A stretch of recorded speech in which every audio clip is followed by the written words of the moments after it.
A few years ago, if someone told you that AI could write code, create video, design presentation, generate music, and even hold conversation almost like a human, so most of the people would call it science fiction. But today, it's happening right in front of us. Students are using AI to learn faster, companies are using it to automate their work. Creators are building content in minutes instead of days. And any business across the world are actively looking for people who understand generative AI. So this is not just another technology trend. It's becoming the major shift in the way people work, create and solve problems. That's exactly why we created a complete generative AI course by Intellipaat. In this course, you'll learn everything step by step, from fundamentals of AI to large language model to prompt engineering, AI tools, real world project automation and advanced generative AI application. So whether you are a student, working professional, developer, creator or someone who just simply curious about AI, this course will help you to build one of the most valuable skill of this generation. So without wasting any time, let's get started.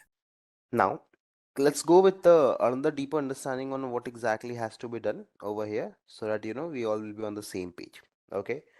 So, see, whenever you learn about generative AI, okay, so there's a time, okay, once upon a time when I was learning generative AI. So the thing was, there's a lot of complications. Okay, there was a lot of things, but we didn't had a specific source where we have to look onto. So earlier, when there was a research, okay, one on the generative AI part, what we used to do, we used to look on that research, okay, what exactly those particular mathematicians, statisticians, data scientists, what they are doing and what exactly they are cultivating from there. Now, today, as I look on to today's part, what I understand is now you guys have a specific structure to understand what exactly generative AI is, what the history of generative AI is, how it began, how the nature and everything has been done, and what exactly are the different parts to it. Okay.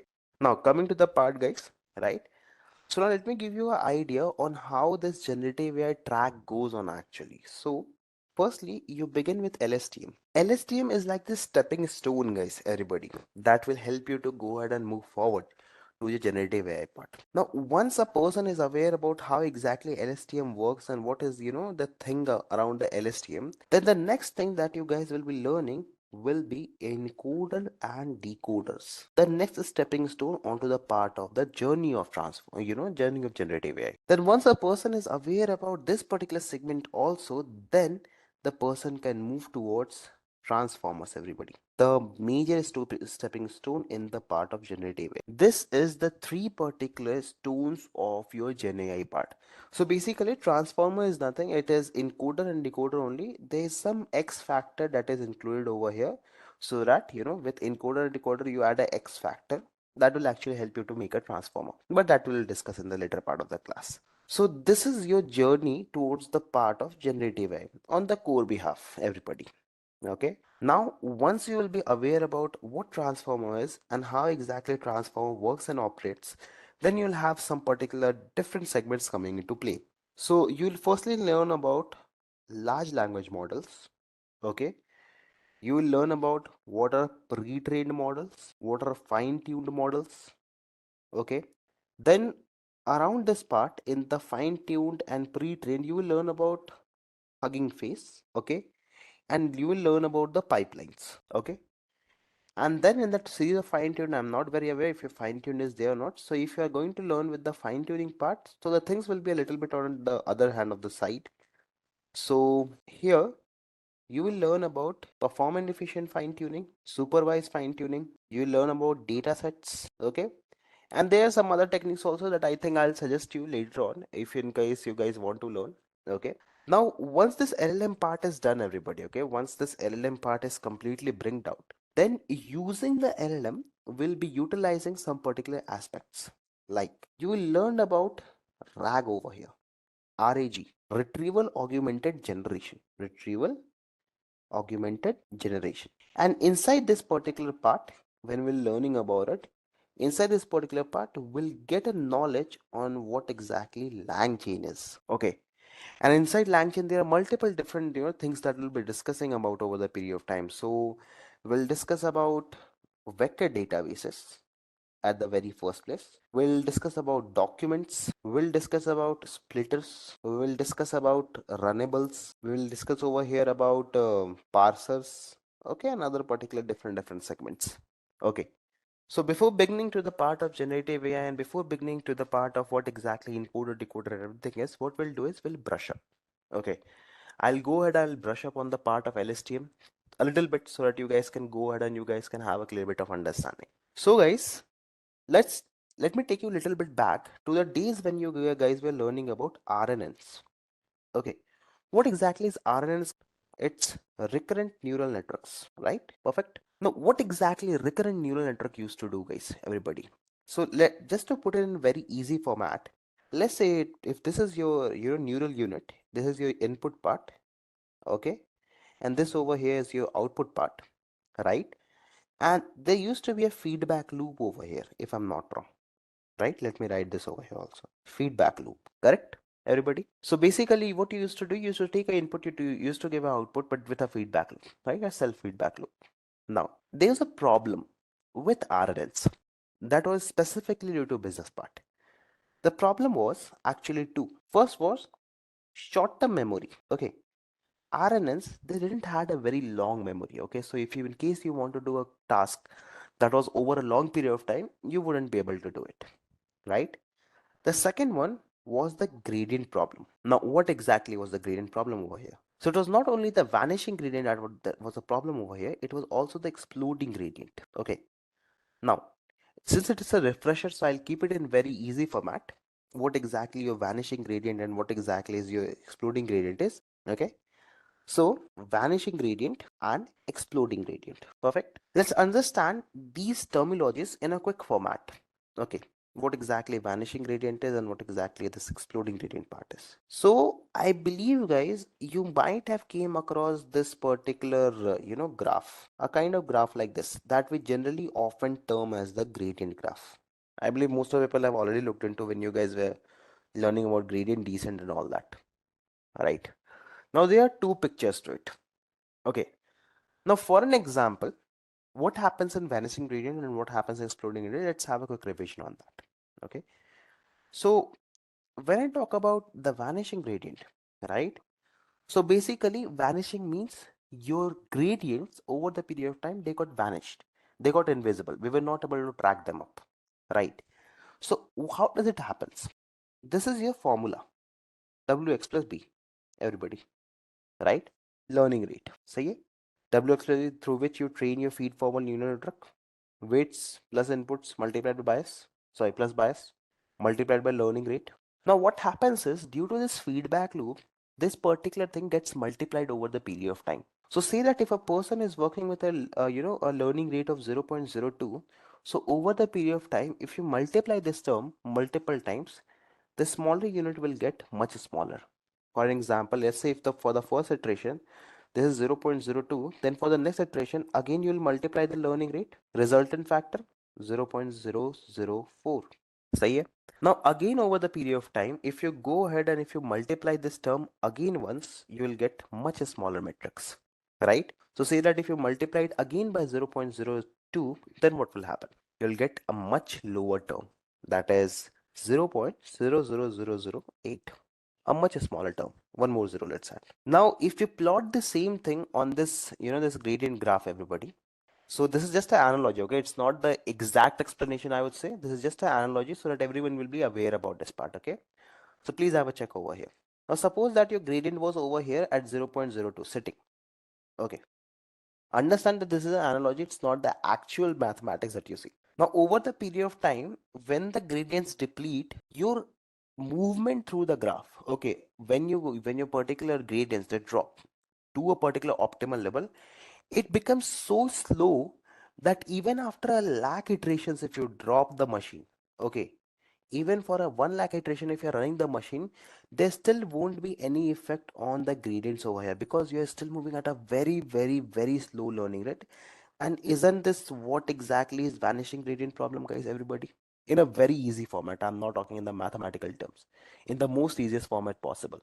The gradients over the period of time, they actually are so slow that you don't see any changes in your network, correct? And the opposite happens in the part of your exploding gradient problem. What happens over here is that the gradient, if your learning rate is too high, then your gradients, they bounce off like this, correct? They won't be able to converge. That is the problem that was with the RNN. Now, in order to mitigate this issue in the part of your, in the part of the RNN, we had to come up with a new network, a network that shouldn't have this problem, that shouldn't have specifically the problem of the gradients. That is where we came to know a new terminology. Okay, I believe you guys might have came across this terminology, gated mechanism. So basically, instead of passing the inputs in the network one by one, we'll have gates that will help us to go ahead and help us to pass the inputs, and that is where the concept of LSTM came into play. Okay, so I believe that you guys will echo on the same part that LSTM is actually made up of three major gates, everybody, right? So just dividing this over here so that we can have a quick understanding on the same. So the very first gate that we have in the part of LSTM over here, this is called as a forget gate, everybody, right? That helps to forget the information that is not relevant. Then the second gate that we are having over here, this is called as the input gate, right? That help us to input the information, the new information basically. And the last particular piece or the last particular gate that we have in this particular entire layer is called as the output gate. That helps to regulate the output throughout this particular mechanism, right? And obviously they have their internal working also, but since I told you this is just an overview, so I'm just trying to draw the same. So this is over here your forget gate, everybody. This is your forget gate over here. This over here is your input gate, and this over here is your output gate. Okay, and obviously they have their own combinations of sigmoid function, sigmoid tan h and tan h sigmoid, so they have their own combination with the cell state working throughout the period. So you have your cell state, you have your hidden state over the period of time, right? And this entire thing is called as a memory cell, right? So just to give you a diagram representation, this is your memory cell, this over here is your cell state, this over here is your hidden state t-1, right? Hidden over here and cell state over here. Perfect. Is it the same diagram that you see in the LSTM, everybody? And obviously if you'll go in a too deep understanding of the same, so over here there's there's a sigmoid function that works, then over here there's a sigmoid function with a tan h working over here, and then you go deep down the road, again there's a sigmoid, and then again there's a tan, right? Perfect, guys, everybody. Now what exactly LSTM used to solve the problem? What exactly was the problem statement that LSTM was solving for us, everybody? So let's tweak this question a little bit. What was the advantage of LSTM over the part of RNN? So basically, guys, the very first issue that we got to solve from over here was the memory problem. Now in RNN, we only had a short-term memory, but here we had two memories specifically dedicated for long-term and short-term uses. So over here, if you have a look, so this particular cell state is the one which is dealing with the long-term context or long-term dependencies, whereas all the short-term dependencies were handled in this particular hidden state, or all you can say it's like a RAM and ROM structure. Okay, so if I put an analogy over here, guys, can I say that this is the RAM, everybody, wherein all the task is happening, everything is happening in the the hidden state, and whatsoever is very relevant, you go ahead and you save in your hard drive, right? So isn't this like the same kind of structure, everyone, wherein all the processes being done in the hidden state, and any particular major update or any particular major information that we can use in the long term is updated and saved in the long term memory or your cell state, everybody? Perfect. Second problem that we solved over here was the vanishing gradient problem. So here, this was mitigated because of this gated mechanism part. Okay.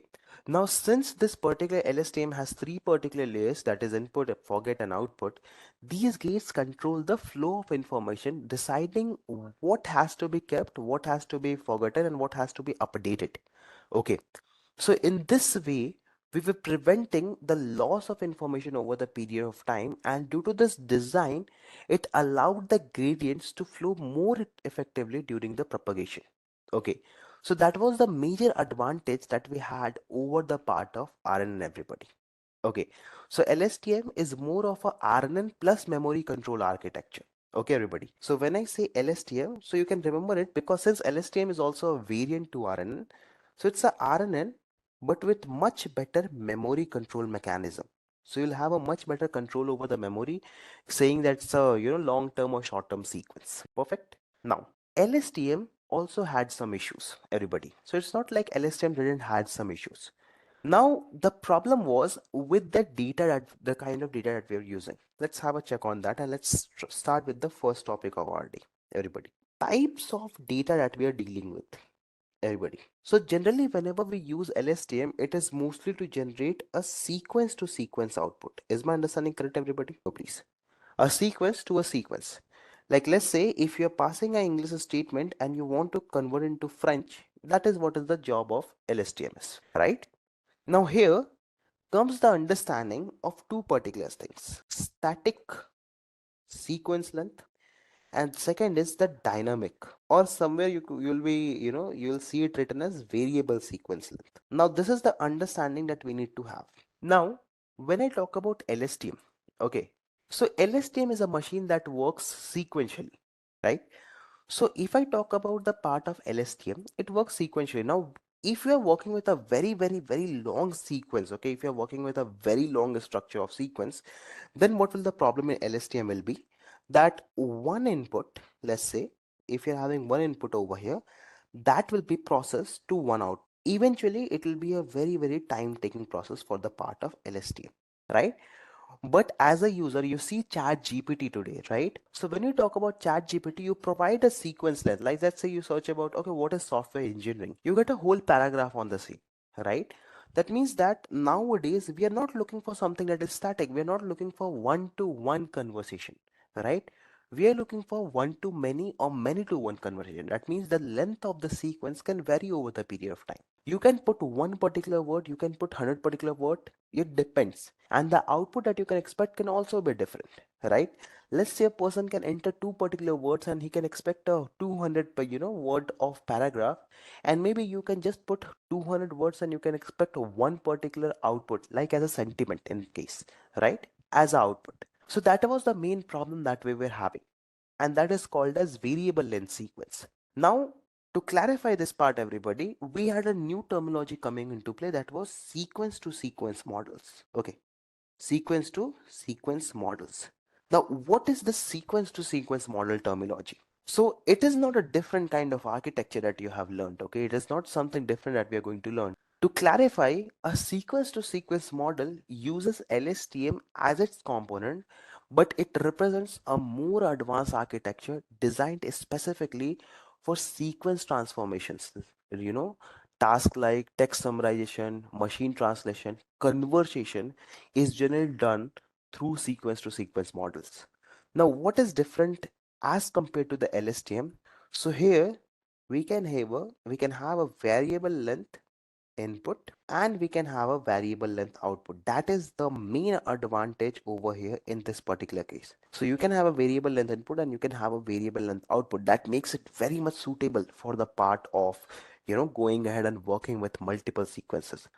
Moreover, specifically talking about this, guys, so in LSTM, we also have one major problem, everybody. Okay. When we talk about LSTM, so if you are working with, let's say, 1,000 words, maybe LSTM can perform very well because there is one single architecture that is working, one LSTM cell to be very precise. But let's say if you are working with a sequence, because ultimately we are going to work around the part of large language models. Okay, the models that heavily rely on very enormous part of data. Now, when I talk about very enormous part of data, that means that we are not talking about something in, hundreds or thousands. We are talking in terms of billions, everybody. We are talking in terms of trillion gigabyte of data, everybody. Now, just to give you a very quick fact representation over here, I believe you guys might have heard about GPT 3.5, right? Or GPT 4. You know the size of textual data that was used over there? The total size, I'm just talking about the textual data, everybody. I'm not talking about any other part of the data. It is just a textual data. The total size of the textual data that was used in GPT 3.5 was around about 2 or 3, 40 to 50 TB. That is terabytes, not GBs, it is terabytes, everybody. Okay, I'm not very sure about the official figures of GPT-4, to be very honest, but this is the figure for GPT 3.5, and that is the actual size of the data only in the textual format. So now you tell me, guys, if you just install or if you're just working with one particular LSTM cell, do you think that will be enough for us to handle that much big data? No. I think the very first problem that we are going to face over there is that the part of context itself. Your particular one LSTM cell won't be able to handle different contexts. So multiple contexts will be a problem over there. Is my understanding correct? Because obviously, if you're having a diversity of data, since you're talking about a 50 terabytes of data set, so that means you'll have a very diverse data set and you'll have to focus on multiple different contexts. So do you think will it be possible for the part of LSTM to go ahead and focus on multiple contexts being a single architecture? I guess my answer remains no over here, right? That is where, guys, this particular architecture also comes into play, sequence to sequence. Here what we do is we have multiple LSTMs working together. Okay, that we're going to discuss a new architecture. So using this multiple set of LSTMs, we will be able to go ahead and we'll be able to have a flexible part in which we can go ahead and we can focus on multiple different contexts at one particular given moment of time. Now, let's have a focus on what exactly the sequence to sequence data is, everybody. So I welcome you all in the first particular part of your entire thing, that is encoder decoder architecture. Or generally you'll also see people calling this as sequence to sequence modeling. Okay, so let's try to understand this, what exactly this encoder decoder is and how exactly this architecture works, what exactly are the integral details about it, and how exactly this whole thing works at the end of the day. Okay, so let's take a very brief understanding on encoder and decoder, and then we'll move towards the technical side of it. So the very first question that comes on everybody's mind is, what is this encoder and decoder actually? Because hence you have mentioned earlier also that this is a part of LSTM, will be using multiple LSTMs at one time. So what exactly this particular architecture is? So everyone, this is a two-part architecture. Okay, one is used to transform one sequence into a particular format, and the second takes that format and converts it into whatsoever kind of output you want. Let me give you an idea. So say that you are having a input. Okay, there's an input that you're handling right now. Okay, what do? You pass this input to the encoder, everybody. And now what is the job of the encoder is? Are you guys aware about embeddings, data embeddings, word embeddings, right?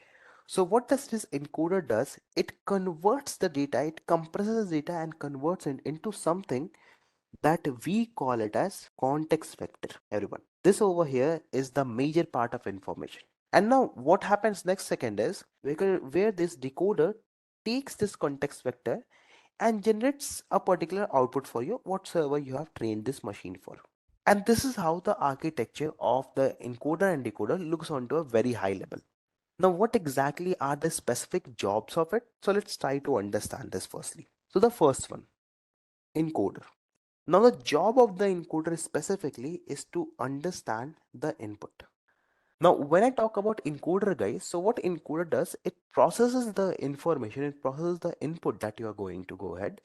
It compresses that information into a single vector, or you can say the context vector in our case. Now, this is usually done with a stack of LSTMs that are working inside. It processes one input at a time. Now, but the change over here is that instead of going ahead and instead of working with a single particular LSTM, we do have a stack of LSTM that keeps on working inside like this, everybody. Okay, so this is one particular LSTM that we are having over here. What it does, it has multiple same kind of LSTMs working over here like this. See, okay. So now in this way, guys, if you have one particular LSTM, I think you will have a problem, right? Because obviously one LSTM will be very slow. Now let's say if I have given multiple LSTMs stacked together to you to go ahead and work for a particular problem or a particular problem statement, don't you think now your work can be actually super fast, everyone? Correct? And let me now tell you how exactly this whole thing works and what exactly is the understanding on this whole part of encoder. So everyone, the main reason why the encoder actually converts this entire thing into a context vector is because we need to give the entire data a fixed size representation. Now see, when you talk about a textual data, so a textual data can be in numerous different sizes, right? You can have sizes varying from, let's say from one word to let's say thousands of words, right, everybody? So let's try to get a problem statement and let's try to understand this problem firstly. So say that you want to translate from English to French, right everybody? So there's an English statement and you want to give it into translation into French, right? Now the input that you will be getting over here will have a variable length, right? Input can have 2 words, input can have 3 words, and automatically the output will also have a variant length. That means we can have a many to many sequence over here. This is the problem statement that we're dealing with. Now guys, the issue is we can't directly feed these words into a decoder, right? We need to summarize it somehow, because obviously decoder is a machine, right? It won't understand this particular written word. Like let's say if I write I am Dev, right? Neither the encoder nor the decoder will be able to understand this raw text directly. Will these particular words will be understood? No, it won't be, right? So what needs to be done over here is we need to summarize it. We need to break it down. We need to convert it into some particular format that the machine can understand. And that is where, guys, the encoder comes into play. Now, what does the encoder will do? Let's say for an example, if this is my particular statement, now what decoder will do? Decoder reads the input statement or reads the input data one by one. So what it does it firstly chunks this entire thing into something called as tokens, everybody. So encoder starts reading these input tokens one by one, and at the end, what it does its hidden states, or you can say the hidden states of the LSTM, they form a context vector. Now what this context vector is exactly, let's have a talk about it. Okay, context vector. So a context vector is basically a compressed summary of the entire information. Okay, now why exactly a compressed summary, everybody? Okay, what is the need of this context summary? What is the need of going ahead and having a kind of a compressed representation? See guys, the first need of the particular compressed representation is the fixed size. Okay, so whenever we are talking in the terms of sequence to sequence model, a encoder and decoder, they have to communicate. Okay, and the encoder, what does it? Because obviously you are having variable input length, right, everyone? So let me take you back to the classes of your ML, everybody, when you guys were learning about machine learning, everybody. Now say that everyone, if a machine or if a ML algorithm that you have trained, it has been trained on 9 feature columns, everyone. For an example, okay? So your training data consists of 9 feature columns, right? Now comes your testing data, everybody. When you using this, you are going to test this model. You have given 11 features. Now tell me, will this particular algorithm work? Why it won't work? Any particular understanding on that? Because there's a mismatch in the shape. We trained our machine on 9 features, and now we are expecting the machine to go ahead and work with 11 features.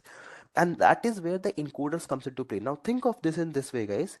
If I put an encoder over here that can actually convert this 11 features into specifically in a dedicated size of what exactly the machine is expecting, can I go ahead and can I put this into a more compressed representation? Basically from 11 we'll be compressing it to 9, right? And then once we'll pass it to the machine will be able to work on it, correct? So isn't this a compression of information over here? This is the exactly same thing that we are doing in the encoder part. So what we do is, since all the inputs that we are getting, it will be in different shapes, different length. So what encoder does, it tries to compress them into one specific fixed length so that the whole information can be given to the decoder, and thus decoder doesn't have the problem working with different length of sequences. I hope I was able to make the point clear over here, right? So using this particular part, you will have a memory efficiency, and encode itself means that you are going to represent the words in the form of grammaticals, orders, and relationship, all in the numerical format. So instead of representing in in the format of given array, what you will do, you'll represent the entire thing into an embedding, so that you won't be only going ahead and representing the meaning. Instead, you will be also representing the grammars, you'll be representing in the order, you will be representing the relationship between those two given particular words. We have an example, guys. Just a quick example, everybody. The cat sat on the mat. For example, this is the sequence that we are having. Okay.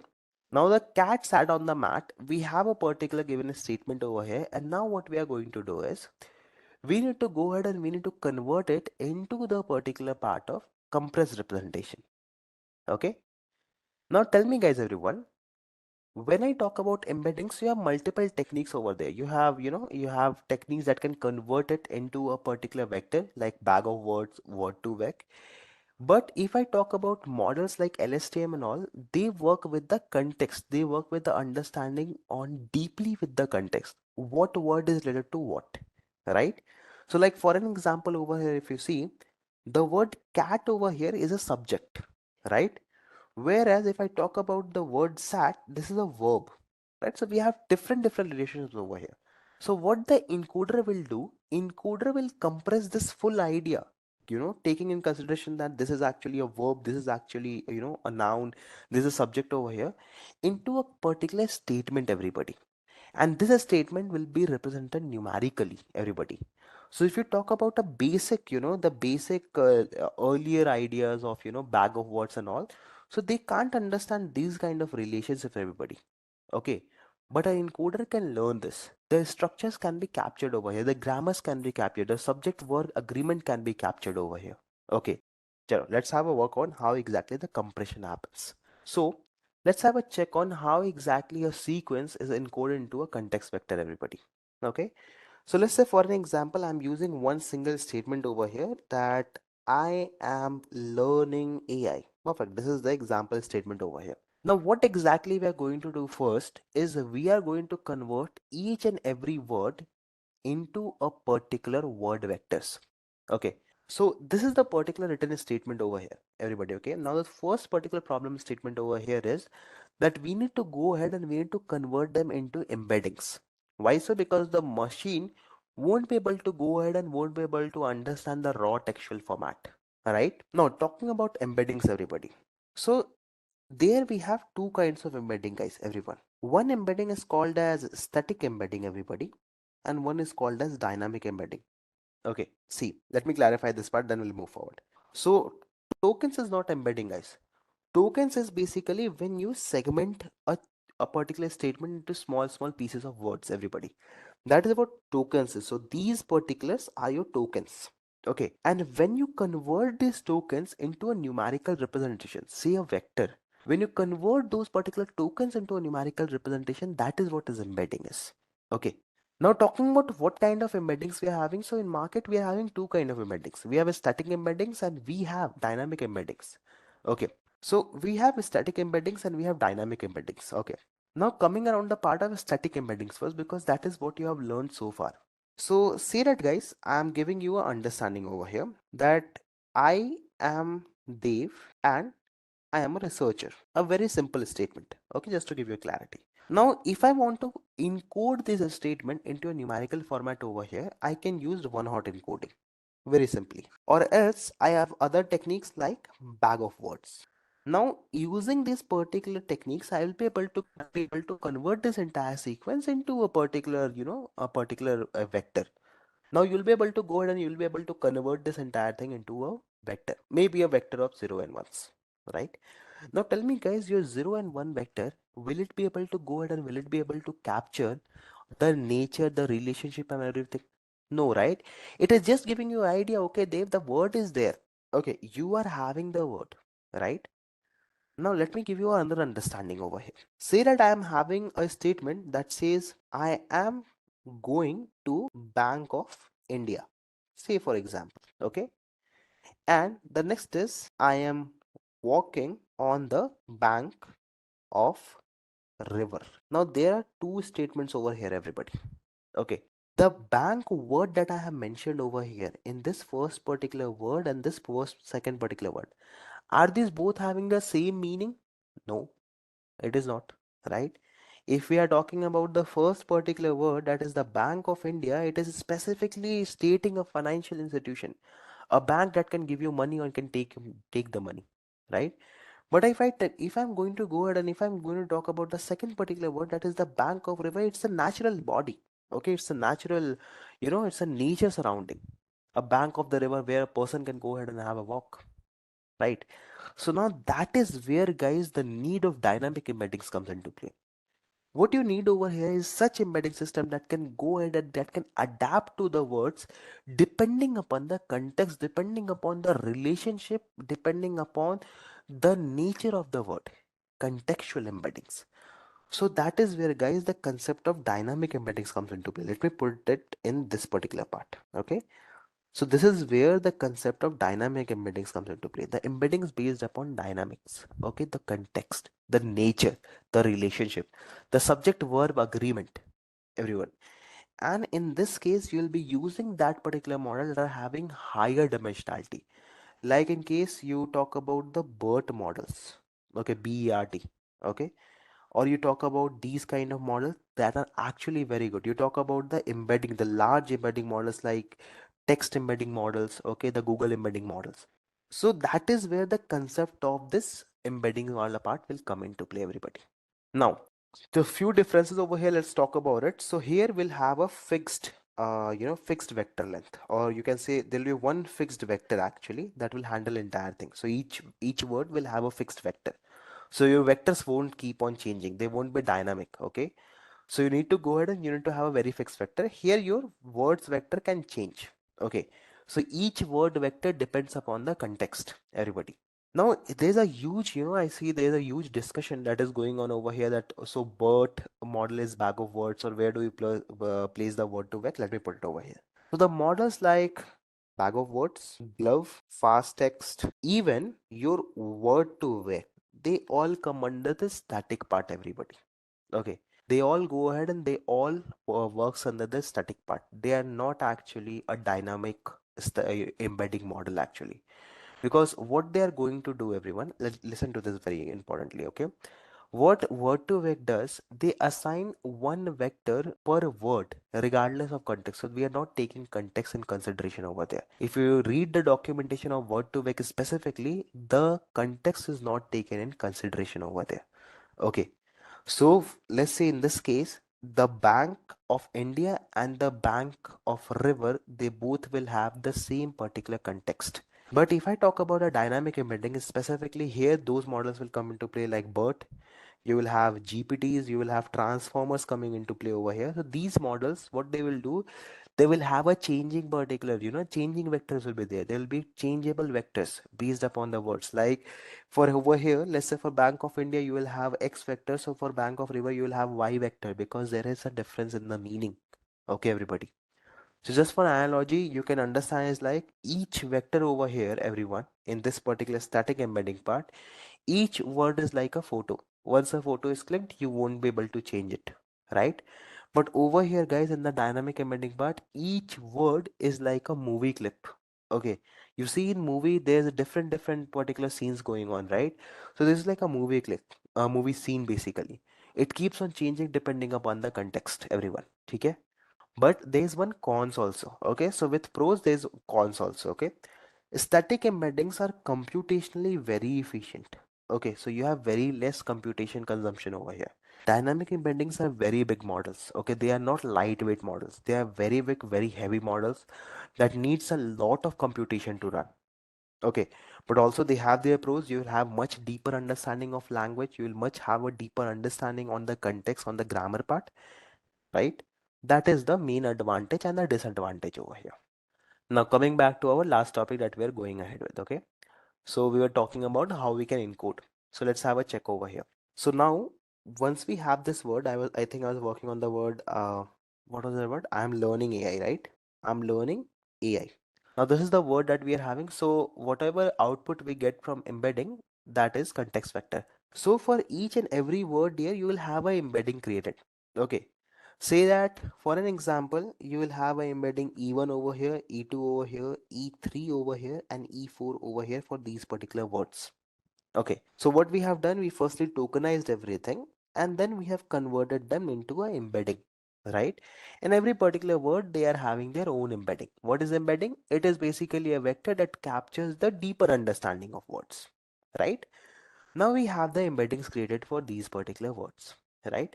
Now what we are going to do, one by one, we are going to pass these particular, words through our encoder, or you can say through the stack of LSTM that we are having over here. So just for your quick understanding, everybody, these all are your LSTMs itself. Okay, nothing else. These are your LSTM that are stacked over here. Okay. Okay, just for your understanding, these are all your LSTM cells. Now what we are going to do, we can go ahead and we will be able to pass these all words one at a time, going ahead in this architecture.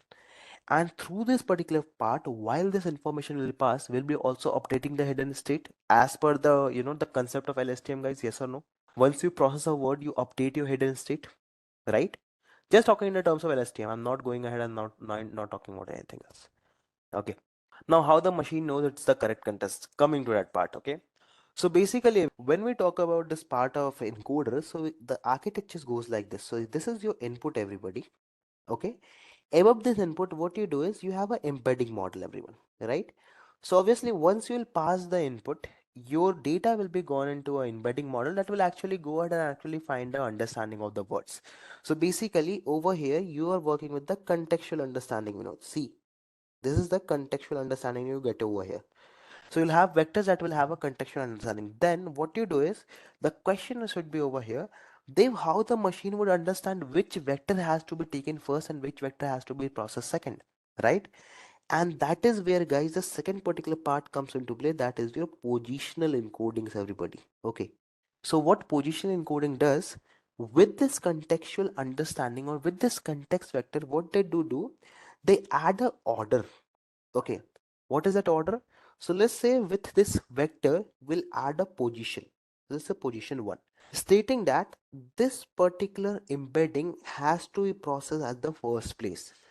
Then with this, we have to process this embedding at the second place, and then this is the processing at the third place, and then this is the processing at the fourth place. And through this, the machine knows which particular vector has to be processed the first go, which particular has to be processed the second go, based upon the length and based upon the sequence of the particular statement, everybody. Okay, and then inside the LSTM, what happens is based upon the previous word, their meaning and how they are related, the hidden states are updated. Like for an example, let's say if I give you an idea, so this is your initial state, everybody. Okay, this is your initial state. Let's say this is 0 right now. Okay, there's no information over here, right? Now this is your input number 1, everybody. What is your input number 1? I. Okay, now at the first hidden state, what you will do, your LSTM takes the previous input, guys, everybody, yes or no? Your LSTM that is there, it works with the previous input, that is 0, right? And will take the embedding of this word number 1. Just trying to put a very layman equation over here so that everyone can understand. At the H1, that is the hidden state 1, your LSTM takes the previous hidden state and the current encoding so that it can work ahead with that. And now how exactly it has decided that which particular vector has to be taken in consideration, guys? Because with this particular word coming into play, we have two things. We have embedding and we have positional encoding, stating that this has the priority 1. That means this will come first. This is the place 1. Now, once this operation has been done, comes your second input, I2, that is your word am. Now, what is in the previous hidden layer, guys? Everybody, what is in the previous state? This is your previous hidden state over here, guys, right? Now, what we'll do? Now, in the second particular hidden state, now your LSTM will go ahead and will take the last updated hidden state, that is your H1 over here, this one. So this will be forwarded over here, and now we'll be work with the embedding number 2, everybody, right? And so far, what will happen? Again, the processing will happen and the H2 will get updated. Okay. And then comes the I3, that is your input number 3, that is learning. Okay. And here comes the hidden state 3. LSTM will go ahead, take the last updated hidden state and the embedding of the current part and will update it. And so forth, you will reach to the last stage also. Okay, that is your AI wala part. Okay. You will reach to H4. Your LSTM will reach out to the last hidden state, that is H3. We'll take the embedding of the word number 4 and we'll start working on it, right?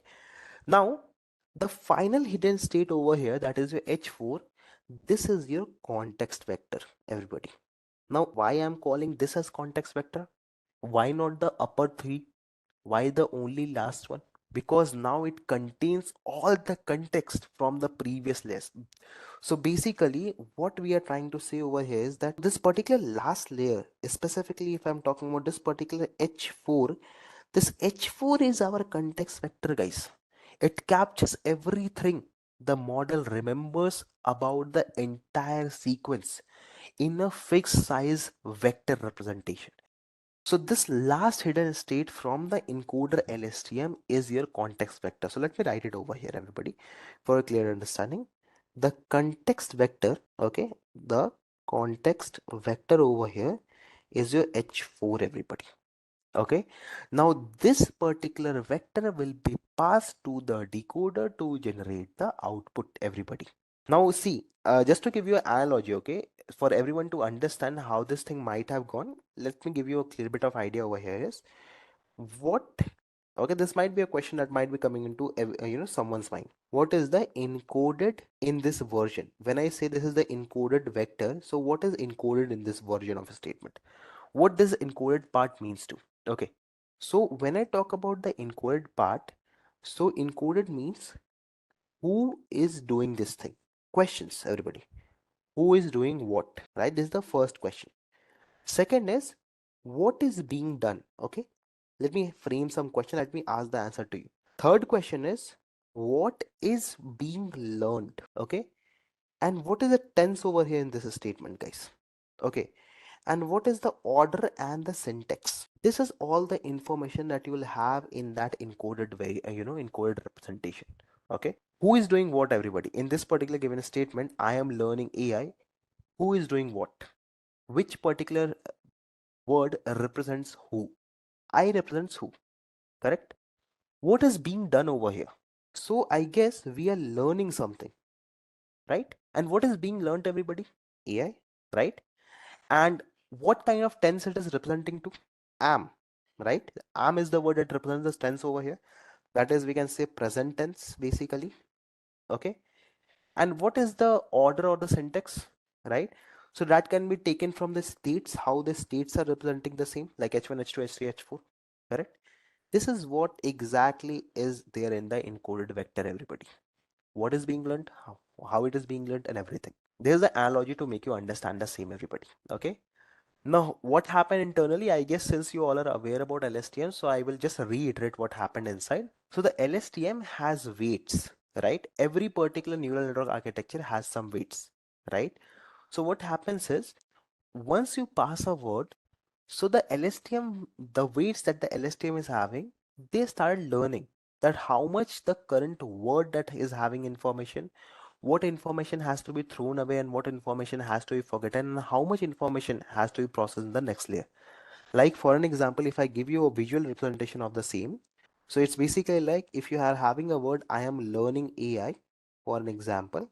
Okay, so once you have been through this embedding layer, everybody, once your data has been through this hidden layer, so you got some embeddings from over here, E1, E2, E3, and E4.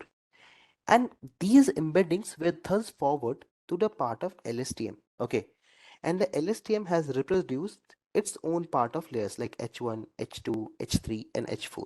And this last part is what exactly is your context vector, everybody. This is what happened internally over here. Okay, so the fixed size over here means, guys, everybody, the context vector will have the same number of features no matter if your sentence is very long or very short. Okay, even if, let's say for example, let me give you an idea what is this fixed size context vector is, everybody. So when I say about the fixed size, okay, so that means that let's say if I am having this part, I love AI, and let's say I'm having a next statement, I really love learning AI. So now you see, guys, there are two particular statement having two particular different size, right? So even if the second statement is much longer than the first one, still the size of both the particular words in the terms of vectors will remain the same. In the terms of embedding, it will remain the same. Now next question will be that why we are using this fixed size then? Because the decoder that will generate the output will expect a fixed size input vector. If a particular model is being trained, it will always be trained on a specific size of vector. You can't have a variable length of features going in. So the size of the embedding vector is something you decide when you're designing or when you're training the model. So it's not universal. See, there's some common practice that we go ahead and we do. Okay, let me put this in a very easy way. So the most common dimension or the most common size of the vector is 768. Okay, Now the question that can come over here is why? Because the majority of the large language model that you see in today's date, they are trained upon these particular, this particular size of vectors. You talk about the BERT models, these all are based upon this size of embeddings. Okay. So if you're going to go ahead and if you're going to work with these kind of models, you need to have 768, 768 dimension of embedding. Okay. So according to common practice, the particular embedding size differs from 50 to 1024 dimension. Dimension mean features. Okay. So if you talk about word to vec the size of the vectors over here is either 100 or either 300. Okay, ranging between this.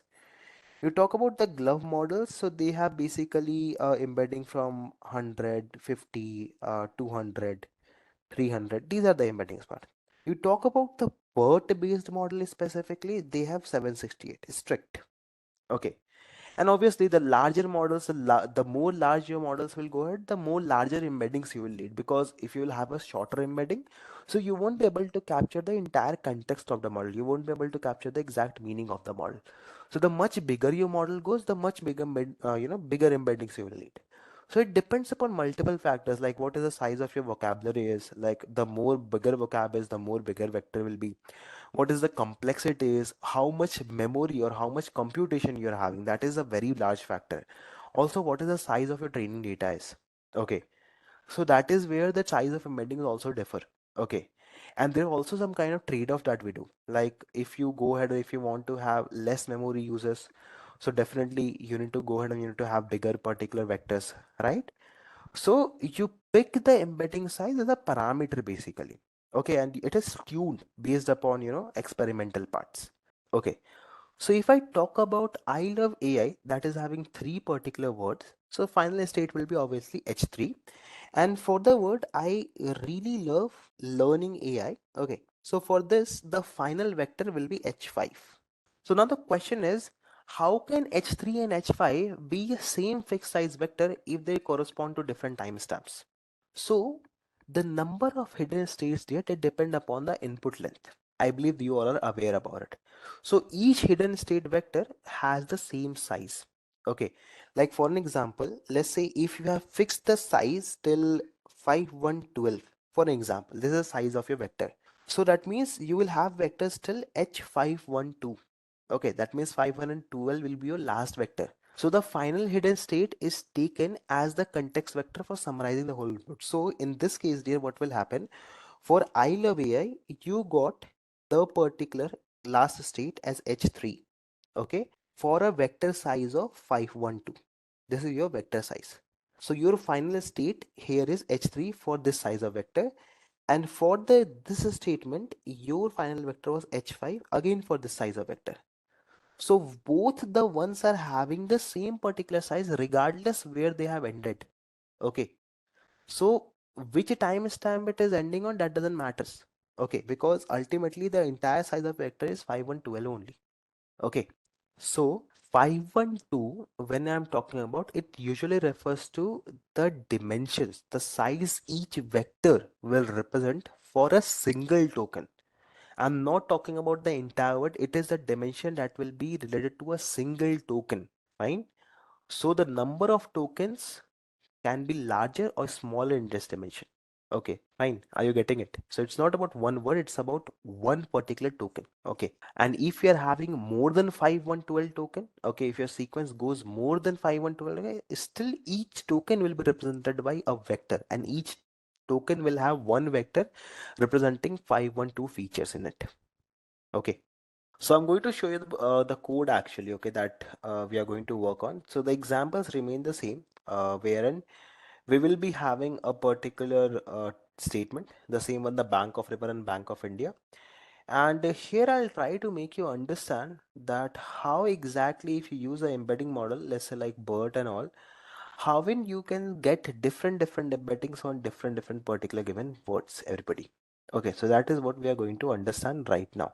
Okay, so this over here, guys, is a particular code for the part of your vectors, everybody. Okay, so here what we have done is we are using a BERT model. Okay, so this is BERT based uncased, everyone. BERT based uncased means that is BERT vanilla model. and it has been trained upon lowercase letters. Okay, that is what uncased means to everybody. Now please have a check everybody over here. Okay, now see this over here guys, what I have done, I have used this BERT based model, and you can see this is my first statement, this is my second statement, and then I'm tokenizing these two statements everybody. Please have a check. Okay, so we have tokenized it, and we are getting this in the tensor format. Okay, and then what we are doing, we are getting the embeddings of these particular models, sorry, these particular statements from the particular model. So we are using a BERT model, and we are creating a embedding of it, so vector format. And then basically what we are doing, we are trying to get the tokenized word, and we are trying to map them with the particular embeddings. Now you see this guys, what I have done is I'm trying to get the contextual embedding of the word bank for the index number 1, that is the word number 1, and the index number 2, that is the word number 2. And you can see I'm using the last hidden state over here. Now we have just convert that into a numpy array so that you will be able to see for a better comparison, and you can convert it. So see, this is the particular tokenized sentence guys, everybody. See this everyone. This is tokenized sentence 1 and this is tokenized sentence 2. Okay everybody. Okay. Now if you see inside, these two remain same. Bank of River and Bank of India. Correct? Now what I have done, I have implemented the cosine similarity matrix over here. Okay? Cosine similarity I have mentioned, and we are trying to compare the similarity between these two vectors. Okay everybody, are these two similar or not? So now if you see, there is only 50% similarity in between these two particular words. That means between the Bank of India and Bank of River, there is only 50% similarity. Okay, it's not 100% similar. That means the vector of these two particular given words are only 15% similar, not at all similar. Okay, this is for the embedding of BERT everyone. Okay, now let's have a diagrammatic understanding. I think I've already drawn a diagram of encoder earlier also. Let me put a more better diagram over here for everyone to understand how does an encoder looks like. So this is the encoder diagram. Okay, there's a reason why I'm putting the diagram later on, not in the earlier part. There's a reason behind it. See, now this is a diagram of an encoder, how it looks. So firstly, you obviously have a input layer over here.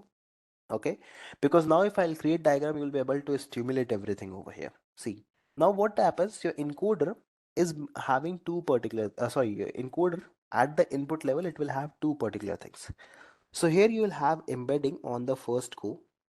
Okay, plus you will have a positional encoding at the second go. Okay, that means at one moment of time you will be firstly converting the words into their embeddings. Okay, that means you will be carrying out the relationship part, you will be trying to understand the relationships and all. And the second particular part is positional encoding, wherein you will go ahead and wherein you will add the positions to those particular embeddings everybody. Okay, that is the part wherein the input works everybody. The first part actually, this was the first part, the first layer in the part of encoder guys everybody. Okay, now the second part will come as the feed forward neural network everyone. Okay, that means over here what will happen, we'll have a feed forward neural network that will pass this whole thing into the particular next next particular part of it. So here is your feed forward network that will actually go ahead and will help you to do it. This is the part of your encoder everybody, very simply. Okay, we are not adding any any other information over here, any other bits of information over here. This is a simple encoder diagram that I have presented before you, that you have learned so far everybody. Okay, now there are obviously some parameters that we use over here. I think I've already discussed that. So you'll have your embedding model size. Okay, so embedding size. Okay, then obviously how many tokens and all that also you'll have. So this is the architecture of the same everybody. Okay, now detailed components, I'm going to write it right now. So the first is going to be your input embeddings. Okay, this is the first component everybody. So obviously each word will be mapped to a vector. Okay, so we'll be going ahead and mapping each word to a vector, obviously of a n dimension depending upon the model. So let's say if you are working a BERT model, so generally you will have a dimension of 768. So for BERT the dimensions are fixed, it is 768 only. Okay, then once you have a embedding available, then you will go with positional encoding everybody. Okay, what exactly is positional encoding guys? So since the architecture, since this encoder doesn't have an idea on which particular vector has to be used when, so what we use positional encoding for giving the order, used for ordering the vectors, used for ordering the vectors, which vector has to be processed first, which vector has to be processed second. That is what exactly is the job of your positional encoding is everybody. Okay, and now in between this, this two layers, there's one more layer that actually, sits, everybody. Let me show it to you that. Okay. See over here, before we proceed to the final layer, there is a normalization layer. Okay. There is a normalization layer that is there. Okay. And connected to it, there is a neural network layer, feed forward neural layer. Okay. And then there is also one more normalization layer that is added over here. Okay. Now what is this add and normalization layer? So this is basically wherein we go ahead and where we try to normalize things. Okay, because obviously if you want normalize, so maybe there will be some particular vectors with having high value, low value, so that kind of thing. Then using the feed forward neural network layer, what we do is we go ahead and we actually use a ReLU or whatever kind of activation layer you want to use. You use a activation layer in order to go ahead in order to supply this whole thing to all the particular layers and to make the flow of the data going through the entire architecture, everybody. And that is how the encoder works over here, guys, everyone. So this is your diagram, and above we had the understanding of the encoder plus the embedding part. Okay, everybody. So what exactly this thing is? Okay, what exactly this RNN over here are? So basically, guys, there are two very different encoder types actually. Okay, see everyone. The one you guys are learning right now, this is RNN LSTM wala encoder, and the one that we are going to learn, there's one thing called as transformer encoders. Okay, now what happens over here is, here the architecture is recurrent. That means you go ahead and you take one token at a time. Okay, here basically what happens, we have a feed forward layer, because ultimately what we are going to do, we are going to learn about attention mechanism. Okay, that works behind the scenes. So we will go on and we'll learn about it. So what happens in this part is, what happens in RNN and LSTM encoder, each token is processed once and the encoder remembers the past tokens using the hidden state. The example that you have seen here above, this one. Okay. So there is no concept of feed forward layer, feed layer over there, because ultimately whatsoever you guys are learning, it is being learned through the hidden states over here, right? Now, but when we talk about the part of the transformer based system, therein I am going to introduce you one particular mechanism, that is attention mechanism. That is where this feed forward term will come into play. Okay, with the terms of your vanilla part of your LSTM RNN, this won't be there in the picture. If you remember earlier, the picture that we were having, it was very simple like this. Let me draw it. So after this embedding part, you directly had the last part of output, correct? But once we'll go around the part of attention mechanism, this is the new architecture that we'll have with the current modern transformers. That is why I've introduced the earlier encoder with the first diagram, in which we were having direct output, and the one that I've introduced right now is with this one. Okay. So the feed forward only exists in transformer based encoder, not in your RNN and all that based. Okay, in RNN wala part, you go ahead and you can directly take the last input from the hidden states. Okay, whichever hidden state you are referring to. Okay, this is the architecture. Now then, guys, let's go back to the first diagram of the encoder decoder that we have seen over here. Now we have a context vector with us. Okay. Sorry, my bad. I guess this won't be visible to you. So let me write it, context vector. Okay. Now guys, this is the architecture to the part of decoder in the technical terms. This is how the encoder looks like. Okay. And what will happen over here when we'll go to decoder? Let's have a check on that part. See, decoder now. Before going to decoder, everybody, let me take an idea. Now guys, before going to decoder, what we are having in our hand, the context vector. Okay. Now our job is to go ahead, our job is to decode the context vector using a particular decoder. Now anyone, can you think about what exactly the decoder might comprise of? Because if I talk about encoder, we had a lot of stacks of LSTM working over there. Any thoughts on what might be in decoder? Let me give you an idea, everybody. When I talk about the decoder part, so the very first understanding is, yes, it will take the part of your, the context vector and will start decoding it. But what exactly it will be? See, when I talk about decoder, guys, decoder is also having similar kind of architecture as of encoder. So there is no difference over here. This one just addition. Let me tell you what. So here also we'll be having LSTM cells. Yes, we'll be having LSTM cells. Perfect, because that will help us to go ahead and it will help us to process and translate each and every word to a dedicated task. Yes, that is correct. But moreover, you'll be having one more thing over here. What is? Once your input data goes into this decoder, guys, once your context vector is provided to this decoder, what happens? See, decoder has two specific special tokens, guys, everybody. One is called as start of the statement, or you can also call it as begin, or it is called as a start. There are a lot of terminology that can be used for it. So basically, SOS, begin, start, or whatsoever, these basically state that the decoder is going to start, or we are going to start with the generation. Okay. And at this end, we have a special token called as EOS, stating end of a statement or end. Okay. Or basically, it is also called as, stop. So these tokens actually tells you that, okay, decoder will stop decoding or it will start doing generation over here. So decoding stopped over here. That is what is the meaning of these particular two tokens, and it will be generally in the very starting LSTM. Okay, so whenever your input comes, the very first input that will go will be start SOS, and the first input will be given from over here.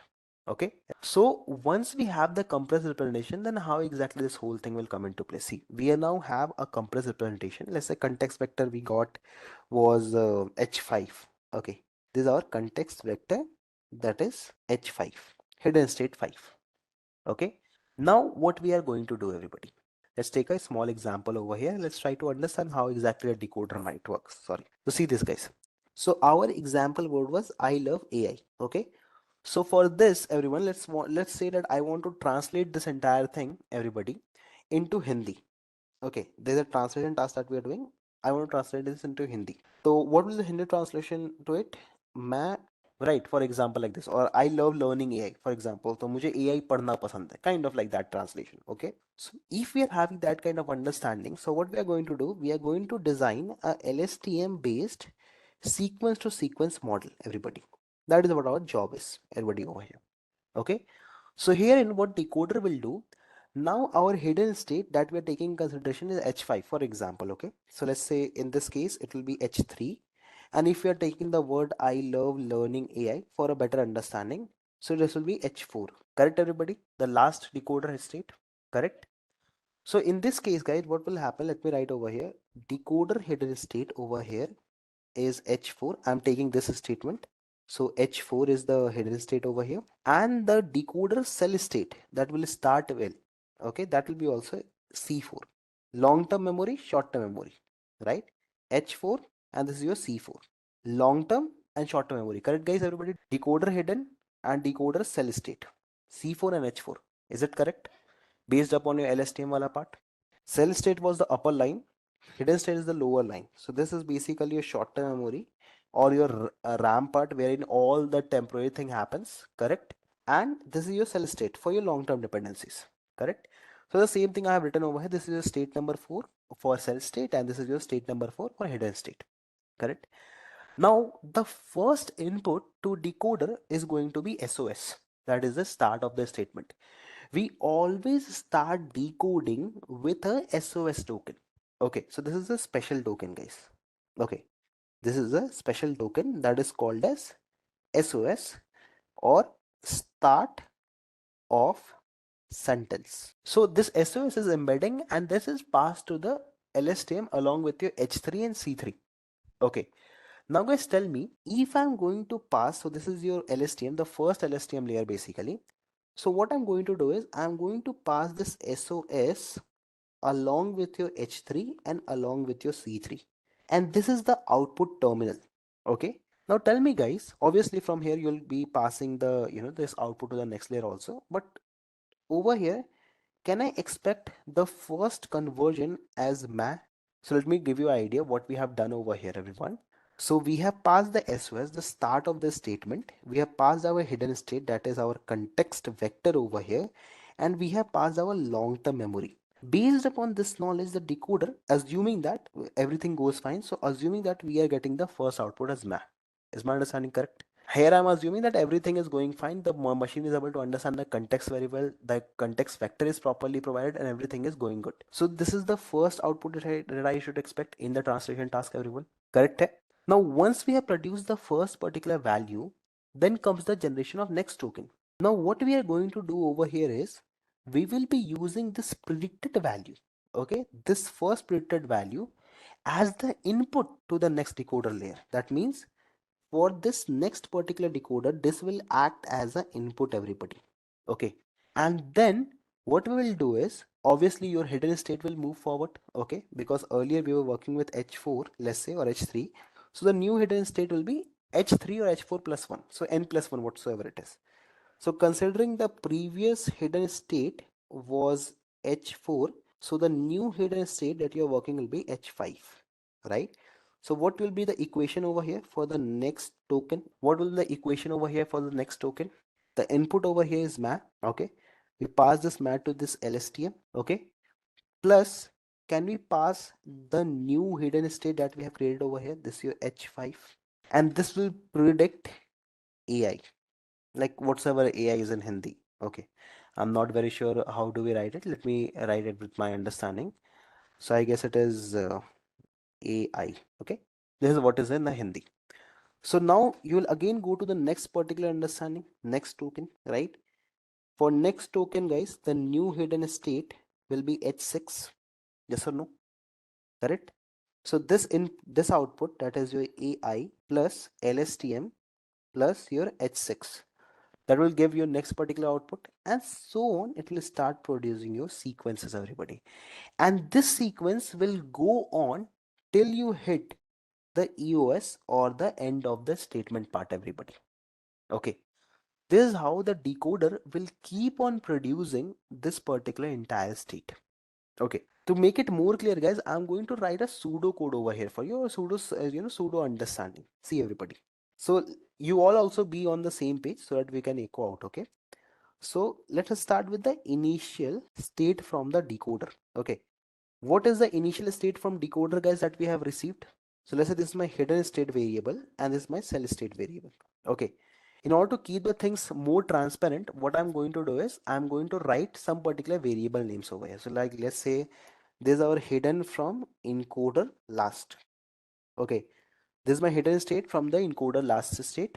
Okay, and this cell state is the encoder last cell state. So the name of the variable is also accordingly. H encoder last, that means encoder's last hidden state, and C encoder last, that means the encoder's last cell state. And then we have a input token over here, the special input token, that was basically your SOS, start of the statement. Now guys, what we are going to do over here, we are going to iterate, right, over all the all the length we are having, all the length of the context vector. So for X in a range of maximum length, like whatsoever the maximum length is, okay, we will take a embedding, okay, what embedding of the input token basically, okay. We will go ahead and we'll calculate the output and the hidden and the cell state, right, using LSTM. We'll use the embedded data from over here, this will come, and we will the last hidden state, correct, and the cell state, obviously combining both the short-term information and the long-term information, and then we'll make a prediction, right, because obviously this particular thing will produce the output, so this is your prediction, right. And then using this prediction we'll implement the the softmax function, something like that, to go ahead and to utilize this whole thing out, right. So this is how the decoder will work. Okay, so to make them very much clear, let me go ahead and let me put it in an analogy format. Okay, let's say for an example, you are a person who has been given a job to translate a English into a French language, into any other language. Okay, but the only problem over here is you can only listen to English statement once. Okay, and then you have to write a translation. That means you can't go ahead and you can't complete it, listen everything and you can do a translation. You have to read a statement, you have to write, you have to read and write. So this is like it goes. Okay, so you have to listen to an English statement once and then you have to write a translation. So basically the job of encoder is of the listener and the note maker. So what the encoder is doing, encoder is listening to all these English statements one at a time, and as it as it hears a word, it takes note and it actually summarizes the main point. And the summarization of this whole thing is your context vector.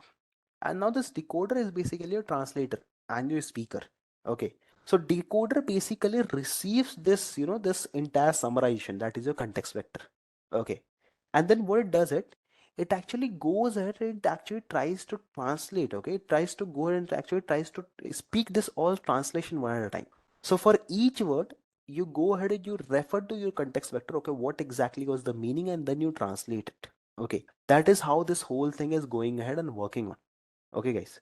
So now let's see how exactly this translation, okay, I think translation is working word by word. So basically the translation isn't usually word by word. So see how exactly it works. It depends upon the grammar, it depends upon the word, or it depends upon the vocabulary.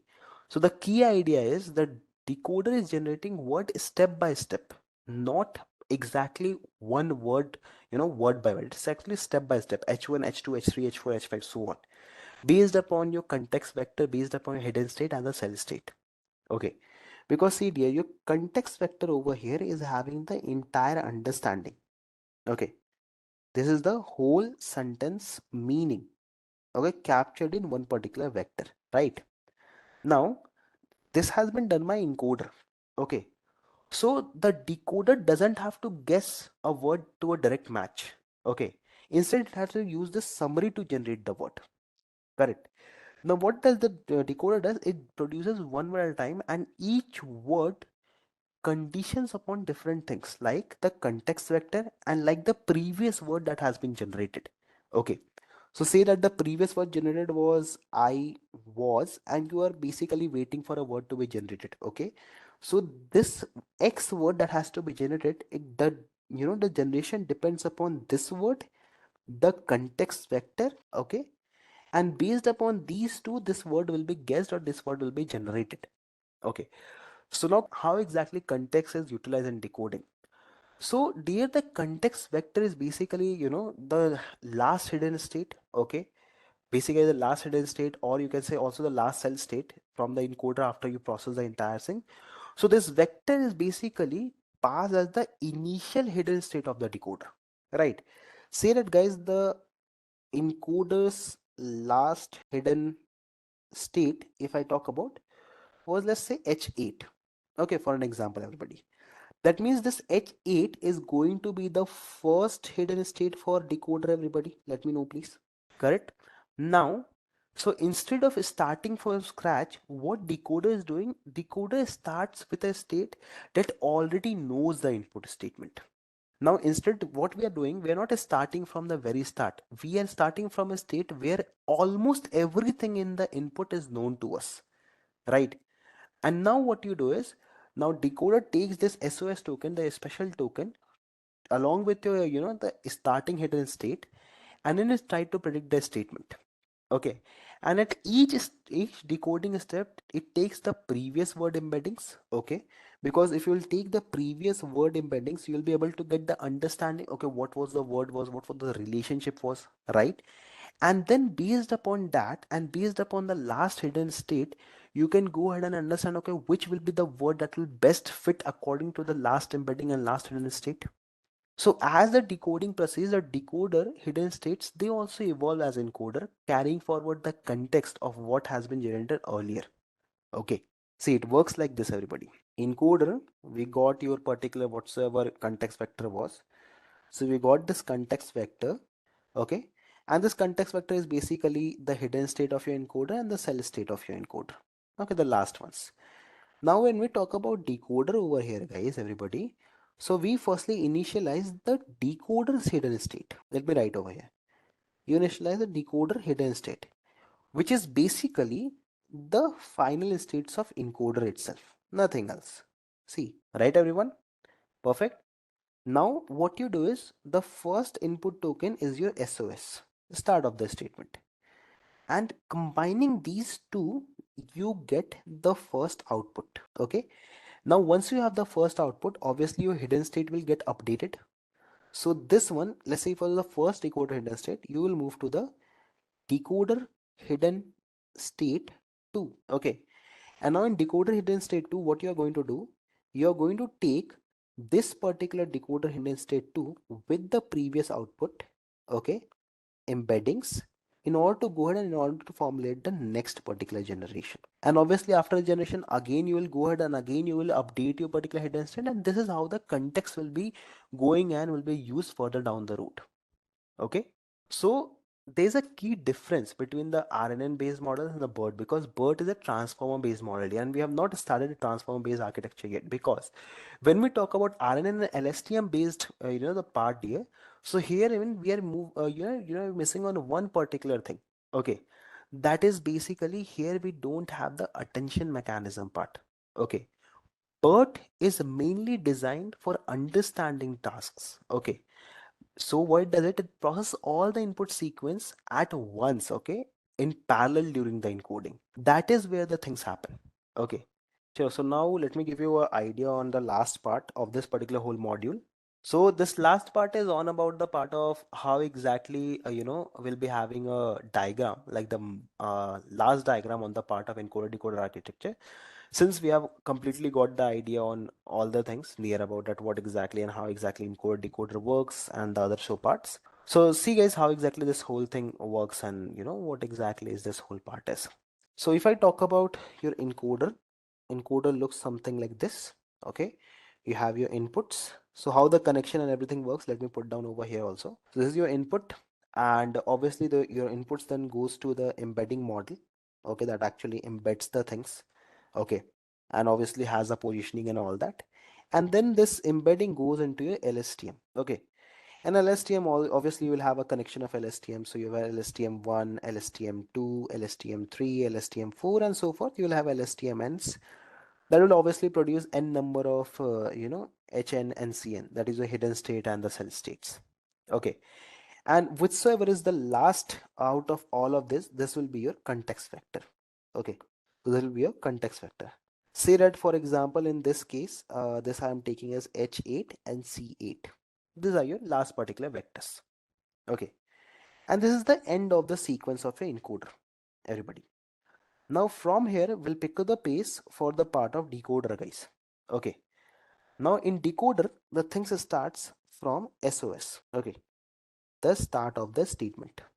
Okay, what we do, we take the start of the statement, okay, and we take the embeddings, everybody. And in this embedding part, what we do, we combine this SOS in the first decoder LSTM. See, this is decoder DLSTM1.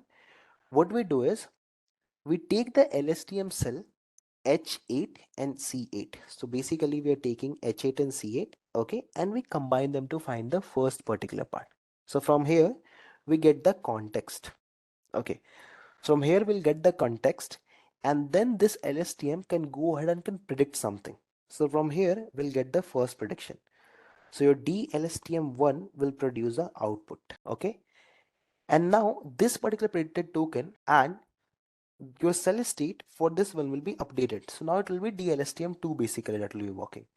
So now the DLSTM2, what it will do is it will take this particular output and the last particular updated hidden states. Okay, so continuing forward, you'll have H9, DLSTM1, H9, and C9. And then the next particular generations will happen, everybody. Okay, and this will continue till we reach to EOS. So in decoder, things are very easy, guys. Okay, in decoder, things are very easy. Okay, so after this particular part is done, you will have one particular output that will be come into play. That is your output number 2. Okay, once you will have this output number 2 coming into play, then again you will initialize the next particular part, that is your LSTM3. Now this LSTM3 will take your output this. Okay, and obviously you will be updating the H10, right, because H9 and H, as C9 has been used. So now you'll have H10 and C10 coming into play, and it'll work for the next particular generation. Okay, so basically when we talk about the part of decoder there, I told you we start with SOS, right? So this tells the decoder that okay, begin the generation, right? And the prediction of first one is done using the distribution. Okay, so you have the context vector, right? So using the probability distribution over the vocabulary and the softmax function, we actually generate the first token. Okay, so say that all the words whatsoever you have predicted, so you implement a softmax function over here so that we can get a probability. Okay, because before that we are not having any words, so we are solely dependent upon context vector to go ahead and find out, okay, depending upon the embedding and the positional vector, what could be the first word will be. Okay, to just to clarify this all part over here, guys, I'm going to show you a bit of code, guys. Okay, please have a check onto that. Okay, please have a check over here. This code will be really helpful for you. Now you see over here guys, everyone, what I have done, I have trained a particular machine on the part of encoder decoder for English to French translation, everyone. Now see how exactly things has gone through, okay, and how exactly work has been done. So we have two sample data sets case, everybody. Okay, just to clarify everyone's doubt. Now this is the English statement of on the part of NLP. So I love NLP and how are you? And these are the French translations to the same, everyone. Okay, so this is very small thing that we have made. And we have made a tokenizer, everyone, over here. Okay, we have made a tokenizer, and this tokenizer you can get from Keras. From Keras you can actually import tokenizer directly from their processing module. So this over here we are tokenizing the English statements, everybody. Okay, and this over here we are tokenizing the French statements. Okay, and I hope all of you have got the idea why English statement has been taken once and why French statement has been taken once. Because until unless your decoder won't have any idea about what you're going to translate, how it will translate. Correct, that is a very general common sense. Now we are padding the sequences, okay, in order to make sure that everything is in the same sequence. And this is the dimension that I'm taking for the embedding model. Okay, so we are taking an embedding of 256 dimensions. That means all the particular tokens will have a vector of 256 dimension, not the statements, the tokens, guys. Again, I'm repeating, all the particular tokens will have the embedding of 256 dimension. This is our encoder input. So I'm defining an input layer wherein I'm passing the length of my sequence. Okay, the length of the English sequences over here. Here we are initializing an embedding layer. So you see this, guys, over here, this is our embedding layer. So maximum number of instance. Okay, fine. See guys, everybody over here, the latent dimension over here that we are mentioning again and again, this is the encoder dimension. So embedding dimensions, dear. Vector size, Dharmendra. 256 is the size of embeddings. Okay. 266 dimensional vector. Okay. Let me write over here. 256 dimensional embedding vector, dear. Okay. Okay. Now what we are going to do, we are embedding it, and here we are having the LSTM, because obviously if we are having this embedding of the same dimension, so I have taken the encoder also of the same particular dimension. So our LSTM is having 256 units. Okay, and then basically I'm processing this entire thing in this particular code. So we are using the encoder LSTM to go ahead and to process our output, our hidden state and our cell state using the embeddings. Have a check, guys. These are embeddings. These are our LSTM layers, and what we have to do, we have to pass these embeddings inside this LSTM layer. Is this understanding correct? You will pass this embeddings inside this encoder layer. So basically this one will be passed over here inside this, correct? And then through this LSTM part, we'll be able to return two things, our hidden state and our cell state, correct? So these are your encoder states that I have defined over here. So we have got our hidden state over here. Okay, this is your hidden wala part and this is your cell state wala part. Okay. Now, once we have this all thing present, okay, now we come to our decoder. Now, guys, decoder is of which language, everybody? Because the encoder was supposed to be in English, correct? So decoder is in which language, everybody? French, right, everyone? Yes or no? That means the training of decoder has to be done on French. So the same process we will repeat over here for the decoder also. See, have a check over here, guys. We have passed the French language part over here. We have done the embedding for the same. We have decoder LSTM over here. We are getting the decoder LSTM with the decoder embeddings. You can see this over here. Okay, and have a check, guys, over here what we have passed as the main part. What is the initial state in the decoder, guys, everybody? What we are taking in the initial step of decoder? Have a check. Encoder states. What is the initial state in decoder? Cell states. We just defined earlier. See, everybody over here. What is the encoder states, everybody? The last encoder states are the initial state for the decoder. Remember that part? So see, this is our encoder state over here, and the same thing we have passed over here as the initial state. See, are you able to see this? Right. And at the last, obviously, decoder will not produce a word directly for you. It will produce a vector for you. So you need to put a softmax function to find the probability, okay, out of all the prediction, which one is having the highest probability. That will be your correct prediction. So this is your output for the same. Say softmax function has been used. Everybody over here. and this is the output. Okay, now this is the components of it. So this is your encoder part, this is your decoder part, but this combines doesn't gives you a a sequence to sequence model. We need to make a sequence to sequence model over here. So how can be done? So see this, guys, everybody over here. So what I have done, I have made a sequence to sequence model over here. Check this out, guys. We have a model in which we are taking the encoder inputs, right? We are taking the decoder inputs, okay? And what we are expecting as the output is the decoder output. Is this understanding correct? These are your input parts and this is your output part. And then we are compiling the model, okay, with our loss function and our optimizers. And then I have trained the model. You see how on which particular data the model has been trained, everyone. The model has been trained upon English sequences for the encoder, French sequences for the decoder, decoder target data, the batch size and the epoch. I guess you are already aware about these parameters. So this is my target data over here. Okay.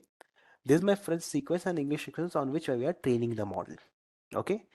And here basically, guys, I'm trying to infer this model. That means whatsoever model we have built so far, I'm trying to infer it. That means I'm trying to test it out over here. So you see this is our encoder model with encoder inputs and encoder states. Okay. Everything has been taken from above. So we already have our encoder inputs. Okay. Okay. So this is your target part. And now this is what we want the model to feed in, and this is our expectation is. And this inference part is basically, guys, inference is that part particular of a large language model wherein you have trained the model, now you want to use it. That is where the inference comes into play. So inferring the trained model. So here we are having the encoder model in which encoder inputs and the encoder states we have already defined earlier. So in case if you are not clear, so encoder states is over here, guys, everybody, and the encoder inputs are over here. You can see this. Okay. So here we are having an encoder model. And then what we are doing, we are defining the decoder state for hidden, decoder state for cell state, and decoder input state. So we are keeping the size, shape same everywhere so that we don't have that shape error issue. And then for the input part, you can see what will be a decoder states input, guys, everybody. These two, right? The decoder hidden state input and decoder cell state input that I have mentioned over here. Okay. And again, what we will do over here, once this whole part is done, again softmax and all that, because we already have trained the model over here. So most of the parts has been taken from over here itself. So you can see your embedding part is over here. Again, embedding size, latent dimensions, and how the model will be trained. So we are using the decoder LSTM that we have trained over here in order to go ahead and train this model. So again, you can say decoder embeddings. So embeddings we are using initial states. That means the earlier states of decoder. So we'll getting it from over here. And so far we will go ahead and we will decode this entire thing. Now this is a translation function that is basically everything what we have done so far. It's actually done over here. Now you see the SOS wala part, everybody. See, wherever we will find the EOS, we'll break this whole thing up. Check this out. I told you about SOS and EOS. So SOS will be automatically considered in the tokenizer. It will automatically add that. The EOS, once we'll identify the EOS, we'll go ahead and we'll break the entire generation over here. So now you guys have a check how exactly this happens. If I run this part, everybody, see this is running through right now. It will take some time. Okay, it will take like 2 to 3 minutes to go ahead and to run this. Okay, it's connecting right now. So see, we are training the model over here, and training is super far because we are having very less part. Okay, see, this is a translation, guys, everybody. Okay, and if you want to see the input statement, this is my input over here. See, translate statement, I love NLP, and this is the translation of the same. So this is the code understanding of this particular part, everybody. Okay. Just a quick info, guys. Intellipaat offers Generative AI certification course in collaboration with iHub IIT Roorkee. This course is specially designed for AI enthusiasts who want to prepare and excel in the field of generative AI. Through this course, you will master Gen AI skills like foundation model, large language models, transformers, prompt engineering, diffusion models, and much more from top industry experts. With this course, we have already helped thousands of professionals in successful career transition. You can check out their testimonials on our Achievers channel, whose link is given in the description below. Without a doubt, this course can set your careers to new height. So visit the course page link given below in the description and take a first step toward career growth in the field of generative AI. I want to first of all take you guys through an understanding on LSTMs or long short term memory models, a concept in deep learning, an architecture called recurrent neural network. a simple aspect of what RNNs and LSTMs are. You have a cell block, you have another cell block, you have another cell block, wherein you pass the data of a previous hidden state, your current input, your previous hidden state, your current input, your previous hidden state, and your current input. I'm sure all of you have heard of this concept in theory, but did you know when we practically implement a recurrent neural network, this is not how we program it. In the program, when I said RNN and cell 64 or cell 32, what do you mean by that? Let's say I say RNN 32. Does this mean there are 32 RNN cells back to back? When you program 32 units of RNN, is that what you mean by 32 cells of RNN blocked layer by layer by layer? Is this what? If I say that I have an RNN of size 32, cell number 1, cell number 2, cell number 3, cell number 32. Is this how the neural network is going to look like? The answer is no. Guys, practically speaking, I think you need to understand some foundational basics. Let me talk about it, right? Let's say you want to take a recurrent neural network. You already know a recurrent neural network works in a very simple way. You have a previous hidden state, you have a current input, right? You have a previous input, a previous hidden state, a current input, another cell of previous hidden state, current input, previous hidden state, current input, previous hidden state and current input. This is how your RNNs will look like, okay? Of course, you guys know that RNNs have an advantage and a disadvantage. Advantage, long-term memory can be retained. Disadvantage, vanishing gradient and exploding gradient. But all this is theory. I am talking about the practical implementation. Listen to me carefully. Suppose if I have a review of the customer. I love the restaurant. I hate the restaurant. The restaurant is amazing. The restaurant is terrible. And you have a label, positive, negative, positive, negative. If this is the data set, point number 1, what kind of machine learning implementation are you going to be doing in this? Can I say this will be a classification task? Will the classification be classifying the reviews into positive and negative? Agree? So somehow I will be using classification model to make my classification occur. Positive is 1, neutral is 0. Point number 1, we are going to be implementing something called sentiment analysis.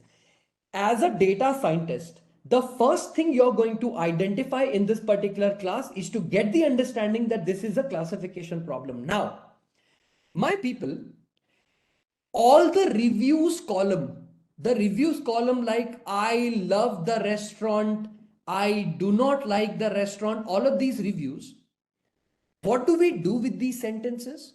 Please remember guys, be it your large language model, be it your small language model, multimodal model, deep learning model, any kind of natural language processing related model, every single column of your review, you are going to convert everything into something called as a vocabulary.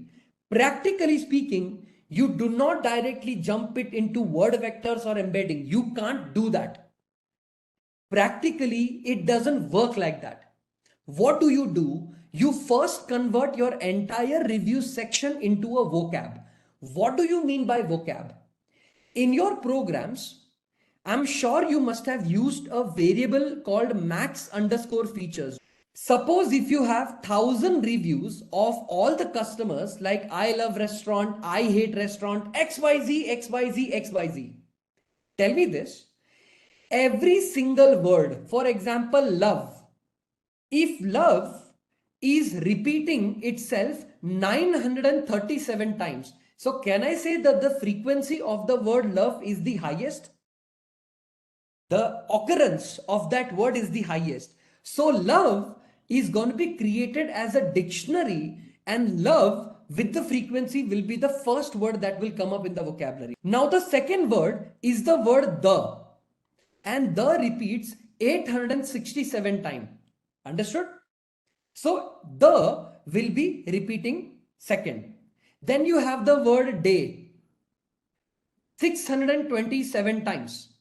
Then love will be 432 times. So did you understand that whenever you are given a text, my first task number 1 is to convert the reviews vocab or the reviews data into a vocabulary where everything is sorted according to the frequency of their occurrence? That my first task is to convert any textual data into a frequency of words, right? My people, what happens is every single time you convert it into a vocab, there is also one other thing you do. You maintain their ID. We call this as a word ID. So for example, can I say love is available at ID number 1? The is available at index number 2. Day is available at index number 3 and love is available at index number 4. Let's take a simple assumption. So let's say if you have a sentence called I love food. So what will be step number 1? Can I say I love food is converted into word indices? Say for example 45, 123 and 89. Because I is available at index number 45. Love is available at index number 123 and food is available at index number 89. Will I say this is the first step in doing any natural language processing task? Right after your texts are converted into word indices, okay, can use WordNet for ID? Yes, that is also possible. Either WordNet, or if you want to escape all that together, you can just use something called glove. So tell me this. I love food is converted into indices. What will happen in step number 2 is every indices is then converted into an embedding dimension of something. Say for example 45 will be 0.2, 0.8, 0.1, 0.9 and 0.3. This is nothing but the embedding for the word I. Everybody, this is where a lot of you will be confused in the future, but I want to help you clarify this. Can you see that there is something called the dimension of the embedding? You said you had a word called I love food. I's index is 45, love is 123 and food is 89. Did I convert the index I into an embedding? Can you control the dimension of the embedding? Can you control the dimension? Suppose the dimension of the embedding is a 128 dimension vector. What does it mean? It means that the word I will be represented as a vector of the size 128. That the word I, a simple word I, can be converted into a word vector of the dimension 128. Love will be converted into a dimension of size 128. Food will be converted into the size of dimension 128. Now, one of the biggest misinformation in natural language processing is larger the dimension size, better is the understanding. The larger the embedding size you take, the better will be the representation of that particular embedding in the representation of this text. The reason why I say this is because you took the word 45 or index 45, you converted this into a dimension of say 100. You took the sequence 123, converted that to a dimension 100. You took the sequence 89, converted that into a dimension 100. So now you have word vectors or embedding vectors which are created for each individual indices. Please remember, your embeddings created are dense representations. Your embedding values are gonna be filled with numbers. They are not gonna be filled with zeros or actually basically zeros. Understood what I'm trying to say? Dense means every single number in that particular embedding will have some number to represent its knowledge. For example, if I show you two embeddings, 1, 0, 0, 0.98 versus 0.9, 0.6, 0.2 and 0.1. Between these two arrays, which one have more empty values? Or the values not empty specifically, but they give you no information. Can I say this is a 0 index and this is a 0 value here? Basically, only two numbers are representing the information of the word I and the rest are completely empty or sort of 0. They are giving no information. So which one among these both are more denser representation? The first one or the second one? The second one is a more dense representation. Dense means it's explaining the word I in multiple different aspects. So what do you do, guys? You converted your I love food into word indices, and word indices are converted into embeddings, correct? My people, your word indices or your embedding, the 0.2, the 0.8, the 0.1, the 0.9 and the 0.3 are then added with something called as hidden state values. So can I say I have 3 hidden states? Right? I have some initial or some hidden state. So these are also gonna be assigned or kind of validated and given to me. I hope you know that in every recurrent neural network, a previous hidden state is passed to you.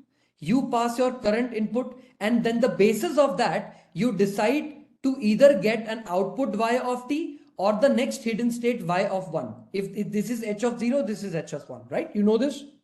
I will take my previous hidden state, take my current input, depending on the problem statement, I will pass it on. If you guys are causing or using recurrent neural network to do classification, then will my recurrent neural network look like this? Only the output will have one single output.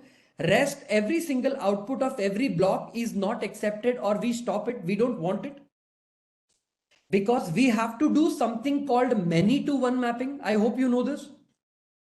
We are taking a longer set of word and we are just converting that word into one single output, positive or negative. In a classification problem, we do something called many-to-one mapping. We do not take the input or output from every single output cell block, only from the one block outside, the last one, right? Okay. The question that, sir, if I write down the concept called RNN of 32, does it mean that I am taking 32 RNN blocks and I am taking it like this? The answer is no. RNN 32 means the cell is only one. You have only one RNN cell, but the hidden state representation are going to be of the dimension or the size 32. RNN 32 does not mean there are 32 RNN cells. In your recurrent neural network or LSTM block, when you see this thing called LSTM 32 or RNN 32, please don't confuse yourself with saying that there are 32 cell blocks. No, cell block is only one, but the amount of hidden vector representation in your hidden state will be of the dimension 32, because larger the dimension size, the better understanding of the vector or the model is what you're going to get. So basically you're trying to make this model training happen in such a way that the entire knowledge of the model is represented by this hidden vector dimension of size 32. That is why when you say the word I love food, right? Your I love food is going to be converted into word embeddings, and those word embeddings are going to go inside your RNN or LSTM cell. For example, if you say one LSTM cell, if I write down this sequence called LSTM of 64 unit, I hope you know this 64 and any number here is called as unit, right? These 64 units represents nothing but the size of the hidden state. This 64 here represents nothing but the size of the hidden state. Sir, what do you mean by the size of the hidden state? Tell me one thing. Will you have the word I? Like I love food, you will say I. So can I say I will be represented by some kind of an embedding? Like say embedding of the dimension 100. Can I say embeddings of the size 100 could be the size of the word I? We downgrade the word embedding to represent the word I in a hidden state by the size 64. Your hidden state for the word representation I will be only of the size 64. This is what it means by the sentence LSTM 64. As a data scientist, if somebody asks you this question in your interview, hey, then I want to increase one RNN cell, then another RNN cell, then another RNN cell. Is this possible? The answer is yes, guys, this is possible. But the answer should be, why should you do this? Do this for a specific reason. First of all, these are called as stacked neural networks. Okay?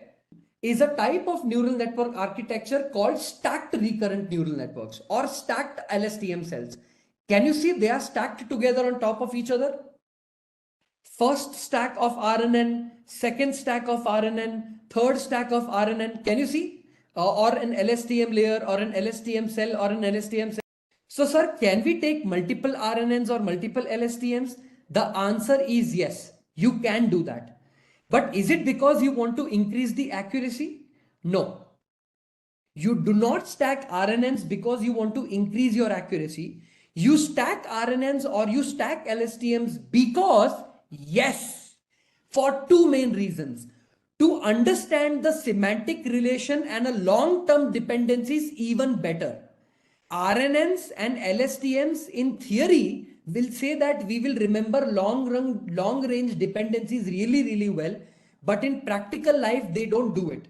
So what people do is either they stack the RNN or LSTMs or they take bi-directional LSTMs. Meaning one sentence will go like this: I love food, and in the other cell you will say food love I. So am I passing both the front and the back portion of the text so that my understanding becomes better? So first of all, from now on, any program that we are going to build, are you guys going to have an understanding that text converted into vocabulary? Vocabulary is converted into some kind of embedding space, and that embedding space is then reduced or shortened by whatever cell structure or cell unit that you take, and this is the reason why we get the output. Your understanding for the cell structure of RNNs and your cell structure for LSTMs is clear. If this is clear, we take like a small hands-on part so that we are able to visualize the data, see how the RNN and LSTM is able to process the data, and judge or make a output possibility or some kind of a prediction. Just a quick hands-on. First of all, everybody, simply I'm going to import NumPy as NP. I'm going to import pandas as PD. Yes, these two are very important libraries. Suppose all of you, including you and me, we are sitting in the class, okay? Let's take an example. And we want to build an application to make, some kind of a prediction. You know what? I think I'll take this data set. I'm going to import Kaggle Hub, okay? And let me also import OS. Import OS, okay. I want to load a data set, okay? The name of this data set is actually Amazon Fine Food data set, okay? Amazon Fine Food Reviews. I'm assuming that is what the name is, okay? Fine Food Reviews data set, okay? Reviews data set. If I load the data and show you how it looks like, so let me just show it to you. So let's say path is equal to Kaggle Hub. So let's say Kaggle Hub dot dataset downloads, right? Yeah, download, okay. And I think the name of this is Amazon Fine Food Review. Amazon Fine Food Reviews dataset. Let me just check it. So snap Amazon Fine Food Reviews. Okay. What we are going to do is we are going to just load the data into CSV underscore file is equal to os.path dot join. Let me take my path, which is going to be one that I have defined, comma, review's reviews.csv. Let me pass it on to us as reviews.csv, and we will ask the data frame to read it. So pd.read csv, and inside this I will pass in the CSV file, right? So CSV file we are going to load, and I think it should just download it. So let me write down this step as step number 1. This is going to be step number 1, load the data. Okay. df.head of 3. Do you see the data set right in front of you? We have a product ID. We have a user ID. we have a profile name, something called helpfulness numerator, helpfulness denominator, score, time, summary, and text. Off the bat, when I look at this data, I only need two columns from the data. One is the score and the other is the text. Basically, df of, if I just take the value called score, okay, df of score, right? If I just print it, okay, I see that scores dot value counts. What does it look like? 5-star ratings. Okay, got it. Cool. No issues. Basically, guys, if you observe this data set very carefully, what do you see in this data set? You are given df dot head of 2. What are you given? You are given the text. See, for example, I have bought several of the Vitality can something, but for this particular review, how much star was given in the review? 5-star. Product arrived labeled as jumbo salted peanut but did not get the product well. What is the review of this? 5. So tell me, your classification or your classifier will have how many categories to classify? 1-star, 2-star, 3-star, 4-star and 5-star. Can I say there will be 5 stars between which we have to classify that my review is how many stars? Is it a 2-star review, 3-star review, 4-star review, 5-star review, correct? We will be able to classify them between stars of reviews. So did you understand that will be the goal in the entire project that we are going to be doing? We are going to be taking our data and we are going to be reviewing it and making sure that we are able to classify them according to the proper stars. In order to get started with our entire process, should you not do a slight EDA or a little bit of, what do I say, a little bit of investigation in our data set? What does the data set look like? What kind of problems does it have? How can we solve those problems? Not a callable function.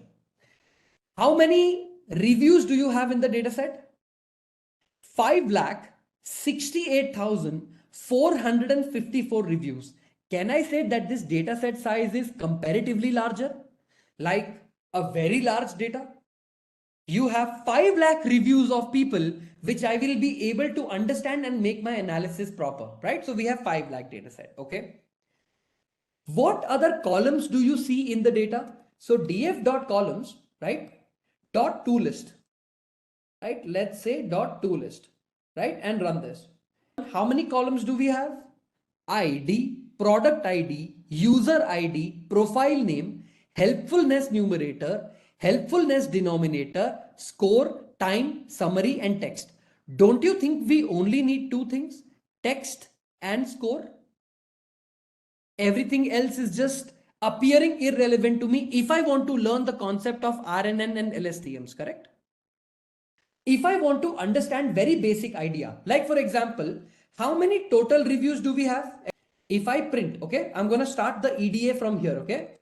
If I want to know total reviews, how many total reviews do I have? So I'm going to print F double quotes of total reviews, REVIEWS. What will be the total reviews? Can I say length of DF?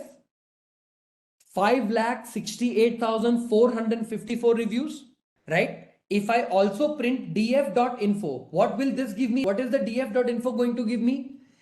Text is in what data type? It's an object data type. Score is an integer data type. Text is of object data type and your score is of integer data type, right? We were able to print the info of the data set. Right after we print the info of the data set, can I also check df dot is null dot sum? What does this do? How many null values exist in the data? How many null? 27 null in the summary and 26 null in the profile name. Do I even need to drop the null? Because isn't my text and my score that is important for me? Nothing else. Right? To me, score is important and what is important? Score is important and what is important? Text is important. I do not need to drop anything. The score has no empty values, text has no empty values. Can I say that df of clean data is equal to df of Can I say text, comma, score? I am taking both my text and score. Just a separate data frame with just these values. Just for simplicity reasons, I'm still going to write drop NA. So if I print df of clean, what will this give me?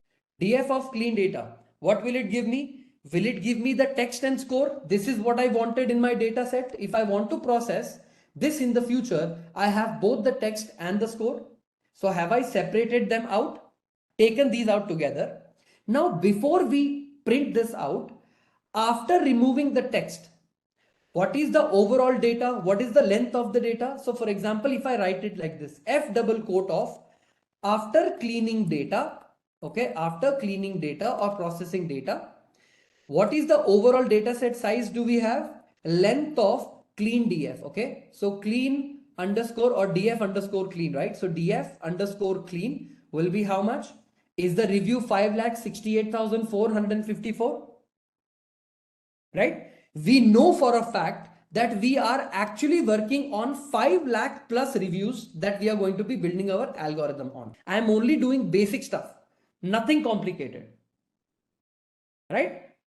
So far, this is what the data set is what I am provided with. There are 5 ratings available in the program, correct?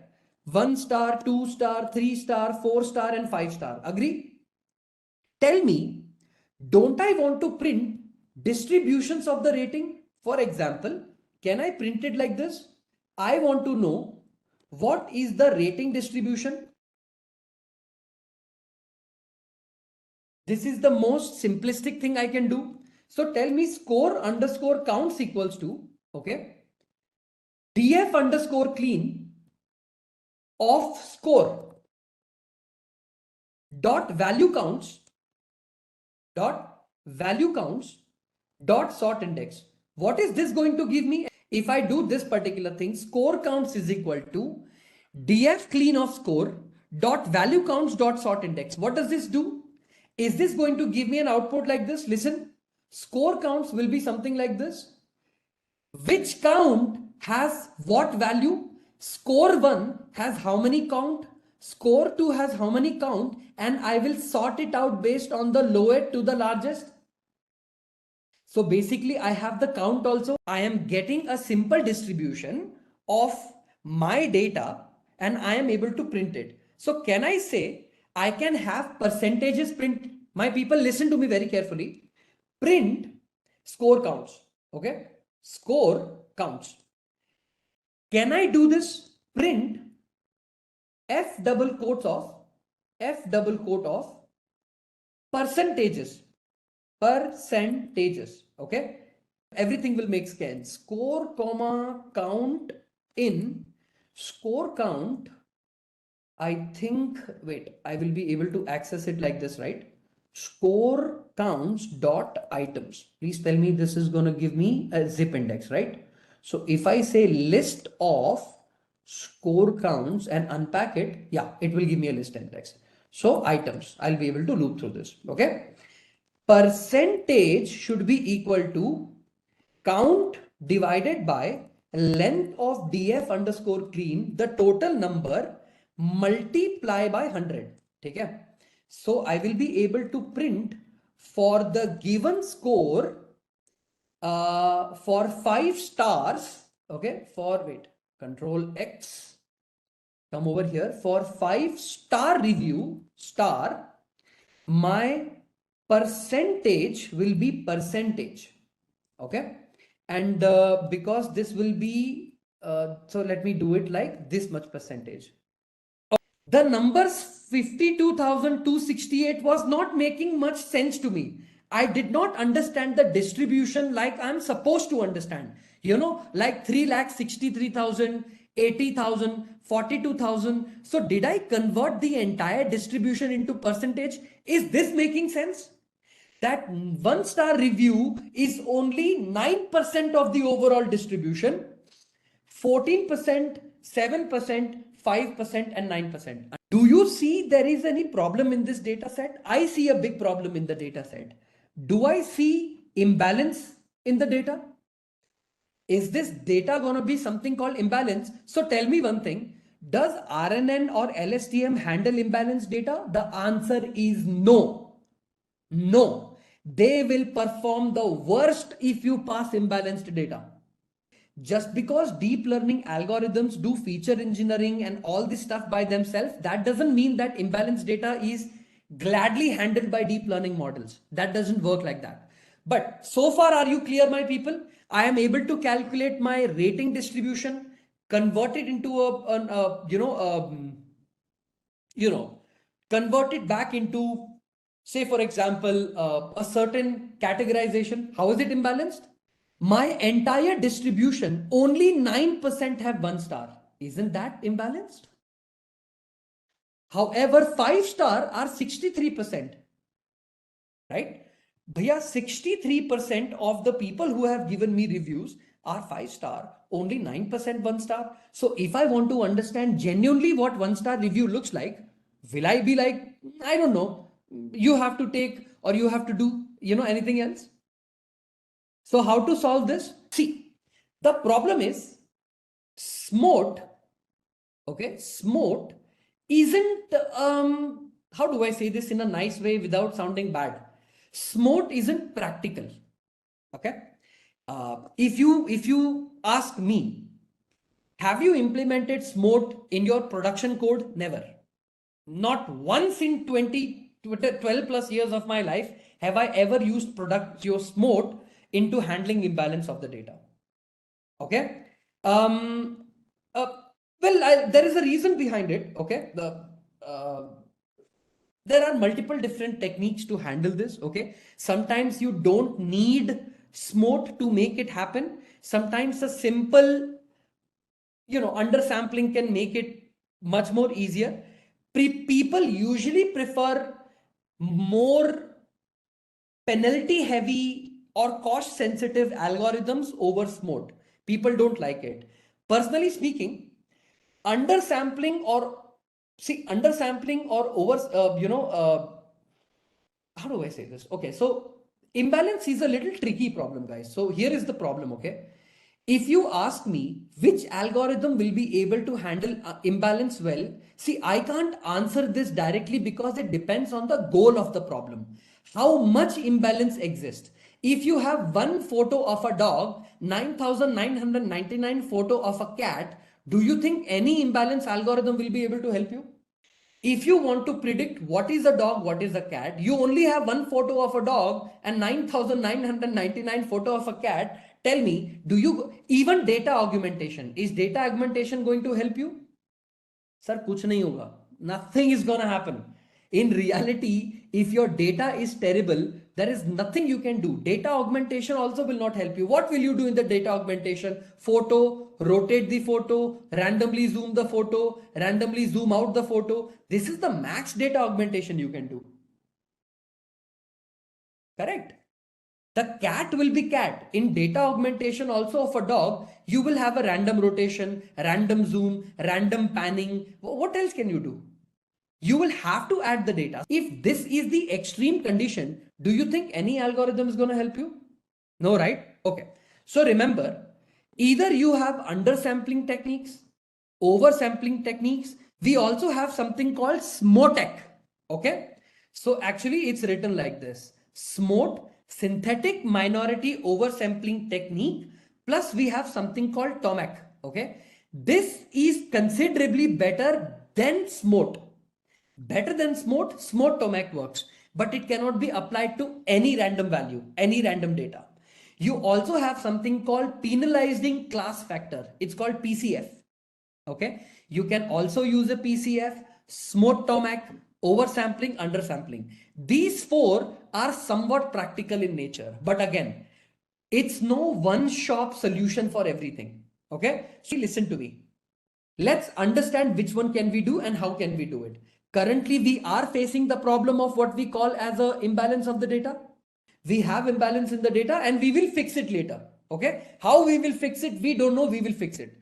It is always good to see 1-star review. How do they look like? 2-star review. How do they look like? 3-star review. How do they look like? So can I say, my people, what I'm doing in the example is having a sample review, okay, sample review analysis. Can I do this? I'm doing something called sample review analysis for score in 1, 2, 1, 2, 3, 4, 5. Can I say this? For score in 1, 2, 3, 4, 5, sample underscore review is equal to df of clean. Okay, I want to take score. Okay, okay, so if this is my main criteria, so wait, df of clean of score is equal to for each individual value of score, I want to extract the preceding text and ilog at index 0, basically that particular review. So can I say print of, okay, f double quotes of, print of f double quotes of, I can say that the sample review, okay, the sample review, if the review is very large, like the sentence is very large, only print the first 200 characters. Okay, product arrived label as this, like I am able to understand the, wait, or you know what, if it makes your understanding better, so I will say print of f double quotes of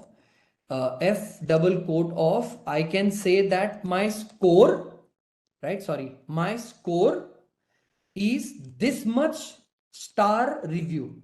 Okay, this much star review. Okay, product arrived labeled as jumbo salted peanuts. The peanuts were actually small size unsalted. Not sure if this was an error or if the vendor intended to represent the product as jumbo.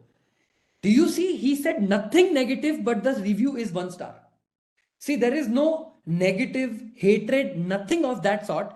Even though that was said, a little sarcasm, and the star review is 1 star review, correct? Let's look at the 2-star review. If you're looking for the secret ingredient in Robitussin, I believe I have found it. I got this in addition to the root beer extract I ordered, which is good. The cherry soda flavor. Okay. I have bought several of the Vitality canned dog food products and have found them to be good quality. The product looks more like a stew. Okay. So this gives you 2 ideas. What idea did you get from this data? Anybody? Sentences are grammatically correct, right?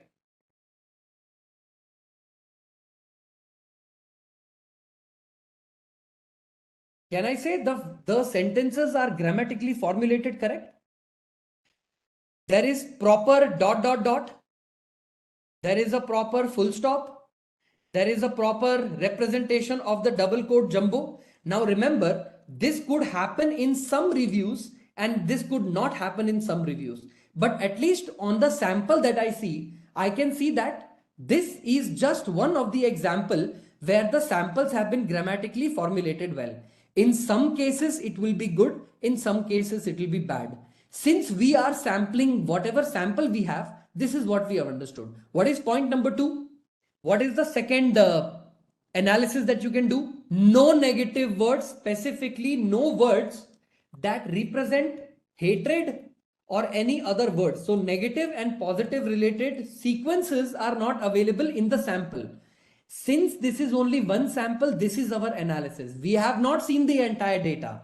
It could be a possibility, but only based on the sample, this is what we were able to find out. There is no specific mention of any negative or positive word. It could exist.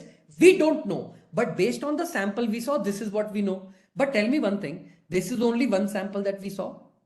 We have not seen multiple samples, correct? So do you think we need to do some kind of a data visualization?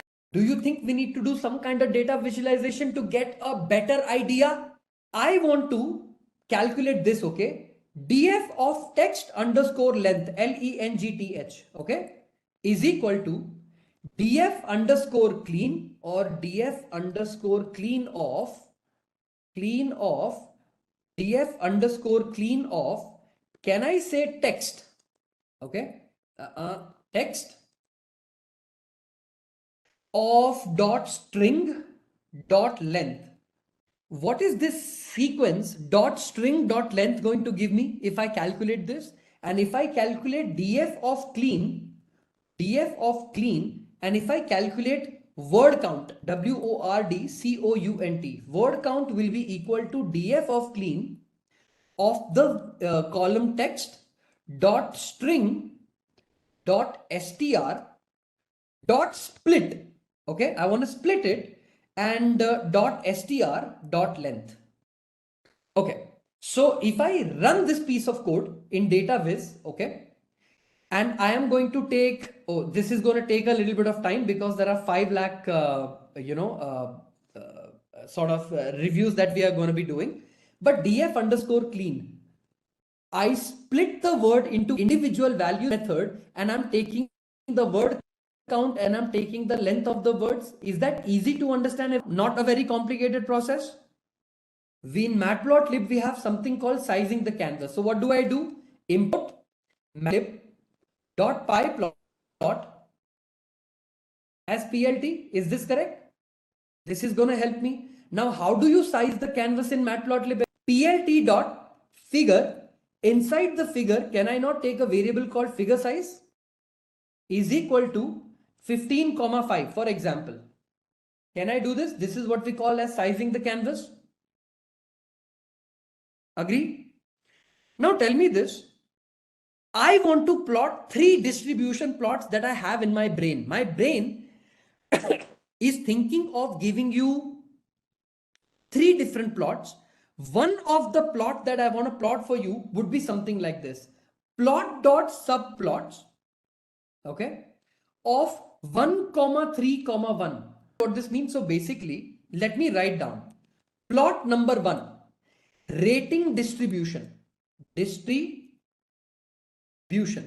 Okay, distribution. Score counts, the one that I have already calculated, dot plot, okay, kind is equal to bar. I'm going to plot a bar chart. Let me say color should be equal to sky blue, okay, and let's make it not very light or dark. Let's keep the alpha as 0.8. Plot dot title, title, title, and I will call this title as rating distribution, okay, and let's take a larger font size, okay. So font size, what was the name of it? I forgot. Plot dot title, font size. Is it font underscore size, or I think it was font size, but just making sure just got it right. Yeah, so this would be font size is equal to 16. Okay, that's how we are supposed to take it, right? Okay, so font size is equal to, I'm not going to take 16. I think I will take it to 14, not more than that. Okay, that's fine. Plot dot x label will be passed as let's say rating in stars, right? I'm going to be giving the rating in stars. And plot dot y label would be, I will have number of reviews, okay. And do I need to also show, wait, let's have a look at it first. Yeah, this does not look good. So let me take 8 with 5. Let's actually take this more than 7, right? Yeah, let me actually reduce it even further. Let me take it 5 by 5. Let me see if this kind of looks good. And let me take this, let me actually make this slightly larger. Okay. And let me make this also slightly larger. So let me take it as 18,6. Yeah, this will make more sense. So I have a larger distribution here. Okay. But I am not able to see the size of the dimension. So let me annotate. So can I say for I index comma value in enumerate, okay, inside this I will take score counts dot values. For every single value, plot dot text, I want to annotate it for index comma value. Let's make the value go up beyond 100 points, okay, where my f value would be nothing but the value itself. And for that particular value, let's take it as a center. Yeah, let's take it in center. And this is more than enough, I'm assuming, right? No, let me make it go 1000. Okay. Ignore the program. Just look at this graph here. Clearly, if you ask me, is there a distribution sort of difference between the texts? Let's make it bold. Okay. 1-star review, 2-star review. Oh, this is not rotated well also, right? So can I say plot.xtext? Okay, TICKS text rotation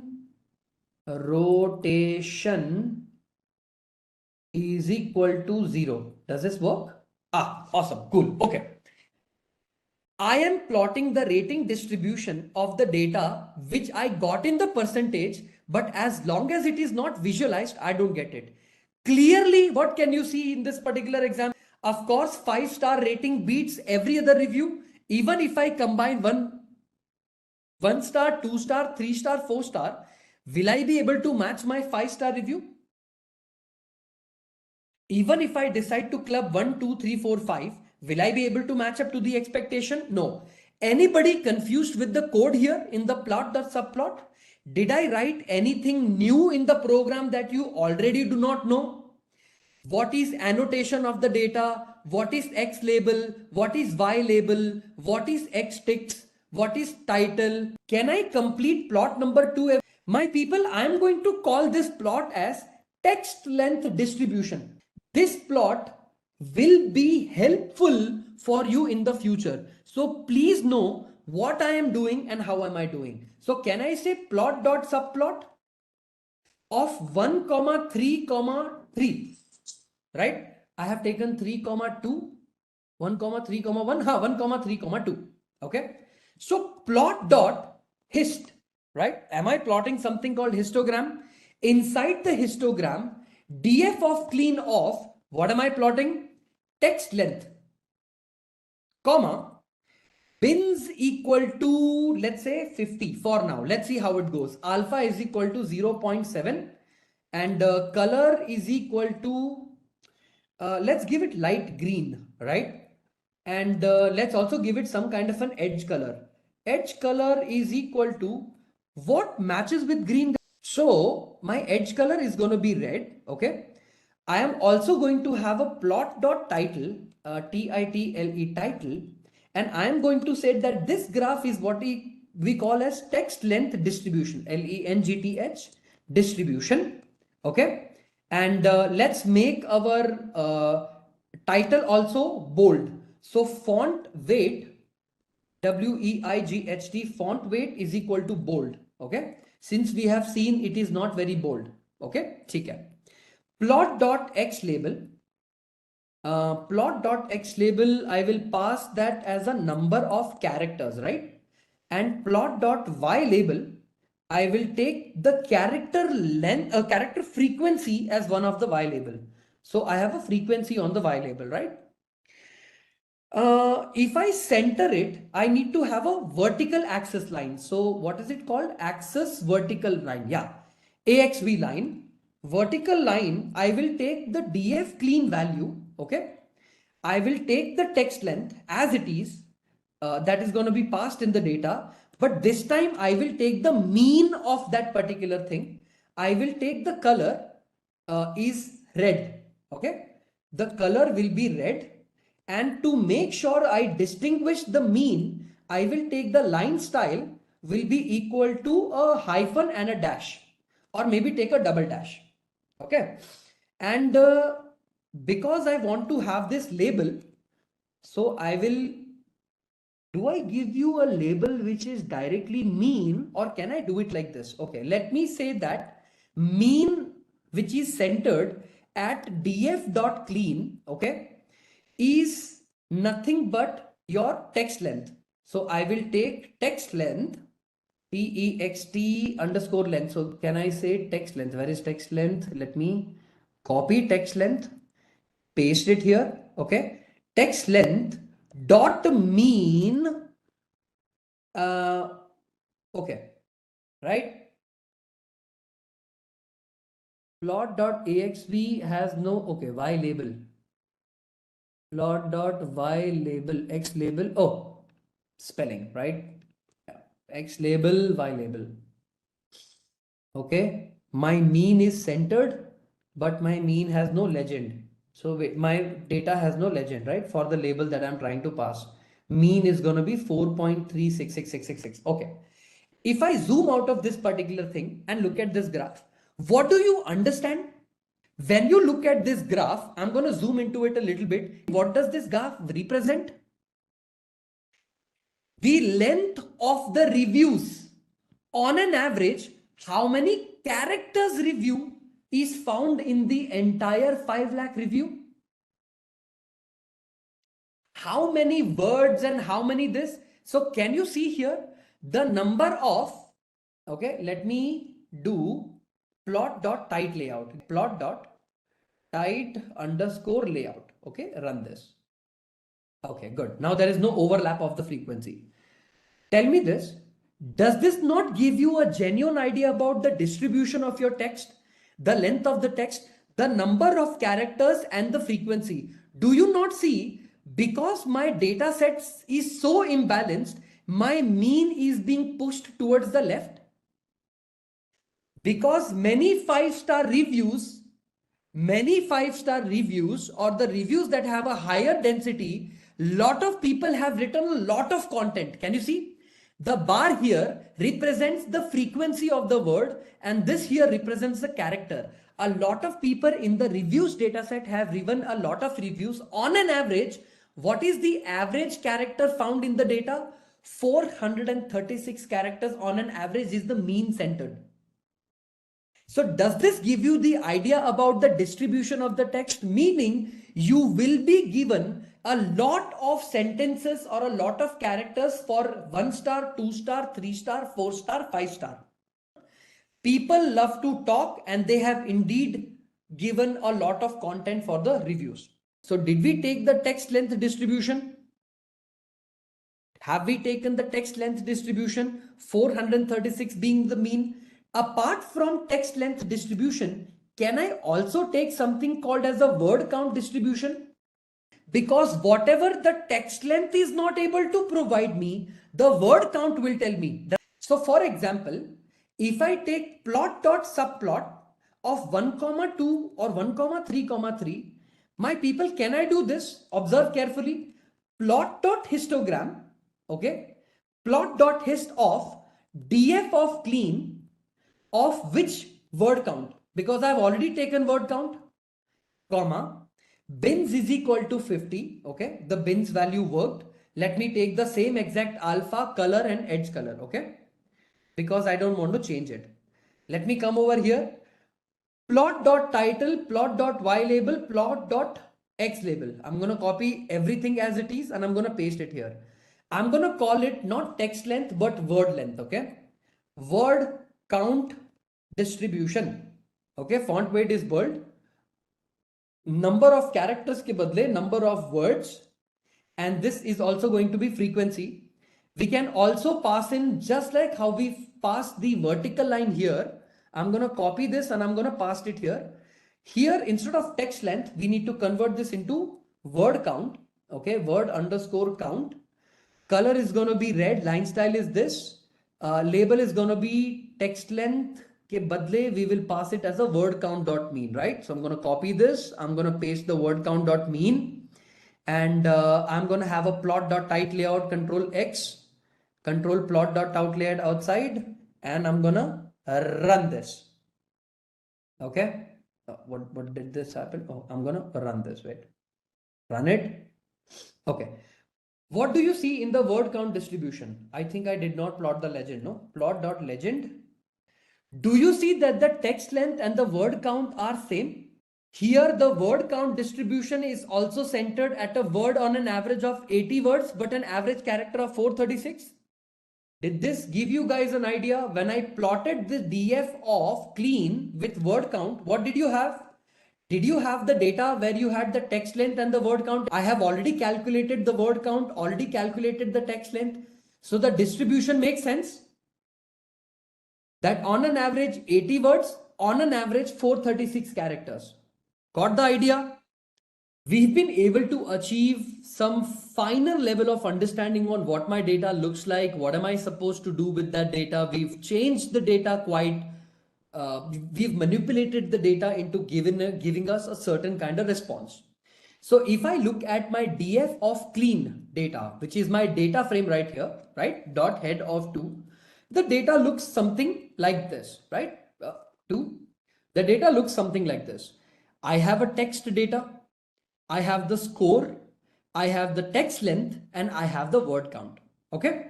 Now to make the problem slightly simpler to deal with, what I recommend we do is we convert our problem statement into a binary classification problem. Now, sir, what do you mean by binary classification problem? What do I mean is any review which is a 1-star or a 2-star review, I want to call this as a negative review. Any review which is a 3rd review is we are going to call that as a neutral review. Okay. And any review which is a 4 stars to 5-star review, I want to call this as a positive review. I do not want anything to do with my neutral review because this gives me no information. I want to keep it directly to negative and positive because what I want to do is I want to know what exactly causes my review to go negative, what exactly causes my review to go positive. So to simplify the problem, what are we going to do? We are going to take a 5-class problem, which is a multi-class problem, right, into a single binary class. 1 to 2 star will be negative, 4 to 5 star will be positive. I don't want the 3 star. So tell me this, sir, if I want to convert this into a binary classification problem, can I take a separate table? Can I say df of binary is equal to df of clean? I take the clean data set, which is the clean data frame, and I say score, right? Because this is what I want to choose. In pandas, we have to take it outside the name of the table. So df of clean. So data frame of the score, which is not equal to 3 dot copy. What does this mean? What am I doing here? I have taken a variable called df of binary. I said for that data frame, for that table, I want to take all scores which are 3 and copy. What does it mean? Am I taking all the neutral reviews and kind of creating the binary labels later? So if I print the df of binary for all of you, just for your understanding, will it look something like this? As long as you are not 3, it will only have 1, 2, 4 and 5, correct? No use of 3, only 1, 2, 4 and 5, correct? Everything apart from 3. All 1, 2, 4, 5, right? This is a basic pandas function. So df of binary, okay, df of binary of, if I say something called sentiment, am I creating a new column where I'm saying that df of binary, I want to take my score. If it is greater than or equal to 4, I'm going to convert that into as type int. What does this mean when I write this program? Control X, run this, run this. Now, I've also run this, okay. df of binary dot head of 2. What does this mean? Just to be sure, I'm just going to take my score and check for the value counts. Just to be double sure so that I know I do not make a mistake. Okay, good. So this implementation ran. Let's make this happen.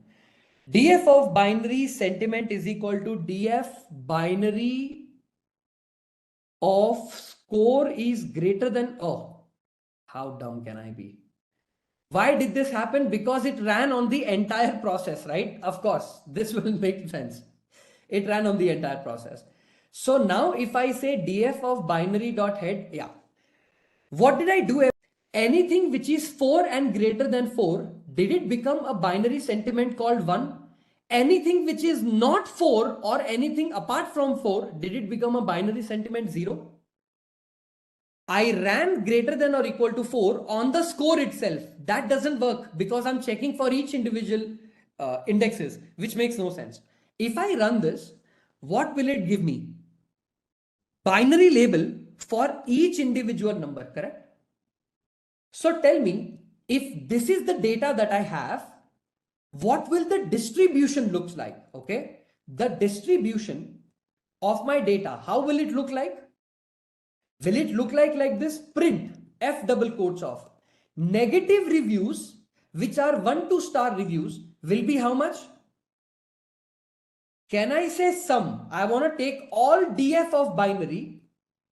Inside the DF of binary, I want to take all sentiments. Okay, let me copy this. Let me paste it here. For all values of sentiment, actually, let me take it out like this. Bracket, sum. If I write sum, open the bracket, close the bracket. Take the whole thing as it is. DF of binary, just put it inside this. Of sentiment. Can I say equal to 0? Is this something that I can say? Equal to 0? And for better visibility, let me take a comma outside here. If I copy the whole thing for negative distribution and paste it here in the bottom, and let's call it positive. Positive review, which is a 4 to 5 star review. DF of binary of sentiment is equal to 1. Can I say this is what I can say? This is negative star review and this is a positive star review. What do we see? Do we see any 1 to star review is 82,037 and positive star review is 4,43,777? Do we have 2 reviews? 1 to 2 star and 4 to 5 star. Are they binary class? As proven, I have converted them into binary classes. I don't need to worry about them. Now tell me one thing.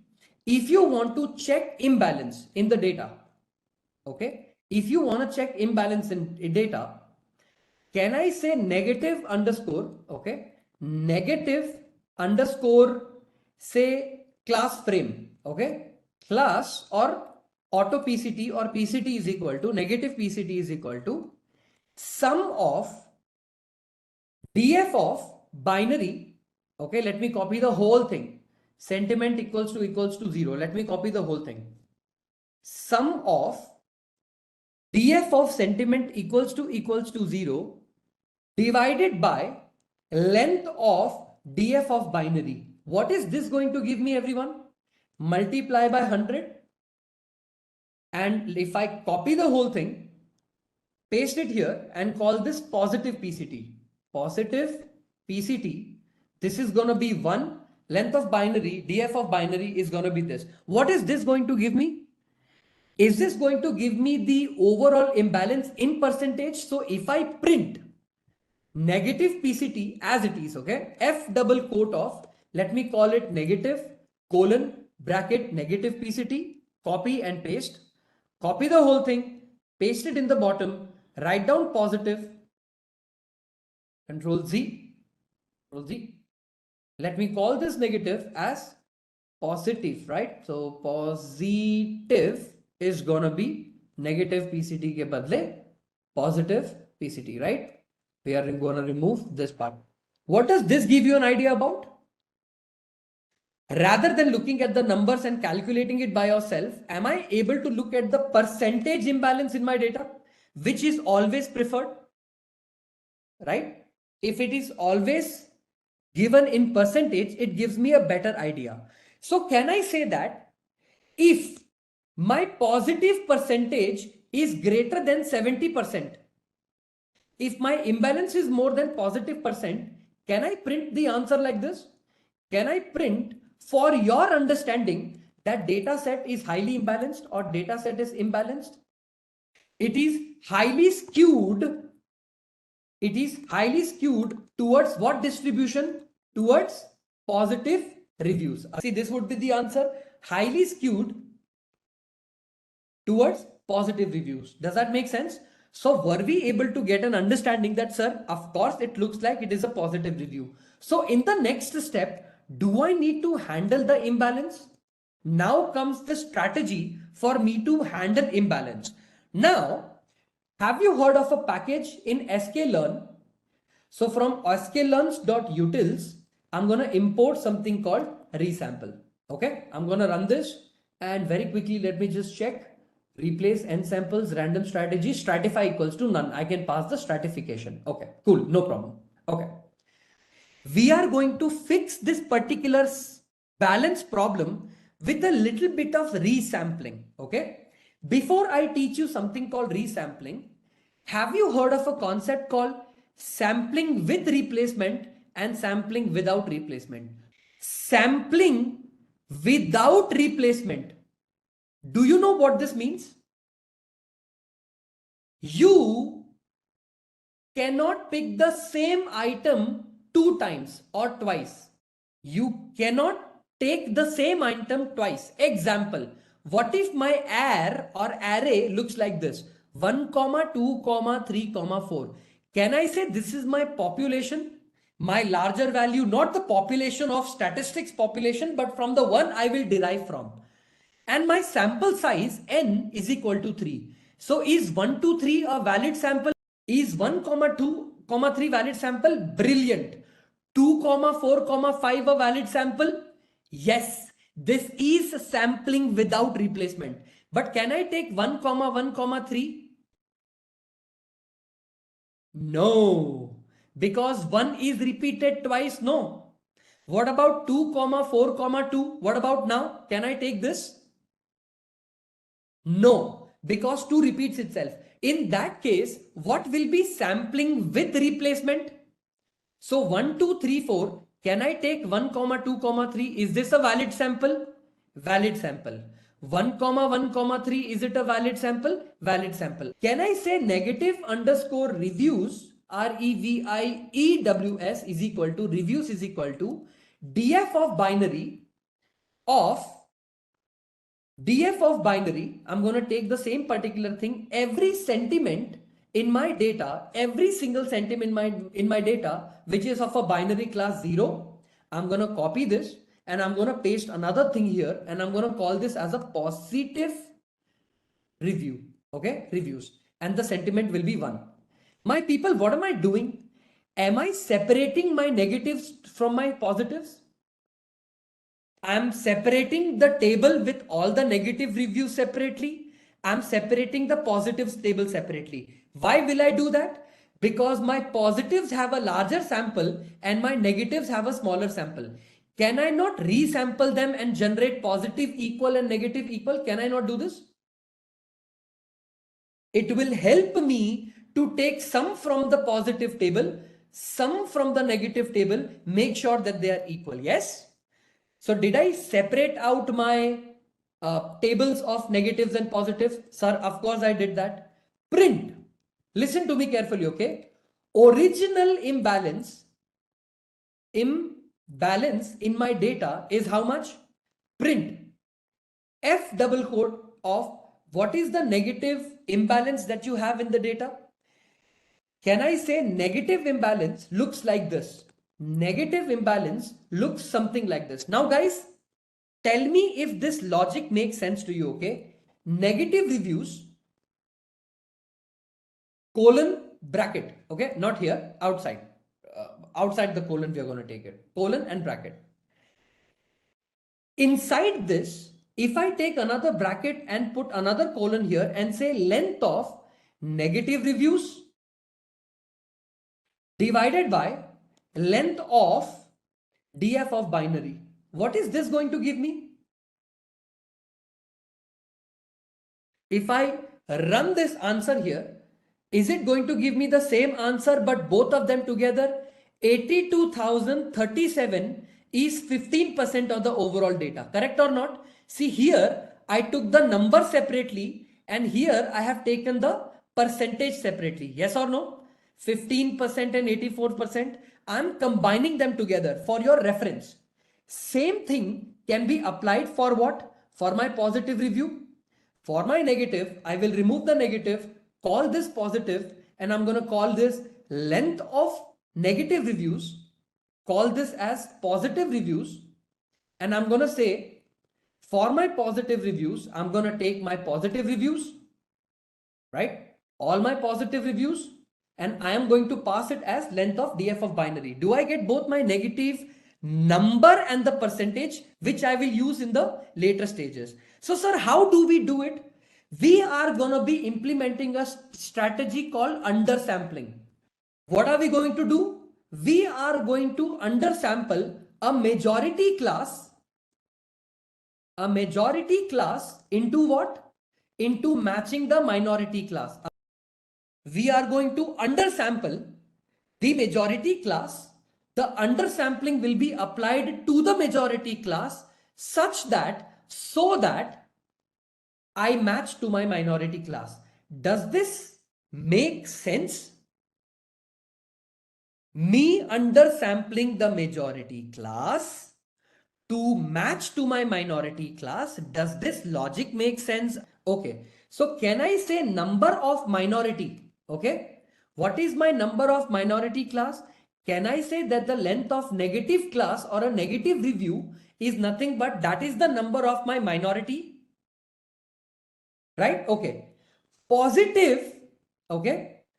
Positive underscore down sample or down sampled data can be used something called resample of my sklearn package. Will I pass something called positive reviews? Point number 1. I will put replace equals to false. What do you mean by replace equals to false, everybody? What does it mean that I am saying replace equals to false? Sample without replacement. Make sense? Number of samples that I want for my class will be nothing but number of minority. I want this to match because I want to match my down sample to match the minority class. That's why the number of samples is equal to number of minority. And to make sure your answers and my answers are matching together, can I say random state is equal to 21? Cool. Okay. What did I do, everyone, here? Did I downsample my positive class such that the positive downsample class will match my minority class? All I have done is a very simple resampling technique. After I have done positive resampling, can I say BALANCED, balanced? So data frame underscore balanced is equal to pd.concat. What am I going to do, my people? Concat what? Negative reviews with what? Positive downsampled. Positive, actually, let's not take this p small, let's take this p small. Positive downsampled. So df of balanced is equal to pd.concat negative reviews and positive downsampled. But I will not take my data as it is. I am also going to shuffle my data. So df of balanced is equal to df of balanced dot sample. I am going to write down something called frac equals to 1 and random state equals to the same thing that you have given me, 21. Dot, okay, dot reset index. Inside this, drop equals to true. So tell me, before balancing or my original balancing is this, correct? This is my original balance, no? After imbalance, can I print the original imbalance and after imbalance or after balance? Can I do this or not? So tell me, in the original balance or after balance, let me say after balance, AFTER, after balance, let me also print this. Total samples, TOTAL, total samples will be how much? Length of DF balanced. Here, instead of negative reviews, what will I do? Will I take this df of balanced? Df of balanced, I will remove this negative review part. Okay. I'm actually, you know what? Let's not take it like this. Let's take it like this. Let me remove this. In the total sample part, let me take it like this. Negative PCT. Okay. Let me copy this as it is and let me paste it here. Okay. Okay. Let me remove this. We don't want negative stars. I just want negative and I just want positive. Okay. So sum of df of balanced, let me copy this and put it here. df of balanced, sentiment is equal to 0. Let me take df of balanced, copy the whole thing. Sentiment is equal to 1. Okay. And for this particular value, now I'm going to calculate the number. Can I take sum of df of balanced? Actually, let me close this. Since this is a part of the double quote, I think I will come outside the bracket. Negative sum of this. Let me take a bracket here. Sum of df of balanced. df of balanced. Inside the df of balanced, I want to specifically choose sentiment. Sentiment will be equal to 0. Divide the whole thing by a length of df of let's say balanced, and the entire balanced will be multiplied with 100. Okay, so what will I do? I'm gonna take this particular example here, copy the whole thing. Let me do it like this. Copy the whole thing and paste it here in the bottom. df of sentiment is equal to 1, balanced is equal to 0. Is my negative samples and positive samples, they match? Are the positive samples and the negative samples, when I ran them, now they match? Right? Now, tell me one thing. Now that we have balanced the data, okay, what are we going to do? Are we going to make our data slightly different into training and testing? Because now comes my actual part of implementation of the algorithm. I will be splitting my data into training data, testing data, running the RNN model and the LSTM model. So tell me, my people, when we took the original data, did it not take us time to do balancing, understanding, reviewing, exploratory data analysis of sorts? We have done some very simple EDA and it took a lot of time. Remember, in your real life, this is also going to be the case, right? I handle a team in my company for credit fraud analysis. Okay. I deal with financial data. Majority of me and my team's time goes in exploratory data analysis and feature engineering. Understood what I'm trying to say? No matter which company, job, startup, whatever you're going to join in the future, majority of your time will either go into feature understanding or EDA. This is the truth. Making a model is not hard. Running a machine learning model or a deep learning model is not hard. It's a simple piece of code. Did you find running the code easy or learning easy? Which one is a little bit more complicated? When should you apply LSTM versus how the LSTM code is? Which one is easy? It's in which condition should you apply LSTM? So understand, it's the practice that takes time, not the implementation. So now what are we going to do? We are going to take a sample. So tell me, sample underscore size. Guys, I am going to take a smaller sample from 82,000. You know why? The problem is, can you see in Google Colab, we only have 3 options: CPU, T4 GPU, and V28 TPU. This is called tensor processing unit and this is called graphical processing unit. Okay. The problem with the free version of GPU and TPU is the RAM isn't very high. So when we train the model, it will take a lot of time for the training to happen. So can I take a smaller sample size? Minimum of 50,000, comma, length of df of binary. What is this going to give me if I write this piece of code? If I do not have a smaller sample size, use up to 50K. So df of sample is equal to SAMPLE, sample is equal to df of binary dot sample.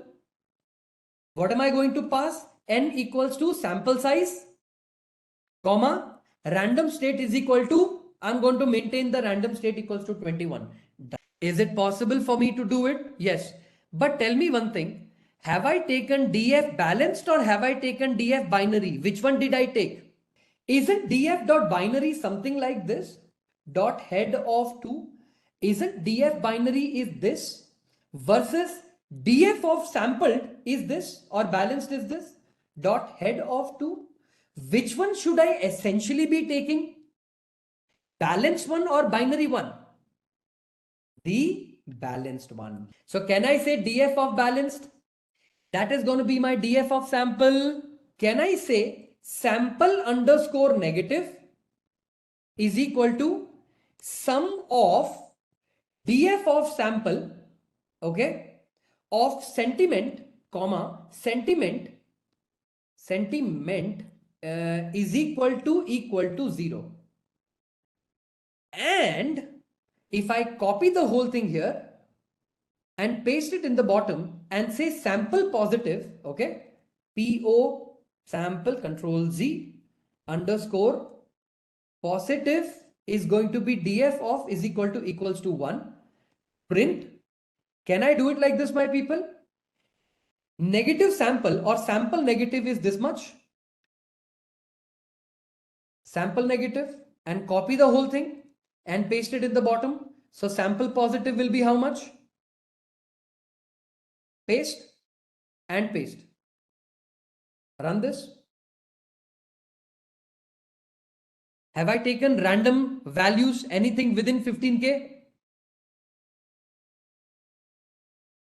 Agree, disagree? Have I taken the values of sample size up to 50,000 at a random state 21? It gave me 25 and 24. Believe me, it will be balanced. It will not be a problem. So did we do it? Have I taken a small distribution? Maybe 50, 49, 51, 49 percentage. Okay. Don't be somebody who wants to directly jump into implementation of RNN. You haven't done anything called text processing. We have not done any text processing. So tell me one thing. Can we do this? Can we clean our text data? What do you mean by clean our text data? Convert everything, every single sentence into lowercase. This is the first step that I can do. And this is something you will be doing a lot in your career whenever you're going to be doing any kind of text processing. So first of all, will I convert my text into a lowercase? Remove any special character. Like sometimes people like to add emoji also. So tell me, if I say smiling emoji, okay, smile emoji, okay, do you know what is the UTF-8 encoding of smile emoji? U plus 1F60A, okay. If I write down in the text like this, will you be able to understand what this is? Does a human intervention require, or is it required, no, to understand what this is? So any special character like a hash, at the rate, exclamation, all this nonsense needs to be removed from the data. I only want string. Keep only letters and spaces, correct? Only letters, words and spaces will be allowed, and any extra white space is available, or is if any extra white space is even in the data. For example, I love space ice cream, okay, space and then space ice cream. So tell me one thing, do we have a 2 white space character here, extra white space, 1 white space here? I am only going to do this much. If you want to do more than this, you can do it. I am only going to do basic. So can I say I'm going to have something called clean text data where I'm going to be passing the text? I will have a function. What is the first thing I want to do with the text? Text.lower. Yes or no? Am I going to be doing something called text.lower? Very good. Okay. This is going to be my first text. What will be the next text? Have you heard of a website called regex.com? This is the example text. If I do this, listen to me carefully. A to Z and A to Z. Have I chosen every character which is a small letter A to Z, capital letter A to Z? Yes? Am I only choosing only and only letters and letters? There will be no plus W. I don't want it to be anything greedy. Okay. Let me make it as small s. Sorry. Can you see the full stop and some spaces, and these are highlighted? Do you know what this is? This is what we call as a regular expression. You know, if you only want to choose letters, can I just choose, go to regex.com, validate if my regex is correct, come back to this particular thing and mention re.sub, substitute, what will I do? R of bracket hat A to Z, all the small characters, all the capital characters I want to choose.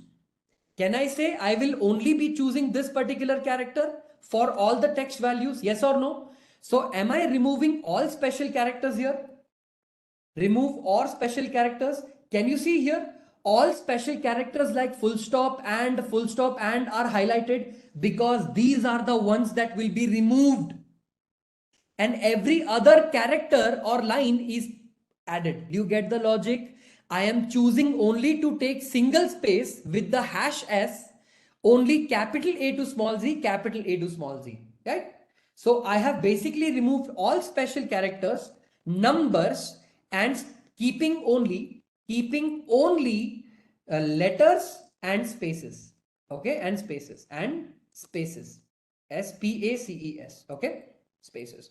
Look, for example, if I have a character like this, okay, listen to me carefully. If I have a sentence like this, I love dash dash dash ice cream so at the rate much I love it dearly. Okay, I love it dearly.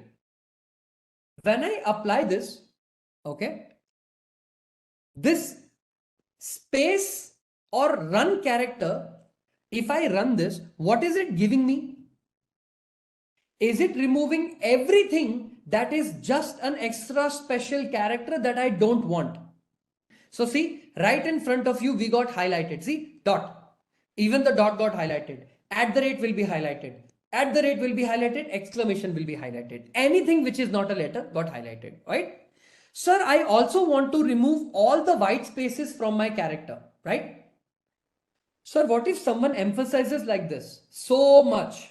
See, for that the regex will be different. So much does not highlight or is not highlighted or will not be caught because you need to implement something called substring sub pattern matching. Because so is also a character, much is also a character, that will not go away. Understood? For that, you need to do stemming, lemmatization. Understood what I'm trying to say? There are better variants to handle that. So much and all of that, you can do it in a much different way. Understood? Okay. Text is equal to dot join. Okay. Dot join. How many characters or what on the basis of what do I want to join? Text dot split with no space. And can I say return text? All the special characters removed, all the words converted into lower, all specific things converted into extra one single white space. Can I say this is the function? Processing. Am I going to be doing something called text pre-processing here?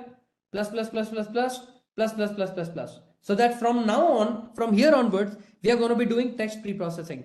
My people, how do we apply a function on an entire column in pandas? df of balanced of, what am I passing here? In this particular example, df of balanced, what am I going to be passing? What will I be passing? Will I be creating another variable called clean text? df of balanced, and what am I doing on the balanced data set? On the text of the balanced data set, am I going to apply the clean text? Oh, not res, re, right? Have I imported re by the way? Oh, I did not import re, no? Import re. Let's run this. Let's come over here. And where did we go? We have come over to the text pre-processing part and run this. Text pre-processing done. If I print my df of balance dot head of 2, do you guys see? I have the answer, my clean text. See, our family now uses this place. Everything is converted into all special, all small, and everything is removed. Correct? when you work on any deep learning based model, be it your RNN model, your LSTM model, specifically your CNNs model, or any variant of CNN model, okay? Any kind of deep learning based model, there is a certain process you need to follow. If you understand that process really, really well, building any generative AI application becomes very, very easy. What I mean by that is, if the foundations with respect to RNN, your LSTMs, your other variants of RNN like by RNNs, stacked RNNs, by LSTMs, GRUs, by GRUs, right? If those foundations are absolutely clear, building any transformer based model, both pre-trained or fine-tuned, becomes very, very easy. The question is very simple. Sir, between word2vec, between globalized vectors, embeddings which is built by Keras and TF-IDF, which one to use and which library is better, right? Which library do I use? Which text embedding method do I use? First of all, TF-IDF is not an embedding technique, okay? Word2vec, between glove and between the local embedding which is created by Keras, which one is better? First of all, none of these are good enough for a larger data set, okay?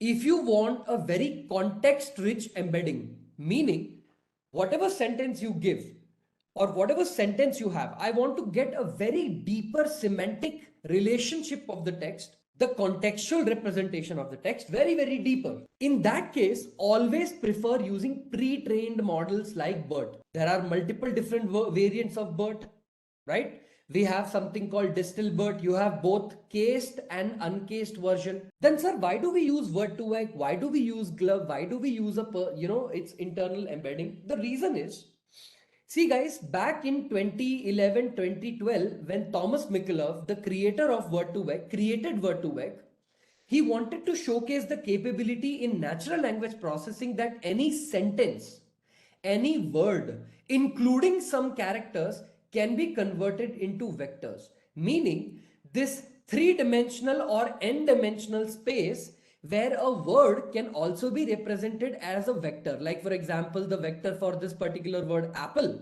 for a vector for a specific word called banana, right? So first of all, I want you to understand that both word2vec and glove, okay, are built not for production, right? If you ask me, sir, can I use them in production? Preferably nobody uses them in production.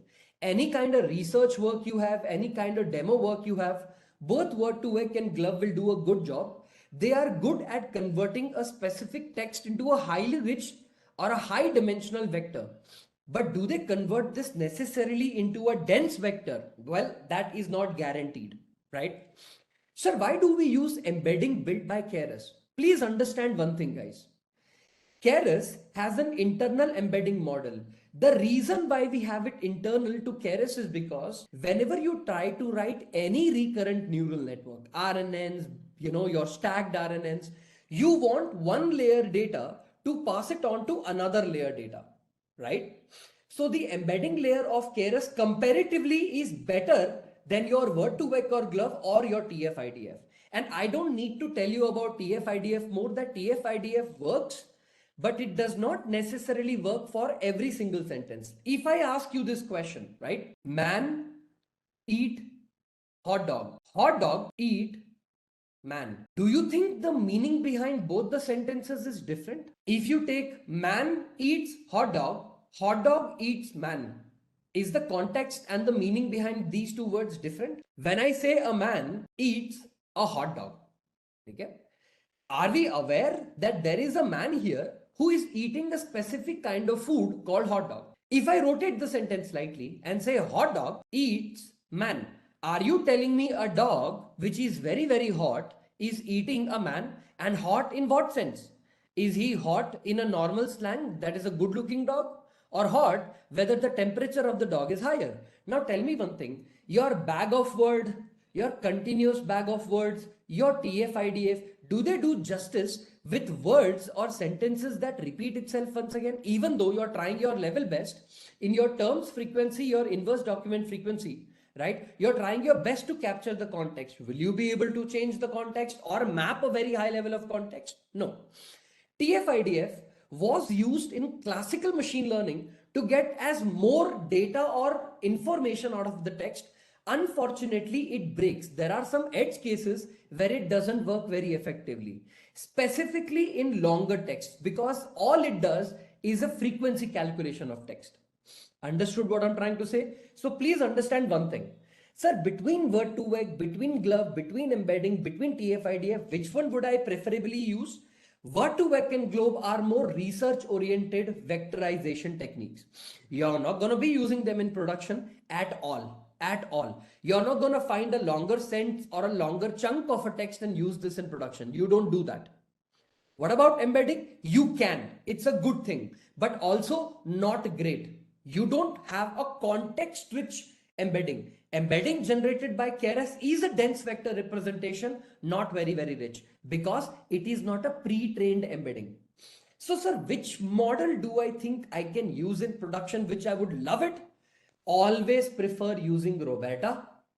Okay, you have another variant called Dino, right? You have USE, Universal Sentence Encoder, or any kind of BERT enabler like BERT based uncased, BERT based cased, distal BERT, any kind of variants like these. Yes, they will generate a very deep, very semantically high context, or semantically rich dense vectors. So prefer none. If I would ask you, prefer none. Sir, which embedding is usually used in production? Like I gave you the idea. For a large data set, preferably use these. These one will give you a much better representation. Now, there is one more model, which I'm not sure if you guys have heard of it, but I love it. It's beautiful and it works amazing. Have you heard of a concept or a model called TF5 FLAN? Okay. There is a model built by Google called T5 XXL and T5 FLAN. Okay. If we ever get the time, I want to show you the capacity and the capability of a T5 model, how it works and how you can use it for multiple different types of combinations, right?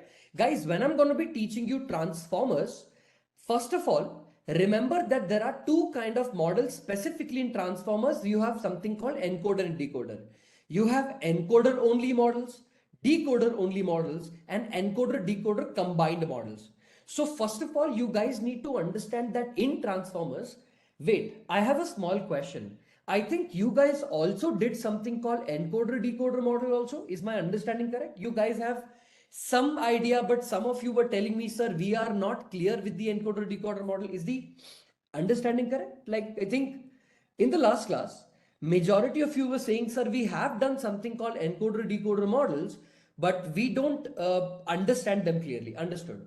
Now listen to me carefully. I taught you how to complete pre-processing until something called as text pre-processing, correct? Everybody remembers what we were doing?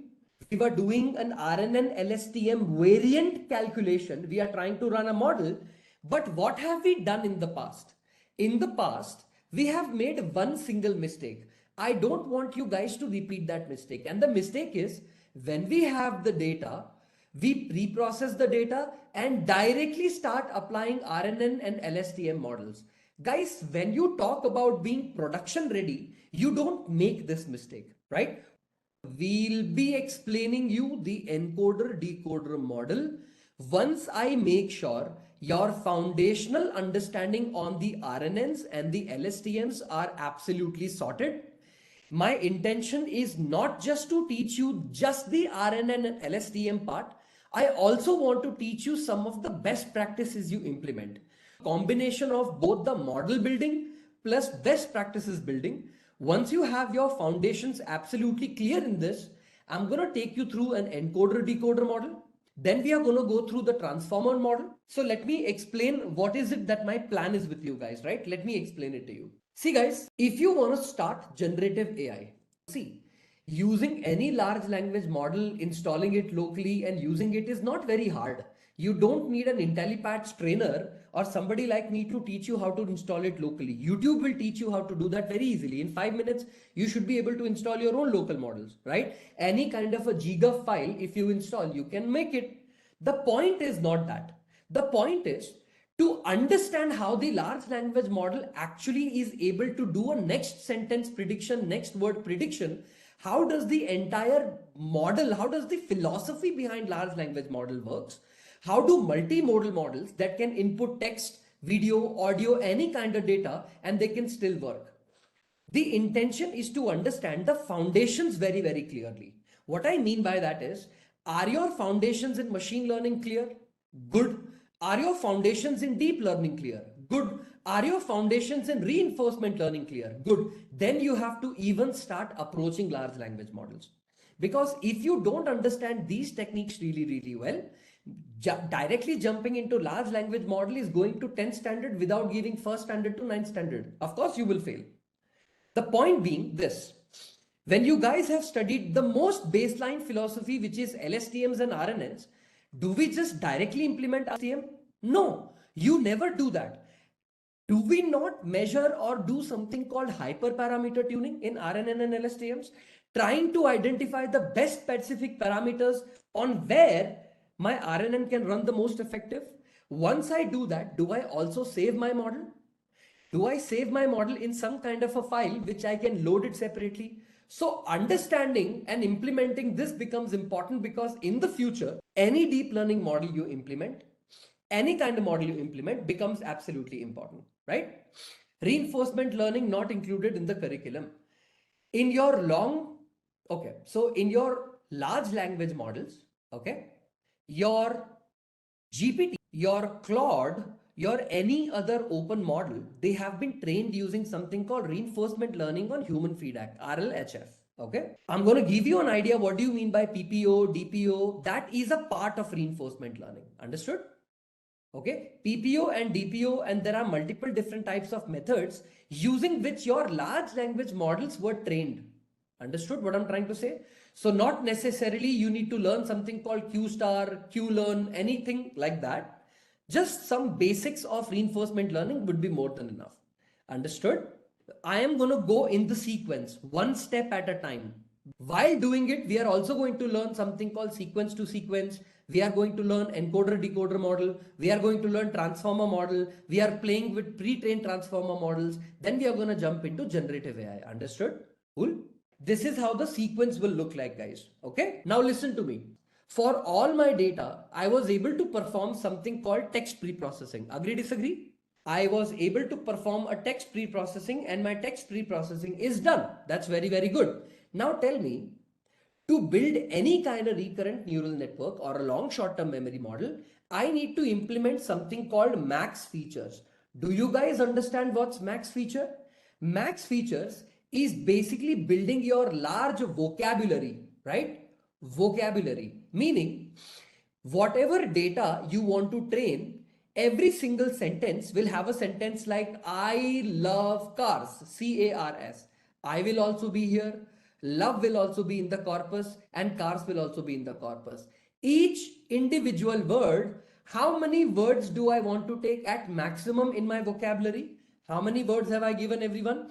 Can we take 10,000? Can I say that to build my model, the number of words I want to include in my vocabulary? Think of this maximum features as your vocab. Okay, we call this as a vocabulary, sort of like the data. Now, every single sentence that you take to do analysis, do you require the entire sentence for analysis? No. What we do is, if the sentence is very, very long, we cut the sentence at a specific length. We are also going to define at what length we are going to cut the sentence, and this sentence will help us do the prediction. So what do? I'm going to take that the maximum length I'm going to include in my sentence would be up to 100. What does this mean? The maximum length or the maximum sequence length I'm going to include in my analysis. So what do everyone? Do we start doing some kind of a tokenization? Yes or no? Because this is also an important step. We call this as a tokenization principle. Agree, disagree?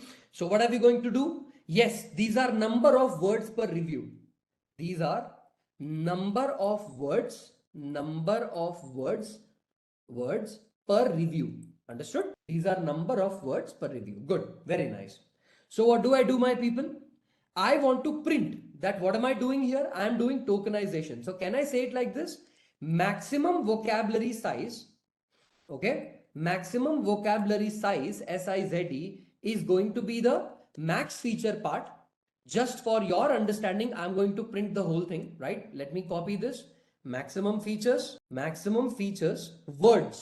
WORDS, words, okay? WORDS, words. I'm also going to copy this. I'm going to paste this in between and I'm going to say maximum sequence length, right? SEQLEN, maximum sequence length would be the maximum length here, and that many words I'm going to prefer. So if you can see here, maximum vocabulary size will be 1000 words and maximum sequence length will be 100 words. This is how I'm going to do it. Now I need to prepare my data, okay?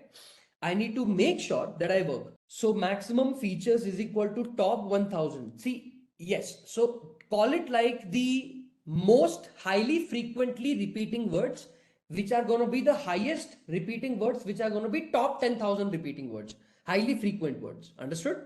Now tell me, what was the last thing that we did on the data? Did we print a data called DF balanced on which we implemented? So can I say DF balanced? I need to copy the same thing. DF balanced of what do I take? Do I take clean text dot values?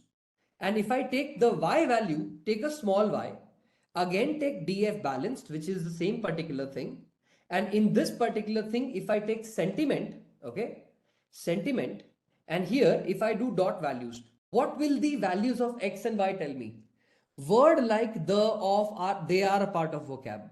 See, what happens is, highly frequent words like a, and, the, of, and, they also are a part of vocabulary. But usually what happens is, if you use any kind of models like Keras, TensorFlow or PyTorch, and you try and implementing and building a vocabulary, right? These words are usually what we call as a stop word, right? So for example, what mode of words do you think are stop words? If you have a sentence, I love eating ice cream. Have you seen that when I do stop word removal, I am able to remove a specific kind of word from my entire vocabulary, like a, and, the, XYZ, XYZ, XYZ, right? So the point is, usually we retain the stop word removal in Keras, and Keras is very smart about it, right? It doesn't just let any random word repeat itself again and again, right? So it's not like the top 10,000 words are only going to have a, and, the, of, in, only a specific kind of words. These are called supporting sentences. So actually supporting words that retain. Rest will be removed. Like a, right? Like suppose a, in, all these representations will not exist. But of, right? Of will be an important representation. So only some will represent, not all. Understood? Not all, some will be represented in the data. We can choose how much and what representation we need to give. We can always choose that. But not all will be represented equally. If I show you, I'm going to show you an example of that also. So tell me, what will this X and Y give me? Is it going to give me all the features of the data? And this is going to give me all the labels, all the zeros and ones in my data? Yes or no? Agree, disagree for this particular value? Now, sir, I want to run my tokenizer values. Sir, I want to tokenize my data. How do you tokenize the data, my people? Can we go to our import statement? Sir, how do you do tokenization here? For tokenization to work, do I need to import some kind of a tokenizer? Have you heard of any kind of tokenizer that we have? Yes. From TensorFlow, okay? In TensorFlow, you have a submodule, okay? In that module, we have something called Keras as the submodule. In TensorFlow.keras.preprocessing, okay, we have a submodule called text. And from that, you're going to be importing something called tokenizer. Can you see here? I'm importing something called tokenizer here. A simple tokenizer called TensorFlow.keras.preprocessing.text. I'm importing something called tokenizer. So what am I going to do in this particular sentence?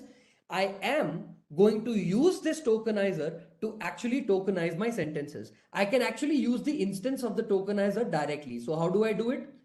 Can I write it like this? Tokenizer, okay? Tokenizer is equal to, can I call it tokenizer?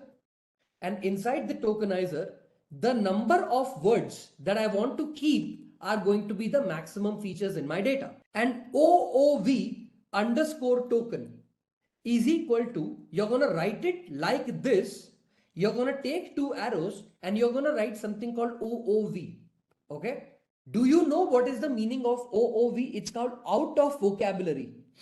Tell me, when you're working with any kind of data, isn't it possible that there is a word called, say, gensim that was never seen by the data? This is an out of vocabulary word.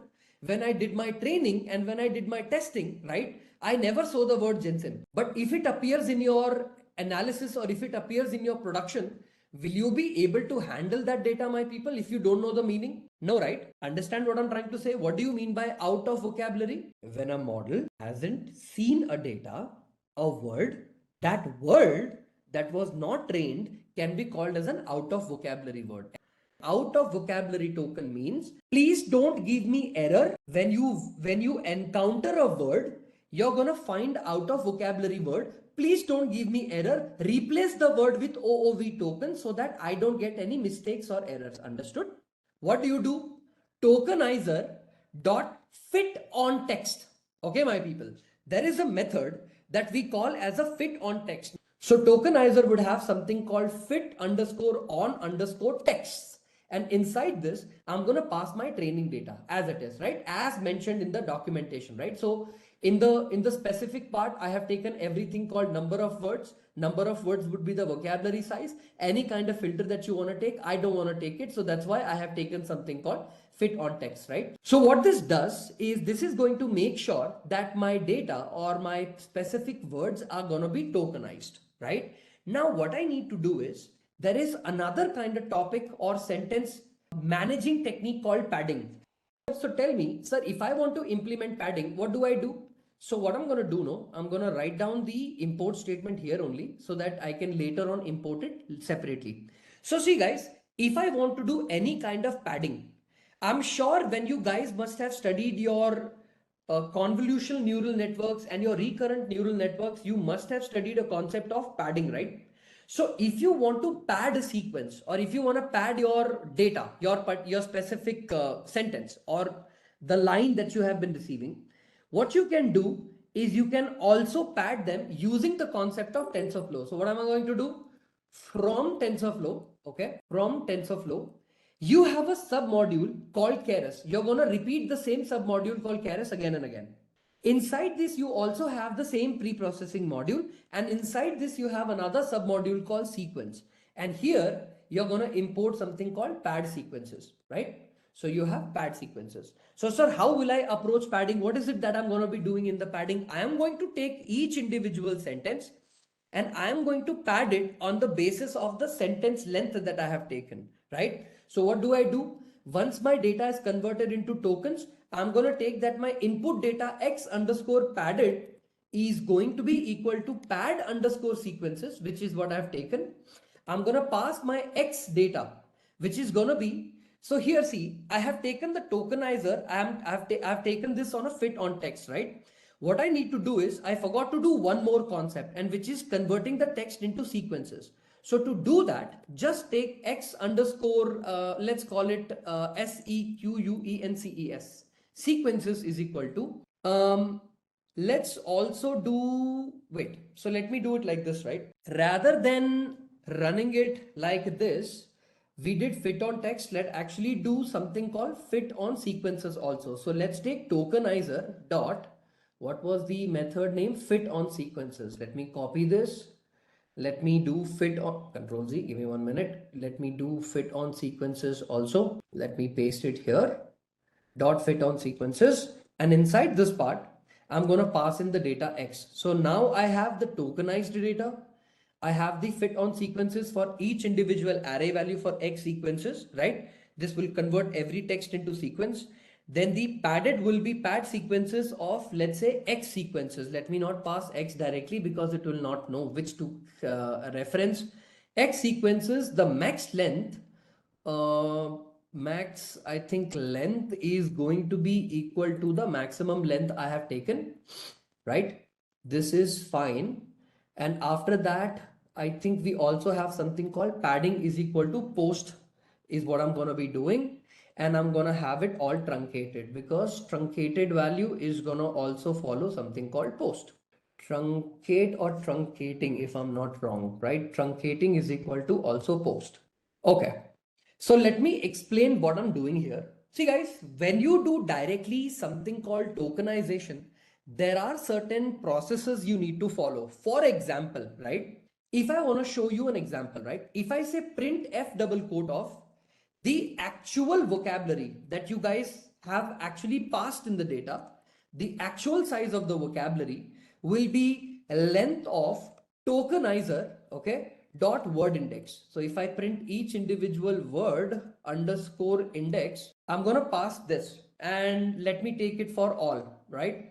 For these many words, please give me the answer. Wait, df balanced of sentiment dot values. Oh, there is no full stop here, right? Max vocabulary size is this, and running the indexation, give me 1 minute. Sequences must be iterable. So give me 1 second. Pad sequences will be X sequences, maximum length is this. Truncating, give me 1 second. Sequences must be iterable. Have I not made them iterable? Are they not looping through it? Give me 1 minute. So tokenizer is fed on text, right? Tokenizer values are fed on text, which is going to be passing the value here. X sequences will be tokenizer is converted. Oh, I think I understand. Is it going to be something called text to sequences, right? So do we have text to sequences? Okay, wait, let me give me 1 second. So tokenizer dot text to sequences. Yeah, this is the name of the method. Give me 1 minute. So if I come over here, not fit on sequences, this is text on sequences. If I pass in from text to sequences, if I have the value of X, give me 1 minute. Let me loop through it. The actual vocabulary. Oh, I think I did something called fit on sequences, not text to sequences. This should work. Now give me a second. Let it go to tokenizer dot text to sequences. So basically we have to pad sequence later, and this will cut it off to 50. Yeah. So actual vocabulary size is 1,13,343. So against this, if I want to measure my final sequence, right? SEQUENCE, final sequence shape. Let me check what that be. The final sequence shape would be, I think, somewhere between X padded sequence with the shape of the data, right? So that would make it how much? Final sequence shape is 1,64,074 cross 100. Okay, understood. So basically everything is in a sequence of 100, and everything is going to give me a value for 1,64. This is, I think, what we had in a original data, right? DF balanced. If I come over here, if I come over to DF balanced, what was the df balance dot info, or let me just print my shape. It was 1,64,74. Understood. So let me explain this piece of code from here to here, right? From this specific sequence to this specific sequence, right? Also, why don't I do one thing? Let me also actually print it in the same specific value, okay? Show, look at the final data. Give me 1 second. Look at the final data. So how will we look at the final data? It would look something like this, right? So if I say print f of original, text would be something like this. I have the actual data X.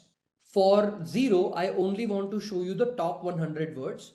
And if I take the same exact value where I show you the sequence of the data, so it will be X sequences, right? I will also take the same value here and only maybe the top, wait, so I think you need to also show it like this. Otherwise there will be an error here also, because I want to show you only the top 100 values. The same specific thing will apply here, where I'm going to show you only for the top 20 sequences, right? The first 20 numbers of sorts. And if I print here, and if I also show you the padded sequence or padded shape, let me show you the shape here also. So in the padded shape, if I pass in X underscore padded, I'm going to show you for that specific value that I have printed. Let me also print the shape of it. Give me 1 second. Let it run. What is my runtime? My runtime is a CPU, which is fine for now. So our text, our family now uses this in place of butter or the file. Fine, so good. Padded sequence is 100. Okay. So first of all, let me copy this piece of code, right? Let me copy it from here to here. Give me 1 second and paste it. Okay. Let me expand this. And let me also take my output, okay? Let me also take my output and paste it somewhere in the bottom. Okay. For any text processing that you're going to do from now onwards, okay, I want you to remember a couple of processes that are going to remain consistent throughout your code whenever you want to implement them from now on. Okay. See, two things. We have a tokenization concept, right? In your NLTK, in your other libraries, we are specifically choosing to use something called TensorFlow. So how are we doing it, sir? Right? Let's talk about this. See here, I have taken a sequence, or I have taken a portion or a module built by TensorFlow called tokenizer. Can you see here? This is a variable. Actually, this is the name, or this is the import that we have done. Can you see here? Tokenizer is equal to this, right? This tokenizer object that I have taken will take what? It will create or limit the vocabulary to how much? Will only 10,000 vocabulary size. Agree, disagree? Right? Any word that does not exist in the data and that comes in your real-time data will be replaced by the token called OOV. So my model will run, but it will not give me error. Cool? Until here? Now my people, there is a method called fit on texts. Okay? Fit on text does multiple different things. Number one, what it does is, how many frequency of words do you have? For example, if you have a word called apple, repeats how many times? Mango repeats how many times? Some other word. How many times? Whatever words you have in your value, how many times does it repeat? It creates word frequency for all the values of x. So can you see here? I have taken every single text data called clean text data, and in all the data, I'm counting all the frequencies. Agree, disagree? Once you take the frequency, you need to create something called word to index mapping. For example, the word apple will have an index 1, the word banana will have an index 2. So can you see here, based on the highest frequency, I am also creating its index in order. The most frequent word will be assigned the index 1. The second most frequent word will be assigned the index 2. The third more index frequent word will be assigned the index 3. Understood? Once the frequency is calculated, I take a table with all the top frequency values and I map them in the sequence. Remember one thing, please be aware, your out of vocabulary token in PyTorch is given index 0, in TensorFlow is given index 1. Understood what I'm trying to say? By default, any out of vocabulary token is by default given 1 in TensorFlow, but in PyTorch, in some variants like TensorFlow, like PyTorch Lite, TF Lite, they give it index of 0. So what does fit on text does? Word to index mapping. That is the only job of fit to index wala part. Okay, got it? After we do this, we use something called text to sequence.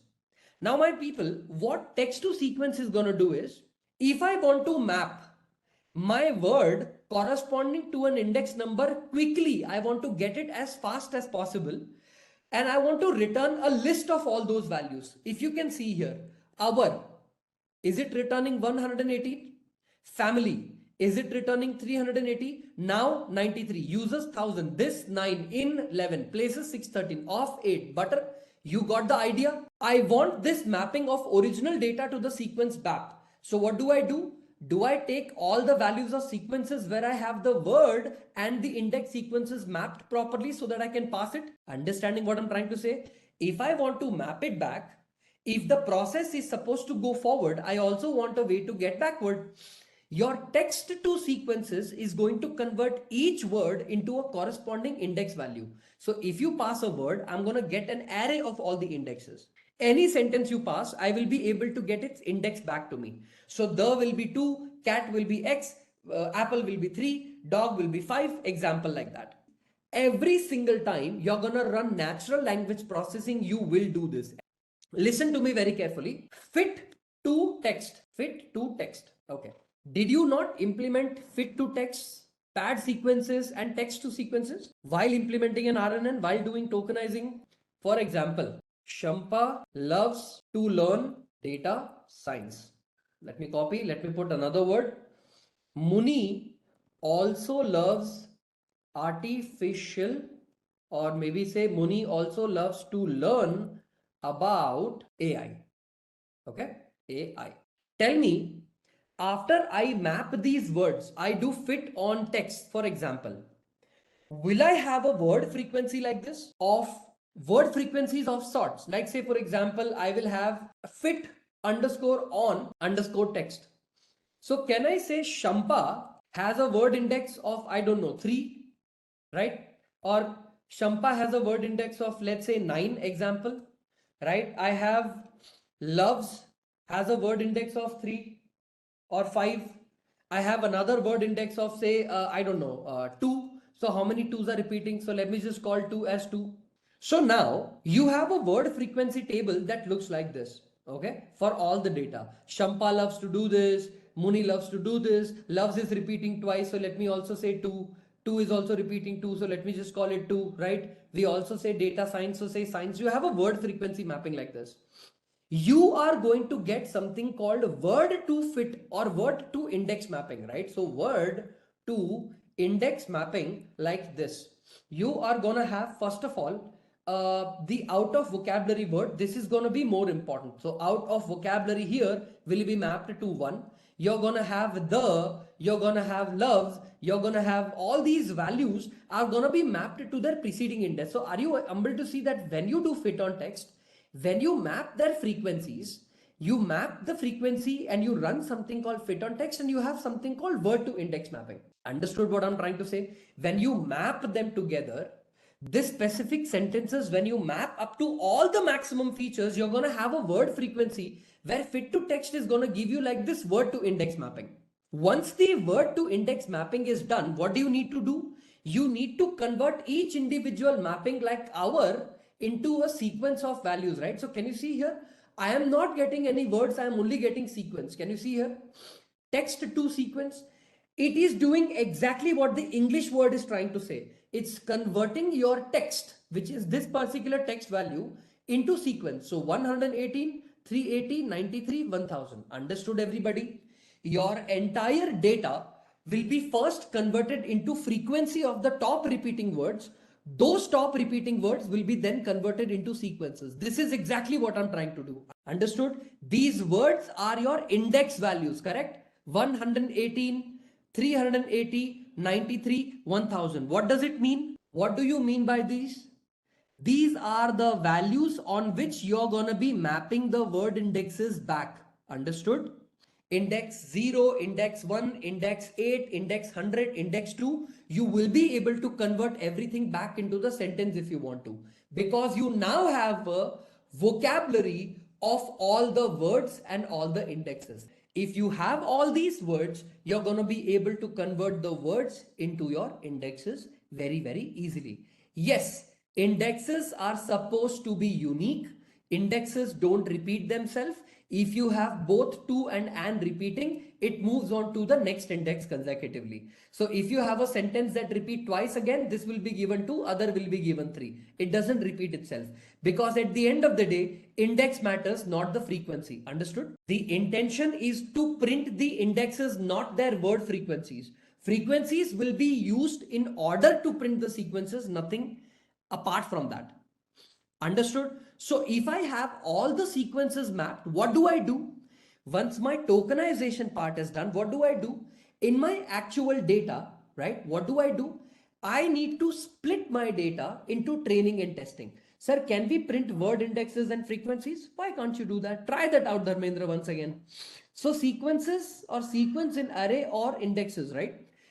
These indexes are, or the sequences are indexes value for each individual word. That's what they are. Because if you don't do this, you will not be able to create any vocabulary, and that vocabulary will not be used for training in the future. Then what are you trying to do? You want to train your data on a specific vocabulary, otherwise it makes no sense. Understood?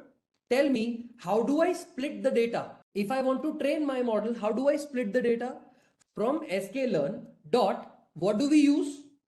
Do we use something called model selection and we import something called train test split? Yes or no? I'm going to be using the train test split to split the data. These indexes are decided on the base of appearance. Okay, let's go back to basics once again. In any natural language processing task, including generative AI, okay, including generative AI, have you heard of the concept called 5 million parameter model, 8 billion parameter model, 25 billion parameter model. I'm sure you must have heard of sentences like, Mistral 8 billion, right? Distill Mistral 3 billion, right? I'm sure you must have heard of these parameter model. Dekho, these parameters are nothing but your large vocabulary sizes. Meaning, what it means is, for each individual word, do you break the word into tokens, my dear? Token number 1, token number 2, token number 3, and token number 4. Basically, they are split into words. Yeah. Each individual word I want to map to my index. That is what that becomes my vocabulary. This will remain same in natural language processing, whether you do generative AI, any other task, this will remain same. My intention for tokenization was to convert my word into index. Is everybody clear that without this step, there is no natural language processing? No natural language processing at all. Understood? That is what I was able to achieve in this particular example, only for the top 100 or padded sequence for, the length of the words in the sentence. So if you can see here, the actual original text, okay, print original text, okay, is going to be completely different from this data, right? So if I show you the actual original text, right, the actual original text, I'm going to remove this x of 0. The original sentence would be even more longer, right? Like for example, if I want to print a specific value from x, right, it would be further wrong. So if you can see here, our family uses this place of butter and other oils for cooking. It tastes so good. It was a very nice little sweet taste. It also, the sentence is longer. I am only showing the top 100 words because I am usually going to cut it at here only. I'm going to cut the sentence. I'm not going to take the whole sentence. For those sentences, for those words, I have each individual word split and I have each individual word mapping. If you want, you can print the entire vocabulary, but that would be a waste of the memory and time. Okay. See, if I take the length of x here, if I run this, if I take length of this, what do you think it's going to give me? Did I miss a bracket somewhere? Give me 1 second. Let me just call it length of x of outside of this. Oh, why did I do it here? Let me just take another value here. Length of x of, let me just run it for you guys. Length of Control Z, x of this. If I run this, do I get the value 100? Get what I'm trying to say? So when I'm printing the word here, it specifically 100 words would be an even larger array, right? So if I take the word like our, family, now, uses, this does not look like a length of 100 array, no? You're getting what I'm trying to say? This would be character based, no? It's only mapping with respect to our, with respect to indexes, right? Now, when I do train test split, do I pass my data like this? Xtrain, comma, xtest, comma, ytrain, comma, ytest is equal to, do I pass in something called train test split right here? You guys tell me, what will be my training data here? What was the last value that we did here? Was my last feature something called x padded? This is the last feature that I have passed in my data. So can I pass in something called x underscore padded, right? That's very good. Apart from x underscore padded, I also want to pass my actual training data, which is y, which is my reference. What is my y? If you open up y, is this the sentiment? Is it the sentiment that I have passed in? So my x and my y is done. Now tell me, according to your understanding, what test size do you think works well? I think 20% is fine, good enough, right? 20% is good enough, right? Now, because I have done some kind of data balancing, can I use something called stratify is equal to your actual data value y? Basically, for my class balance of 0, 1, it will maintain the class balance overall by stratifying the sample. Understanding what I'm trying to say? I have taken my train test split data. It will make sure that the balanced value for both 0 and 1 is going to be passed. Understood? Sir, how do I handle please? How do I maintain please? How do I mention so? How do I do that? First of all, you don't have to let these pass inside your model. Number one, do you know that you have brilliant module called regex in Python, right? So in regex, if you have a value like so, can I map it back to so? If I have please, Can I map it back to please? So tell me, even though you want this to be a part of your data, should you let this be a part of the data? Never make that mistake. If you do that, the model has one more token or one more token to reference and to calculate. Don't do that. What you need to do, my dear, is see, let me ask you one thing. Hey Bhidu, is this a Hindi sentence appearing in English? My bro, is this a sentence in English repeating in English, correct? Now tell me one thing. You have a sentence called A Bhidu. How do a computer know A Bhidu is supposed to have some meaning, right? You have Gen Z people talking about this, right? No cap, right? No cap apparently means I'm not lying, right? So tell me one thing. When you have sentences that don't have any relationship to cap or no, but it means don't lie, don't you first of all need some kind of a target sequence, some kind of a sequence that tells you what it means? Number one. To deal with this, number one, you should remember, if you have enough representation of A Bhidu, there is no problem at all. But A can be written like A, it can be written like A, it can be written A. See, sentences like these need to be handled as much as possible using regex. In the data itself, do cleaning in such a way that A Bhidu and any kind of A Bhidu representation is standard across all the sentences. Understood? So that whenever a user passes a sentence A Bhidu, regex can handle that very, very well for you. Okay, don't let it pass it to your data. That's not a very good practice, because your data, your actual implementation will have a lot of errors. Understood? So anything like so, please, and all of that, handle it with regex. If you don't handle it with regex, so will have a different index, so will have a different index, SOO will have a different index, SOOO will have a different index. How many indexes will you create for the word? Understood what I'm trying to say? So handling this will become incredibly complicated. You don't want to do that. You don't want to get into that rabbit hole. So don't do that. Just handle it as much as possible in the original value. Understood so far, everyone? But how regex deal with this type of data? You can write a code in regex where multiple different repeating words can be handled very, very carefully. I recommend you look at a module in Python called RE. Import regex RE, or in your internet on the Google, go to something called regex.com, or there is something called regex 101. Understood? Whatever sentences you write here, you will be able to map it back. Like my name is Parth or Rudra Sharma, example SHARMA. If I want to pick up everything from A to Z, from capital A to capital Z, is everything highlighted apart from spaces? If I say I also want spaces, everything is highlighted. I want it very, very greedy. So I'm going to say W star or slash W. See, the point what I'm trying to make is, if you want to map everything, you can try putting a word here. So for example, the word is so, right? If I remove everything, if I say the word so, right? SOO, is everything picked up? If I don't want capital letter, I know I have lowered it. Am I picking up anything? If I say capital A to capital Z, right? Is anything picked up? No, because everything is a smaller version. So this is one of the best ways you can practice your regex skills. There is a website called regex101.com. Learn regex, you can handle and build patterns for regex. For this, you need to understand all types of regex values, okay? You need to understand what is a greedy search, what is a non-greedy search, what is space-based mapping. There is a crazy amount of things you need to do. So now, if I print for your reference, all the training set in my data, right? So what is it? Training set in my data. What is the training set in my data?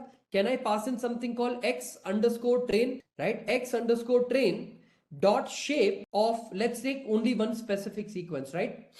Let's also take testing data. Let me copy this. Let me take testing data or testing set x test dot shape of 0, and this will, let's call this as these many samples. Let's also paste these many samples here, right? And let's also print what is the shape of the feature. So x train dot shape, right? I'm going to pass in the index 1, and I'm also going to say that this is my sequence length, right? My sequence underscore length.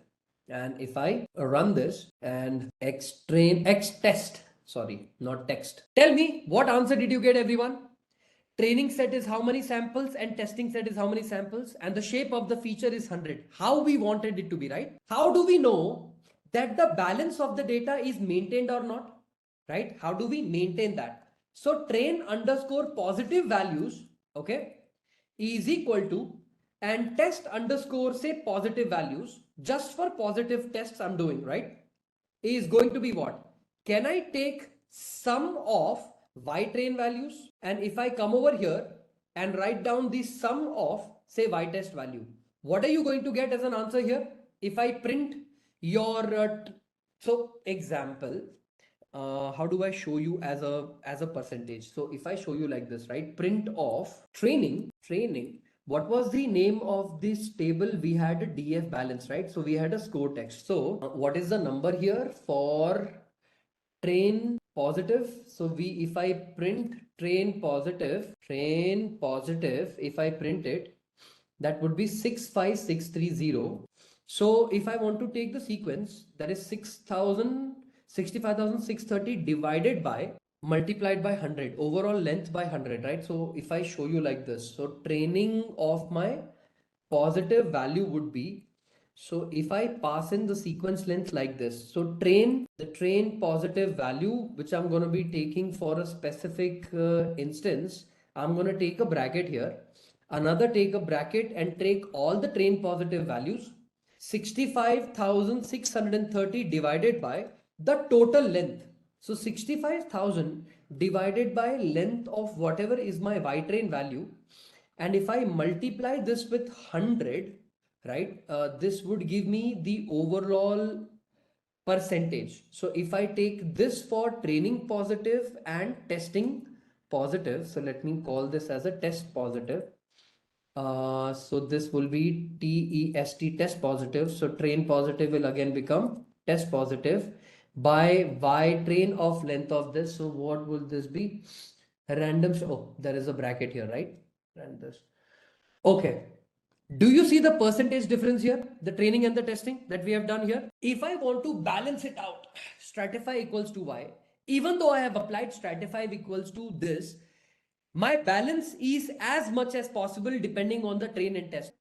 If I want to implement my basic RNN, please tell me, since you have already implemented this in the past, what do I need for RNN implementation? If I want to implement my RNN, what is it that I need? Do I need to call RNN module, which I haven't done yet? There is no import of RNN related code. So how do we do it? From TensorFlow, what do we call? From TensorFlow, this is going to be one of the package. I am of course going to be using a submodule called Keras. Agree, disagree? I'm going to be using a submodule called Keras. Inside the TensorFlow.keras.layers, what will I import? First of all, you can import something called embedding, because this is what I'm going to be using, correct? I can also import what? I can also import a very simple version of RNN called simple RNN, correct? I can also import something called LSTM. I can import something called dropout, correct? Now that I want to use multiple different types of, RNN or LSTM implementation, what can I do? I am also going to show you how to implement something called optimizer. So from TensorFlow, okay, remember you also have optimizers in the Keras package called .optimizers. Which optimization am I going to import? Usually I prefer Adam, depending on the problem, that is more than enough, right? I also want to show you how to do something called callbacks. So from TensorFlow, okay, so from TensorFlow, I'm also going to show you a method called .keras.callbacks. Have you implemented callbacks, everyone? Have you ever used something called as early stopping, or have you done something called model checkpoint calculation? Right. So tell me, every time you run the model, don't you want to save the model to the best of the capacity? Whichever is my best capacity, I want my model to be saved in that specific sequence. So if I run this, I have taken embedding, simple RNN, LSTM and dropout, Adam, early stopping and model checkpoint, correct? To create a basic RNN, can I say create underscore RNN underscore model? I'm creating a simple model called RNN. To create my model, I'm sure now everybody knows that any single model that you create has to be taken as a sequential model, because this basically means that I am going to combine everything. Everything has to be combined together. Now in order, I did not take the variant here. In order for me to take everything together, what is it that I need to do? Is there a method called sequential, right? So come over here from TensorFlow. I did not import sequential. So to TensorFlow, give me 1 second, from TensorFlow dot keras dot model import, let's call sequential. Run this, let's call sequential. Let me also call it again sequential. What do you do in the sequential part, everyone? Can I first take as my first layer is the embedding layer? So I'm going to be calling something called embedding here. Why do I call the embedding layer? Because I want to convert. What do I want to convert? I want to convert each of my word into what?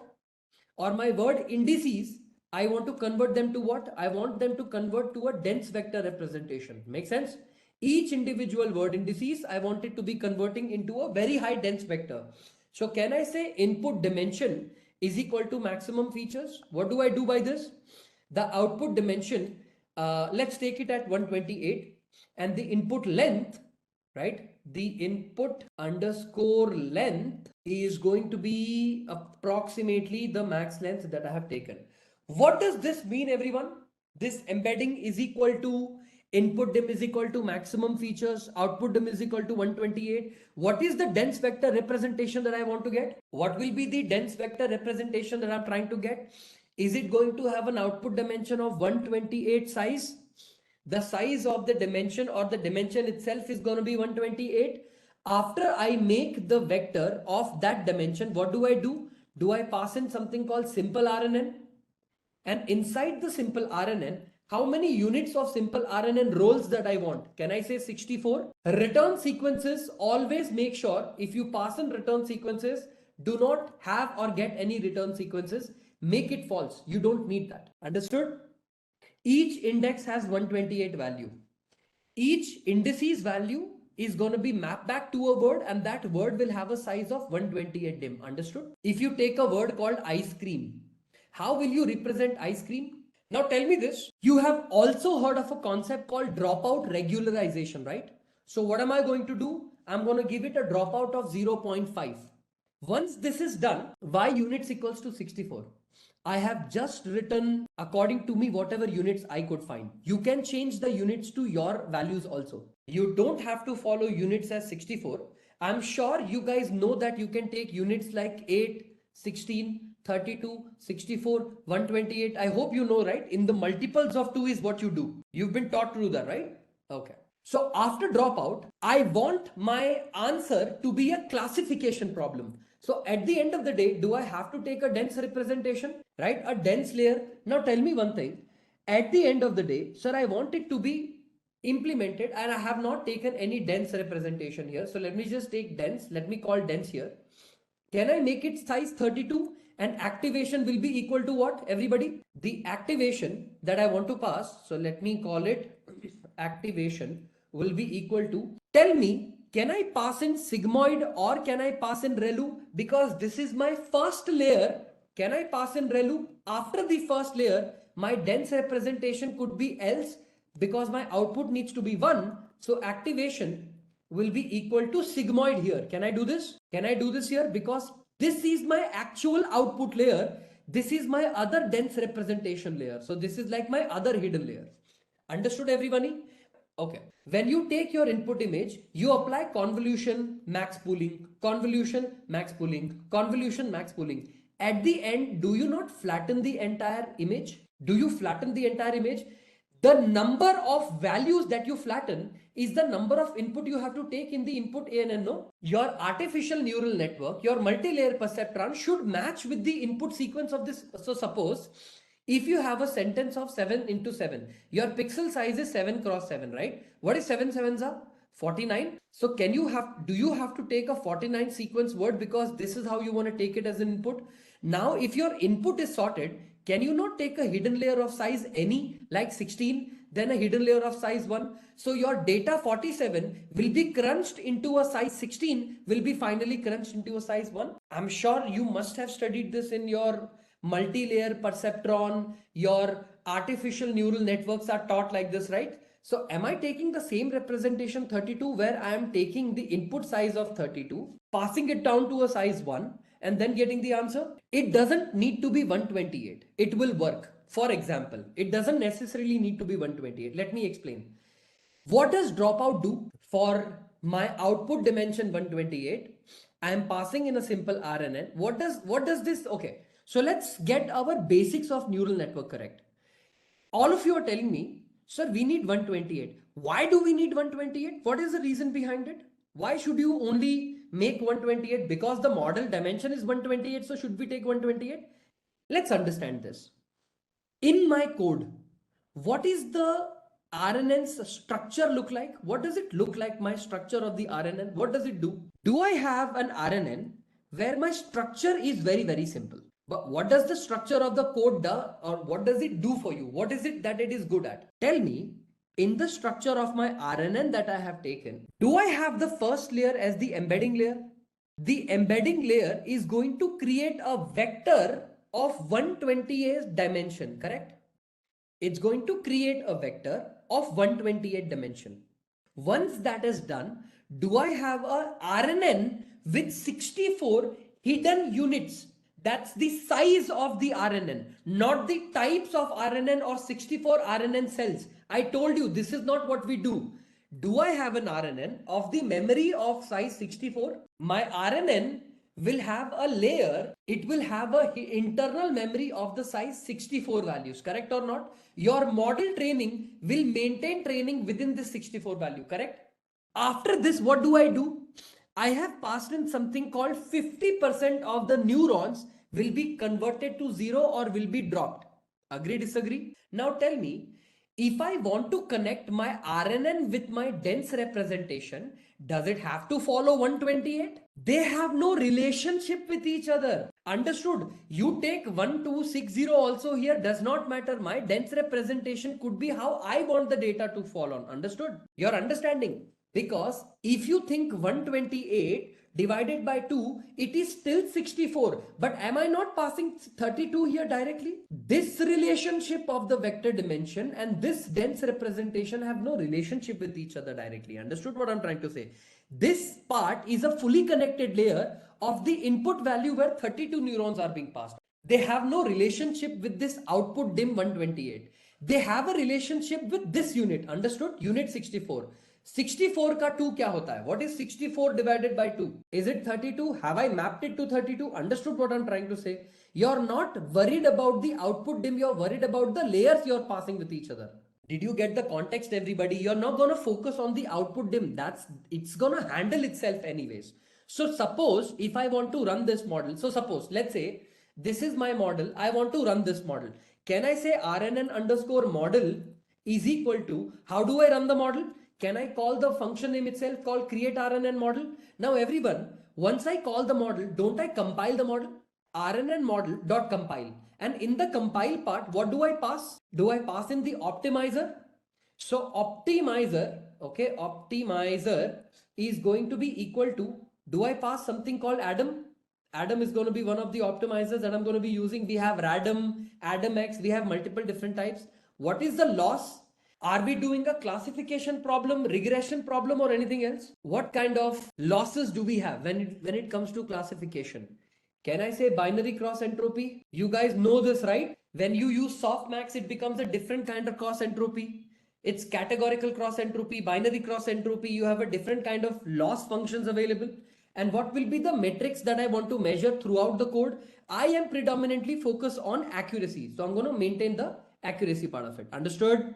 If I run this piece of code, okay, dense is not defined. Let me run dense once again, and let me run this once again. RNN model.compile. My model is compiled. How do I make sure that my model is compiled? If you want to check your model is compiled, can we print RNN underscore model.summary? I can check the entire model's representation. Agree, disagree? Can you see here? You have a size of embedding 2. You have a simple RNN. You have a dropout layer, a dense layer of size 32 and a dense layer of size 1. Can I say this is my entire summarization of the model? An embedding layer, a simple RNN layer, a dropout layer, a dense layer, and another dense layer. Agree, disagree? Did I write a simple basic RNN, a simple RNN? Okay. If I want to train my RNN underscore history, okay, is going to be what? RNN model dot fit. Now, what am I going to fit my model on? Am I going to fit my model on X train data? I'm also going to pass in something called Y train data. What will be the batch size given the size of the data, everyone? So batch BATCH underscore SIZD is equal to, since the dataset size is larger, preferably also use a larger batch size. So can I say a batch size of maybe 128 is good? Understand what I'm trying to say? Since my dataset size is larger, let me take a larger batch size. How many epochs do I want to run? I am only going to keep the epochs to 5. And the validation split I want to run, okay, is gonna be at 20%, right? So my validation split will be, let's also retain it at 20%.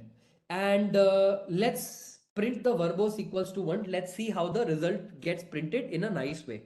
Formatting, what kind of progress do we get?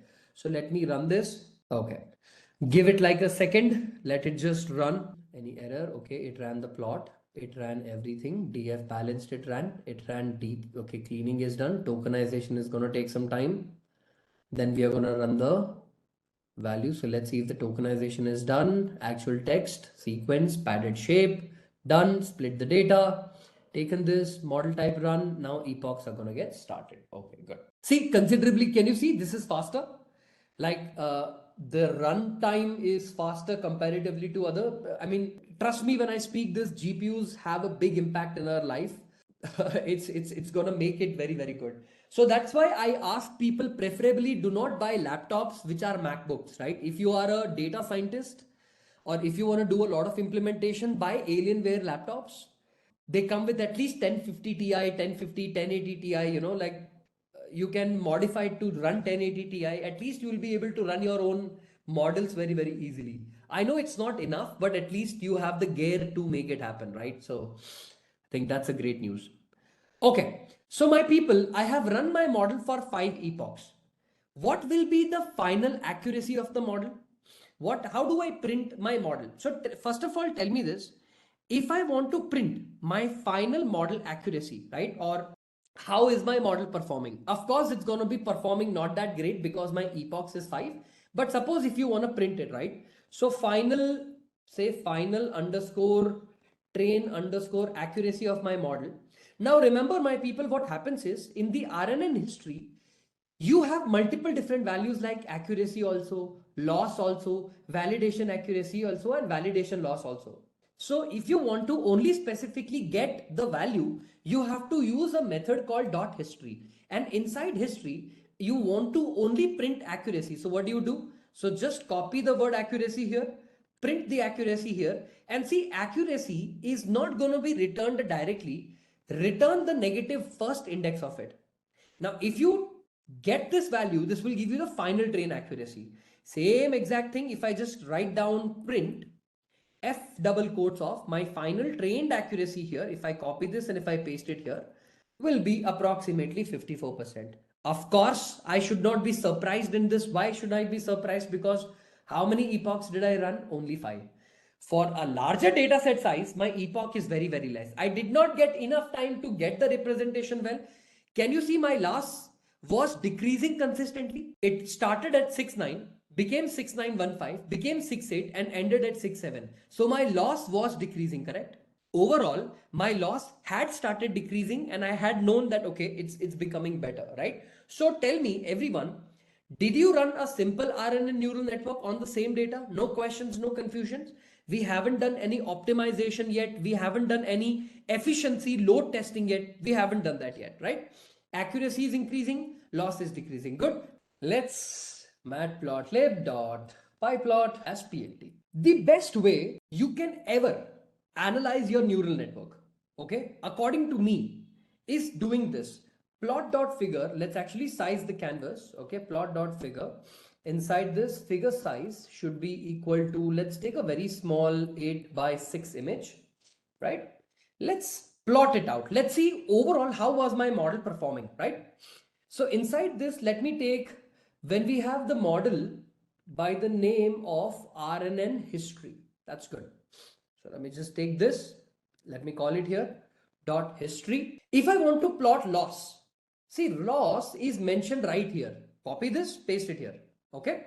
Give it a label by yourself. Say that it is a training loss, okay, over a period of time. Let's also make a plot, the same exact history. I'm going to take the same thing. But this time, instead of taking loss, I'm also going to take something called as a validation loss. I'm going to copy this. I'm going to come over here. I'm going to paste this particular thing here. Let's call this as a validation loss, right? Validation loss. Let's also plot dot. Let's also give a title of sorts. I don't know. Let's give it model loss over epoch. Okay. How many epochs did my model run, and overall how much the loss was guaranteed. Plot dot x label is going to give me, let's say, epoch over the x, and plot dot y label is going to give me the loss overall, right? Can you see here? Oh, let me just put legend also for you. Plot dot legend, right? Can you see here? Overall, the loss is supposed to decrease, right? And including my validation loss and training loss, my loss has consistently decreased, right? Like over a period of time, considering the strength of the model, my model has decreased overall the loss, right? If I increase my epoch size to a little bit more, then of course this graph is going to become even more smooth, right? Even more better. If I don't want to do this, if I want to plot some kind of a accuracy plot, so overall, what was my accuracy? So if I copy this, if I plot my accuracy, right? Let me copy my accuracy. Let me plot it here, right? Let me paste my validation accuracy. Let me plot it here. This is going to give me the validation accuracy. This is training accuracy. This is validation accuracy. This is accuracy over epoch. Okay. And this is my epoch and this is my accuracy, right? If I run this, see overall, my accuracy has taken, my validation accuracy has taken a little dip, went back up, but my training accuracy has gone up consistently. So it went up like this, then it shot up a little bit. So see, this is just another way of visualizing, identifying, okay, whether my model is doing good. It will become even more clear when you know for a fact that you are able to make your model run for a larger epoch. If you make your model run for an even larger epoch, it's gonna do good. But my question to everybody is, should you run 150 epoch or 50 epoch or 100 epoch in the beginning only in the deep learning code? For example, I am just trying out my RNN code. Is it a good thing to run a very large epoch in the beginning of the program? Never make that mistake. Do not make that mistake, not gradually, not in any sort of way. You are not supposed to run your beginning code or your dry run in the biggest or the largest of the epoch cycle. You know why? Because do we yet have to calculate the best hyperparameters for my model? I don't know which model works the best. So I wanted to make sure I try and run my RNN and see how it performs. I kind of have an idea that the epochs or my accuracy is increasing over a period of over a period of epochs, and loss is decreasing over a period of epoch. First, we have only implemented RNN, but what about LSTM cells? Have we implemented an LSTM? Yes? No, not right now, because we have not done comparative analysis yet. So once the RNN is done, can I take the same exact code, my people? The one that I have written here, create RNN model, can I copy the whole thing and paste it here, right? This is a simple RNN model that I want to run. Can I say create simple LSTM model? Let me take it like this, LSTM model.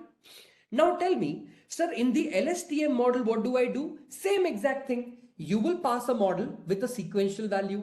You will first convert your embeddings into a dense vector representation. But at the time of simple RNN, what do I need to import? Do I need to import LSTM? Because I have already called LSTM here. Please observe, have I taken an LSTM cell here? I have. What did I do? I have just replaced the LSTM. How many units? 64. Am I going to return any sequences? None. I don't want any best value. I want the last value. Dropout will be equal to 0.5. Dense layer is 32. Dense is 1. Activation is sigmoid. Model is done. Can I say this is done? Instead of calling this RNN model, can I call this LSTM model? Right? Can I call this LSTM model? And I can just return create LSTM model. Correct? Agree? Disagree? Just taken an LSTM model. Same exact thing. LSTM model.compile. Will I have the same exact thing? Adam, binary cross entropy, matrix equals to accuracy, and LSTM model.summary. So instead of this RNN, LSTM model.summary. Can I say I now have an LSTM model, everyone? I did not do so much effort. I just had this particular thing run. To run the same LSTM model, all I have to do, Do I have to take the same exact thing? I'm going to copy this. I'm going to paste it here also. The LSTM history is equal to LSTM model dot fit.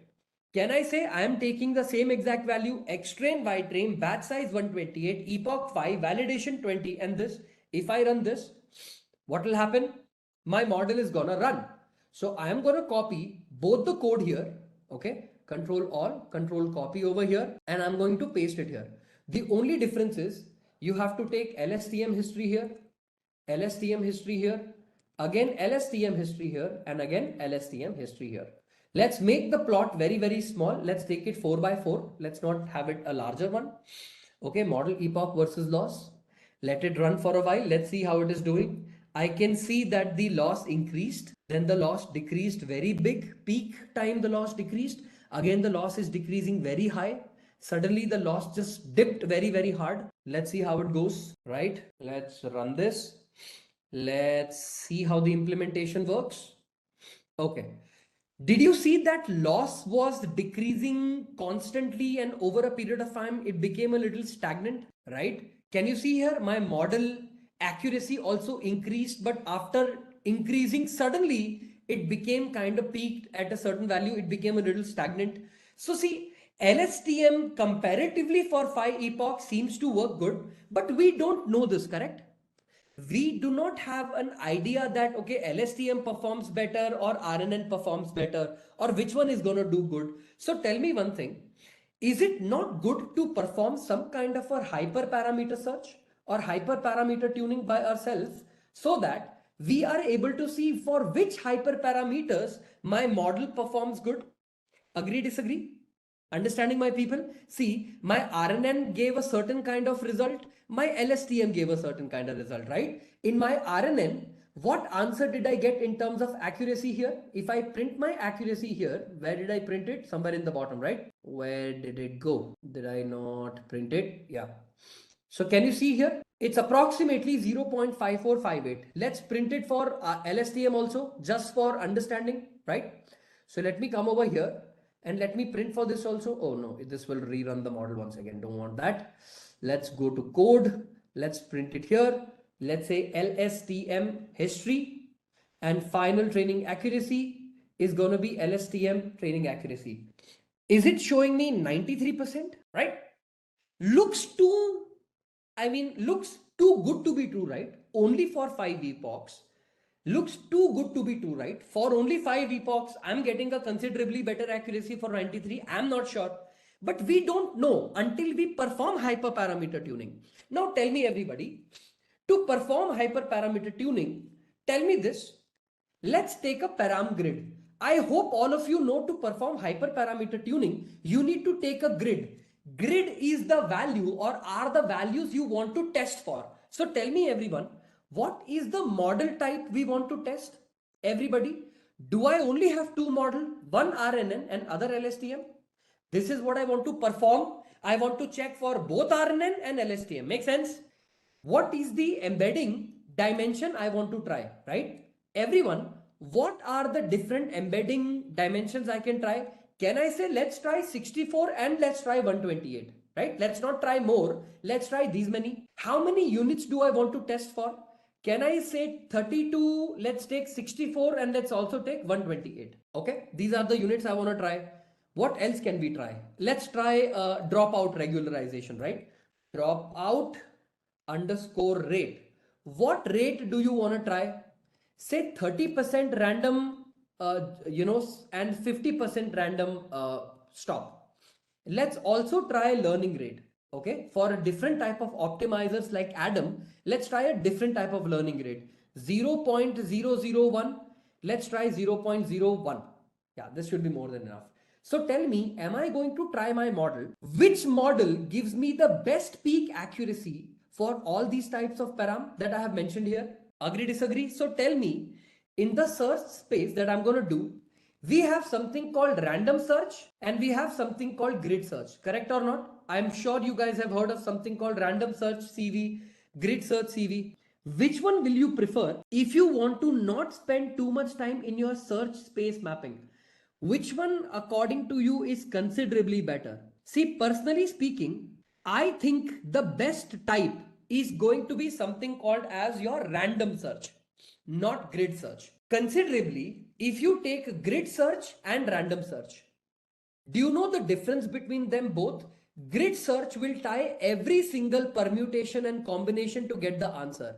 Random search will give you the same result or similar better results, but in a lesser time. Understanding what I'm trying to say? The time it takes for you to search with that model is not going to take a lot of time. So preferably, people prefer using something called as random search. Okay. But I'm going to show you a different kind of search mechanism. Listen to me carefully. You need to give me your attention. Listen to me. For param, comma, values in param grid. What am I doing here? Actually, we need to take both the values. No, this is a dictionary. So items. What am I doing here? For each individual value, am I printing both their params and their grids? So for example, if this is the param, right? And this is the values in the grid. What will it give me? Will it give me both the param type, which is the model type, and the grid type, which is RNN, LSTM, all the values? Correct? What I'm going to do is I'm going to take a counter. Okay. For this particular variable here, I'm going to take a counter called total underscore combinations. How many combinations I have tried? I'm going to keep it at 1. Okay. For values in param grid dot values. What will this give me, everybody? For values in param grid dot values, what am I going to do here? Total combinations multiply equal to length of values. What will this do? What I'm doing here in this piece of code is something different, and you will understand what exactly that different thing is. But tell me, for now, what am I doing? I'm taking a piece of code and I'm trying to implement something really critical. Okay. What is this? For now, I have taken each individual value, which is model type, embedding dimension, unit, dropout rate, and learning rate. Agree, disagree? So tell me all the total possible combinations that could be printed. Can I say all possible combinations could be printed in this particular value? Every possible combination that I can have, which is going to be model of RNN with 64, RNN with 32, 64 with 50, every possible combination I have. I am calculating all possible combinations from here. Agree, disagree? Yes or no? So tell me, how many values do I have? 1, 2, 3, 4, 5, 6, 7, 8, 9, 10, 11. We have 11 values. If I multiply, say total possible values here and total combinations, let's print total combinations. How many total combinations will be generated if I run this piece of code? 48. How many? 48 possible combinations could be generated from the param grid. Agree, disagree? 2 multiplied by 2 multiplied by 2 multiplied by 3 multiplied by 2 multiplied by 2. Understood what I'm trying to say? Basically what we are doing here no is 2 multiplied by 2 multiplied by 3 multiplied by 2, right? Multiplied by 2. Understanding what I'm trying to say? Did everyone get it? The total combinations that we are going to try and run, we are going to make sure that we run this. Okay. Once the total combinations are printed, I'm actually going to write down a logic which is going to implement it in a very custom manner. For example, come over here, define create underscore model with params. I am going to create my neural networks, run my neural networks, but they are going to run with a specific type of params. So for now, the model type that I want to run is an LSTM model. Okay. For now, I want to run a param type model called LSTM. What is the embedding dim? Right? Embedding dimension that I want to pass. My embedding dimension is going to be say 128, right? Let's say I want the units of the model to be 64. Am I passing the model of my own preference, which is the model that I want to give, that I want to run for all specific combination? But haven't I already tried this? I have already tried this model of a specific combination and I am able to run the model very, very specifically, right? I have already done where I have given a model a specific combination and those combinations were run and my model gave me the answer. But if I want to run, my model will completely random search. So do you think I can run some kind of a linear combination of random search? So if I remove this and pass in something called random search, RANDOMSEARCH, random search. In this random search, how many trials of search do you want to give? So can I say the random trials I want to try is 8? What will n number of trials tell you? It will tell you that I am only going to search for 8 random best combinations. And out of those best trials, whichever is the best, I'm going to print that. Agree, disagree? I'm going to run 8 random trials among the overall combination of 48. That is how much? 48 by 8 at a ratio of 6. Understanding what I'm trying to say? Understanding? At a ratio of 6, I'm only going to run a random search trial of 8. So tell me, can I take a variable called results is equal to an empty array? All the results will be appended on this list called results. Okay. I'm also going to take a seed value of 42. Okay. So tell me everyone, to run every single model, will I take a for loop for I in range of how many iterations do I need to run? Do I need to run n trials operations? Agree? Params is equal to, okay, if I take this param grid as it is, can you see here the param grid that I have taken here? I'm going to copy this particular thing here. I'm going to write this particular thing here as it is, right? Param grid or params is equal to model is equal to this, type is equal to this, and let me also give a little bit of indentation here so that it's a little bit neater. Give me 1 minute. Yeah. Is this going to be all my params, everyone? Model type is going to be RNN, LSTM, and all of that stuff. Rather than typing it like this, all my params, I can actually also do one other things. I can also directly call, since param grid is implemented, can I call it like this? Can I say my model type, actually let's take a dictionary, let's call it like this. Model type, let me copy this. Let me write down a double quote model type. Let me remove this. How do we call it, right? Do we call param grid, PARAM, param grid of what do I want? I want model type, right? So let me copy the model type here. Let me paste it up here. And let me say I want to call model type. And out of this param grid, I want a random choice. So np.random.choice, right? I want np.random.choice. I want to pass it from model type. I want to choose anything randomly between RNN and LSTM. And this will be passed as a string value for the model type param. So model type is going to give me, model type is going to give me model type. So this is going to give me a random thing between model type. Okay, let me copy this and let me paste it in the bottom. Control Z. Out of model type, I also have something called embedding dim, right? So let me copy this. The name of this will be the same. Mapping of embedding will be np.random.choice, and I will do it for embedding dim the same way. And Control Z, I copy the whole thing. And apart from embedding dim, I will also take something called my units. So I will take units, I will pop up units here, and I will take up units and paste it here. It will not be string for embedding dim. Embedding dim will be an integer type, correct? Embedding dimension is an integer type. This also will be an integer type. And apart from units, what is the dropout rate? Dropout rate also will be an integer type. So let me copy this. Let me paste it here. Actually, you know what? Dropout rate is a float type, right? Because I think I have taken 0.30, right? So let's give it float. So apart from units, let's also take dropout rate. Let me copy dropout rate. Let me paste dropout rate here. Let me also paste dropout rate here.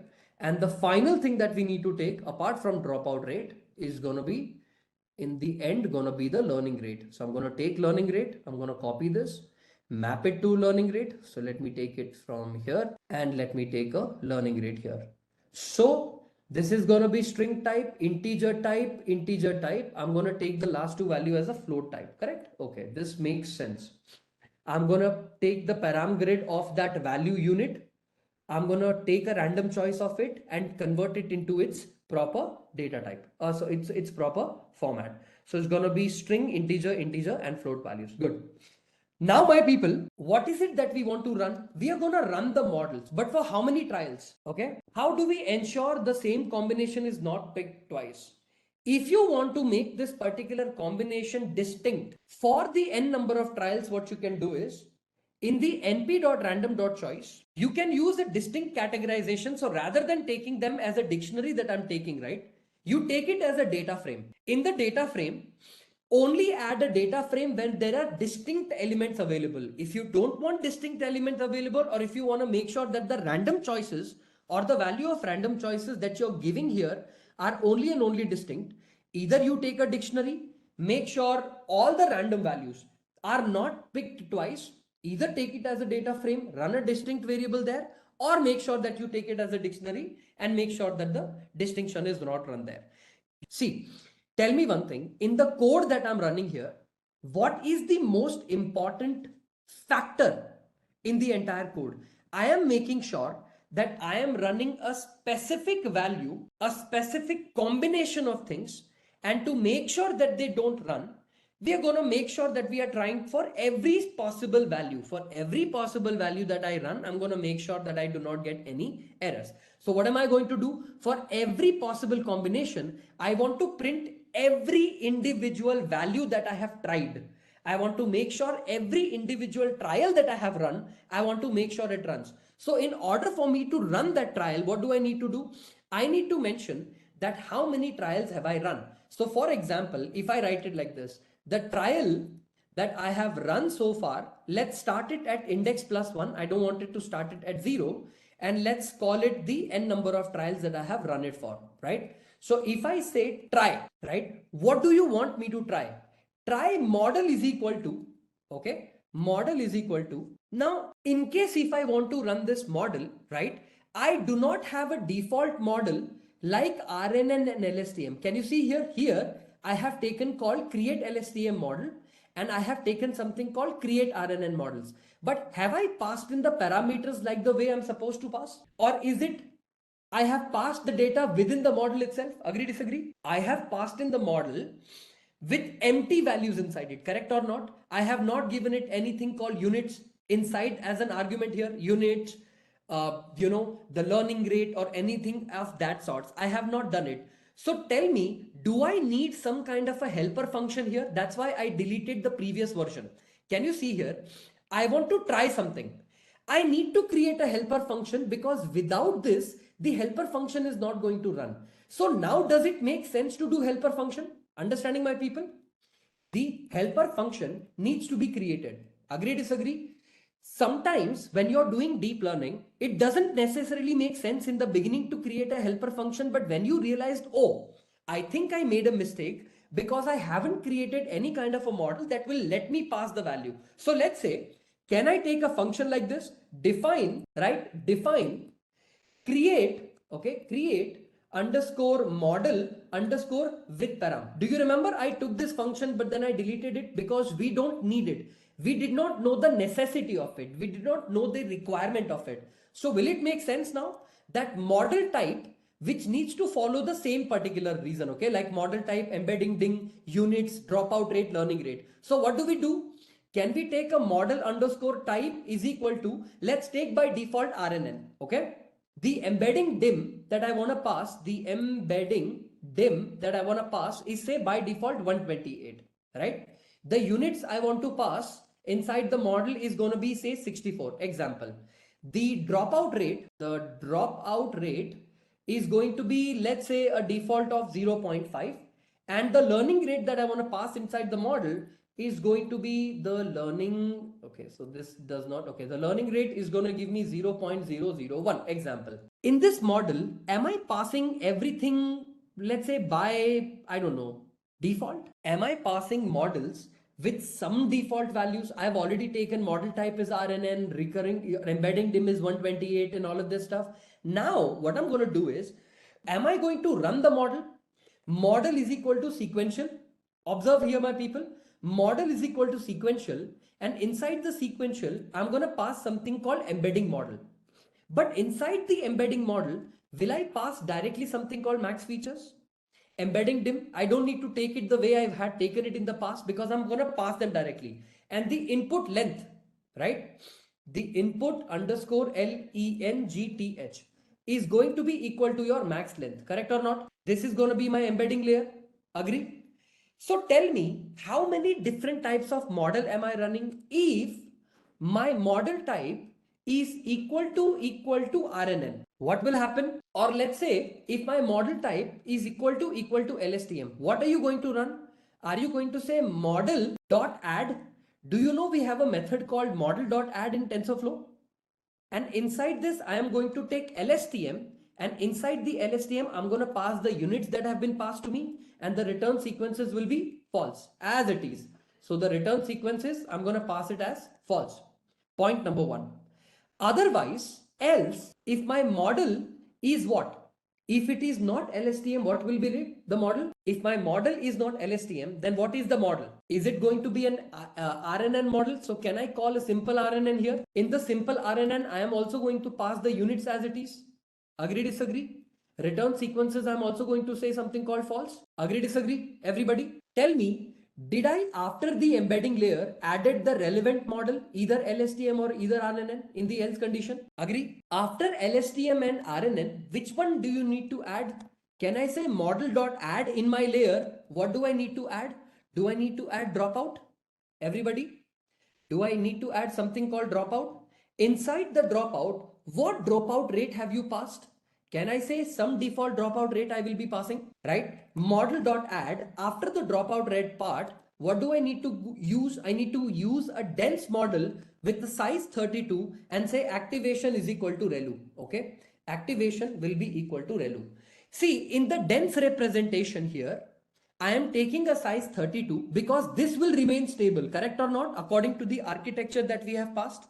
If I do again model.add, say model, M-O-D-E-L model.add, what am I adding in the model? Am I also going to add something called dense? Inside the dense, what can I do? One, activation is equal to sigmoid. Agree, disagree, everyone? Once the model is done, what do you need to do? Model.compile. In the model.compile, what do you pass? Can I say optimizer is equal to, what kind of optimizer am I passing? Optimizer, okay, is equal to, am I passing something called Adam? See here, I have already imported Adam here. What Adam learning rate do you want to pass? Learning rate will be equal to learning rate, because are we passing learning rate dynamically here? We are not keeping a static learning rate of 0.01. It will depend on what the model's learning rate is.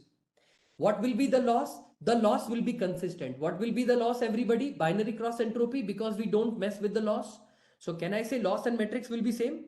Because no matter if it is RNN or LSTM, the loss and the metrics will remain same. Make sense? After this particular thing is done, do we return model? Everyone. So let me take this code out, the random search. Give me 1 second. Let me take the entire code out, control exit, okay, control exit, and look at this piece of code. Is this piece of code making sense, everyone? This is going to give me the hyperparameter search for any values I want in the future. There will be no problem. Understood? Any values that I want to pass in the model type, in the embedding dim, in the units, in the dropout rate, in the learning rate, it will be able to help me. If you don't want to give it any value, you can also pass none. Understanding what I'm trying to say? You can also pass it units equal to 64. You can pass it however you want. Understood what I'm trying to say? You don't necessarily have to give it some specific value for it to run. Now tell me, in this piece of code, I already have something called create model with param. I'm going to copy this. This is my helper function and I'm going to write it here. But tell me, what will you pass inside the param part? In the param part, am I going to pass keyword argument called params? Can you see here in Python, we have a keyword argument called params. All the params, I am automatically passing it inside the function called create model with param. It will automatically take my model type randomly, whatever I have assigned, embedding them at randomly, whatever assigned, units, dropout and learning rate randomly, whatever I have assigned. Understood? The model is going to try doing that and tell me what will be the history of the model. The history of the model will be what? Model.fit. Inside the model.fit, am I going to pass in something called xtrain? Am I going to pass something called ytrain? Agree, disagree? Am I going to pass in a batch size of, you can also parameterize batch size, by the way, but I'm going to keep it stagnant because the code will take a longer time to run. So let's say batch size is 128. Epochs is equal to, since we only want to try it out, can I give it 10? Yeah, it will take some time, but I'm okay. Okay. validation underscore split is equal to 0.2, 0.2, and let's not take any verbose or anything. I think let's take a verbose equals to 1 actually. I am trying, this is my model, okay? My validation accuracy will be maximum of, in the history that I'm running, I want the history to return the maximum validation accuracy. So val underscore ACC, right? So validation underscore accuracy. So I'm going to copy this. I'm going to come over here and I'm going to paste the maximum amount of validation accuracy that I want. Once I get the best accuracy available, I will take my results list value and append it with what? Whichever maximum I have so far found. How many trials did I run? So the trial that I ran is going to be the index plus 1 because it runs like that. The params will be equal to the params that I have run. P-A-R-A-M-S, params. And not this, P-A-R-A-M-S, params. And the validation accuracy, okay, or validation ACCU-RACY accuracy that I have received is the validation accuracy that I got in the model. And what else do you want to save? I think we can also save the model details, model. So this will give me the answer. And so wait, result trial is I plus 1, the params, the validation accuracy, so that I can print it later. I think this is fine. So in the try part, right, I have taken, let me actually control X this, right, try, pass, accept, and then I'm also gonna do it a pass. Okay, tell me if you're gonna give me any indentation errors. No, you're not gonna give me indentation, accept, done. So accept, I think we can run exception as any kind of error E, and I'm going to print the error as it is. I think error ERROR, error in the trial run. The exception that I got was something called for that particular trial. So for the index plus 1th trial, the error was E, right? The exception was E. And I would still let the code continue with the logic as it is, right? If the code runs as per expectation, I ran the model and I'm able to run the model. So wait, if my model runs for a specific number of time, okay, and I am able to map it. So wait, the dimensions map. So wait, so let me take try and accept and let me move it to a proper indentation of if, right? So let's say define for I in range of a specific kind of trial, we have a value of pass here. Let me just pass it down here. And am I at the indentation of pass? Okay, I'm at the indentation of the pass. So when I ran the model here, the try and the accept are at the proper indentation. Let me print at E and let me print continue as it is, right? So try runs the model. Let me also make sure that the model is in the right indentation. History is in the indentation, val, results, and accept. So once the model runs, I'm going to make sure that this model runs. Verbose is equal to 1. Validation accuracy is done. And I am making sure that my model returns at a specific index. So once this thing is done, we come over here, we go back, Control Z, to one indentation right, and we return the results. So if I return the results, this will give me the results as it is. If I run it, okay, params are fine, print trials are fine. So I'm gonna try the model for this validation accuracy, for this result, acceptation are done, fine. This is fine. So if I run, so let's say search underscore results is equal to, if I want to try random search for 8 trials, what is the warning? I think I can let go of the warnings, right? Let me import warnings. Wait, give me 1 second. Let's just ignore warnings for now. Import warnings, right? And I think warnings dot filter warnings. Warnings dot filter warnings. I want to ignore all kind of warnings, right? It will run at its own sweet time. So give me 1 second. How many trials are we going to run? Okay. So this is going to take a little time, my people. Just a second. It's going to take a little bit of time because 8 trials for all combinations plus 10 epochs, it's going to take a little bit of time. But I hope you guys got the logic that the idea of creating a helper function comes kind of realizing that, oh, I'm going to be passing the param values directly. So I kind of need sort of like a helper function later. So I will create a helper function. So did you understand that what am I doing here? We are doing 8 random searches, sort of like random trials for each individual permutation and combination, randomized in nature. Okay, no permutation of sorts, just randomized in nature, but I'm picking up all. Understanding what I'm trying to say? You guys got the logic, no? Like how it works, right? And now what it's going to do is, first trial it is running for the 10 epochs. It's going to save all the best results for that validation accuracy, whichever I have received, no? That validation accuracy will be saved in this value called result. Not just the validation accuracy, we are going to save all that value of the trial in the results list part, and then we are going to print it towards the end. So see, this is trial number 2. Can you see here? We have only implemented one trial. We have just moved to trial number 2. This should take a little bit time for all the trials to run. I should have actually printed the end and the start time also. So wait. Let me also import time, right? So how long does it take between trials? So let us actually try from all the trials, right? So start is equal to time.time, okay?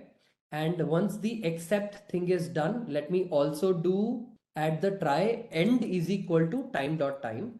So time elapsed, I can also return time is equal to overall time is equal to print f double quotes of time elapsed, okay, is going to be ed, take a bracket, end minus start seconds, okay, end minus start seconds.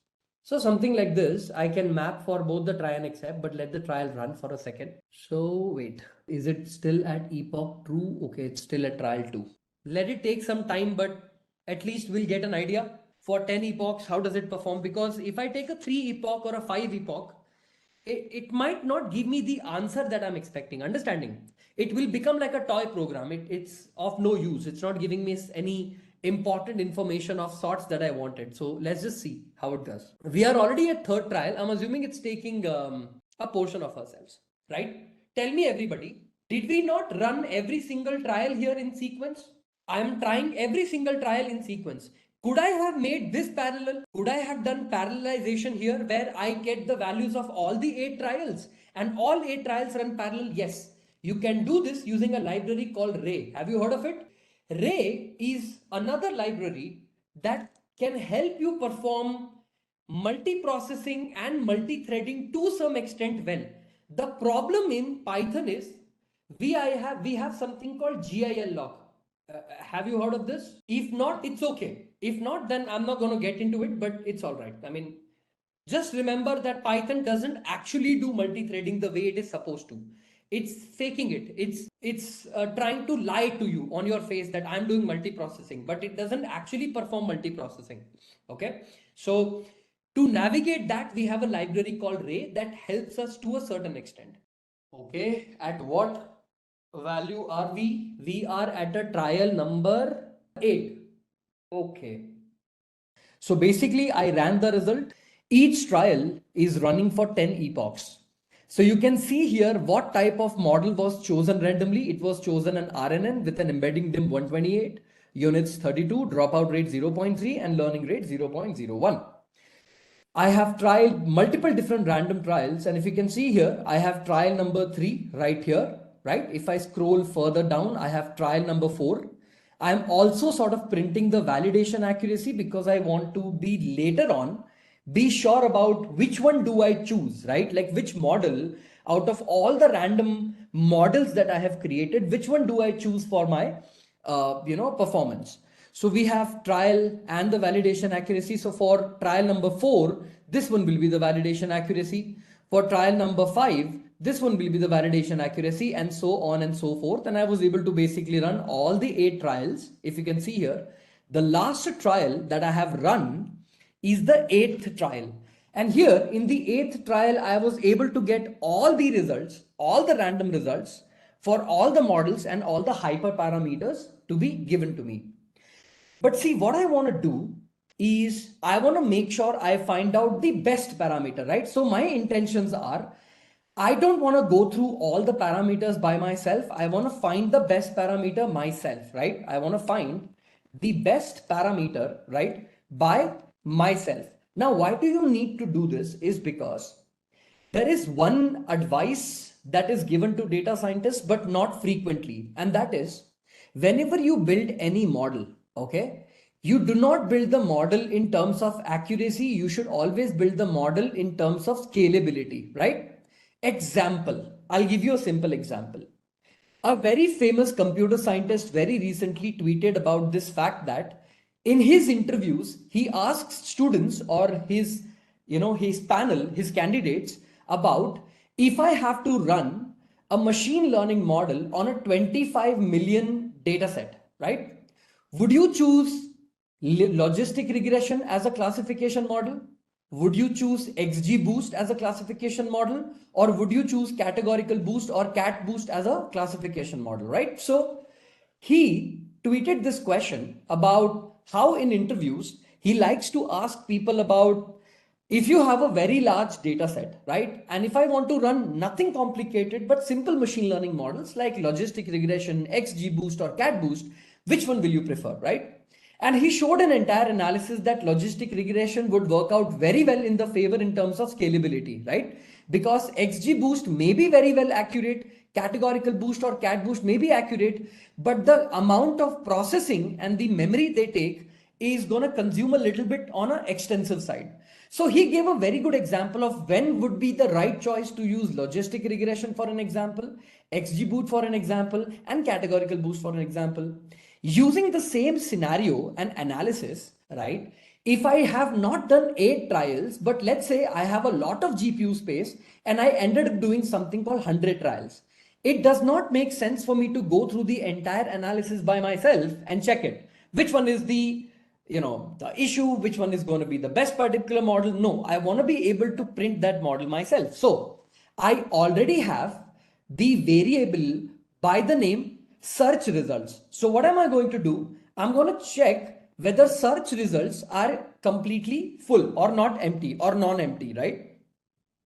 The best result that I will have is going to find out the maximum value of search results. Okay, within search results, what I'm going to do, I'm going to take my key as a lambda function. I'm very sure all of you know what a lambda function is. In Python, so far you must have understood that what lambda functions are, right? These are anonymous functions. You don't necessarily need to declare them the way other things are declared. You just write it down and it works, right? Now what I want to do is, on the basis of validation accuracy, whichever returns the highest or the maximum validation accuracy, I want to return them, right? For all the trials that I have run, I just want to make sure that I return for a validation accuracy, whichever model has performed the best. But we can do better, right? We can perform even better search results, okay? For now, we want to print all the results. So I have already calculated something called best results. This is going to take up the value called validation accuracy from my entire array, and it will print the best result in terms of accuracy. But I don't just want accuracy, I also want the parameters to be printed, okay? Or maybe I want a proper formatted version of it. So how do I do that?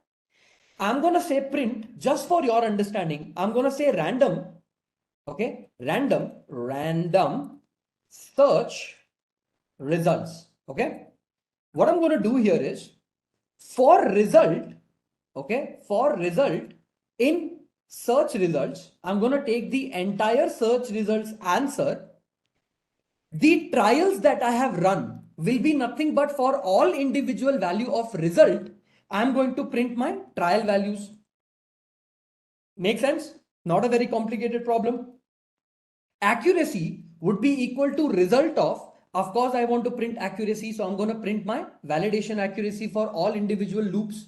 So I'm going to print my validation accuracy here. What is the model type that you were using to run those specific trials? So inside the result block, if you observe carefully, you actually have to go inside the array which you have declared in the top called params. You have already declared an array, a dictionary called params.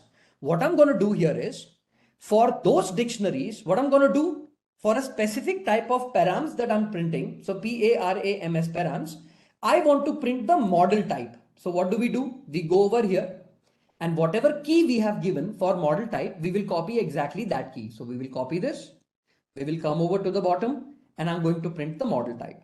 So what does these three lines of code are going to do? For every single iteration or random search I have run in my search results variable, it is going to give me the value of the trial. It's going to give me the value of the accuracy. It's also going to give me the model type. Once these are done, I want to print them as nicely as possible, as neatly as possible for me to do my analysis in the future. So I will say print f of, you of course will use format strings. You're going to say trial. Which trial did you implement? So it was trial number 1. So let's say trial, whichever trial it was, trial number 1, trial number 2, whatever it is. I'm going to take my model type, which is going to be the model type. And for simplicity reasons, I'm going to make it upper, right? To print in capital letters what the model was, which model version or type have I run, and for that model type, what has been my accuracy like? And accuracy will be printed like this, ACC. So now that I have made sure that I am printing every single version of the trial that my model has run for, my model type, and at the same time the accuracy for that given specific model. Let's see why it is giving yellow. Okay, wait, give me a second. Trial IL, right? This is the version. Yeah. Okay, so TRIAL, it should be this, right? IAL, trial. This is the right spelling of it. Okay. Once the values are looped, I am specifically running through a specific configuration for me to test it out. I'm going to come out of the indentation in the for loop, and I'm going to print for all versions of the values that I've just extracted. I'm going to print my trial. So which trial has given me the right answer? So I'm going to take the best result, this particular best result, and for that best result, the trial that I have run. Let me just very quickly check that the variant I have written is going to be trial, right? So wait, give me a second. So I have given it like this. TRAIL, right? So I have given it like this. So I'm just going to maintain it like that. Okay, I'm just going to maintain it like this. I'm going to maintain the same thing like this. We can fix it from the variable side. Okay. So we have the best possible trial for the model. Okay, that's good. What are the parameters that I'm going to print for the model? So the parameters would be the RNN that I have run. So let me take like this. What was the last model that I ran?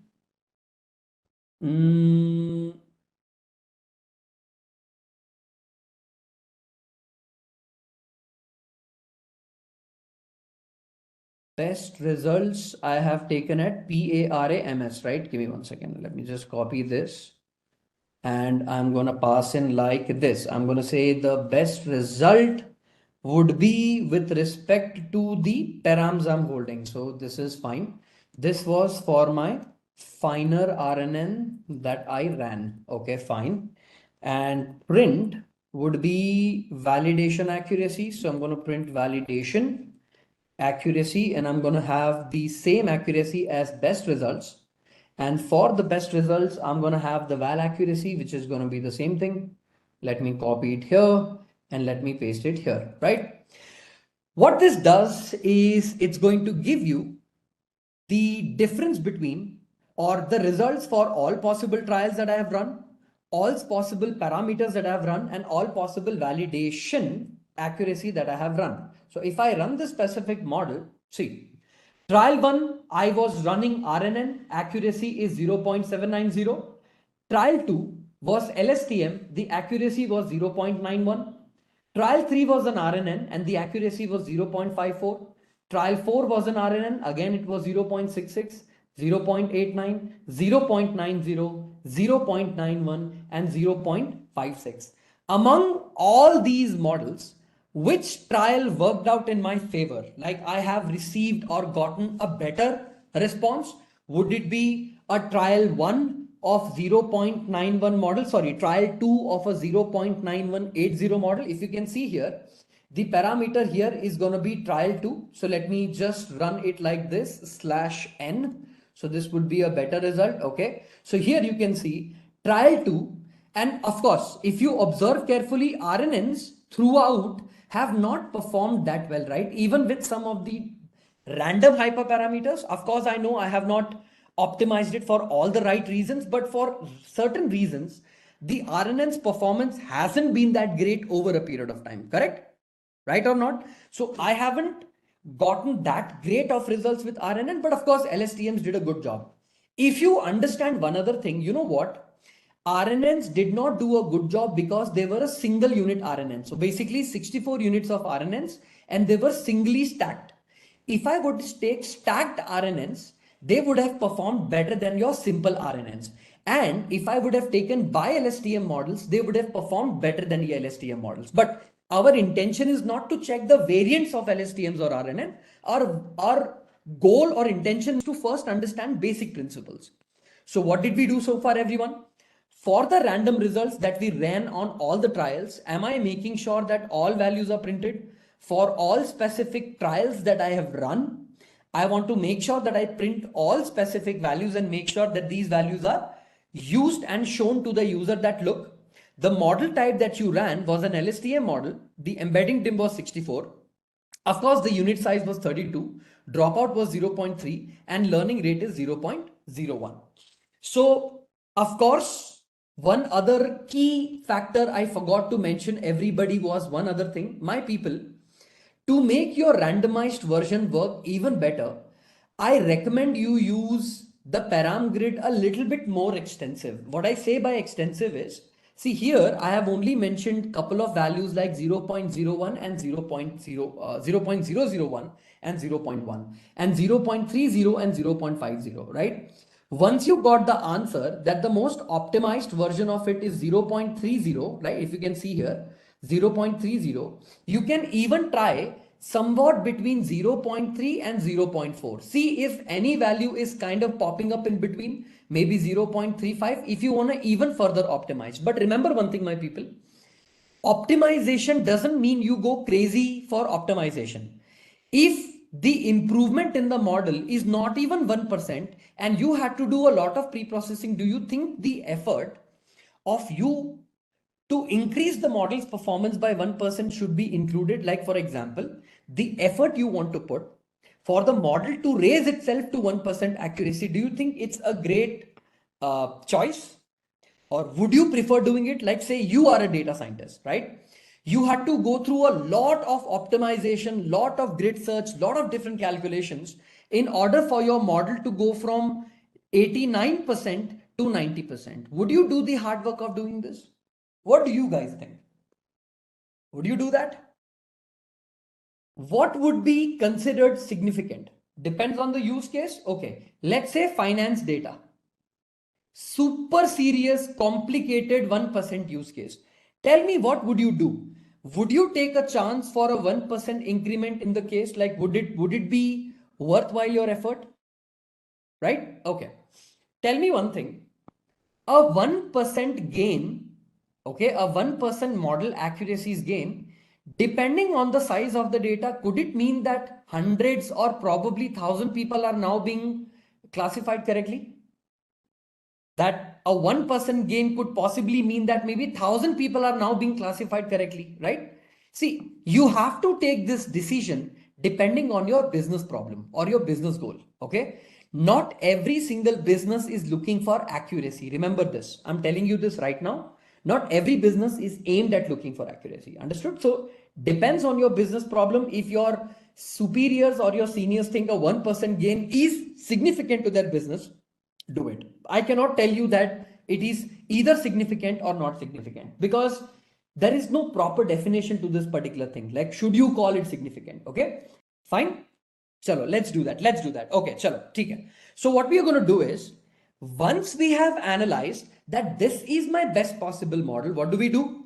We directly going to go and again check for search results. Now, what am I doing here, my people, is I'm going to train my final best model. Okay. Whatever is my final best model, I'm going to make sure that I'm going to do that final training very, very well. Okay. So in case if I want to do that, I already have the model available for me, right?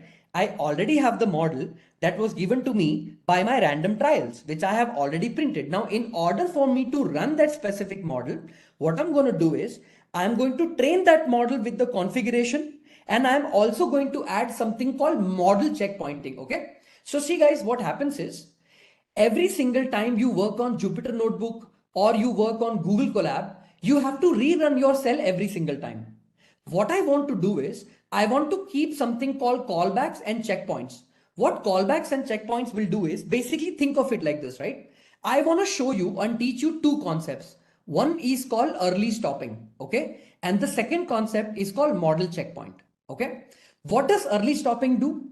Early stopping is basically if my model is fully trained or tuned, okay, let's think of it like this, right? Let's say I have told my model to run for 500 epochs, okay? And in 500 epochs, my model has learned everything perfectly in 200. Will I not waste time in the extra 300 epochs? My model will keep going on and on and on and on and waste my time, right? So what I do is, if my model performance is not increasing over a period of time, or loss is not decreasing over a period of time, like for example, loss comes down like this, like this, like this, like this, like this, but after this it has become very, very steady. So tell me, my people, from here to here, is my loss decreasing significantly? Yeah, is it like fully significantly decreasing? No. So what we do is we use a concept called early stopping. Remember, whenever you're going to be working in production, you will have to use early stopping. Okay. So whenever you're going to be working with production level code, right? When you train your model, remember, you don't upload your deep learning, code online on the server. It's the model you save, you upload. Okay. Just remember that. So what do? We use early stopping so that if my model has reached a certain saturation, I stop the model and save the model. This is what we call as early stopping. So I'm going to show you early stopping. Next thing is called model checkpoint. My people, think of it like this, right? Have you ever worked on a Microsoft Excel file where if you have written 5-6 more cells, you will save it, you will press Control plus S, Control plus S, Control plus S many times? Control save, Control save, Control save, fearing that your effort or your data may not be lost. If you keep editing the Excel file, say after a days, after days, after days, do you do something called Control plus save? In my neural network, if I have run the model, don't you think after a specific iteration, I need to save the model so that I don't have to rerun the model from the beginning? You're getting what I'm trying to say, right? Model checkpoints are basically a way of saving your efforts in the model version. Or when you're running the model, you make sure that whatever you have run so far are not, how do I say this, are not going to waste. You're basically saving them. So two concepts we are going to be implementing. Okay, one is going to be called as early stopping, and the other is going to be model checkpoints load. Okay, so how do we do that? First thing, we check for whether search results exist or not, right? So for in our example, search results do exist. This is a true condition. We already have calculated that the best params, okay, best underscore params is equal to nothing but the best result. And in the result, I want to click my params or write down my params. This is going to give me the best params. Now, just for your understanding, you can even print this saying that, hey, the best parameters that you have loaded from the models are these for your visual representation. Now, what do we do next? We jump to creating, okay, the model of our choice. So best underscore model is equal to, you run something called create model, okay, create a model with params, right? If you can see here, I have named the function at the top called create model with param here. So if you can see here, create models with param. I'm going to call that specific function once again. But what I'm going to do is inside this function, I'm going to pass all the best parameter arguments, which is going to be this one. Now, how do you pass that is as a keyword argument. So what will I do? I'm going to pass it like a best params. So here, my best underscore params that has been extracted, I'm going to pass it to the best particular model here. And my model is going to run with exactly those values. Okay. Now, once you do that, right after you create the model, my people, remember this is how step by step you should be taking your approach. So step number 1 should be creating the model. Right after you create the model, let's do step number 2. Right after creation of the model, you need to set up your callback mechanisms. Okay. Sir, what are callbacks? I'm going to write it down like this. Callbacks equals to, now in case if you want to implement something called model callbacks, you actually have to import the callbacks. Your callbacks are not readily available for you to just run whenever you want to run them. Okay. Remember, if you want to run callbacks in TensorFlow, we have a way of calling them. So what you need to do is from TensorFlow, this is going to be like my base package. Okay. From TensorFlow, I'm going to have a submodule called Keras, which I have used. We have a variant or a submodule called callbacks. Inside the callbacks, I'm going to import two things. One is going to be called as early stopping, and the other is going to be called as a model checkpoint. Okay. So these are the two things that I'm going to be making sure I'm going to import. So let me copy this, Control X, come over here, write a piece of code, implement this, and now go back to the top. And in the callbacks part, what I'm going to do, my people, is I'm going to expand this because I'm going to be writing a lot of things in between. So the first thing I'm going to write here is going to be called as a model checkpoint. Okay.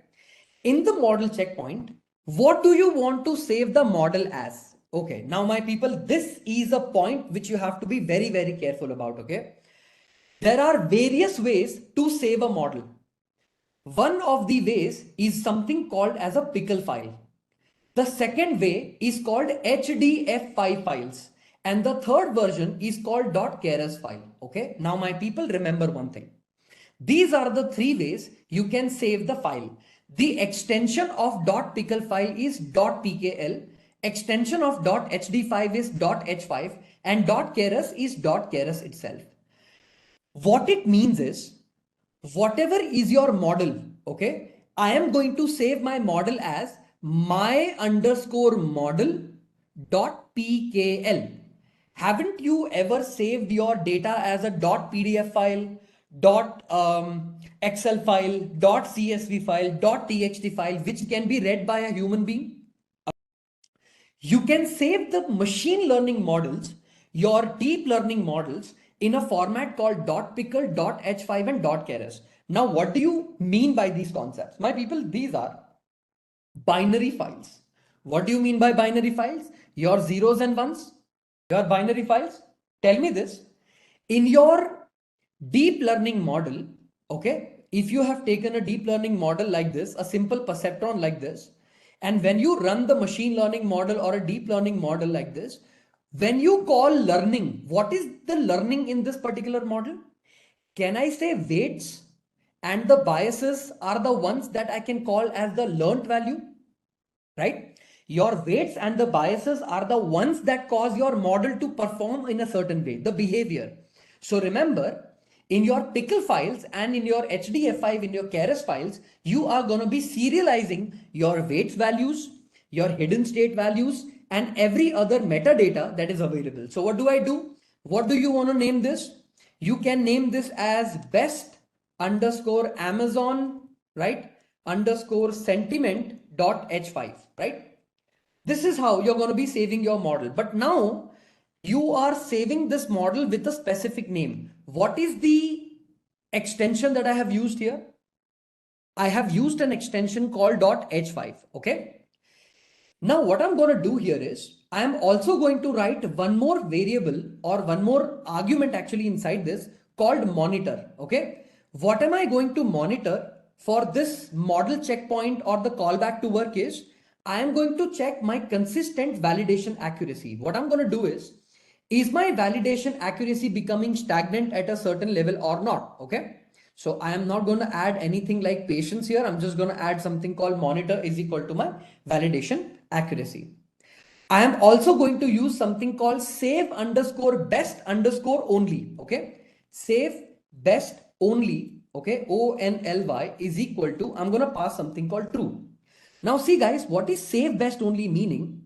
Whenever you run your deep learning model or any deep learning model, be it your CNNs, your RNNs or anything, every single time a portion of the metadata is saved automatically, whether you use TensorFlow, PyTorch, Keras, whatever you use, it saves all the logs of that file.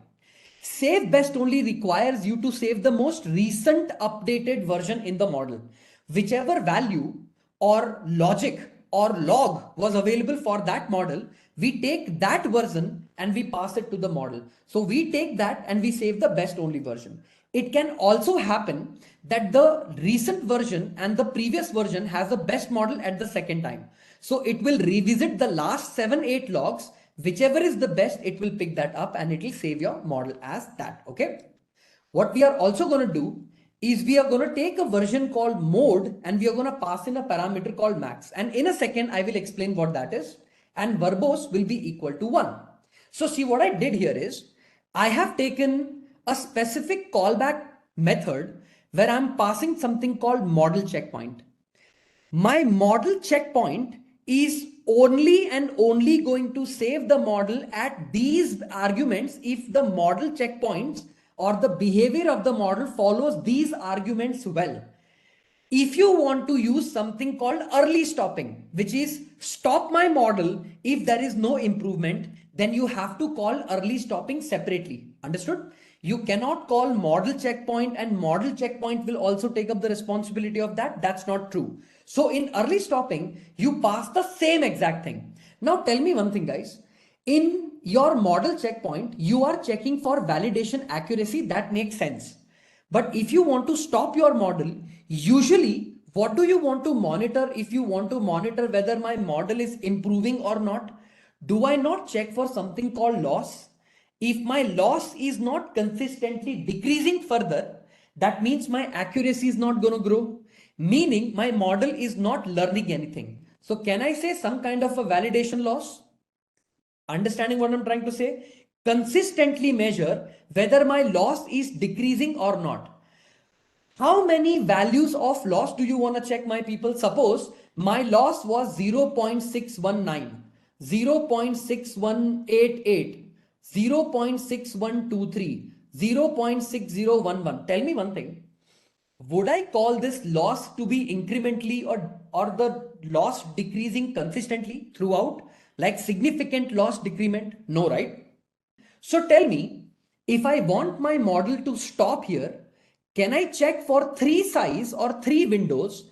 If up to 3 windows, the model does not decrease in its loss, I will stop my model. Can I do this? Can this become my stopping condition, everyone?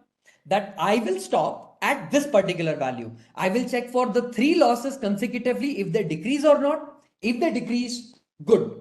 If they are not decreasing for 3 consecutive values, I'm going to stop the model. We call that parameter as patience. Okay. So what do we do in patience is we will put patience equals to 3. What will this mean? Consecutively, if my model is not giving me any better answer, I'm just gonna make sure the value is gonna be returned or my model is gonna stop.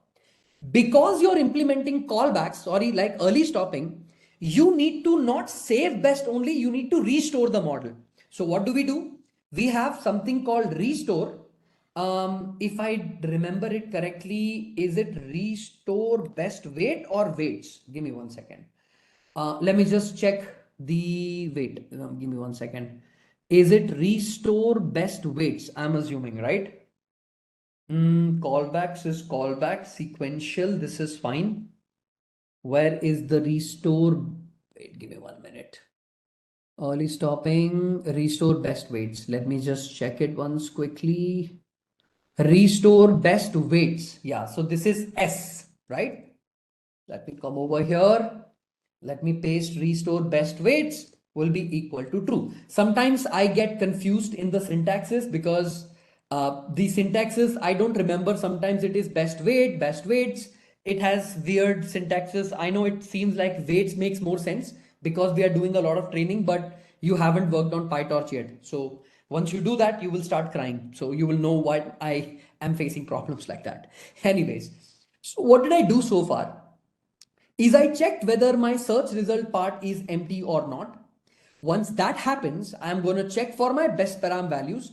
I'm going to extract something called best param. I'm going to pass it to the create model with params.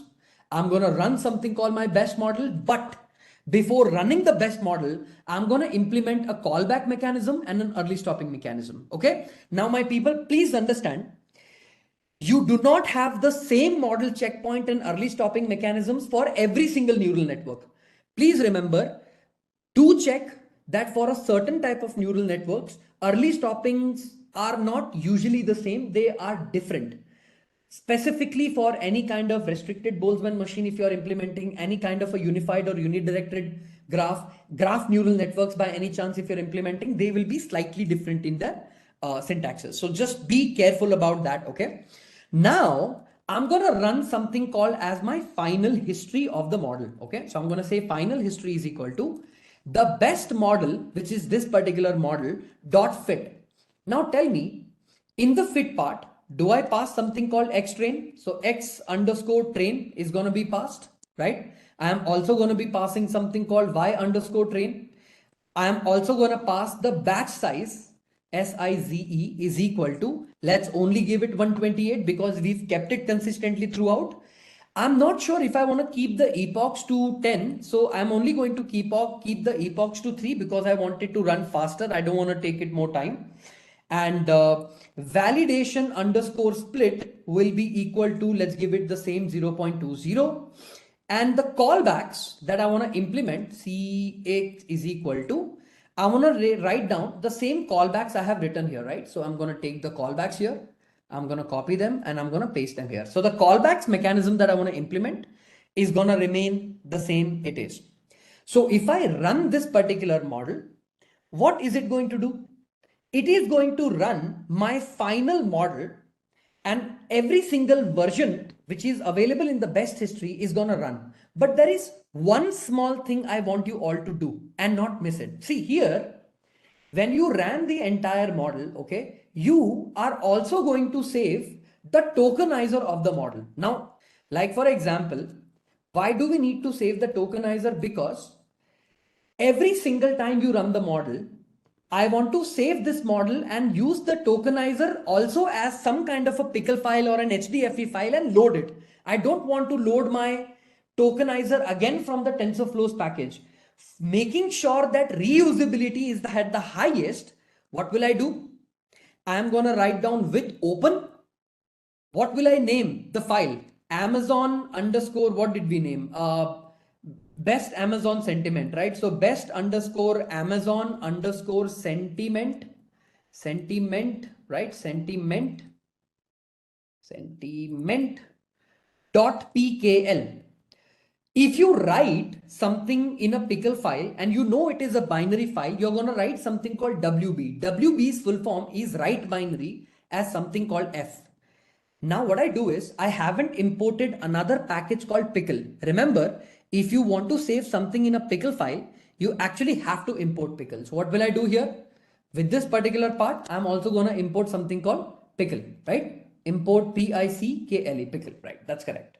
So what will I do here is I'm going to come over here. I'm going to call something called pickle dot dump. I'm going to save all that data. What will be the name of the file? It's going to be the tokenizer that I have used early for a file size F. What this does is for every single model that I have run, it's going to save all my best model with the callback. It's also going to save the tokenizer. If this does not work in the else condition, so if you can see here, I have taken an if condition here.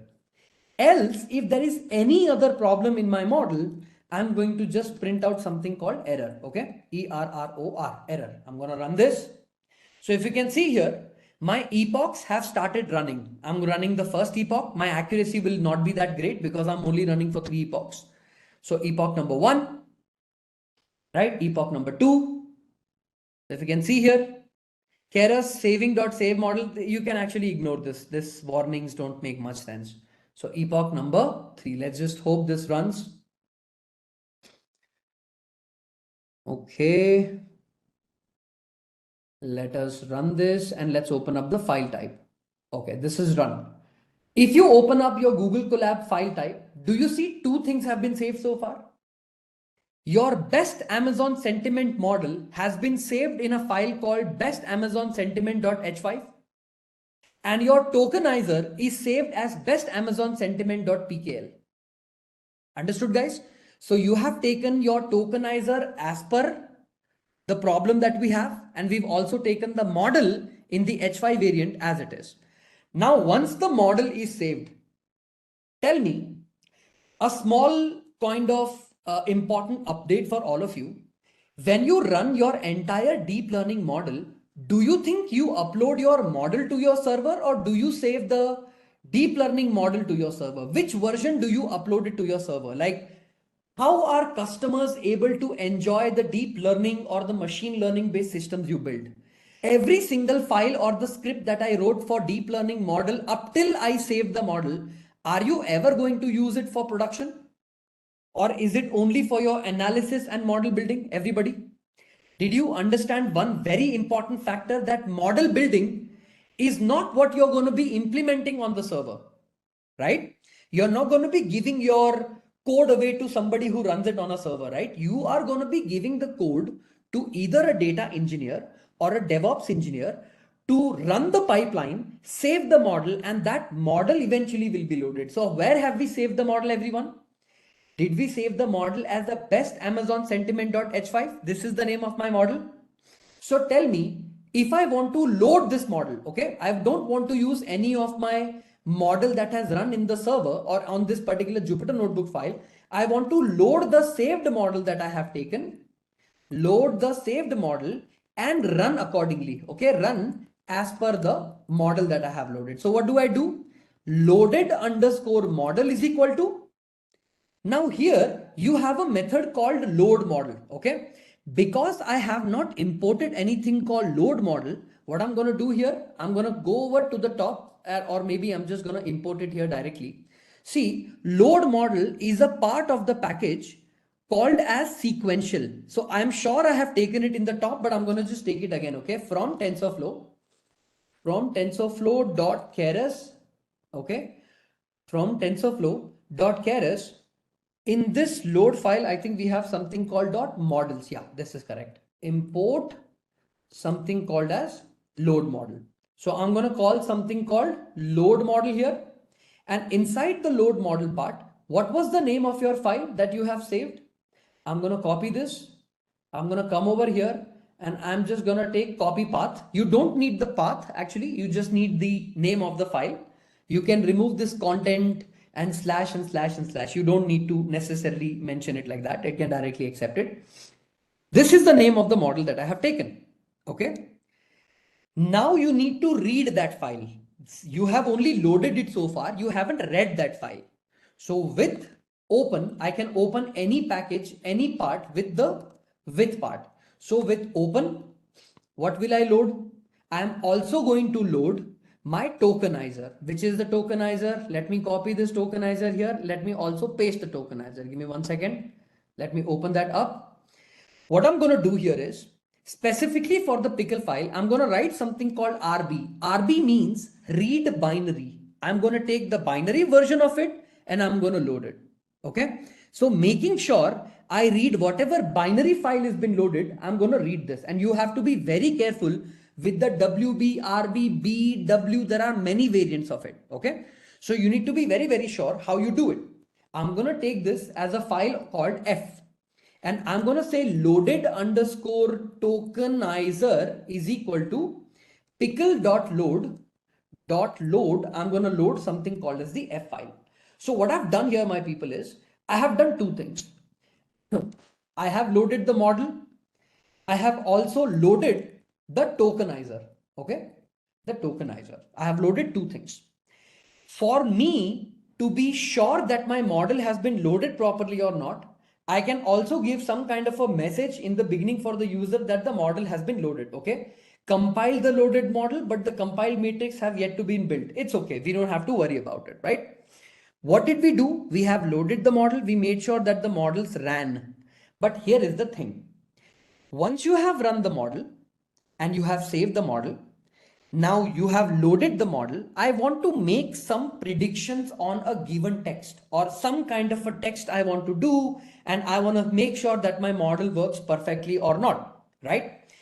If you want to do that, then the steps of doing that are slightly different. They are not the same, but they will be slightly different because here I'm sure in machine learning you must have learned of different methods like predicted probability, probability, and predict method, right? So for example, if I say y underscore pred underscore probability, okay?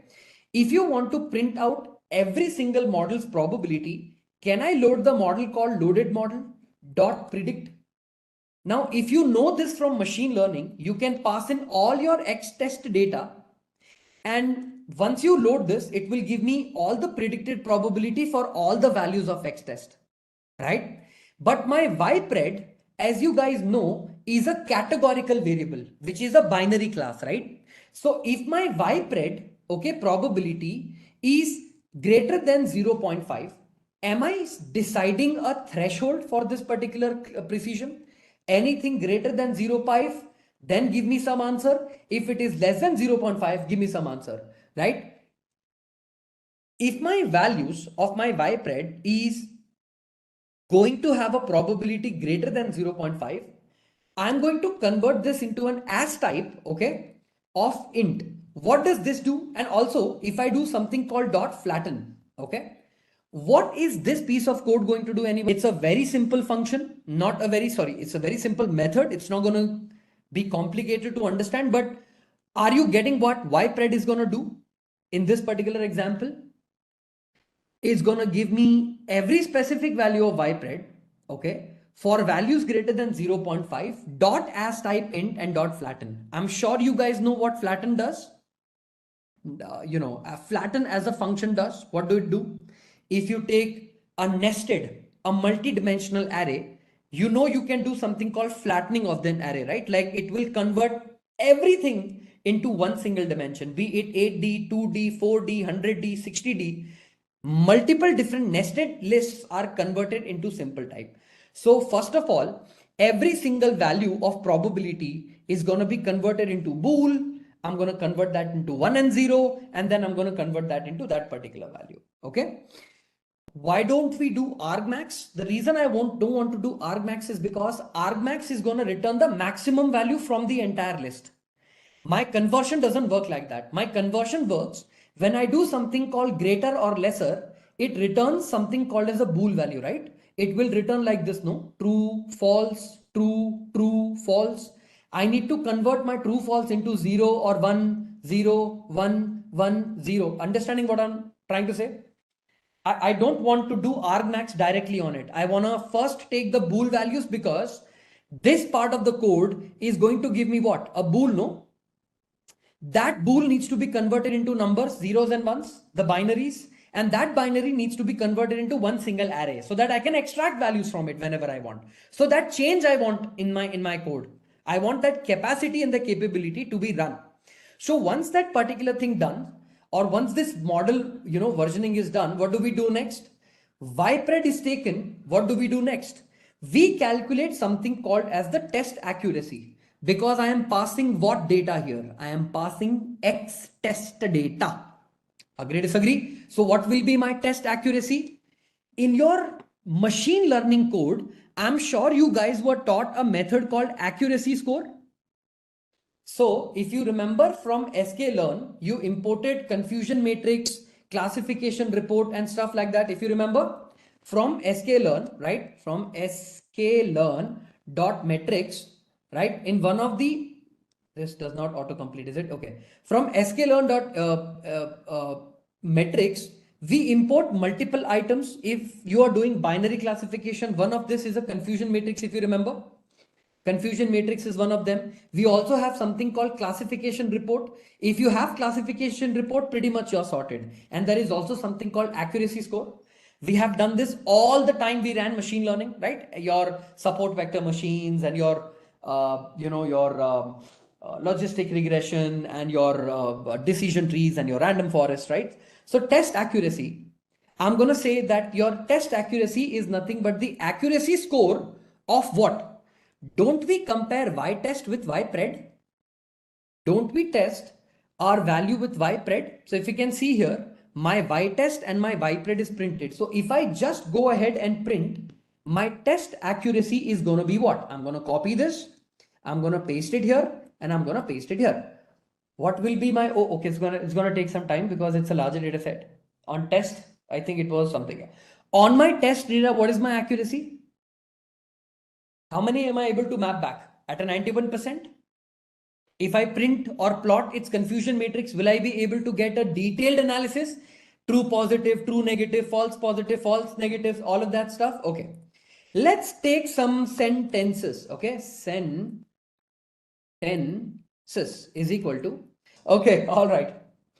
Okay, cool. So now what we've done is we have taken multiple different test sentences. Can you see here?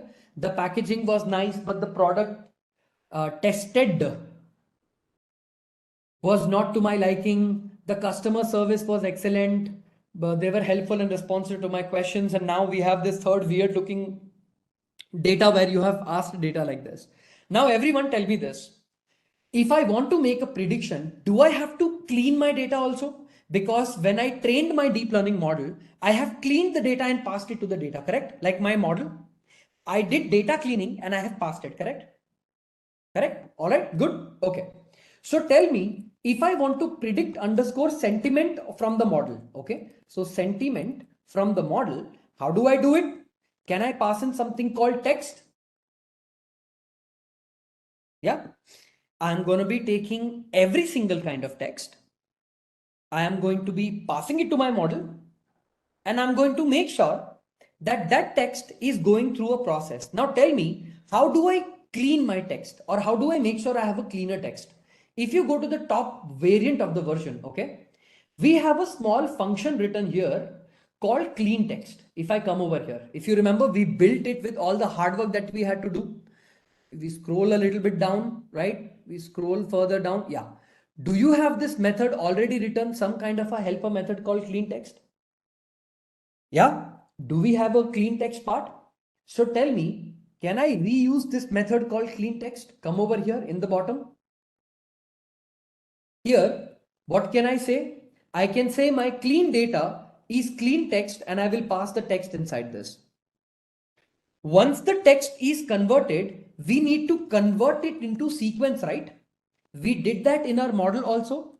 So sequence is equal to, how do we do it? Whatever tokenizer you have loaded, the loaded tokenizer, you need to convert that into text to sequences. And inside this, pass in your data. But please make sure it needs to be in the format like this. Whenever you load any kind of tokenizer, my people, any kind of model loading also, no, please remember, you don't pass data directly in the argument directly straight. You have to pass it as a sort of like a sort of encapsulated in a open in a small bracket like a list. Now, once that is done, we also did something called padding if for data. So padded is equal to pad sequences. Okay, we are going to take something called pad sequences. We are going to pass the sequence of the data as it is. And we are going to take the max length of the data as the max length that we have taken in our model. So I think it was called max all capital, right? MAX underscore LEN, max length, right? And padding type is going to be of post. Now, if I do this, padding is done, sequence is done, cleaning is done. The next step would be to directly predict it. Now, what we do is just let me check whether the loaded model is passed here, right? So loaded model is gonna be, okay. So I'm gonna pass it directly. Okay, so I think this would be a nested array, right? So let's say probability, or give me 1 second. Let me say probability is going to be equal to loaded underscore model, okay, dot predict. I'm going to pass in the predict method for whatever padded sequence I have generated, padded. I am going to load method is usually nested. So let me see if this is correct. If not, I will remove one of the zeros. Okay. So the sentiment would be equal to, it would be positive. Okay. Let me say positive if the probability that I have generated is greater than, okay, you know what, actually I need to take thresh also, but let me take it here, 0.5, else it would be called as a negative sentiment for me to run on. And I am going to return both my sentiment, which is going to be generated, and I'm also going to return a probability, or prob, prob. So this is going to give me the sentiment and the probability for the model. So sentiment is passed, probability is passed. Okay, so this I am not sure about. I think it is going to give me a nested array, but let me just check if this is correct. Okay, so what is the name of the test sentences? Test sentences. So for index comma sentence in enumerate, inside this I will pass the test sentences, okay, that I have taken. What do I do? So 0 is the packaging was nice, but the product was whatever it is, sentiment comma probability is equal to, I'm going to pass something called predict sentiment, and inside this I'm going to pass the sentence directly, and it's going to print for each individual sentence. So can I write it like this? For print f double quotes of the sentence that will start at I plus 1th index, because it starts at 0, my do I write it like a single quote? And let me write it like this. This is the name of the sentence. The one particular sentence is that sentence. And for that sentence, my prediction it will be, so prediction will be, I'm going to take that particular sentiment as it is. Then for that particular sentiment, I was able to generate a probability score of probability. So probability, let me just copy the probability here and copy the probability here. Oh yeah, this is loaded model. What was the name of the method? Loaded model, right? Give me 1 second. Not load model, right? Loaded model. This will go back to authentic, the original version of this. So let's run this once again. Let me just say tokenizer text to sequence is done, pad sequences are done, loaded model.predict, positive if probability is greater than 0.5. So sentiment and probability is predict sentiment, sentence is passed, print tense I plus 1. Let me see if this is the answer. Wait, I understand what the problem was. See, here is the issue. We have taken test sentences, right? Let me write it down like this. Test sentences of index 0 is going to give me this particular value. See, the test sentences is an array that I have taken. If you can observe carefully, test sentences is an array that I have taken, correct or not? See here, if I just run this particular thing and come over to the bottom, I have taken this as an array. I'm going to write down test sentences as it is, right? If I print test sentences, it's an array part, right? Like if you can see here, if I print the type of it, it will be an array. It will be a Python list. So if I just print type sentences here, it will be a Python list. Now, if I say the index 0, the packaging was nice, but the product test test was not to my liking. Now observe this, okay? I'm going to write 1, it's going to print. I'm going to write 2, it's going to print, okay? If I pass in the same exact thing here, if I write it down in the bottom like this, okay? What was the name of the method? Define predict sentiment, right? Let me copy this. Let me paste it here.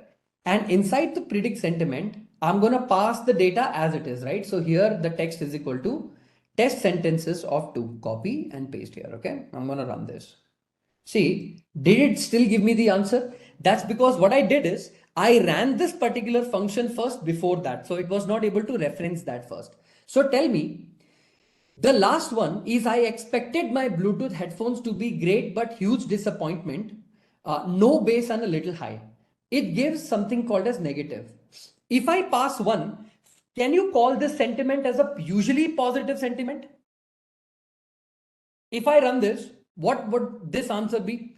It's again giving negative. Why is everything negative? Because how many models did we run? 3. Every single version of this particular comment that you guys have given me, it is passing me all the values that is giving me is all wrong.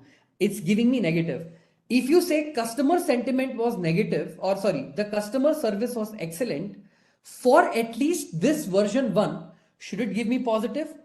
If I removed a portion of the data, it is now giving me positive. If I give something like, say for example, the customer service was excellent but not that great. So tell me, are you confusing the model, or maybe are you giving some kind of contradictory answers? If I run this once again and run this once again, what about now? Is it picking up not that great as a negative sentiment? Because at the end of the day, you predominantly focus more on the part that it is not that great. If I remove not that great or excellent, okay, or if I write something like the service, or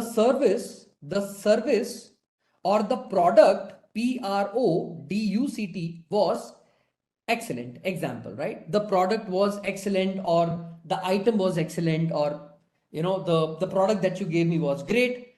If I run this once again and run this once again it gives me positive.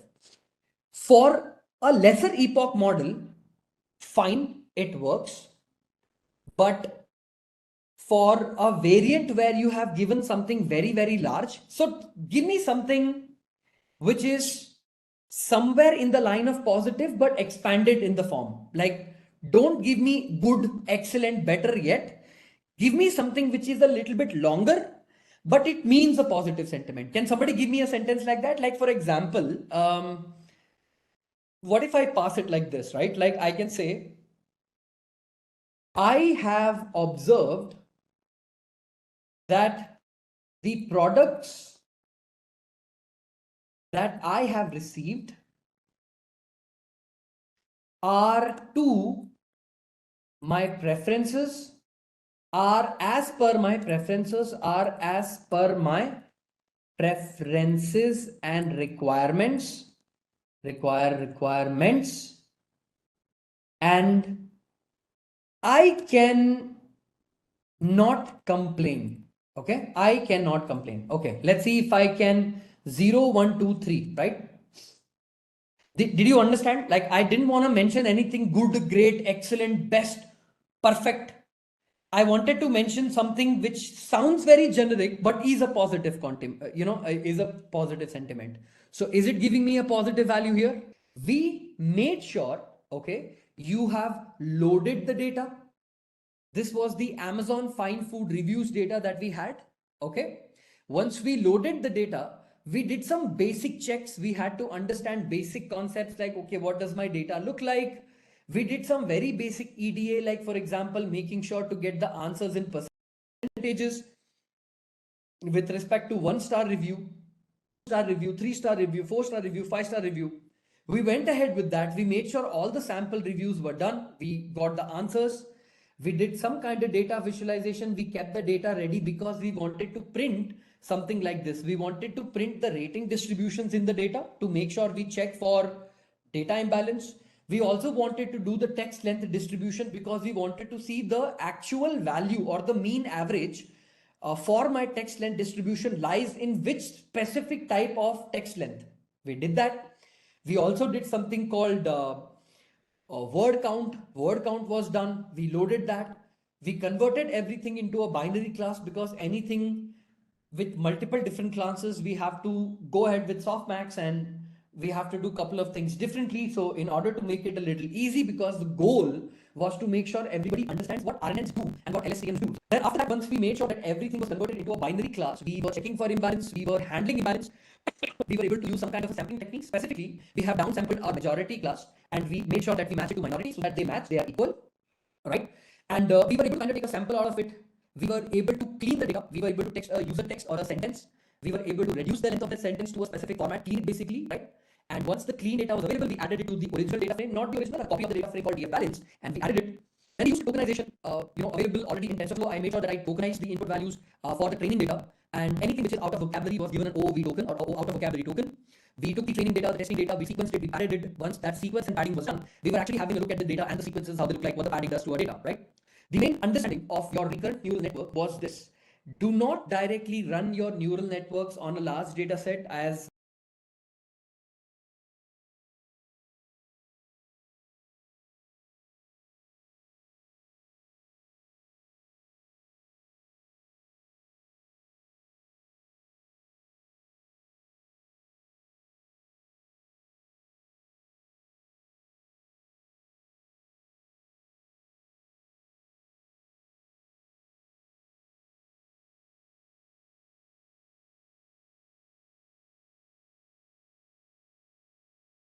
mentioned, we imported every possible thing to create recurrent neural networks. Specifically, we have used something called the embedding layer, the simple RNN, the LSTM, the dropout, and the dense.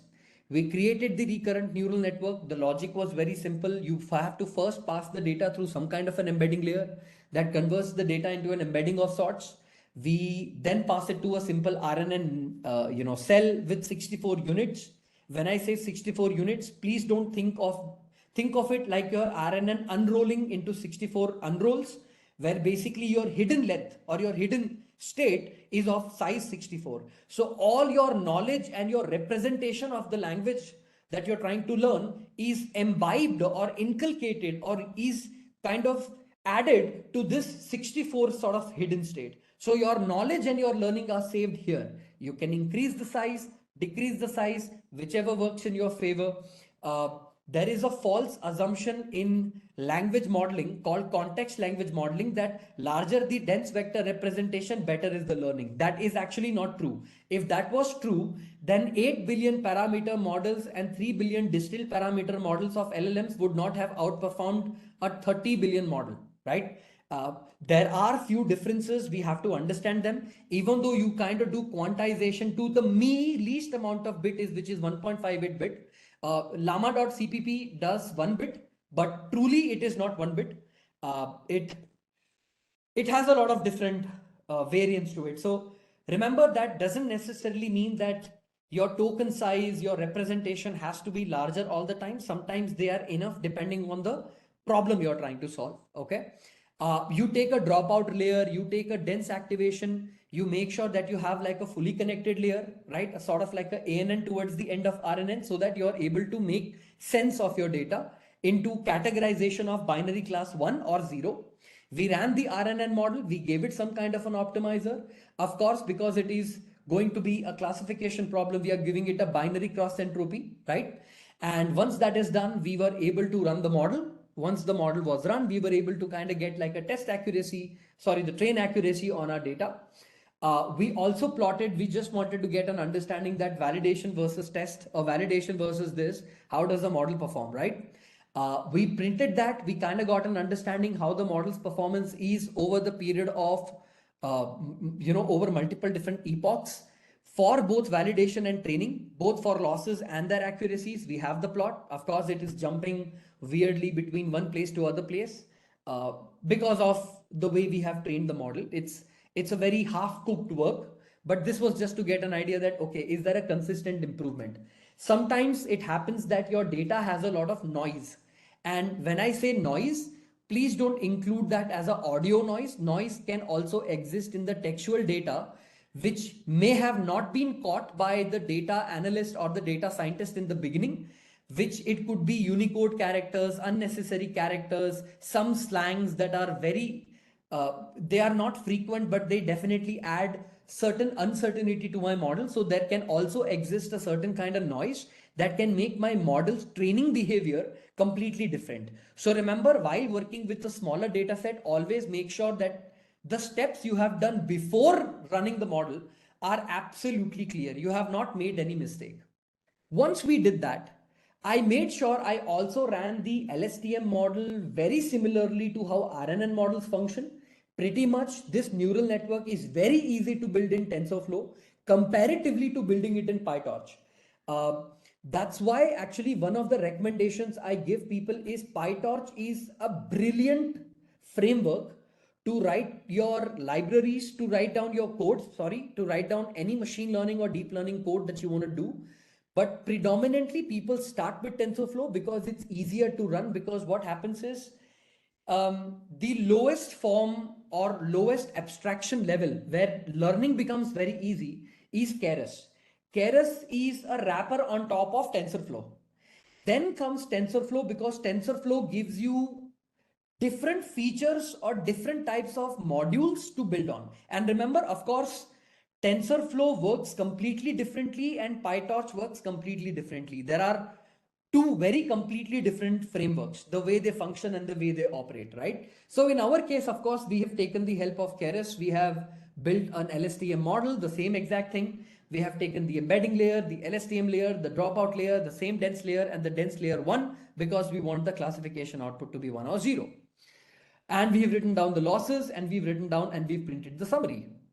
Once we do that, of course, we train the LSTM also, sort of like run the LSTM model, we fit it, we try to see how it works. Of course, we also were able to see that how RNNs were able to perform on the training, validation, on training losses and validation accuracies and validation losses. We got the idea that the model is kind of showing an upward trend, which is great.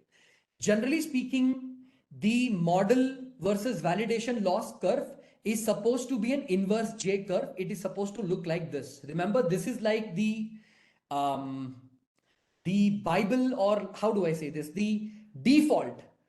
I wouldn't even call it default. The baseline to compare, right? The accuracy is supposed to improve over a period of epoch. The loss is supposed to decrease over a period of epoch. This is sort of like the ideal condition. That would be the right word, right?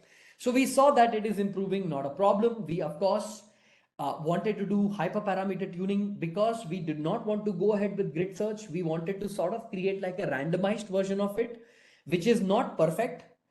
It has a lot of problems. Problem number 1, random versions can also have duplicate values.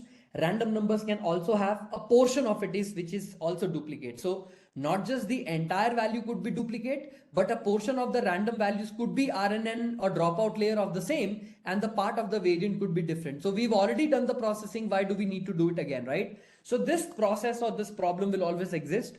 Worry not. Take the entire data as a data frame, deduplicate it on that, and run your random searches on the deduplicate data frames. It's very easy to convert a data frame into a NumPy array and then run the whole application faster.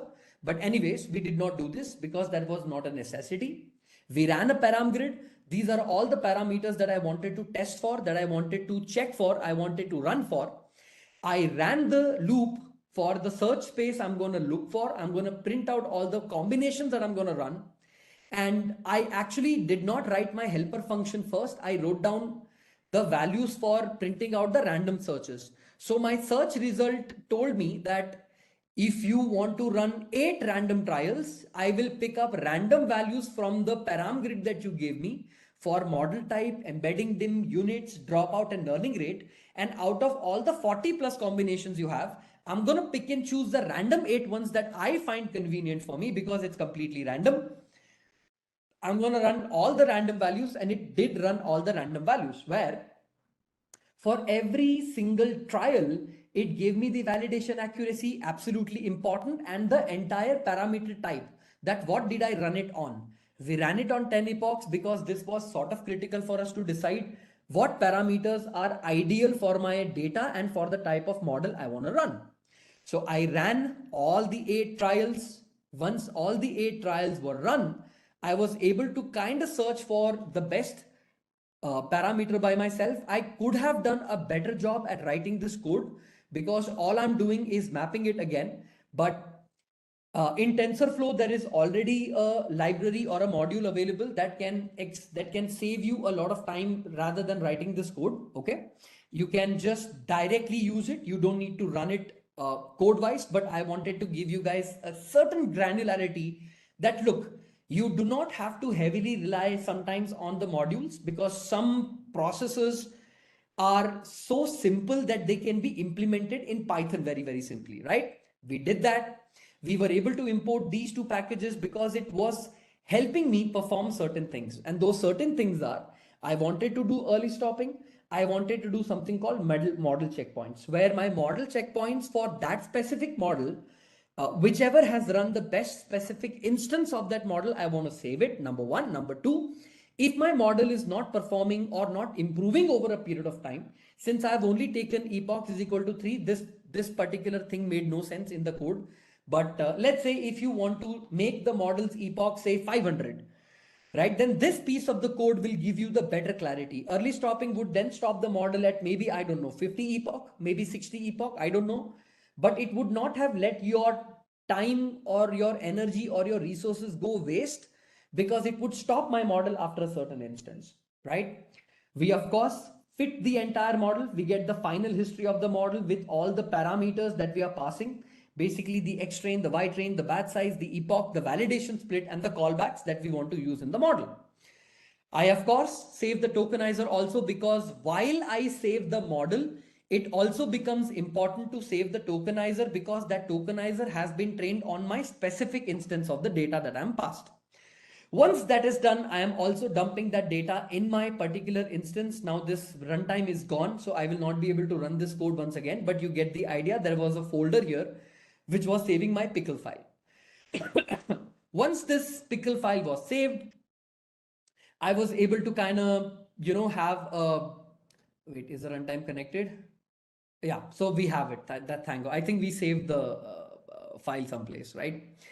We also were able to save the model, load the model. Once the model was loaded, the tokenizer was loaded, we wanted to make sure we get the answer of the probabilities to a certain limit, flatten the array because I want to compare the 5 pred later. We did that on X data set. We kind of calculated the test accuracy. This was very easy for us to calculate for the X particular text, because I wanted to compare my Y test with Y pred, and I wanted to give you an accuracy that, okay, how many zeros are matching with zeros, how many ones are matching with ones, how many zeros are misclassified as 1, and how many ones are misclassified as 0. I wanted these 4 instances to get me the test accuracy, which I got as 91%, right? I took a sample sentences called test sentences, and these test sentences were kind of able to give me some kind of a prediction or some kind of an answer that, hey, you know what? Your text needs to go through cleaning process. They needs to be converted into sequence. They need to be padded. Very, very important. Please remember, when you did padding, I'm sure you guys know you did padding on your images also. To make sure your data representation comes in the middle, you also did padding towards the outer boundary. So everything became 0, 0, 0. So this is the model of RNN and LSTM that I ran. The next variant that I'm about to teach you right now, which is the seek-to-seek model, are a very important model for your generative AI application. Because tell me one thing, I'm sure you all use large language model daily in your life. Don't you give a one-line text and your answer is like this big paragraph? You ask your chat GPT a small question, maybe in a 3-word graph, but it generates an answer in an entire paragraph. Tell me one thing, does this not represent some kind of a sequence to sequence mapping? Let me explain that. All of you have been very vocal about the fact that, sir, we did not understand any concept on encoder decoder model, correct? Sir, we had some trouble in understanding the encoder decoder model, and we want to get an understanding on how these encoder decoder model works. See, my people, your encoder decoder model's second name is what we call as a sec to sec model. Okay. We also call it sequence to sequence model. Okay. Now, I am going to introduce you to the concept of sequence to sequence. I'm going to teach you certain things that are a little bit advanced and complicated, but you kind of have to learn them. Okay. Like beam search, teacher forcing, reinforcement learning on human feedback. These are certain things that we are going to learn.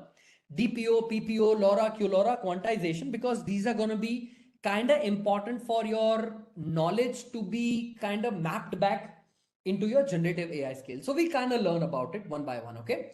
So first of all, everyone, the information or understanding about, sir, what is an encoder decoder model do, and what do you mean by sec to sec or seek to seek model? So let's first actually learn about something called seek to seek model. Guys, when seek to seek model came, when I was, I think, only 2 years experienced as a data scientist, when I was working in a company, I think 2 3, I think comparatively that this was a phenomenal model that was making a big wave in the AI community, right? When the sequence to sequence models were actually implemented, right? So first of all, let's understand what is seek to seek model. Like, what is a sequence to sequence model? In sequence to sequence model, you will be able to understand how encoder decoder architecture works. Okay, first of all, I'm sure you guys know that there are basically data mappings available. Okay, there is something called data mapping. You need to understand how data mapping works. In every neural network, the goal itself is what you have called data mapping. Now, so what is data mapping? Tell me this. Do we have a neural network that looks like this? In your neural networks can be built to keep it very, very simple. That what we have in a neural network is what we call as a one-to-one mapping. In your recurrence or recurrent neural networks, apart from one-to-one mapping, how many different kind of mappings do we have in our data? One-to-one mapping, many-to-one mapping, right? Many-to-one mapping. We have something called many-to-many mapping. We have many-to-many mapping, right? One-to-many, many-to-one. We have multiple different kind of mapping. Tell me one thing. If you take one sequence or one text as a sequence, I love food, and your answer is also a sequence of food like मुझे खाना बहुत पसंद है. Tell me one thing. You entered one sequence and your output was another sequence. So tell me one thing. The length of the sequence when you passed in was completely dynamic and variable, correct? But the output you got in the model was also dynamic and also was variable. I did not input input as a sequence or a token, and did I get a 3 words or a 3 token as an output? No, right? My input sequence was completely different and my output sequence was completely different. So to build this specific kind of model, we had a model mapping created called sequence to sequence model. Okay. Now, sir, why do we use sequence to sequence mapping and why is sequence to sequence mapping important for me? Remember, sequence to sequence mapping is important because if you want to do any kind of, let's say, if I give you an example, right? If you have a many to one sequence model, example, suppose if you have a many to one sequence model, right? It would look something like this. You have multiple different neurons, you have multiple different input, you have one output. Any kind of classification task you want to achieve, many to one sequence will be a great job. Super job for you, right? If you have one to many mapping, right? So if you have one to many mapper or one to many mapping, it would look something like this. You have one sequence and it maps to your multiple different output, right? Specific decoder models, okay, are using something called one to many mapping, right? When you had something called many to many mapping, so for example, if you had many to many mapping, it would look something like this: multiple neurons, multiple inputs, multiple outputs. See, if you did any kind of sequence labeling tasks, you would use something called many to many mapping. But many to one, one to many, and many to many, right? They are what we call as classical approaches to natural language processing. But when we started dealing with textual data, all the way from 1970s, when the first chatbot was built called Eliza, okay, from 1970s all the way to forward, researchers understood one thing, that somehow I need to figure out a way to do many to many mapping where this many to many mapping is fixed. I pass in 3 input, I get 3 output, right? This is a fixed many to many mapper or many to many mapping algorithm or technique. But I want a many to many mapping where it is variable in nature, where it is dynamic in nature. If I give you set of 2 inputs, I not necessarily need 2 as an output also. It could be 3, it could be 4, it could be 5. The reason why this is important is because you need something called text summarization. Okay, I'm sure you guys know that your mails or your emails are nowadays summarized. You have an entire book summarized into one paragraph, 1 page, 5 page, 10 page, where you don't actually have to read the entire book, the entire email. It is summarized for convenience. You also have something called neural machine translation or simply machine translation tasks, where you take one single language and you get an output into other language. Now, the problem with languages are many. I'm sure you guys know, I'm sure many people in this class know at least more than 2 languages. When you convert a language 1 into a language 2 or one language into other language, do you see the context or the meaning of that language is lost in the conversion? In English, we have a sentence called lost in translation, right? We have a sentence that I want to convert. It gets lost in translation because the essence of the language is not transferred to the translated version. To solve this problem, we came up with an approach called NMT, okay, where you had something called sequence to sequence modeling. Now, if you want to do any kind of question answering, machine translation, if you want to do any kind of modeling like that, you needed a solid foundation to convert anything like that. Now, in order to do that, remember sequence to sequence model does a very simple task. You know what it does? It has two single blocks. It has two blocks. One block is called encoder and the other block is called decoder. Okay, decoder. Now what I want you to understand is this. Sir, how does encoder decoder works? Encoder decoder is a very simple concept, my people, right? If you pass in your input data, the encoder of course encodes the data, but what it does while encoding is the representation of the data is very rich in context. Let me explain what I mean by that. So let me give you an idea. Imagine this is the front of the fast food restaurant that you are working on, okay? The fast food restaurant. Suppose you are applying or you want to eat in this fancy restaurant. And in this fancy restaurant, you give your order, they will give you the order in the next 2 minutes. So see, you pass in your restaurant order like this. The order goes inside to the order taking team. Okay, let's call it OTT. The order taking team is not just responsible for taking your order, but they are responsible for taking multiple different order in sequences. They are also responsible for taking the order and passing the order to the chef or the team that actually makes the food. And based on the sequence you gave the order, the kitchen or the chef team is going to give the food and they will give the food back to the team again. So see what happens is one part of the team is handling the data ingestion phase and other part of the team is handling the food, sort of like the creation of the food or giving of the food stage. Think of encoder decoder models just like that. But what happens in encoders and decoder models is in your encoder models, you are going to have RNNs.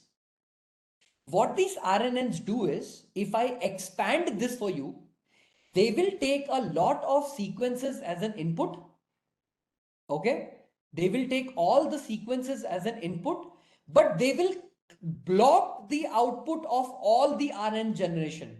Meaning every cell or every context of the RNN's hidden state for each individual unroll of a cell, the output is completely ignored and deleted. We don't take it at all.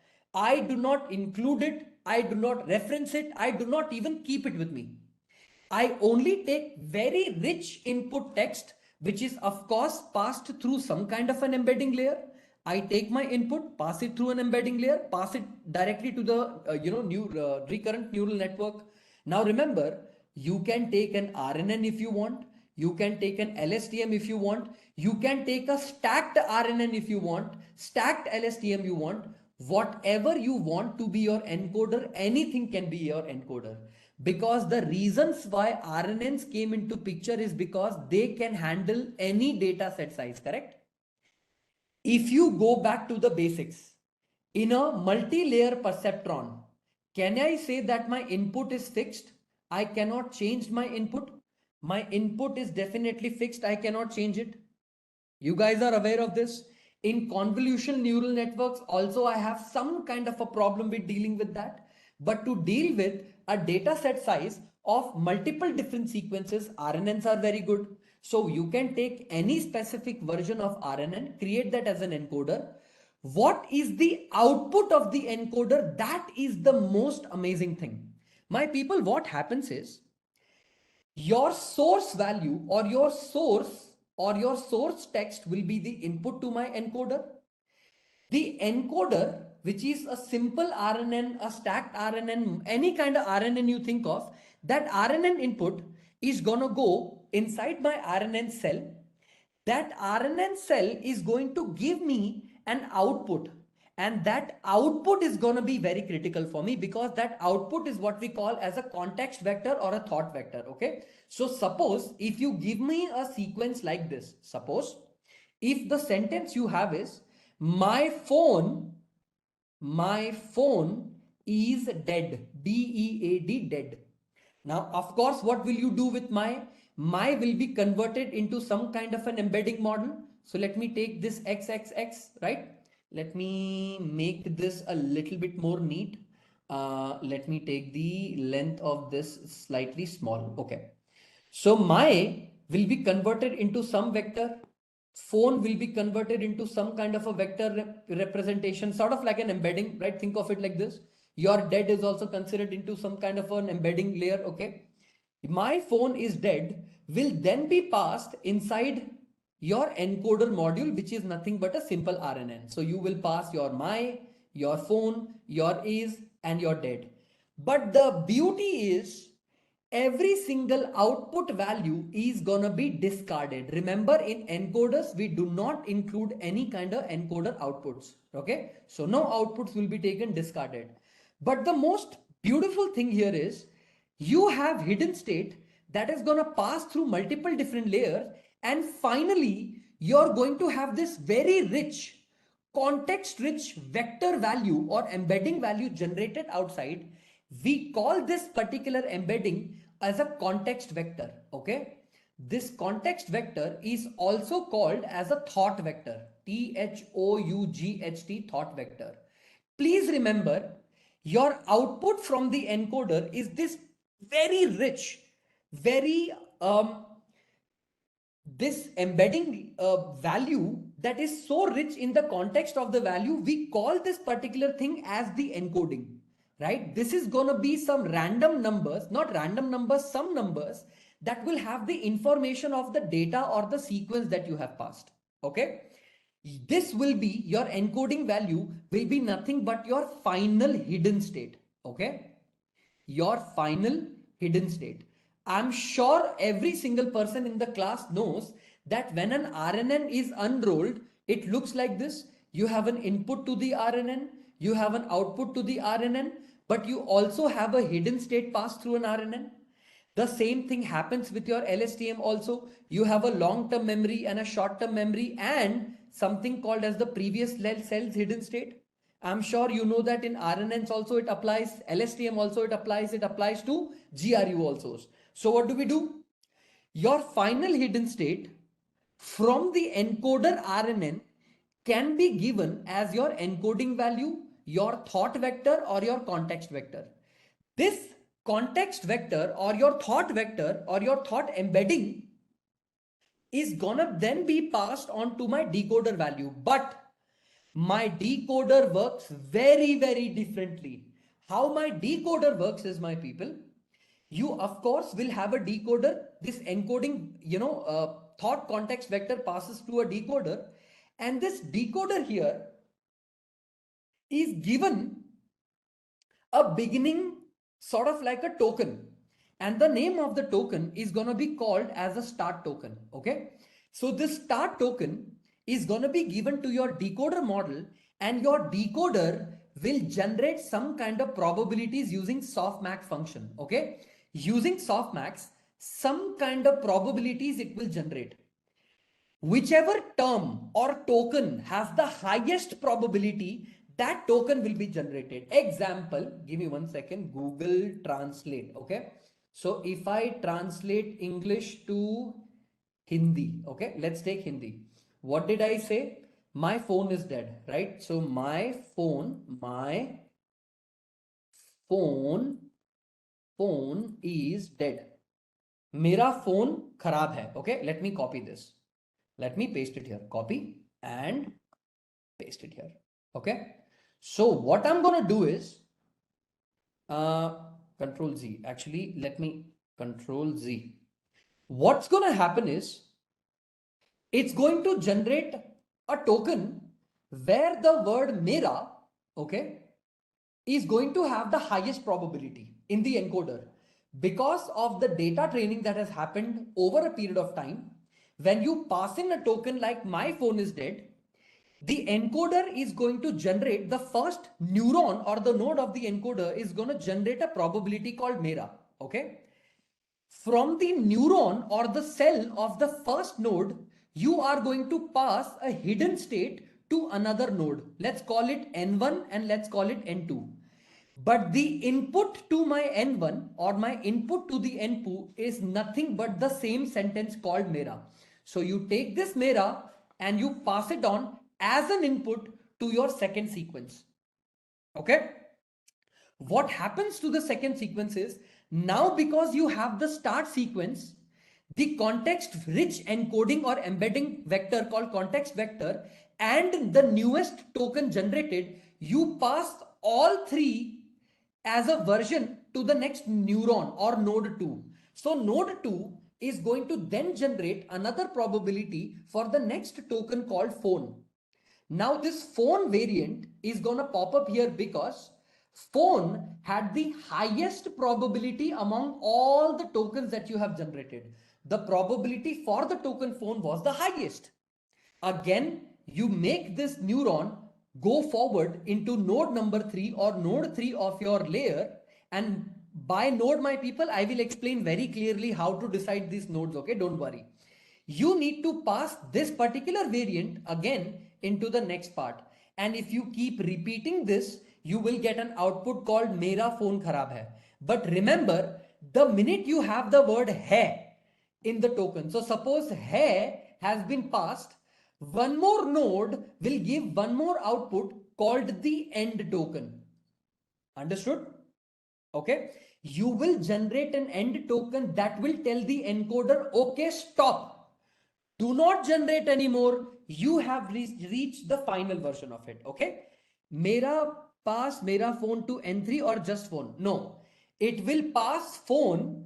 The reason it will pass phone only is because your embedding or your encoding context vector or your thought vector that you have generated is gonna first be passed to your encoder model to first generate a context rich first token, the FT, the first token.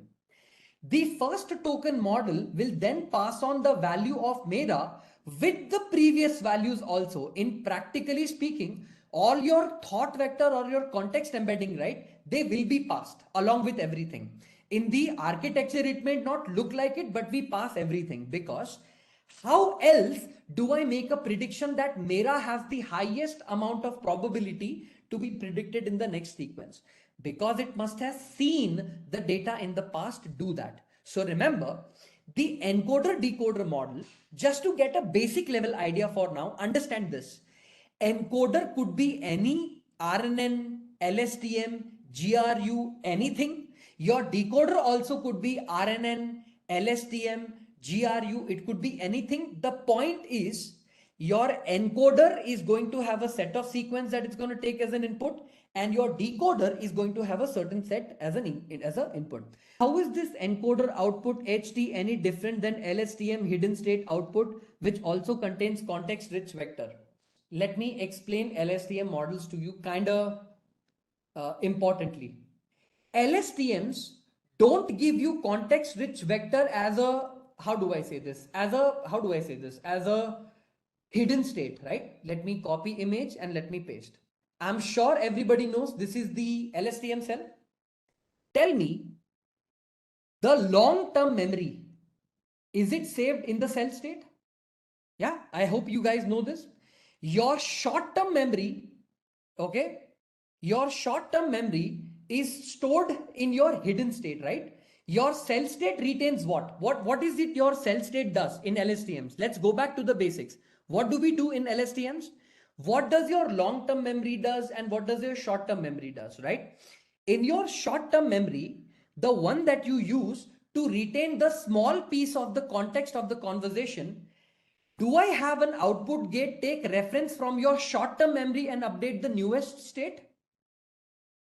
Your hidden state is rich in context, but for a shorter version of memory, not for a longer context memory. I hope you are aware of this. Your hidden state does not define your larger context vector or your larger context memory. It is not built for that. LSTM does not solve that problem. LSTM solves that problem using two things. How does LSTM solve that problem, everybody? Tell me, in recurrent neural network, one of the biggest problem you have is your exploding gradient and vanishing gradient, correct? This is one of the biggest problem in using RNN. Does LSTM solve that problem by taking simple multiplication and addition, completely ignoring the fact that there is no weight multiplication and weight deletion happening at the cell state? There is no weight multiplication, no weight addition is happening at the longer state. It's only happening at these stages, right? Understood what I'm trying to say? While doing that, that's how my LSTM is able to retain a longer memory or a longer chain of memory. But your hidden state does not maintain a context-rich embedding. That does not happen with your hidden state. Your hidden state is simply going to decide that, okay, based on the input that I have passed and the previous hidden state and the cell state, what should be my probable next context-rich hidden state? But this hidden state is only going to have a window of a smaller memory, not the larger memory. Understanding? But tell me, in my encoder decoder, do I need to give rich or thought vector embedding with respect to the sequence? When you take an LSTM cell, when you pass it an input, are you only going to pass one text as an input, my people? Think beyond. Don't think only one sentence. Like, if I have passed my phone is dead. To train your sequence to sequence model, is this the only sequence you're going to pass? No, right? Your training data has maybe thousands of rows. So don't you need to build the context rich vector not with just one sequences over a period of time? My model learns how to create this representation with multiple training. This model that I have written here or this diagram that I have written here is only for one specific sentence I'm telling you. But what will be the sequence of sequence learning will be to learn this context rich embedding to generate. How to generate that learning is how to generate this model. Understanding what I'm trying to say? Every single time you have been taught the concept of LSTM, RNN, GRU, whatever you have been taught, I am very sure, with one sequence of word as an output, correct or not? You have been taught with one sequence and you are taught how the one sequence is generated. But in reality, your LSTM needs to learn, no? Tell me, if you pass the input sequence, hidden sequence and cell state, will it automatically give you a context rich vector or a very rich vector in the long-term memory and the short-term memory directly with just one row of data? No, right? It needs to learn also, no? How much short-term memory to retain, how much long to retain. Are you understanding what I'm trying to say? That training needs to be done. That learning is what LSTM does. It's not LSTM is able to directly with one row give you one short-term memory, one long-term memory. In the beginning stage, it will be the worst. I take the loss function, do back propagation and then become better. That is what learning means. So remember, when you take a sequence to sequence model or an encoder decoder model, it doesn't mean just I pass one sequence value and I'm automatically able to get the answer. It doesn't work like that. You need to give it multiple instances for it to know that, okay, the best way I can create a thought vector is like this. And that's when it knows how to create a thought vector. Understood what I'm trying to say? Not like you take every single input value, pass it to encoder, then pass it to decoder. It doesn't work like that. Okay, it will make a lot of mistakes and that mistakes needs to be rectified. Okay, have you been taught that when a recurrent neural network is built, we will do a forward propagation, then we need to backtrack and then we do backward propagation, correct? Did you know that you can actually do something called teacher forcing? In RNNs, what is teacher forcing is, or when LSTMs also in any recurrent model, what teacher forcing is, every single output generated by my cell is measured against the output generated or ypred value. Meaning, I don't wait for my model to perform one forward pass and then compare the final result to the final prediction value. No. Each model's output is compared to the prediction. Second cell output is compared to the prediction. Third cell output is compared to the prediction. This is what we call as teacher forcing. Do you think language translation is not an easy task? My, does it map back to mera in Hindi? If I say my in English and mera in Hindi, are they mapping together? Are they aligning together with each other? Yes or no? It's correct. But do you think for every language this mapping exists? For every single language, my will be mapping back to mera. Will that be sort of possible every single time? No. That is why, remember one thing, my people, the training of sequence to sequence model is done not using just back propagation. It also uses something called teacher forcing. Okay. It doesn't just use your simple back propagation and my life is easy. No. You use a concept called teacher forcing in training your sec to sec model, your sequence to sequence model. Just a quick info guys, Intellipaat offers Generative AI certification course in collaboration with iHub IIT Roorkee. This course is specially designed for AI enthusiasts who want to prepare and excel in the field of generative AI. Through this course, you will master Gen AI skills like foundation model, large language models, transformers, prompt engineering, diffusion models, and much more from top industry experts. With this course, we have already helped thousands of professionals in successful career transition. You can check out their testimonials on our Achievers channel, whose link is given in the description below. Without a doubt, this course can set your careers to new height. So visit the course page link given below in the description and take a first step toward career growth in the field of generative AI. Okay, all right. We were talking about a very important topic, which was called an encoder-decoder model, right? We spoke that as a seek-to-seek model or a sequence-to-sequence model, right? Whenever you listen or hear about any encoder-decoder model, remember it starts with something called seek-to-seek or a sequence-to-sequence model. Guys, when we talk about deep learning applications, right? Please remember deep learning applications are all about how the data flow occurs, okay? How the data is flowing from one direction or from one place to other place. This data flow, if you understand, you will be able to understand how the architecture works, what is the goal of the project, and what are we trying to solve. Every question that is that is difficult to understand will become very easy to understand. Okay. So let's try and understand what a seek to seek or a sequence to sequence model does.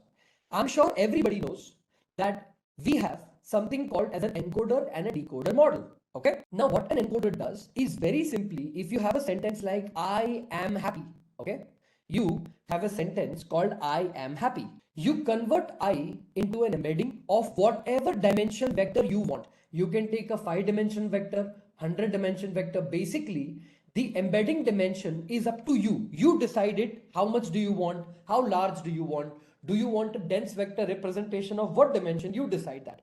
So first of all, because computers don't understand the natural language directly, we make sure we convert each individual words. Sentences are just one, words are three. So I am happy is one sentence, but inside this sentence, I have three words, I am happy. Okay.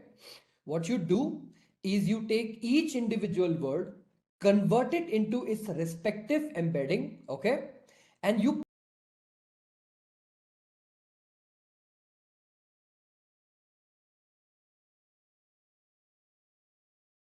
pass it inside either a recurrent neural network or you can pass it to a LSTM cell. The choice is up to you. So once you feed in your embedding layer inside this, okay, your embedding of the word itself inside the RNN or an LSTM, see your model will have a hidden state passing through each individual cell. Okay, your hidden state is also going to be a vector of some size, say 100-dimensional vector. Okay, meaning you are going to have your hidden state also decided how much will be the shape or the size of my hidden vector or my hidden state. This vector is going to create, or the RNN is going to generate something out of this encoder cell. Okay, this encoder cell will have some output and it will have some embedding created where this embedding is very rich about the information about the text. I am happy. The I, the am, and the happy. All the contextual information, which is the semantic meaning of the text, including every other detail, is very much imbibed or embedded in this context vector, also called as a thought vector. Okay. Think of this one particular vector as having every information about the text. I am happy. What you do is you pass this context vector to a decoder, which is also an RNN. So by the way, just letting you know, if you take an RNN as an encoder, you take RNN as a decoder. If you take your LSTM cell as an encoder, you will have an LSTM cell as a decoder. Now, sir, why do we call it decoder and what is the reason behind it? The reason why the decoder part is called decoder is because here the previous hidden state of this particular node is nothing but the context vector that has been passed from the encoder itself. The encoder's context vector or the thought vector is going to be a part of your previous hidden state for the LSTM cell 1 of your decoder. Now, sir, the question arises in my head, why do we separate encoder decoder? Why can't I take 3 cell and 1 more cell? Anyways, the context vector has to pass to the decoder. Why am I splitting the encoder separately and splitting the decoder separately? The reason why we do this is because the encoder decoder model does not follow the same principle that it would have followed in a simple RNN or an LSTM cell. So listen to me very carefully. It will start making a little bit more sense in a second. Okay. So let's expand this, everybody, and let's try to go a little bit more deeper. Okay. My people, if you ever want to do any textual analysis using encoder decoder, remember you have to understand 3 different tokens. These are called special tokens. Okay. Sir, what are these tokens? The first token is called pad token. Okay, it's called padding token. The second token is called SOS token, and the third token is called EOS token. See, I will explain what is padding or what a pad token is a little bit later in the class. Okay, don't worry, you will understand this in a second. But let's understand what is SOS. SOS is called as start of sequence. Okay, start of sequence. EOS is called as end of sequence. Okay. Now remember, my people, these special tokens are going to be very important in the future for you to understand something. So I'm just going to keep this in the side, maybe somewhere at the top. We will talk about it a little bit later. Okay. So remember, while building a machine translation system using encoder decoder, you are going to be needing something called as special tokens like pad token, EOS token, and SOS token.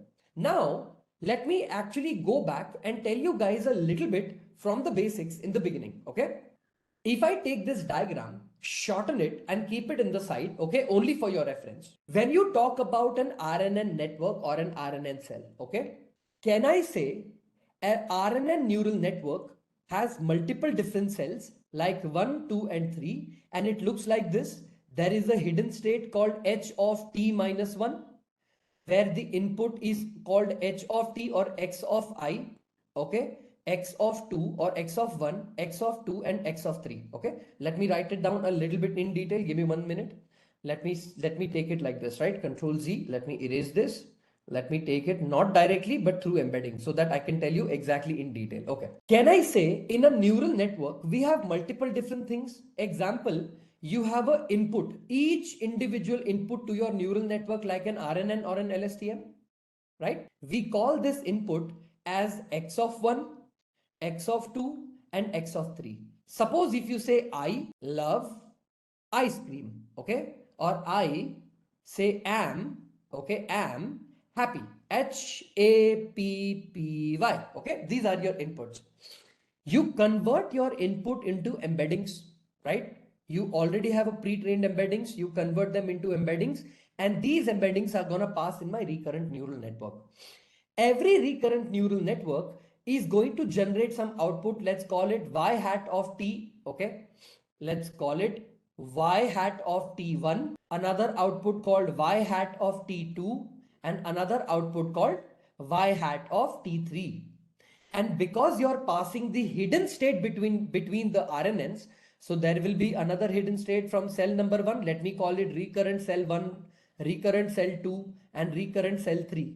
Okay, and I pass it through the layer. So basically I am also going to generate a new hidden state called H of O. Is the recurrent neural network that I have written sounds familiar and is correct? I have taken my input, I have taken my previous hidden state, I have generated the output, and I have the hidden state generated from every recurrent cell. Correct, everybody? This is how a recurrent neural network works. Now listen to me carefully.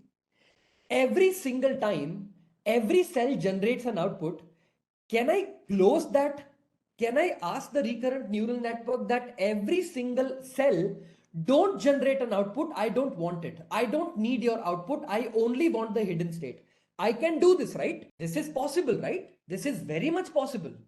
I can stop every recurrent neural net from generating output from each individual recurrence connection. I can stop that. This is possible.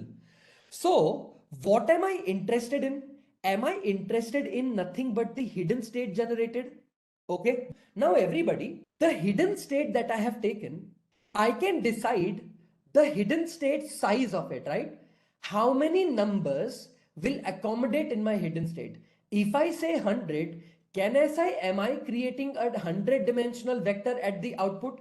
Basically, my hidden state has 100-dimensional embeddings. Correct or not, everyone? The word I am happy is represented with a very deeper contextual meaning with a vector generated by the hidden state where the vector is of size 100. I am not taking any output. Outputs are barred. I am only taking the hidden state of the vector. Now tell me, everyone, once we understand that the encoder is able to create this, what are we interested in? We will take exactly the same number of cells or recurrence that we have taken in the encoder. How many recurrence did we take in the encoder, everybody? How many recurrent connections do you see? 1, 2 or 3? How many recurrent connection is the data passing through? Is it passing through 1 recurrent connection, 2 recurrent connections, or 3 recurrent connections?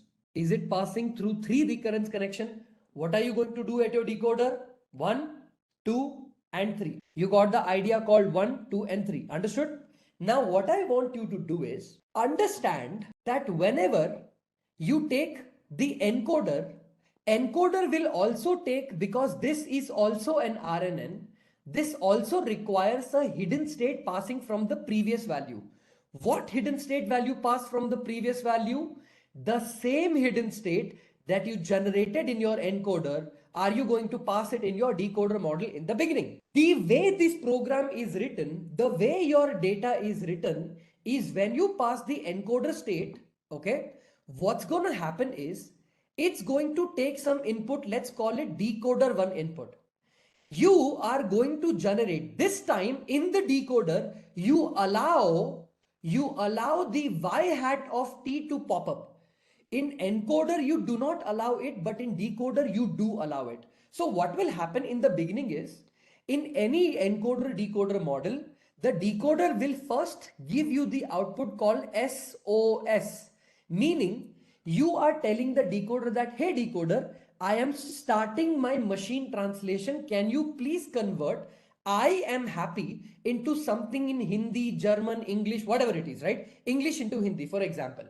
So what you do, my people, is the minute you generated SOS term, what happens is you pass in the SOS term inside the next input. But remember, your hidden state also is going to be passed to the next cell. This hidden state now has the information of the previous encoding of the encoder plus the current SOS token that you're passing. So you pass in the actual SOS token, the previous hidden state, and it generates the answer called ma, right? The same ma is going to be passed inside the next model with the previous encoded value, and you will generate an answer called ma khush, Khush, khush. Now what will happen is the recurrent connections can expand and can decline depending on the size of your data. And because I have not completed my analysis, I will have one more recurrent connection here, okay? And in this recurrent connection, I'm going to pass khush back again. And you're going to say main khush hu, H-U-N hu, and that will be the answer. But your job is not done, because right after you say main khush hu, there is one more sequence that needs to be generated, And when you pass in the data मैं खुश हूं and back again here with the hidden state, you will have to generate something called EOS. EOS is going to tell the decoder that I am going to stop my model, and this is what you call as an end of sequence. Your entire encoded value for the given data has now been decoded, which is validated by the start of sequence and the end of sequence token in the data. Okay. In case of English to Spanish or English to Hindi translation, the decoders will be different, right? Okay. Let me ask you a simple question. Translation of English into Hindi can always have different meanings if you don't maintain the word order. Am I making sense? Does this make sense? I'll give you an example. Okay, just a second. Google Translate. Okay, let's say English to Hindi. I am so beat. I am so beat. Can you see here? I am so beat.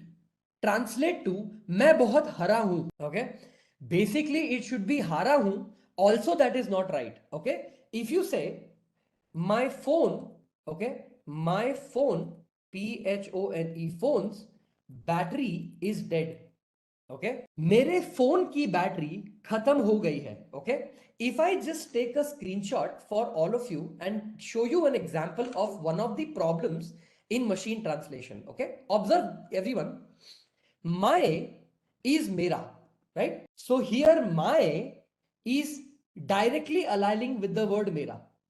Phone is also directly aligning with phone, correct? Battery is not directly battery. We have something called key battery, because in English we use something called subject object verb. English is a subject object verb language, right? Hindi is not like that. To represent battery, you have to give it some kind of a verbal habit, some kind of a push.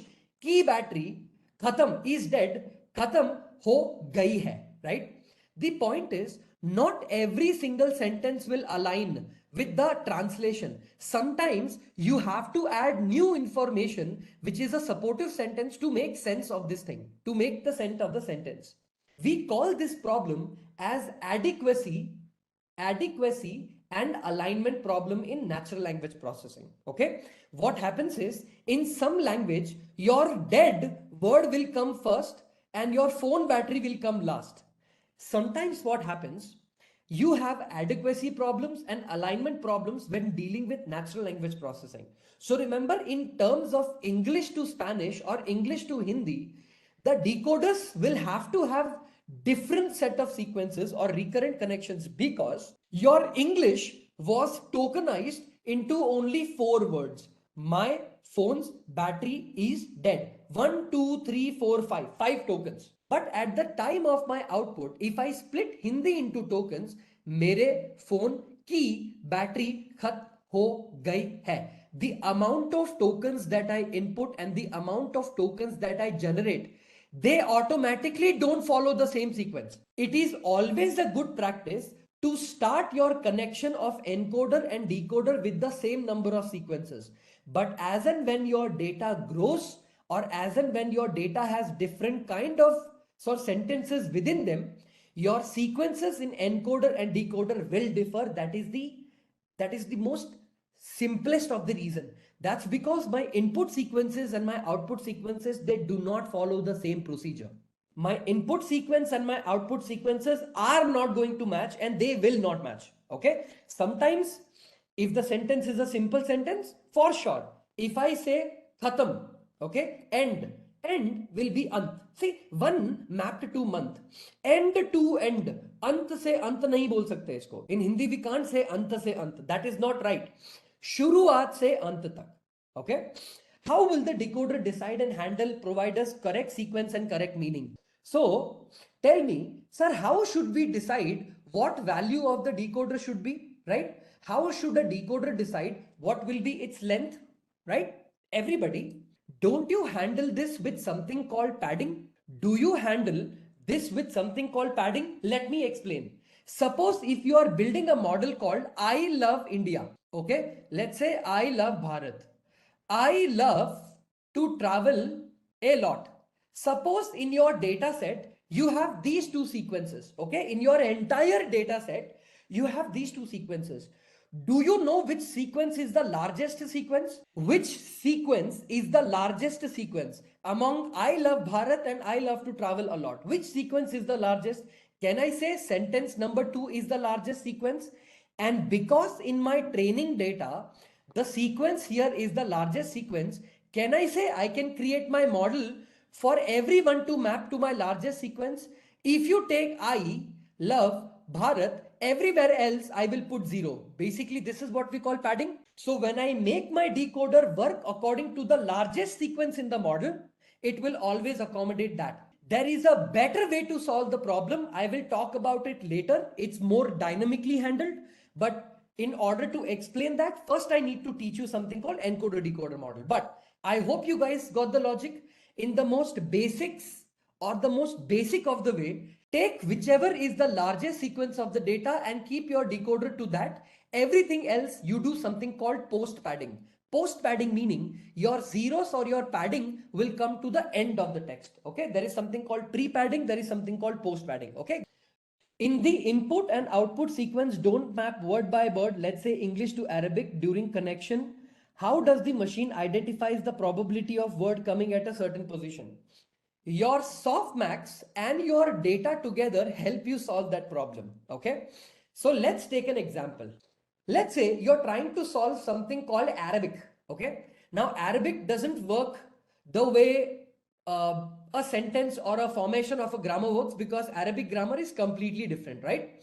So see, what happens here is, if the input and output sequence does not map, okay, the input and the output sequence doesn't map. Point number 1, we don't have to map them. Okay, it's not our responsibility to map them, it's the neural network's responsibility to map them.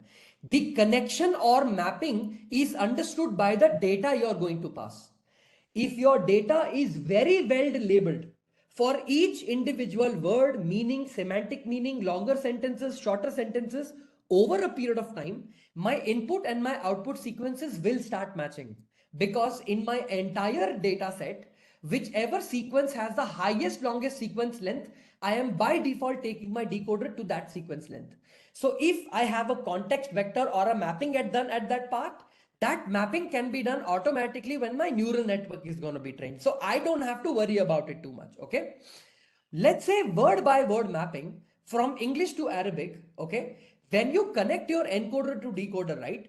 In the beginning stages of your encoder decoder model, every single sentence will be wrongly mapped because your probability generated will not be correct.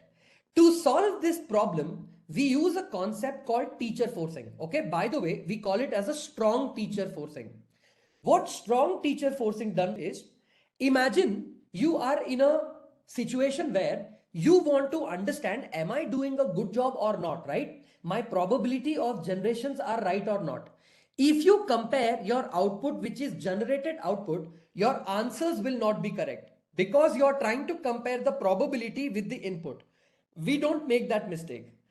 In encoder decoder model, we use something called as a teacher forcing method. Now in teacher forcing, what do? We compare the output generated with exactly the output or the actual data generated. So my context vector, what it does, it will try to understand whether my analysis, okay, is actually making sense, not with the probability generated, but with probability and the actual answer generated. So we use the actual tokens in the answer. This way we know, are we far away from the answer or close away from the answer? Okay, so the loss value that we get will be higher if the teacher forcing says that you're not even closer to the generated answer. And if the teacher forcing says that, look, the generated sequence was very close to the answer, the loss value will be lesser. You do not compare each individual probability with the actual generated answer. You have a, we compare the probability values. That's not the only comparison we do. Each individual probability generated is going to be using the actual sequences or the actual model that we got. Okay. So if you have some Arabic word that you have generated called SOS, right? Some word EOS, right? This is the generation that we got.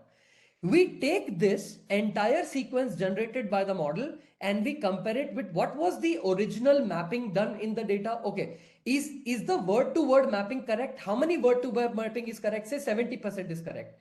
according to your mapping will be your loss generated. So first of all, point number one, your input to output sequence mapping is not something that you have to be concerned about, because what happens is the context vector that you're generating is going to be generated by a closed size of say 100 dimensions. Example, it will represent any data of any size. Your context vector will handle any data of any size. You write a paragraph, can be represented in 100. You write a one word, can be represented in 100. You write a sequence of an entire book, can be represented in 100. So first of all, your context vector manages that. And after your context vector passes it to the decoder, remember the mapping does not need to be worried separately. That is taken care by my neural network. That mapping, the dense rich mapping of the text will be taken care by my model. So I have nothing to worry about. Okay. And it is done iteration after iteration, data after data. The more data you have, the better my machine will be able to translate your text. The more layers you have in your encoder and decoder, the better also it will be able to understand. So remember, two things can solve your problem in this: context vectors plus teacher forcing. You do these two, you're not going to go wrong. Okay. Very simple. Think of teacher forcing like this. Okay. Teacher forcing like this. Have you ever been in a situation where you are writing an exam? Okay. Imagine, my people, you are writing an exam and you did not prepare very well for the exam. Okay. Everybody listen. You did not prepare very well for the exam and you are sitting here and your teacher is right behind you. The teacher is able to see that you are clearly writing a wrong answer. So can teacher sometimes give you a hint? Hey, did I not teach you this in the class? That 10 plus 10 is not 30, it is 20. Is the teacher not dropping hints to the student while the student is making a mistake? You prepared a little bit for the class, a little bit for the exam, but the teacher behind you is trying to give you guys a knowledge that, look, she's trying to guide you in the right path. Okay. This right here determines or somewhat similar concept to what we call as teacher forcing. Okay. She notices that you are making big mistakes. She's trying to put you in the right path. She's not guiding you with the exact answer, but she's putting you in the right path so that the actual answer that you're writing and the results, they map really, really well together. Okay. So this is how you're going to do that. TensorFlow does not decide the result is correct. You have to decide whether the result is correct, isn't it? So tell me everybody, TensorFlow is only a framework designed to make you write easy Python programs for neural networks, correct? That is the only responsibility of TensorFlow. TensorFlow is not going to take the responsibility of whether your data correct is whether your results are correct or not. Make sense? The analysis of that has to be done by you. Parameters are perfect or not also you need to do. NumPy or TensorFlow or Pandas or all these libraries will help you program them to help you write the logic. Okay, everybody? Can we write our own machine learning translation program, everybody, like Google Translate, right? We will try to write like a simple Google Translate of our own, where we will convert a sequence of one word into another word. Okay. Decoders are not pre-trained. Okay. Decoders are not pre-trained. They are not in terms of sequence to sequence, at least they are not pre-trained. Remember, there are other decoders that are pre-trained, but not these ones. For example, just to give you an idea, have you guys heard of something called as a transformers? The transformer architecture? Do you know what is a transformer architecture? A transformer architecture also has an encoder and also has a decoder, correct? Agree, disagree? Okay. All your chat GPT, your Claude, your Grok, or I don't know what nowadays people are using, they are decoder only models. What models, everyone? They are decoder only models. All your pre-trained models like BERT, Rosetta, Dino, Elmo, all these models are encoder only models. Some models like Google T5 are both encoder decoder models. So remember, there are decoder models that are pre-trained, but in our situation, no. Decoders are not pre-trained. They learn alongside encoders. Decoders also learn how to map the current input in English to Hindi. Over a period of time, after a lot of iteration, after a lot of training, they learn how to make itself better. Understood? So you're not going to have them pre-trained. In some cases, they are pre-trained, but in some cases they are not. Specifically with sequence to sequence, they are not pre-trained. However, they are given a small help. A help that is given in sequence to sequence model is called as attention mechanism, called Bhadnav attention. Okay. I wanted all of you to understand one thing. Sir, we are going to create our own, say, machine translation code, right? Say, for example, English into Hindi conversion. How do we do that? Okay, everybody, your theoretical encoder decoder model is different from your practical encoder decoder model, because in practical encoder decoder model, reality hits, right? Your real problems with the data will start hitting. So everyone, let's understand with how do we create an encoder decoder model and how will we program it.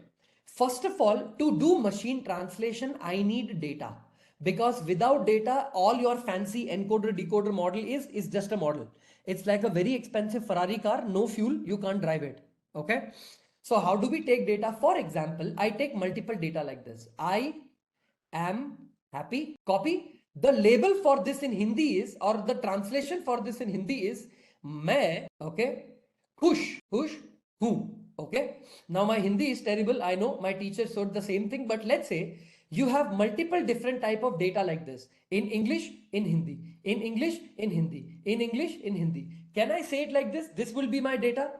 I am taking a list of all tuples, and in the tuple I have English translation and I have Hindi translation. Can I say I can take a data like this, everybody? This is the raw sentence data. Can I call this data as my data pair? My data pair, English pair, Hindi pair. Of course, you know the first step would be to apply something called tokenization. Everybody knows this is a very important topic. Yes or no? What do I need to do? Do I need to convert my English values into English tokens, everybody? The English token will be I am happy. Did I tokenize my sentence? And if I apply Hindi tokens or Hindi tokenization, can I take main, khush hu? Now tell me one thing. Did I tokenize them on the basis of space? Whenever there is a space in the sentence, I space am space happy, मैं space खुश space हूँ. I did tokenization on the basis of space. Everyone agrees, right? I don't have a specialized tokenization for Hindi. Okay, don't assume I will use some specific Hindi tokenizer. No, I am just tokenizing them on the basis of space. So tell me, everybody, did I tokenize them? Did I tokenize my English into Hindi? Now, my people, what you need to do, you need to convert sentences to indices. Okay, you need to convert your sentences to indices. Sir, what do you mean by sentences to indices? First of all, you are going to add your special token to the data. Okay, your special token to the data for my encoder decoder model to become better. So how do I add the special token? My English token TOK will be called now like this. What will be the first token? SOS, start of sequence. What will be the next token? I, then am, then happy. Then after this, you need to put something called end of sequence token. Did I do this? I am making my training data accommodating according to the encoder decoder sequence.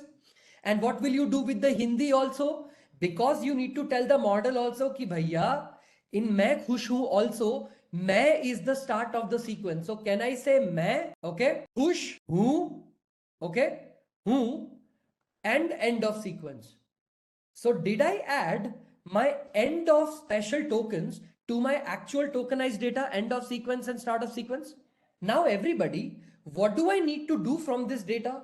After I have applied tokenization and after I have done added special token to the data, you need to create something called vocabulary. Sir, what do you mean by vocabulary? Vocabulary meaning how many sentences repeat according to how much of their frequency, correct or not? In your natural language processing, when I taught you RNN and LSTM, do you remember while teaching you, I taught you how to create your sequences?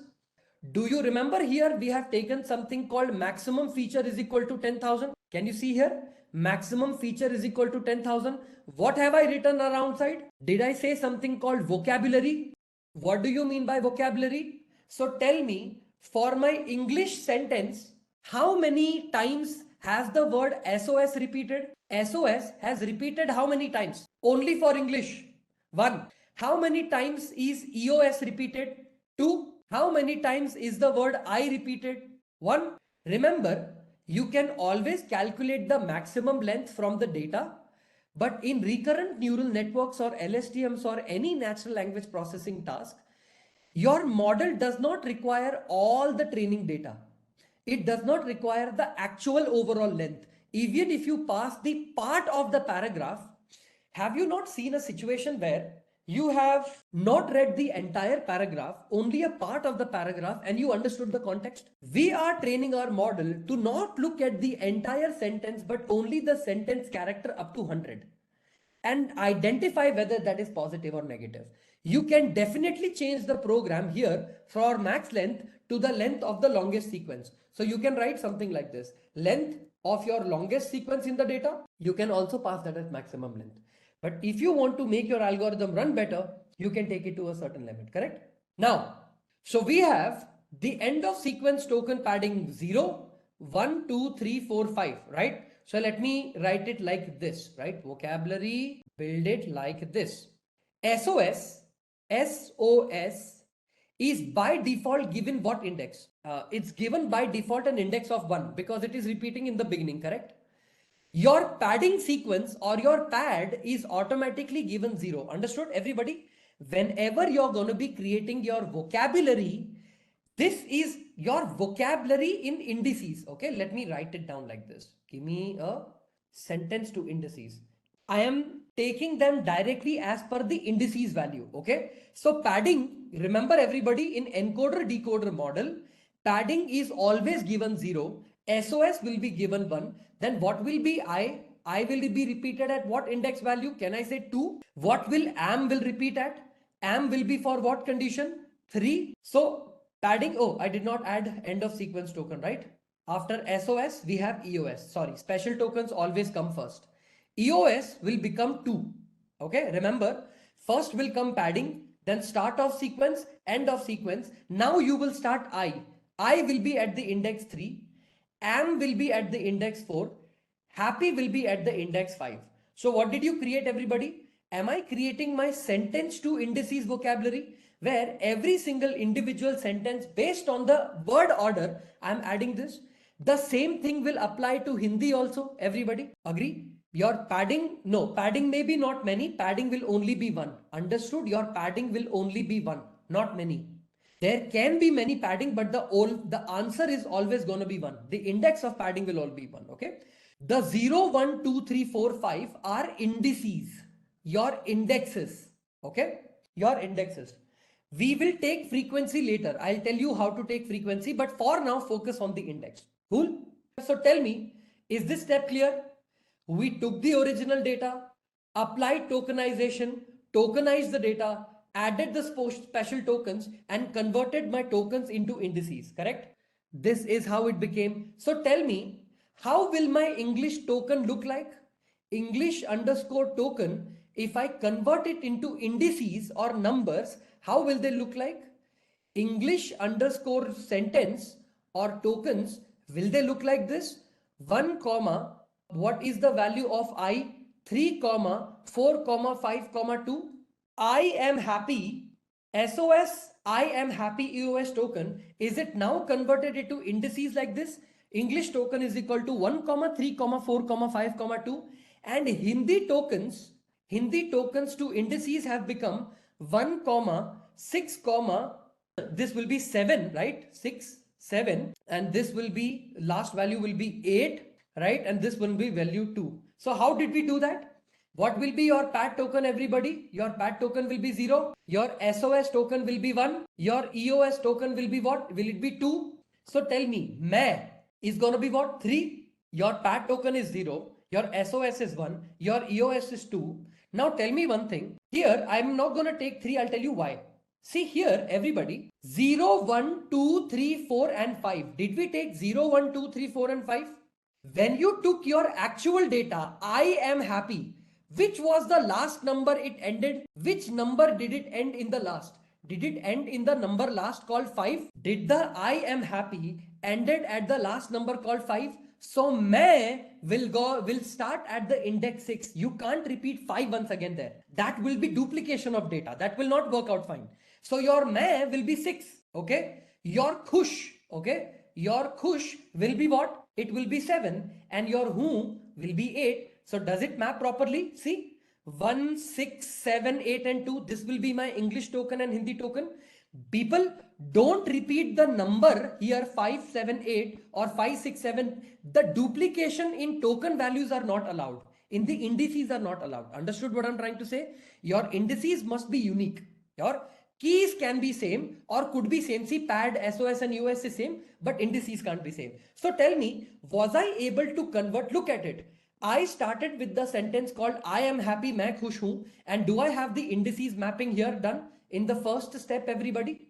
All I did was just 1, 3, 4, 5, 2, 1, 6, 7, 8, 2. Correct or not? So this sequence is going to convert my sentences into indices. I'm taking my sentences and I'm converting my sentences into indices. Now tell me this, once my data is already done or my data is already passed, okay, inside my data, this is going to be step number 1. Indices are generated. Now what do I do next?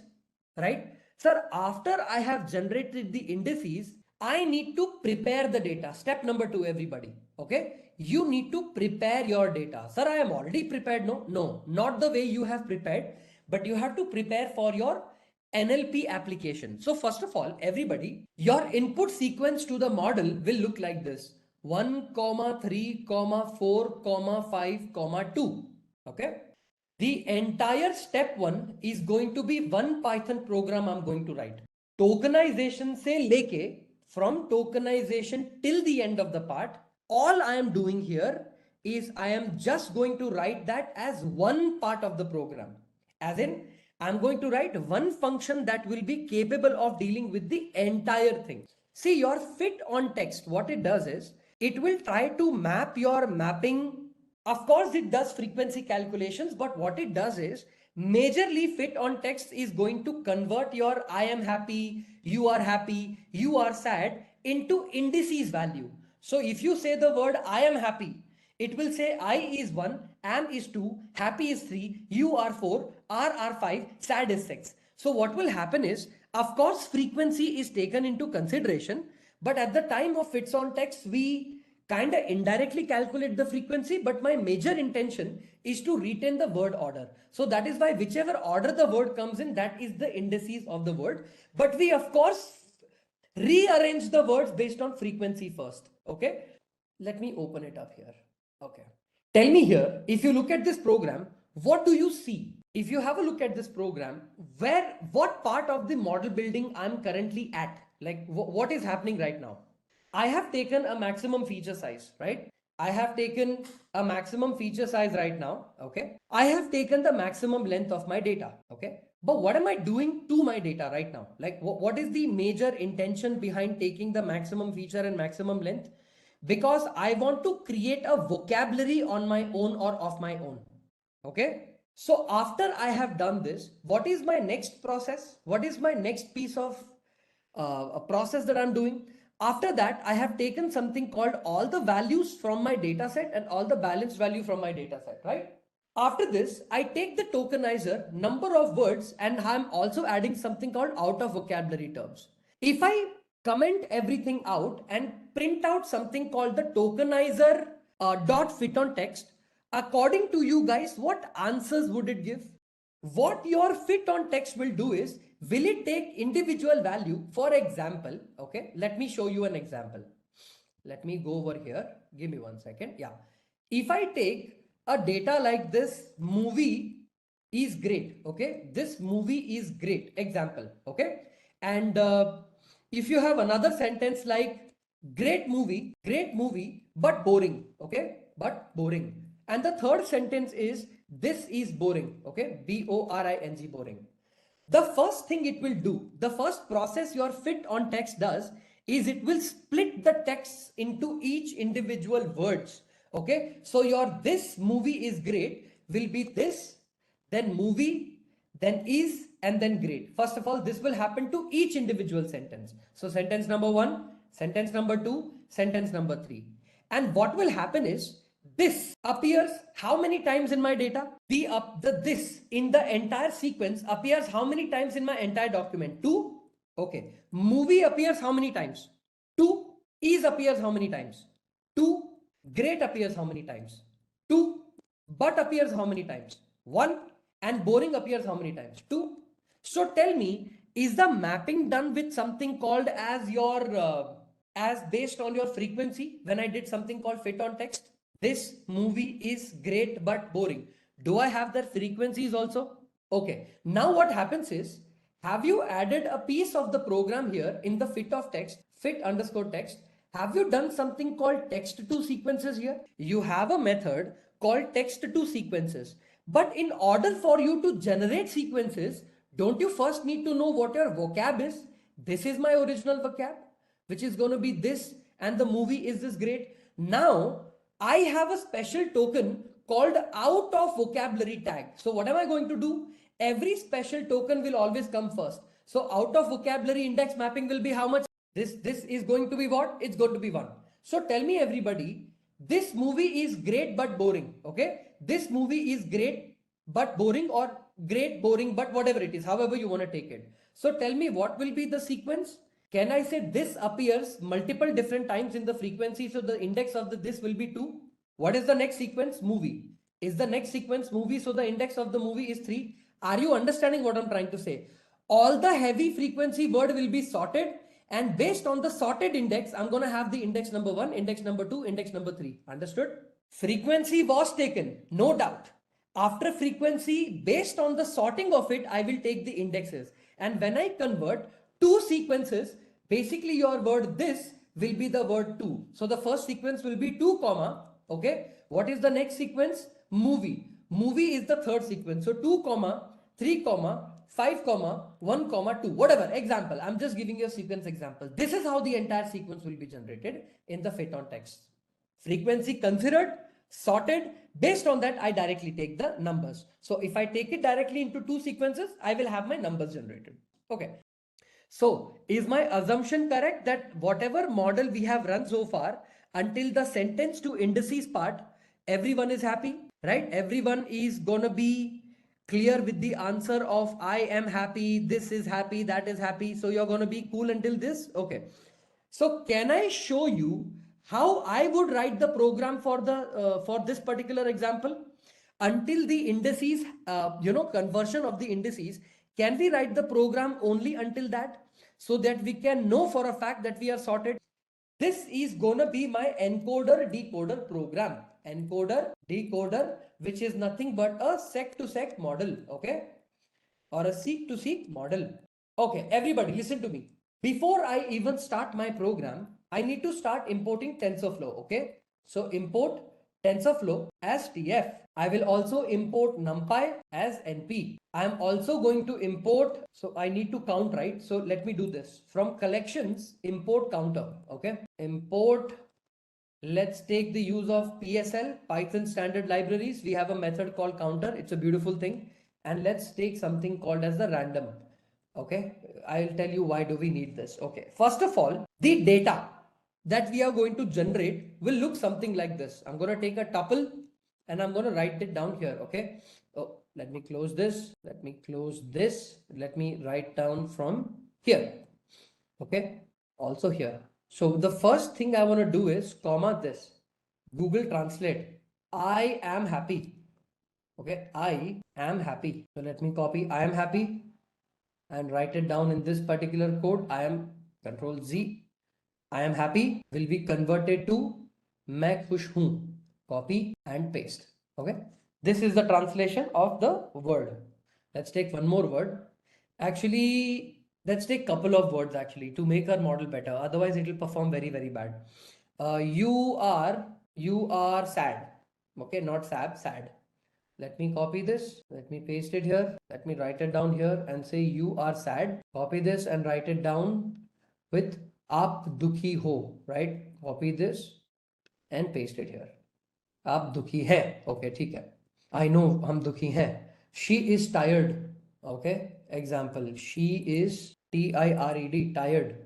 वो थक गया है. Isn't it वो थक गई है? Isn't like, wow, look at this AI at its best. She is tired. Let's say वो थक गया है. Wow, this is not right. But anyways, I'm gonna copy this and paste it as it is. Okay, I'm gonna take another sentence and let's take we are hungry. Okay, we are HUNGRY, hungry. हम भूखे हैं. Okay, very nice. Copy this, come over here. She is, we are hungry and हम भूखे हैं. Let me copy this and paste it here. So how many did we take? Not enough for my seek to seek model. Let's say they are busy. Example, they are busy. वो व्यस्त है. Okay, copy and let's say paste here and I don't know. वो व्यस्त है. वे व्यस्त है. Okay, let me write it down. वे व्यस्त है. I am cold. Okay, will be मुझे ठंड लग रही है. Okay. So let me say I am cold, copy this and paste it here. Take another bracket, I am cold will be converted to मुझे ठंड लग रही है. Copy this, paste it here, paste it here. Let me take one more data here. Let's say you are late. Okay, you are late. तुम देरी से आए हो. Okay, ठीक है, this sounds good. Let me write it down. You are late with तुम देरी से आए हो. Copy this and we will paste this. Okay, and we will take one more thing. She is sad के बदले let's say she is happy, so that we have the same context. She is happy. वह खुश है. Okay, ठीक है, and paste here and let me take here.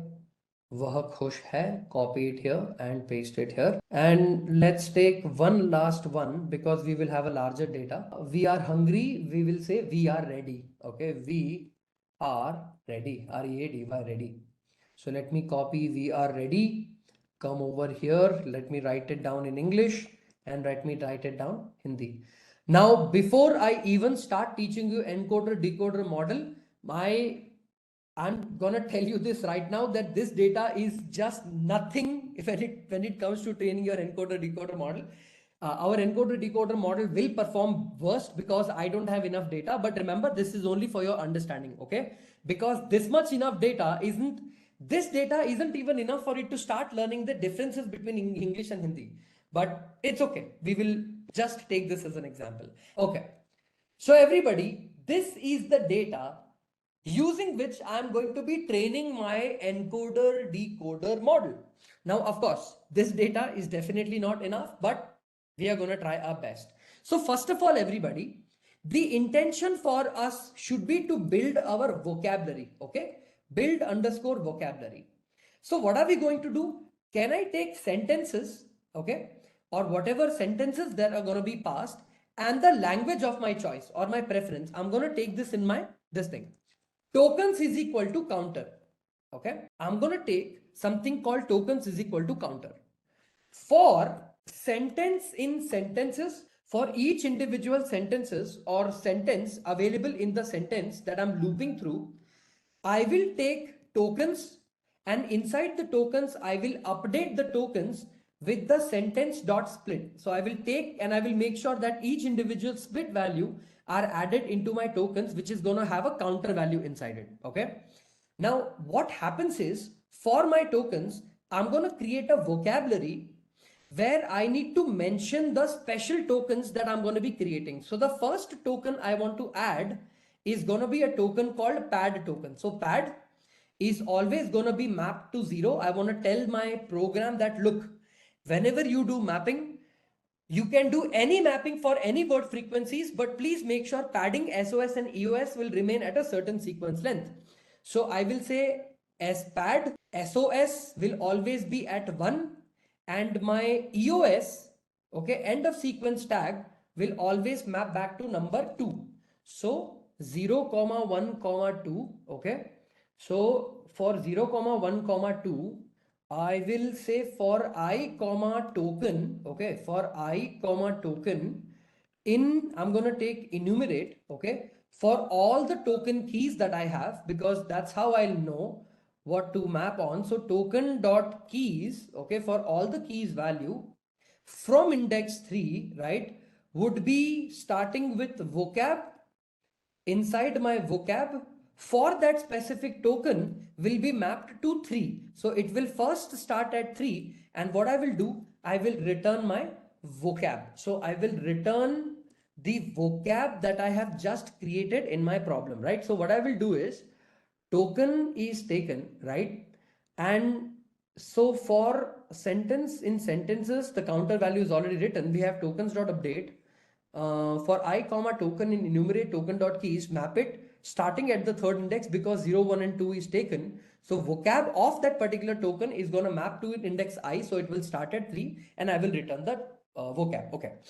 Everybody, what's simply happening here is in the entire program, if you can see very clearly, what I'm doing here is I am taking a counter object. What a counter object does now is it will convert into word frequencies. So for example, if you take a specific sentence like I am happy, okay, or you are sad, for example, to show you, just to show you an example, okay, suppose your sentences are equal to I am happy, okay, and another sentence is equal to you are sad, okay, example, you are sad, okay. What you're going to do is your tokens is equal to counter, okay. When I call this counter, which is a Python standard library, it is going to generate my answer like this. I is going to map back to the sentence 1.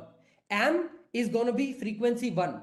Happy is going to be frequency 1. Sad is going to be frequency 1. So what happens is, see, inside the token counter where I have taken, I am passing something called as the tokens dot update, and inside this I'm passing the sentence dot split. So each individual sentences will be split. My padding sequences of 0, 1 and 2 will be taken, and for each individual vocabulary I am making sure that I am passing the data very obviously. So if I take build vocabulary, okay, and if I pass in your sentences, so basically if I take the data, right, for you, build vocab, let me just run it. See here, build vocab. Oh yeah, just a small thing, just give me 1 second. Mapping of I is done, special token is passed, okay. I will call sentence to indices where I will pass the vocab sentences. So if I take vocab and pass it to my sequence, so wait, will it be like this? SOS I am happy, map back to 111, index token 123, or 3, 2, 3, 4, 5, 6, 7, 8, EOS and padding done, right? So for example, I have a token counter is equal to this, tokens dot update is equal to this. Okay, perfect. Give me a second. Let me tell you, give me a second, escape, and let me write it down like this. Okay, let me not show you like this. Let me show you like this. Okay, listen to me. First of all, you have a variable here called tokens is equal to counter, correct? So listen to me. What a counter does is, if you have a set of sentence, right? I am happy, you are sad, whatever it is. Your tokens value will be looking like this. Tokens is equal to I repeats how many times? 1. Am repeats how many times? 1. Happy repeats how many times? 1. You repeats how many times? 1. R repeats how many times? 1. And sad repeat how many times? 1. Your token is going to create a dictionary of all your key value mapping with respect to the frequency of the data. Okay. How many values repeat how many times? Okay. This is how your counter operation is gonna run. Once that is done, what I do, I take my token and I do something called update on it. What do you mean by update? Basically, I want to make sure that the tokens I have generated are on an individual split of the data. So sentence dot split.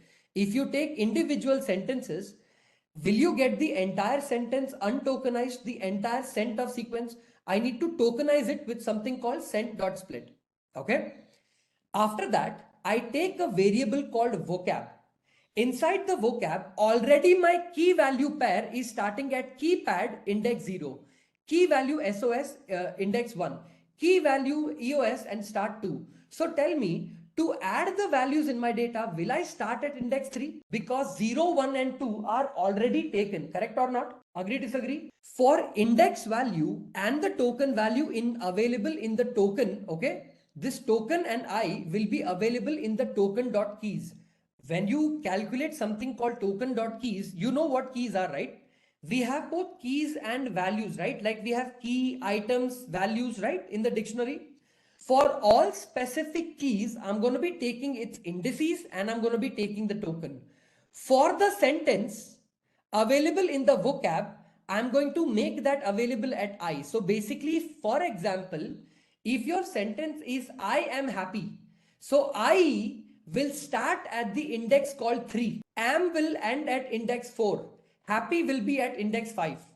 And every single value in the vocab will be returned as it is. Understood? Dictionary will return your value where your final dictionary will look like this. Your padding is going to be how much? Your padding is going to be 0. Your SOS is going to be 1. Your EOS is going to be 2. But what will be I? I will be starting at index 3. Am will be starting at index 4. Happy will be starting at index 5. You at 6.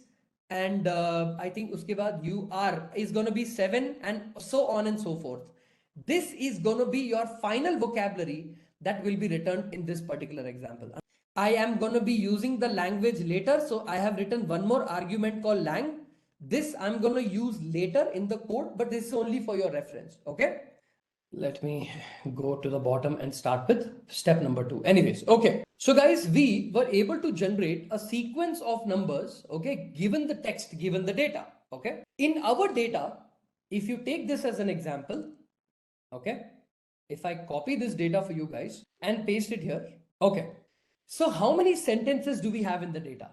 Look, 1, 2, 3, 4, 5, 6, 7, 8 and 9. How many sequences do we have? Sentences? We have 9 sentences, correct?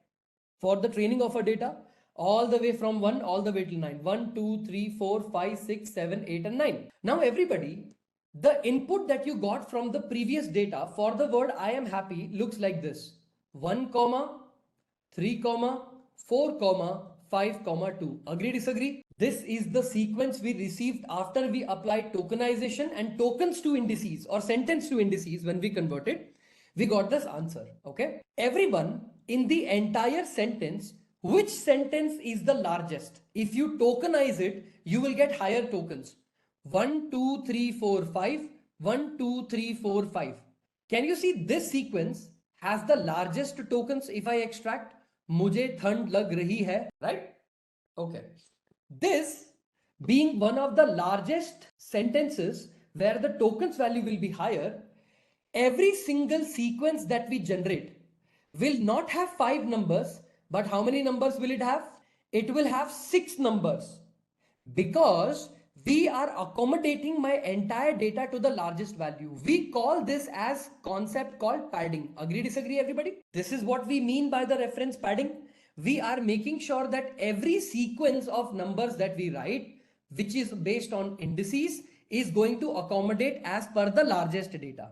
So tell me, what is the size of the data? Is this data 1 cross 6? This sequence is 1 cross 6, right? 1 row, 6 columns. Can I say this is the size 1 cross 6, everybody? If I have 9 sentences, how many sentences do we have? 9 sentences. Does my overall data can be referenced as a 9 cross 6 array? Understanding what I'm trying to say? This is going to be the shape of the data that you are currently creating. Okay. It could be the shape of the data. Okay. It may be 7 instead of 6. Do you find in our data any other sequence more than that? So end of sequence, start of sequence, 1, 2, 3, 4, 5, 6, 7. That's correct. We forgot the end of sequence pad. Let's call it 7, right? One more 0 towards the end because we have a special character. So we'll say 0. So do we have a shape called 9 cross 7 and not 9 cross 6? Yep, includes the EOS and SOS. Correct. So EOS, SOS, 2, 3, 4, 5, 6, 7. Hai is the last one, which is 7. So can we say that the output is going to be in the shape of 9 cross 7? And every other sequence will have a post padding. What do we mean by post padding? The zeros or the padding is added to the end, correct? Agree, disagree? This is going to be my padded sequence, right? We know for a fact that 0 is the key for the pad term called pad, correct? Your padding is named at what key number or what index number? Index number 0. Your pad is the key and the 0 is the value. That's why we are doing the padding with the number 0, everybody. Correct? So in step number 2, what do you need to do? You need to be clear with the shape of your data. What kind of shape are you representing? Can I say my overall data is a 9x7 shape? Right? If I take one more data, it could become 10. So we have something called 9x7. Agree, disagree? This is how it's going to help me. Okay, very, very good. Now tell me, once I understand I have the entire sequence ready, in step number 3, do I have to do embedding? Because now my input data is already sorted in sequences. And now I have to take my embedding.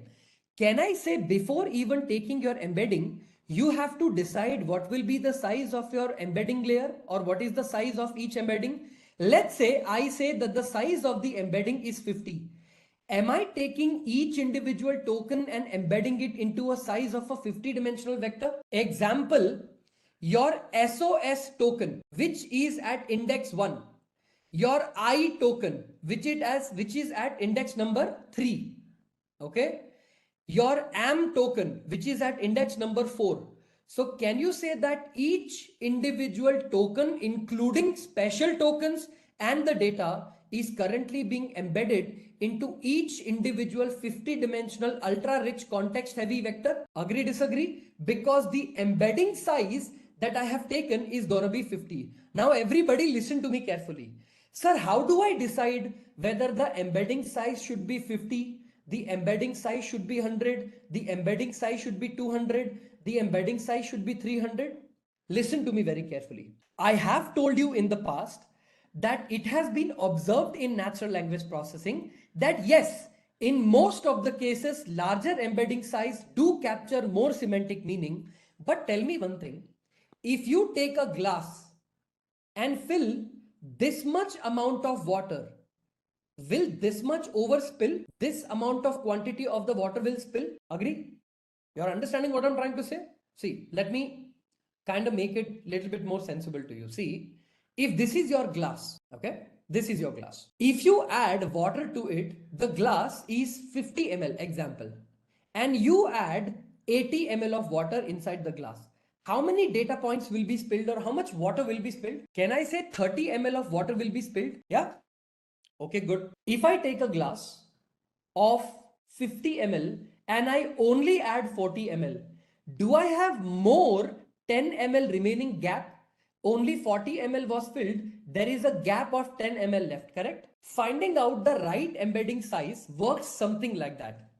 If you take an embedding dimensional vector of size 250, can I say that the entire contextual information for me to gather, the size is enough to be maybe 150, not 250. So will my data or embedding data will have extra space for it to accommodate, right? Meaning extra 100 dimensional vectors are capturing information. They may not necessarily be important for my feature extraction, or they are not necessarily great features for my data, right? Understand that extracting and writing down the embedding size also depends on the process you're doing. The best way to deal with it is first write down a 50. If you think it is not enough, right next neighbors, maybe 100 or 200 will be enough for you to represent that vector. If in case your results are not satisfactory, okay? So tell me everyone, my start of sequence, I am ... all the way till my end of sequence, have I converted every particular value into a 50-dimensional embedding? So what is the output shape of my answer, or what is the output shape? Is it 9 cross 7 cross 50? It's a 9 cross 7 cross 50. This is the size of my value. Agree, disagree? The batch of data or the sentences in my data are 9. What is the sequence length of my data? Is it 7? And what is the embedding size of my data? Is it going to be 50? Is it making sense that currently I have converted my data into an output shape of 9, 7, 50? Agree, disagree? So this is the output I am going to be passing inside my encoder. Okay? Right? Makes sense? Everyone is clear? We were able to create an embedding layer of my specific size. Sir, what option do you want to choose as an encoder? See guys, I will teach you LSTM encoder, LSTM decoder, okay? I actually wrote the program for you guys for by LSTM encoder and the answers were amazing. But the problem is, if I show you by LSTM, then I will have to tell you how by LSTM functions. I thought, okay, since we need to process with the topic, I'm going to show you LSTM. Okay, I'm going to try and process LSTM for you. So everybody listen to me carefully. Okay, the embedding tensor, the input to the LSTM that you're passing is going to be what shape? Is it going to be of the shape of 9, 7, 50? This is the shape that I'm passing to my embedding layer, which is going to be passed. Okay. The LSTM that I am taking, okay, the LSTM cell that I'm taking, can I take the LSTM cell with the units or unit is equal to 100? Do you know what units equal to 100 mean? Let me show you. Is this the program that we wrote for LSTM and RNN, everybody? Did I write down the LSTM here or an RNN here? Give me a second, right? Maybe I wrote down like a simple RNN for you guys, right? Ah, awesome. How many units did I write here? What is the representation of units? It's 64. Sir, what does that mean? If I take my units equals to 64 or my cell type is equal to 64, for example, if I take my hidden size, okay, hidden underscore size is equal to 100. What will it mean? Will it mean that my LSTM layer's hidden cell output will have a context vector of dimension 100? You're getting what I'm trying to say? Your units or your hidden state, your hidden size, you have taken that as 100. What does it mean? What does it represent, everybody? The shape that you're passing to the input is a 9 cross 7, 50, but every input will process or generate an hidden state output with what is the size? It is a tensor, Roy. The input that I'm passing here is definitely a tensor element. This is a tensor. Anything that goes beyond 2D becomes 3D automatically, and anything greater than 3D is a tensor, right? So the number called 3D tensor is actually very confusing. It's a misnomer. Let me explain, okay? Matrix versus tensor. Okay, let me show you a diagram. With this, I think you should be able to understand it a little bit better. Okay, let me copy this and let me paste it here. See, in physics, chemistry, math, the definitions of tensors slightly differ and vary. Okay, if you do Green's calculus or Green's theorem, then the calculation or say vector algebra will be slightly different, but let's get an understanding. Okay, tell me this. Can I say a tensor is nothing but that has more than 2 dimensions? See, this is a matrix. I have rows and I have columns. Yes. If you have rows, columns, but multiple repetition of these vectors again and again, can I call this operation as a tensor operation? Is this a tensor? But isn't tensor automatically 3D? Right? If you look at this definition, by default, tensor is more than 3D. So if I say 3D tensor, does that mean it's a misnomer? Meaning, well, tensors are supposed to be highly complicated. Well, here is the answer.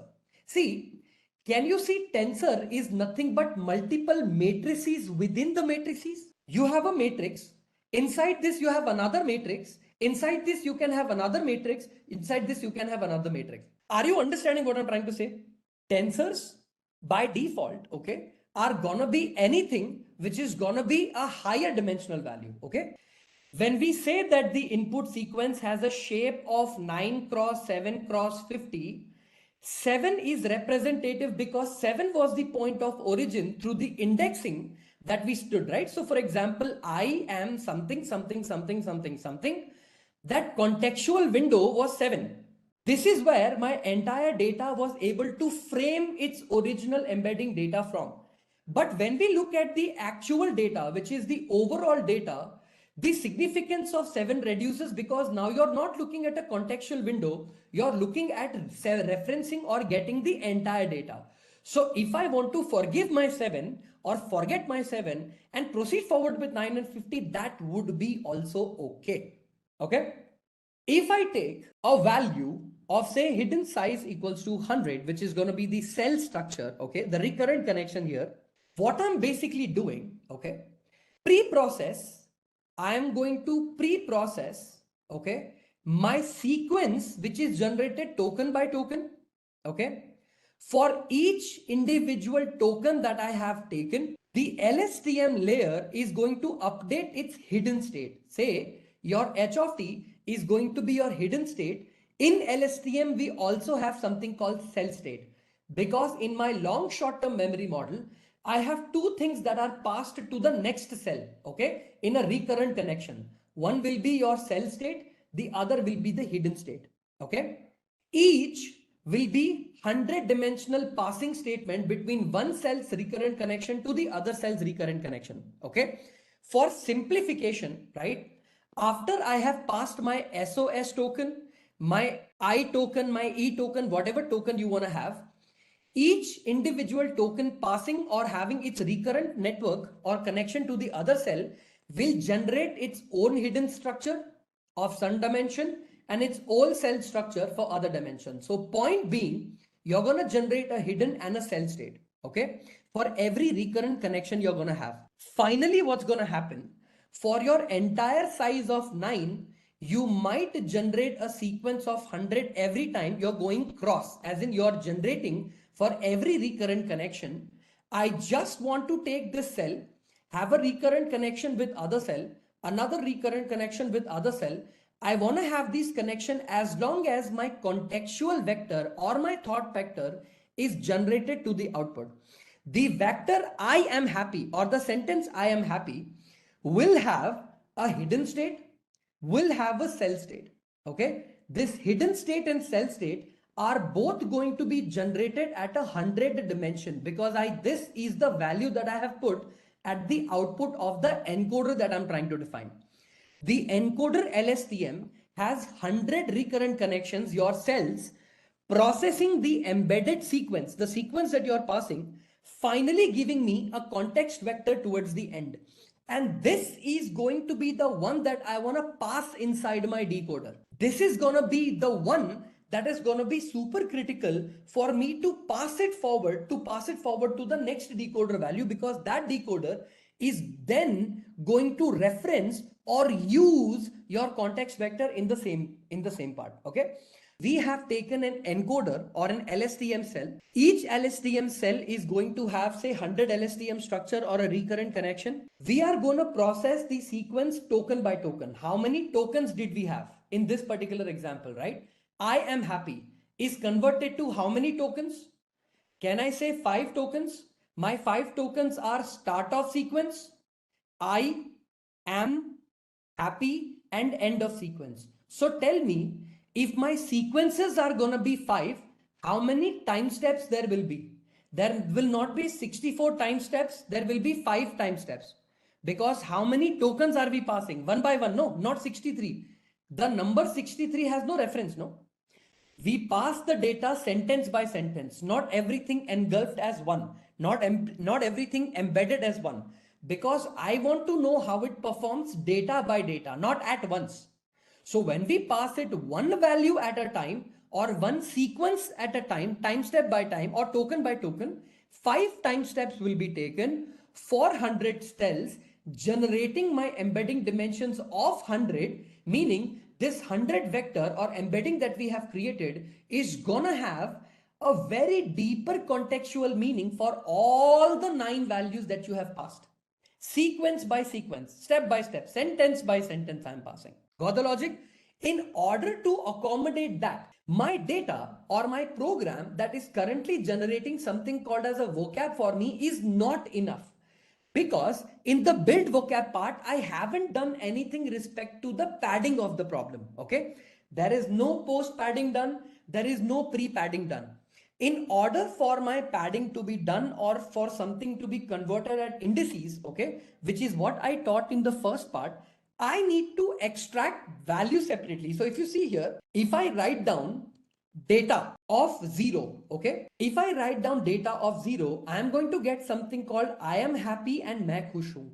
If I want to extract all English words, I might have to loop into the data part and only extract English or English values at index number 0 or index 0. And if I want to extract Hindi, I might have to loop through all, but I will have to write the index 1 for me to generate the value called makhushu, because this is a tuple value, right? In order for me to do that, my English sentences, right? All my English sentences, I'm gonna say pair. From that pair, extract the index 0 for pair in data. Okay. So if I write down for this or this for all my English and Hindi sentences, I will say Hindi sentences will be equal to pair of 1 for pair in data. See, what is going to happen is if I write down English sentences, if I just run this and say English sentences, pretty much I am happy to all the way till we are ready. All English sentences are going to be segregated in one single variable, which I will reference later. So now what do I do is English underscore, okay, my English underscore vocabulary, okay, that I want to create only for my English sentences will have build vocab. I'm not going to use lang now. I'm going to use lang for referencing. So I'm just going to show it to you. Lang will be used as a developer pairing, meaning for the developer to understand that, look, this is going to be for English. So what do? Can I say build vocab? Okay. Inside the build vocab, I will pass in the English sentences. For your reference, I'm going to say that, hey, you know what? I ran this. The language preference, which was not given here, is for English values. The Hindi sentences or the Hindi vocabulary or Hindi vocab value would be for build vocabulary for my Hindi sentences, which is going to be passed here. And the English or the line statement which I will write here is going to be Hindi. So if I run this, okay, cannot access local variable token. Let me see, what did we do for I in, oh, sorry, tokens.key, right? Because wait, I comma token in tokens. Yeah. So give me a second. Reference this right. So if I say English vocabulary, run this.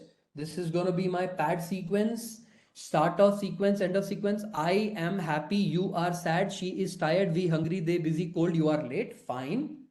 And my Hindi vocabulary that I have built would be मैं खुश हूँ आप दुखी वह थक गया है हम भूखे वे व्यस्त मुझे wait where is मुझे here wait so मुझे ठंड लग रही है there is no other मुझे okay so fine लग रही है तुम देरी से आए हो तैयार okay so we have हम तैयार towards the last and मैं खुश will be at the beginning. Okay, so essentially what has happened here is, let me try to print it like this: English vocabulary comma end equals to a comma, so that everything is properly enabled. Okay, so see, for my English vocabulary that is generated right now, we have a special token called pad SOS, which is start of sequence, end of sequence, and all individual values that have been passed, and I have been able to create a vocabulary. This is going to be the large vocabulary or the overall vocabulary using which I will be taking or I will be taking a help of this vocabulary in the future. So just for my reference, let me just print what have we received so far for English and Hindi. So if I say, I don't know, English vocabulary, okay, vocabulary size is gonna be, let me take a bracket and say length of English vocabulary. So this is going to be the size of my English vocabulary size. Let me copy this. Let me print this in the bottom and let me say Hindi, HINDI. Hindi vocabulary size is going to be HIN and vocab size. So if you can see here, we have generated two different vocabularies. English is lesser because it uses less. It's a subject-object work. So we have English 27. Now that we have taken English and Hindi separately, we are going to be converting, okay, our sentences that we have taken to all proper indices values, right? So these indices are going to help me create or prepare my data so that I can reference this data in my actual encoder, and my data after padding will be used directly. So if I want to do that, I'm going to write down the name of the function called sentence to sequence. Okay, sentence to sequence, SEQ, let me write it down like this, SEQUENCE, right? Or let me say not sequence, sentence to sequence, sequence to indices, right? First indices, we'll take indices. For every sentence and the type of vocab you are passing, for every individual value or for the analysis, I am going to take indices that I have in my data. If I want to take indices in my data, I will have to write like a list comprehension. So what I'm going to do from the vocabulary, I'm going to use a method in Python called get. Now what get does is, it references the value of any given key. It references it early stage on. So if nothing is returned, it returns none rather than giving me an error, right? So if I pass in something called token, okay, for my vocab.get, for that token, I'm going to get vocab.get, okay, vocab.get. First, I'm going to reference my UNK or my unknown token. So see guys, so let me write it down and let me explain what am I doing here. I'm going to write something called 0 here for token, okay, for token token, okay, for token in sentence that I'm passing, and I need to split the sentence, okay. See, what I'm doing here is to create indices in my data, okay, I have to basically write down something called vocab.get. So what am I doing here is, for example, if you have a token called I am happy, okay, of course, by default, so if you have a word like I am happy, okay, HAPPY, I am happy, my intentions is to convert that into a indices value where I am able to map them back. Now what happens with the indices is, sometimes I need to pad them back into the original sentences the way that we did. So my sentence dot split, this written sentence dot split is going to split this into each individual value, like I, comma, am, comma, happy, right? HAPPY. It's going to split this into I am happy. Now to convert each word to index, right? Each specific word to index that I want to convert, the first step or the process flow, what I'm going to be calling is, I want the I to map back to the index 0, 1, 2, 3, whatever it is, right? So when I say I want to map it back to my index called 3. So for that is why I get something called vocab.get, okay? In the vocab.get, if anything is not known, that would be the UNK or the unknown token. But everything else would rather turn out to be an index like this, 3, 4, 5, because I, then am, and then happy. So this is going to create, because the vocabulary is added like that, I'm going to make sure that for all specific values, I want extraction to be done like that. Now here, in indices, what happens? For every single value that I have, or the start of token or the end of token, right? What I want to do, once I extract all the indices, I want to make sure I add or put the SOS in the beginning and the EOS in the last. So the indices that I generated are not complete because there is no SOS added to the end or beginning or EOS. So the same array or list value which is giving me indices in the last value, for the same indices, I'm also going to take it as an array. Inside the vocab that I have already created, I want to access the SOS tag, okay?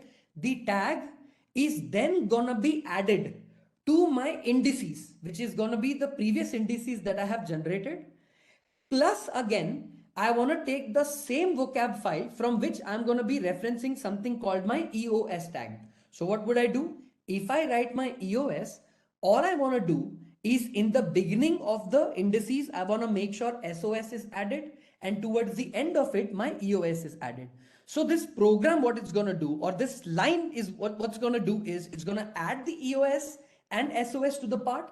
And once we know we have restricted it properly, we come over here and we directly return the indices, because indices are going to be used by the program in the future. So basically, if I pass in any sentence here and the vocab part, I can pass it English sentences and English vocabulary, and it will try to put SOS and EOS with the mapping of all the 3, the 4, the 8, the 6, the 1, and I'm going to pass the value. Once the indices are passed, I still haven't done anything called padding. There is no padding done to my data. So because padding is the last step for my data pre-processing, what I'm going to be doing, I'm going to be taking all English sentences, I'm going to be taking all Hindi sentences, and I am going to convert them into padded values so that my source and my target padded values are padded and they are good to go. In order to do that, we will also call a helper function or a function that will help me achieve this no matter what the size of the data will be, as long as the data is passed in the exact same format. Okay, you do not change it, the format, to anything else. You retain the format. We do define prepare data. Inside the prepare data part, okay, we are going to pass the data itself, which is my original data, the English vocab that I have created and the Hindi vocab that I have created. Okay, these are not actually where the data is being passed. This is only a reference to tell you what the function will be taking. Okay, so the source data is going to be something like this, right? I already have something called sentence to indices. So I just need to loop through the data and call the sentence to indices, and the sentence to indices will be automatically created for my source and my target. My source is going to be the English language that I'm going to be using, and my target, so let's call it TGT underscore data, will be my Hindi. Okay, so this will have Hindi sequences and the source sequence will have a Hindi sequences. So I will take sentence to indices. Inside the sentence to indices, for all values of pair 0, okay, pair 0, for, okay, pair 0, sorry, for English vocabulary that I'm going to pass. So for each individual value, for sentences are going to be found in the pair of 0 in the data, and English vocabulary is going to be found in this, but this needs to loop. So we can say for pair in data, I am looping through the entire data, only taking up English sentences, passing it to the sentence to indices with the English vocabulary. I am gonna pass the same exact logic for my Hindi, but here the only thing that will change is it will become pair 1 for not English vocabulary, for Hindi vocabulary, for pair in data. So what's gonna happen is my source data and my target data indices are going to be ready, but again I have not padded them. So we will pad all the sequences that I have generated, including the end of sequence, the start of sequence, data in between, and end of sequence that you have generated. So for all of this, we already have a method in TensorFlow which we have learned in the past. It's called preprocessing.sequence. We have something called pad sequence, right? So to convert my source data into padded data, okay, PADDED, padded data, all I have to do is tf.keras, because keras is my submodule, okay, it's a wrapper on top of my TensorFlow. So keras dot pre-processing, I'm going to take pre-processing, and inside this we have a module called sequence. We have a method called pad sequence. Now inside the pad sequence, you can pass in multiple different fields depending on what you're trying to calculate. So the first thing I want to pass is the actual source data itself. Okay. I also want to tell my model that the padding I want to done, or the padding I want to achieve, is going to be a post padding depending on the sequence of the length you get. Okay. Remember, you also need to add the padding, which is everywhere. Whenever you find 0, you have already taken an own sort of token called as pad token. So for all the zeros you want to pass, the value it will reference will be nothing but the English vocab, and in the English vocab we already have a padding defined by ourselves by the name called pad. So basically we are telling the program that, hey, listen, what I want you to do is I want you to use your internal method or an API called pad sequences. I am passing in my source data. Please make sure that if you find any length in the source data, which is the largest, which is the maximum value, you please put the padding in the last, but don't give me zeros in the end, because I want the value to be having a sequence called pad. Okay, your 0 is gonna map to pad, because if you write your English vocab, okay, and write it down as a pad here, see, the answer you're gonna get is 0. So either I could write my 0, or my padding key has a value map back itself to 0. So I'm gonna explain the program that this is how I want the padding to be done, so that I can get the understanding from it later. The same exact thing for source padding or source padded data should also be applied to your target padded data, or your target also will be padded, because without this I'm not going to be able to proceed forward. So I'm going to take the same exact method, paste it here. I'm going to have tf.keras.preprocessing. Inside there is a module called sequence and we have a pad sequence. Here, rather than passing the source data, we will be passing the target data.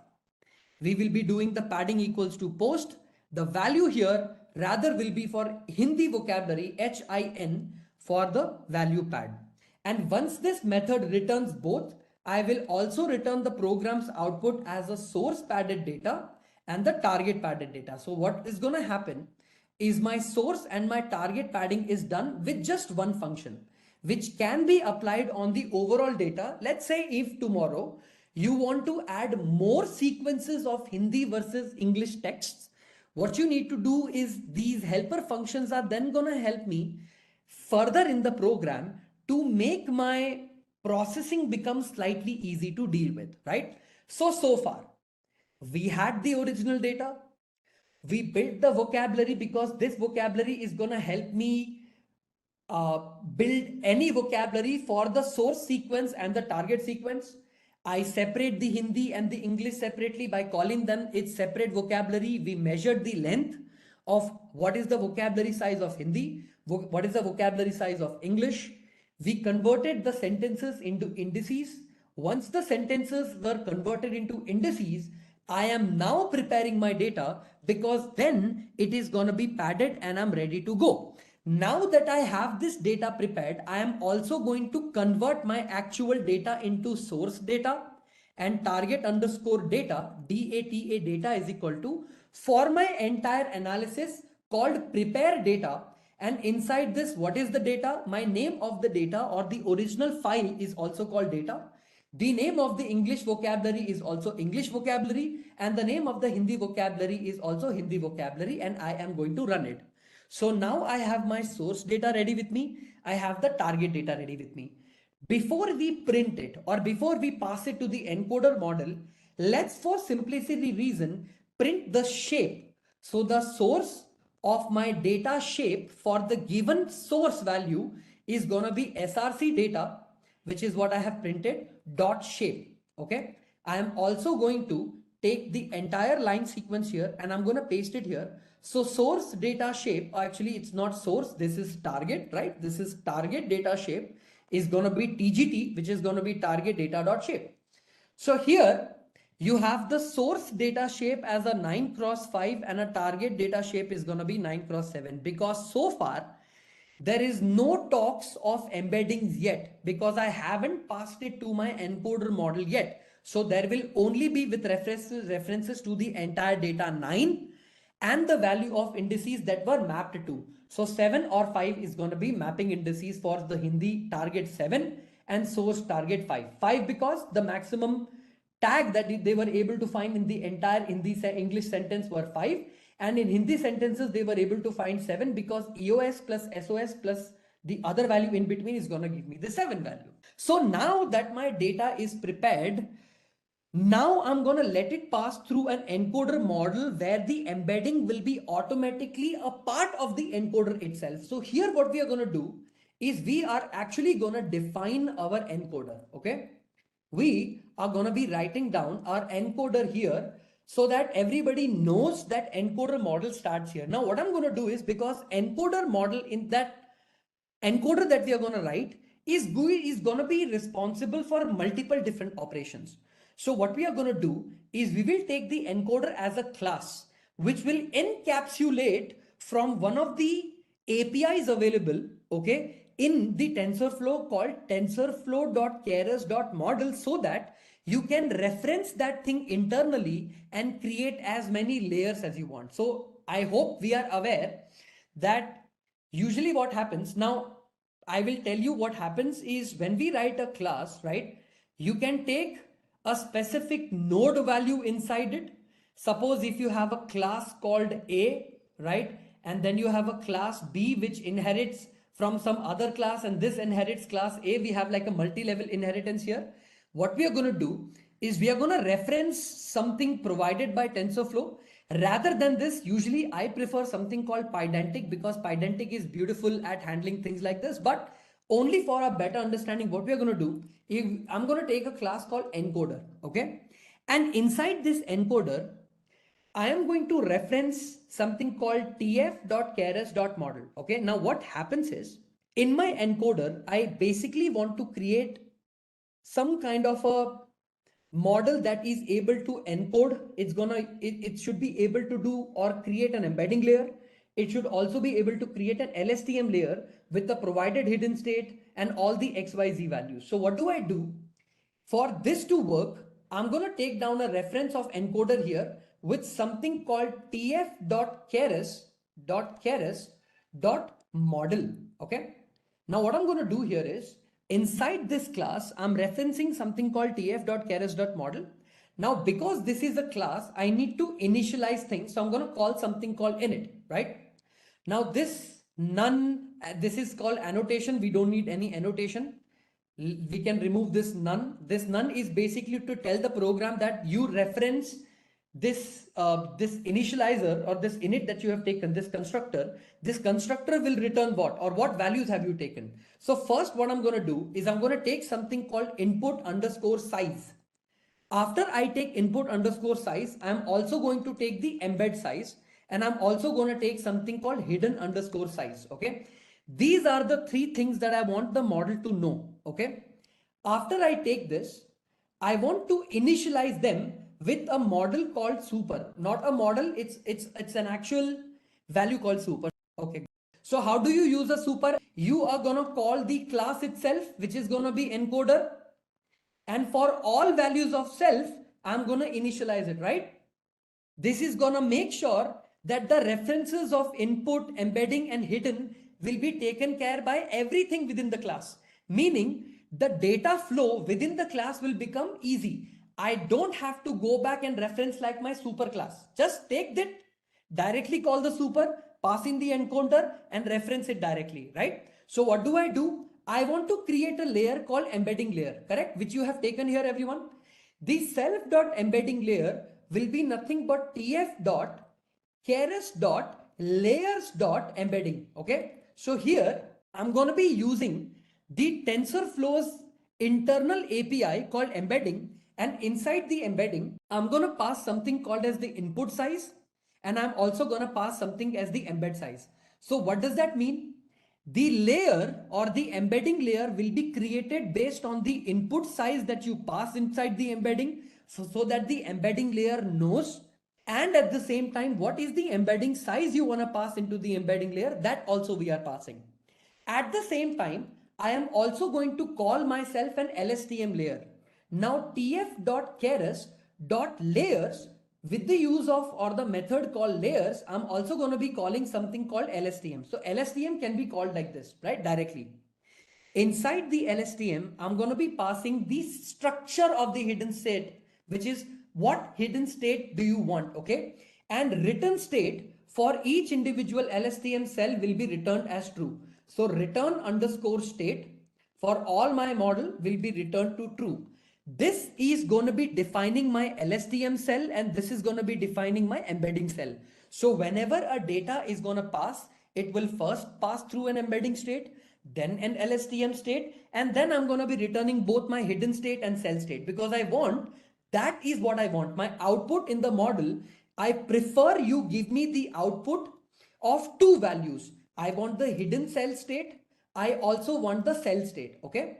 I also want these two values for me to contextualize the answer, get a representation of the input sequence that you just added, so that I can pass it to my decoder with complete analysis. So in order to do that, I am going to separate the responsibility using another structure or another sort of nested function within the class, and I'm going to call it call. Okay.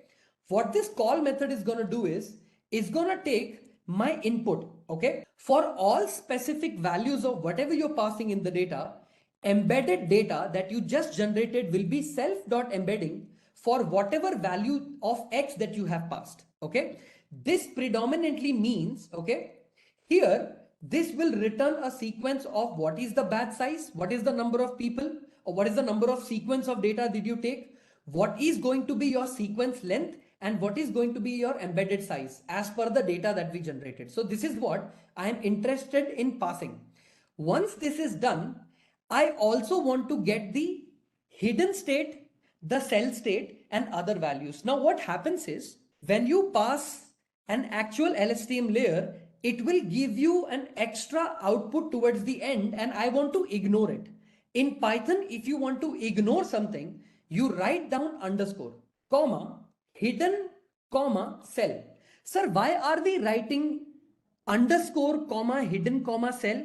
That's because whenever you pass the LSTM layer, it will give you two things in return. It will give you the hidden structure or the hidden vector and the cell vector, but it also passes the batch size in the beginning. And because I don't want to take batch as an input, I am writing underscore because I want my program to know that, look, I am not interested in taking anything related to batch size. I want to ignore. I am only interested in taking my hidden and my cell state. So here, after the embedding is done, you're going to pass in your LSTM cell, okay? Your LSTM cell, and inside the LSTM cell, you're going to pass your embedded data because LSTM cell time step by time step is going to be taking your embedding, okay? Now, from this entire part, I want to return my hidden and I want to return my cell state. So what's going to happen in this situation is it's a very simple encoder, right? I haven't even taken multiple different, how do I say that, stacking. I have not done any stacking of LSTMs. I have not done any by LSTM. It's a simple hidden LSTM with its hidden size that we will define later. We are also going to take a certain input size which we have extracted depending on the data and the embedding size. So remember, your encoder isn't very complicated and the intention is also not to build a complicated encoder. The point is to give an understanding that, look, the most important aspect about building an encoder is this. Point number one, you have an embedding layer through which you have already padded the data. That padding data is going to pass through your embedding layer. Your embedding layer will return three things for you. It will return the batch size, the sequence length, the embedding size for the given data. But I am more interested in just passing the embedding value and extracting the hidden and the cell structure, and which is what I'm going to return in the encoder part. So this is how it's going to consume your input. It's going to encode the input, and all the encoded input will be in a longer term memory and a shorter term memory, which is going to be your hidden and your cell structure. But after you are done with this, your decoder will be slightly complicated to build, because if I want to build a decoder, what is it that I have to do in terms of making my decoder work? If you want to consume your context vector, okay, let's say I have been given a context vector or a CV by my previous encoder value. So my encoder value ran, gave me a context vector. So now do I do what? I will also take a decoder with, let's say, similar shape of dimensionality of 100 vectors or like 100 cells, right? So hidden state pretty much is gonna be 100, right? Now what do? I'm gonna initialize the context vector, okay, for this particular sequence that also will be 100. Now what will happen is your initial hidden state will also be, say, h sub of 0, and your initial cell state also will be cell sub of 0 is going to give me some vector context value of 100 dimension, right? So the shape of the data will have, I will have a 9 ordered sequences with the sequence of 100. So 100, 100, 100, 100, 100. This is what I'm going to be passing eventually for both my hidden cell and my cell structure, okay? For whatever batch size. My batch size is basically, I have taken 9 sentences in my original data, right? The importance or the most important thing that a decoder does is it will start learning, or it will start predicting, starting with the token called SOS token. Now this is where it becomes very critical for my decoder to first reference something called SOS token.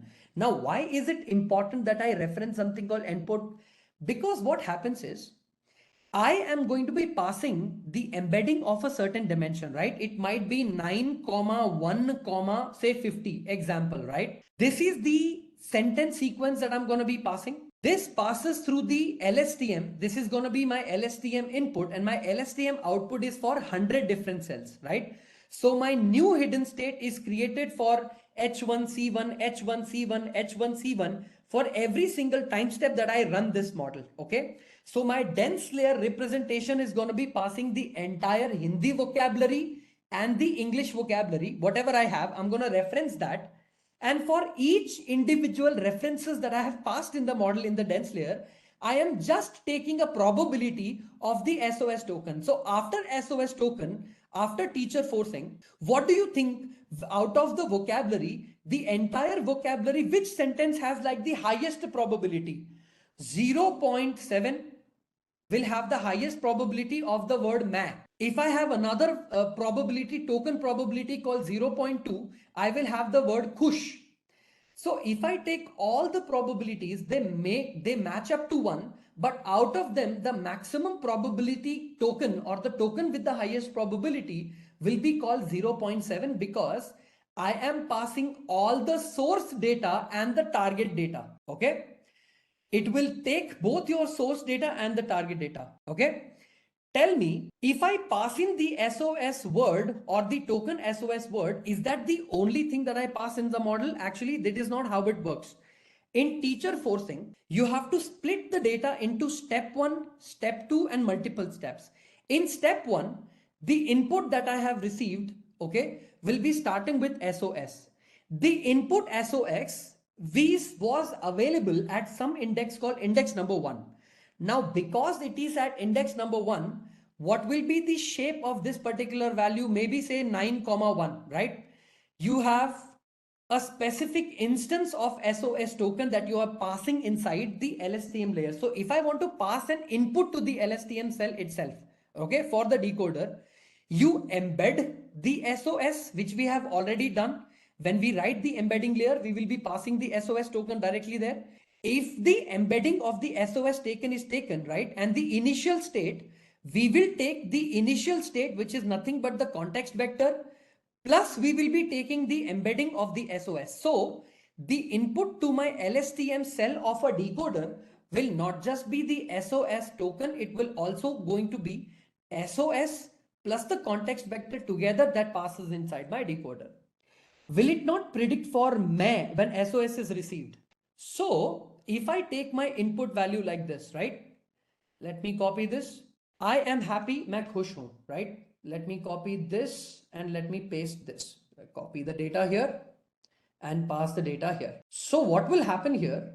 For only this specific instance, right? When I am happy is translated to some kind of a contextual vector. We call this as a thought vector. Once that thought vector passes to the LSTM cell of a decoder, my first decoder layer is supposed to actually generate or sort of produce the first initial token representation for the answer, which is going to be my SOS, which is going to be my start of sequence.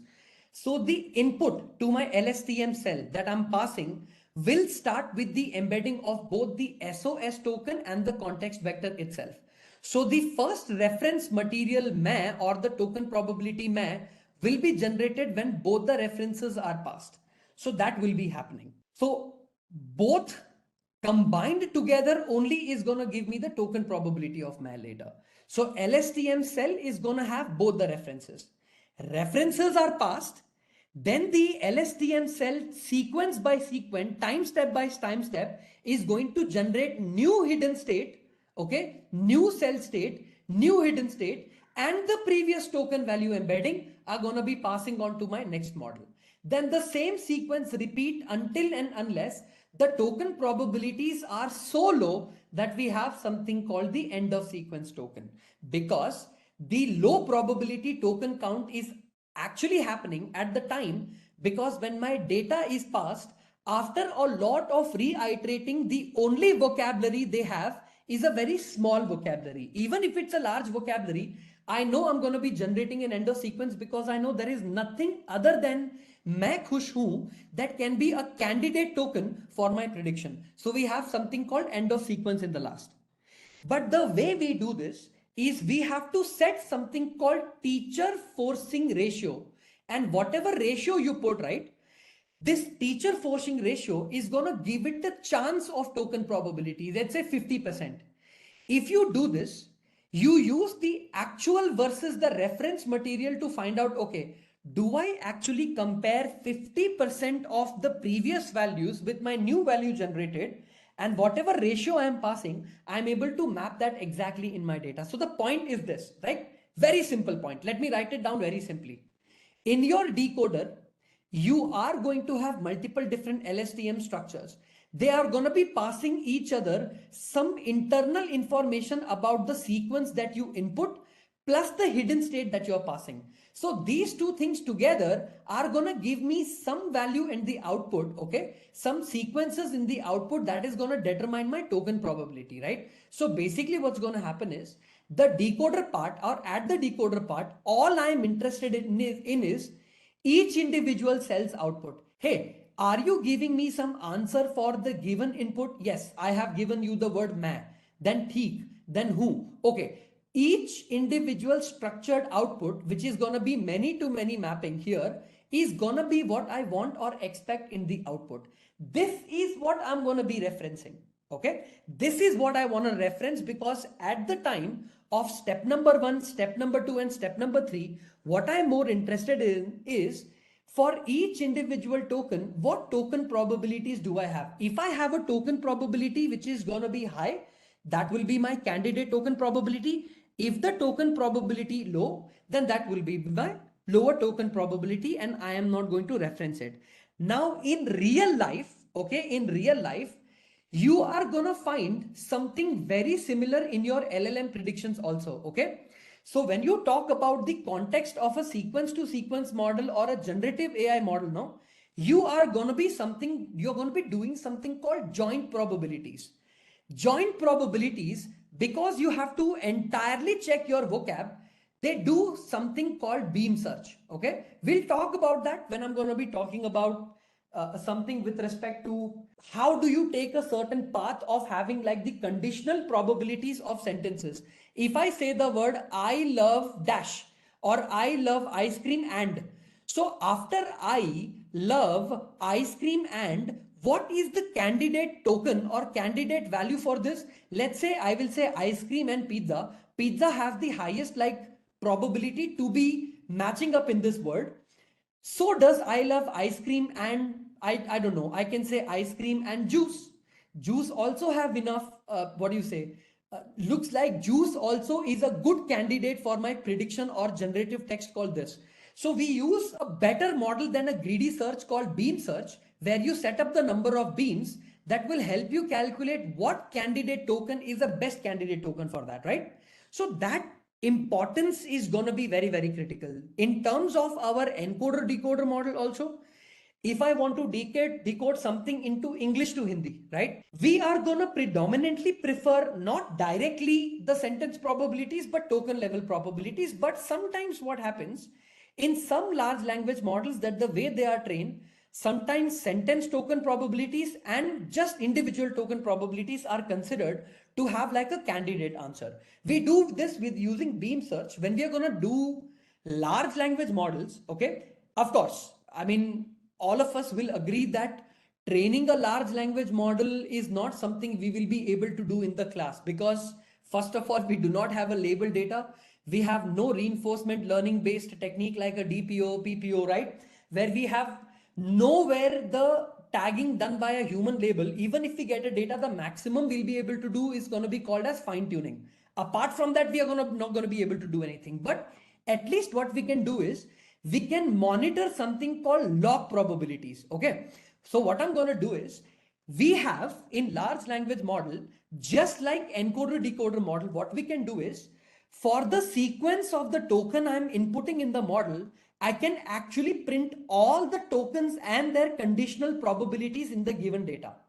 I can also do that. I can set up that, can you give me the top 5 candidate values which have the highest probabilities? So rather than getting the dump of every single token with even the 0.00019 probability, we will get only the top 5 values and we choose the value with the top end value. Now remember, it can happen and does happen in rarest of the rare cases that two candidate probabilities are very close to each other. Okay, meaning the top candidate token probability is say 0.6, or let's say a small value called 0.143, and the other token value is 0.14 say 29 or 296, right? Sometimes your candidate token probabilities, depending on the data, can also have problems like this. So there are ways to navigate this. There are ways to handle and control this. Remember, every token probability should combine to 1. Basically, everything should map up back to 100% of the overall value, right? We can have a candidate value that can give you a better probability in terms of an encoder decoder. All I'm looking for is a candidate value with the highest probability for me to know and steadily say that, you know what, after the start of sequence, I have found my first candidate token, which is going to be meh. After the SOS meh and the contextual vector that passes on to your next sequence, you're going to be finding out the next token probability, then the next token, then the next token, then the next tokens, and it goes on and on and on. And we finally get a good candidate value. This is good in theory, but in practical, what happens? Your neural network of your encoder and decoder, they need to map back to your loss function also. Okay, your loss functions are going to help you and you're going to analyze that. This is not what softmax do for you. Softmax is the reason why we use, if I have multi-classes, suppose multiple different classes to predict, your softmax is going to give you the answer for all candidate tokens, for all candidate probabilities.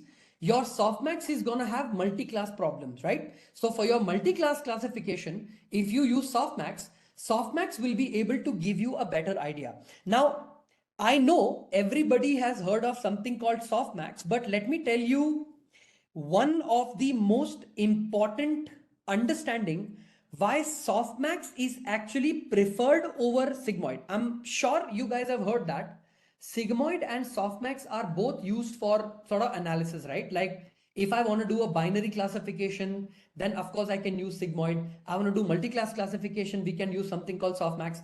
Softmax is going to be good at your output if you have multiple classes.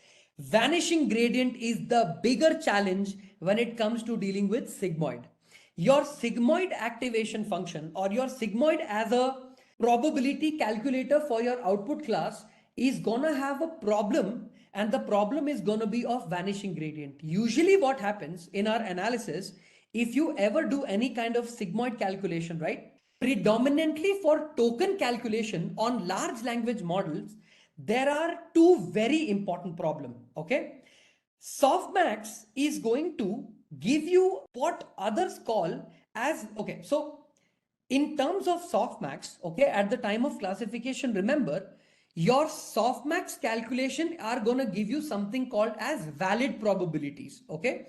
These valid probability distribution or valid probability which you get will all sum up to 1, meaning all over my tokens, whatever I'm calculated will map up to 1, making sure any proper sampling strategy that was required with respect to your cross entropy loss, whichever you have preferred, will always make sure any answer, okay, that you're going to give in logits, okay, will be properly summed up to ones, meaning there will be no leakage problem, there will be no vanishing gradient problems, and your mapping tokens are going to be mapped properly.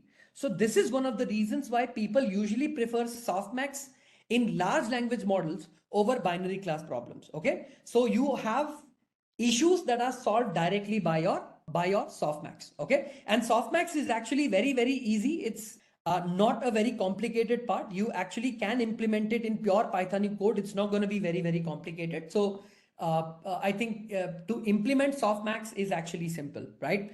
And also having softmax as your token probability technique is also going to work out great for you, okay? So on that note, sir, if I want to generate my decoder, what do I do? First of all, I'm going to make sure the encoder value is properly set. Now to write down my decoder, I have to take certain steps because I know I am referencing something in the past in the hidden cell. So I have to pass that hidden cell back to my decoder. In order to do that, I will take encoder exactly in the same way how I have taken encoder, right? So I'm going to copy the encoder class as it is, and I'm going to write down here, okay? I'm just going to call this point as a decoder, okay? Decoder, simply. I am going to remove this, you know what, let's not remove, let's do it like this, okay? Let me comment it out. Yeah, that would be better. So see what I've done right now. is I've taken something called my decoder. Okay. Now, of course, decoder also you need to have a constructor to pass in what are you going to be giving in the entire code. So I have a self, but rather than my input size, your decoder produces output. So you are going to call something called as an output size. The embedding size also will be the same, not same, but I'm going to be passing the embed size. I'm going to be passing the hidden size in my decoder also. And while I want to reference my model, which is the tf.keras.model, I will not call encoder. I will call something called decoder, which is the name of my class decoder itself. I'm going to be passing the self and I'm going to initialize it. I'm going to say init. I am also going to pass in the embedding layer. So tf.keras.layers.embedding, rather than having my input size here, I'm going to be having something called as an output size. Okay. I'm going to also have something called embedded size. Inside the self.lstm part, I'm going to pass something called tf.keras.layers.lstm. It will also have hidden size. It will have return state. But apart from return state, I am also going to pass something called return sequences. Because at the time of my value of decoder, for every time step, I want to return the sequences to the model back at it again, right? After this, I want to make a prediction at the output at a token probability level. So if I want to do that, I'm going to take like a fully connected layer like this. And I'm going to say tf.keras, okay, keras dot layers, and inside the layers, I'm going to make something called dense. The dense layer will exactly be equal to my output shape or my output size. The reason is, for every cent or every sequence you have input in my model, I want an output which is as per the decoder's decoding, meaning whatever it decoded, I want that to be generated at the output. So I'm going to take like this one more layer, which is a dense layer, and it's going to give me this output size.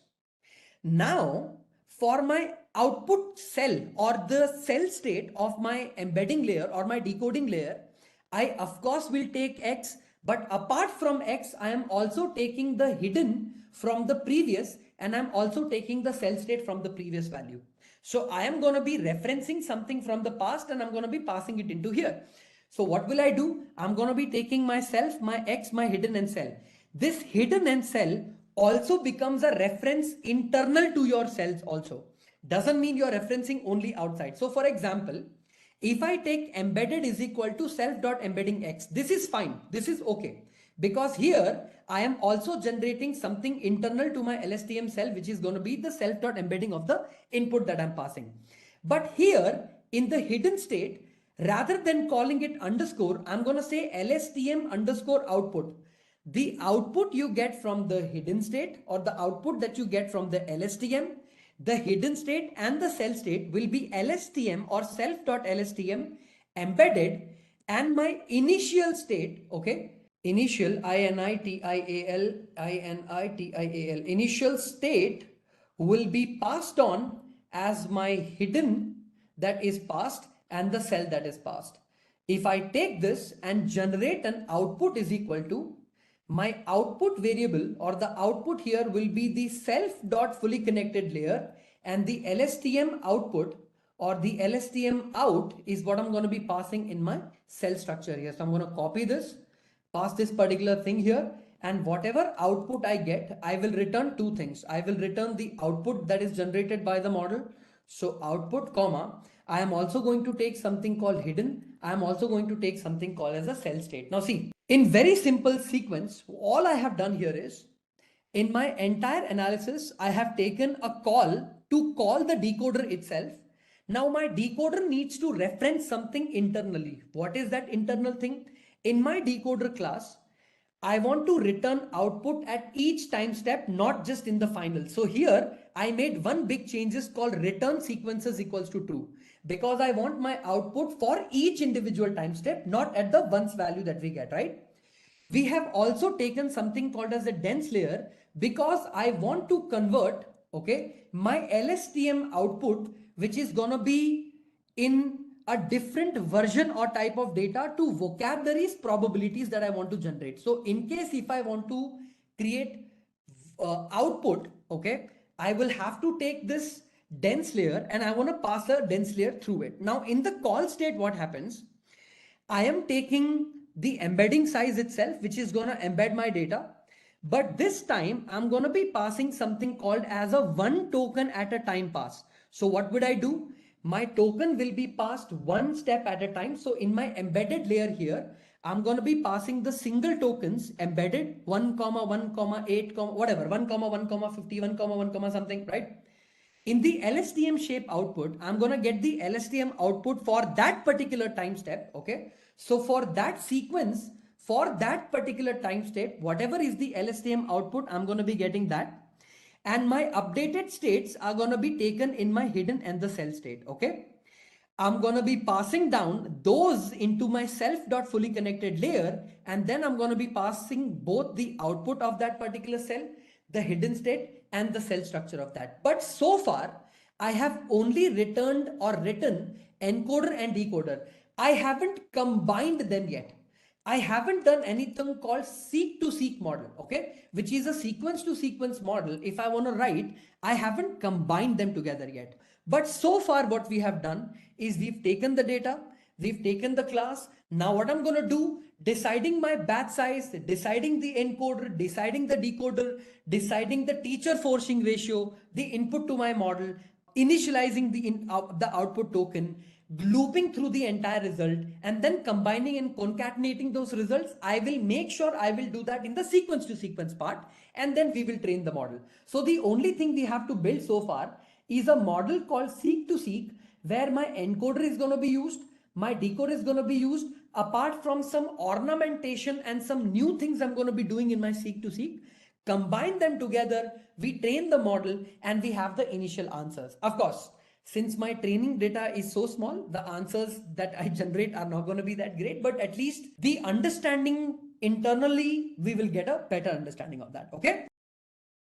What I want to do is basically combine my encoder decoder together, and I want to have capability of building it. Meaning I want to make sure I build up the encoder and decoder in one sequence to sequence model. Okay. Now, in order to understand how do you build a sequence to sequence model, okay, there are certain things that we need to remember and keep in our mind. For example, if you remember, okay, I'm going to take you through a step-by-step walkthrough, then we'll write down a Python program for it. Okay. My input setup was, I have an English sentence, and in the English sentence, I have a sentence like, I am happy. Okay. And I have a Hindi sentence from my entire data set, which is मैं खुश हूं. Okay. This is like my Hindi sentence. Now, what we did, we applied data pre-processing, okay, some kind of pre-processing on my English and Hindi sentence, and I got my English vocabulary and my Hindi vocabulary. What does the vocabulary look like? Your padding data is going to be 0. Your start of sequence data is going to be 1. Your end of sequence data is going to be 2. Your I will be 3. So basically dot goes on and on. The same thing we got for Hindi. We got this logic as a Hindi vocabulary and English vocabulary. Now the thing is, after we converted this into vocabulary, we have a sequence of values. So for example, English is my source language. I want the computer or my model to understand that my source language will be English and my target language is going to be Hindi. So what was my source sequence? My source sequence for I am happy was something like this: 1, 3, 4, I don't know, 5, 2, 0 after padding. And my Hindi also had a sequence of numbers X, Y, Z, 1, 2, 3, 4, X, Y, Z, right? So these are my tensors or my tensor values that I'm going to be using it, okay, in the analysis of my encoder decoder model. Now my intentions are not to do anything crazy, but to just do the data pre-processing and have my data ready, because this is how the preparation of the model is going to go. Now what you have to do is, see, you have to define a class, okay, because in Python, when I have to define a class, I will call every single thing, encoder, decoder, embedding, everything inside my class. So what I would start with in the beginning is I'm going to start with a class. Okay. Let me write it down like this. Okay. Let me say Python programs will be towards the left and my explanation will be towards the right and my program will be towards my left. Okay. Now, why am I doing this? The reason I'm doing this is because sequence to sequence building is going to be a little bit complicated because you have to do back propagation plus gradient calculation plus optimization and convergence. Now that program might be confusing because you must have not dealt with those methods and those APIs. Okay. So the first thing I will do is I will build a class called seek to seek model. Okay. I'm going to call my class as a seek to seek, and I will inherit the tf.keras dot, I think it's model, right? MODEL model. Yeah. So I'm going to inherit the keras tf.keras.seek to seek. This is going to be my class. Now, of course, I need to initialize the model. This is my parameterized constructor, right? I'm going to have init, right?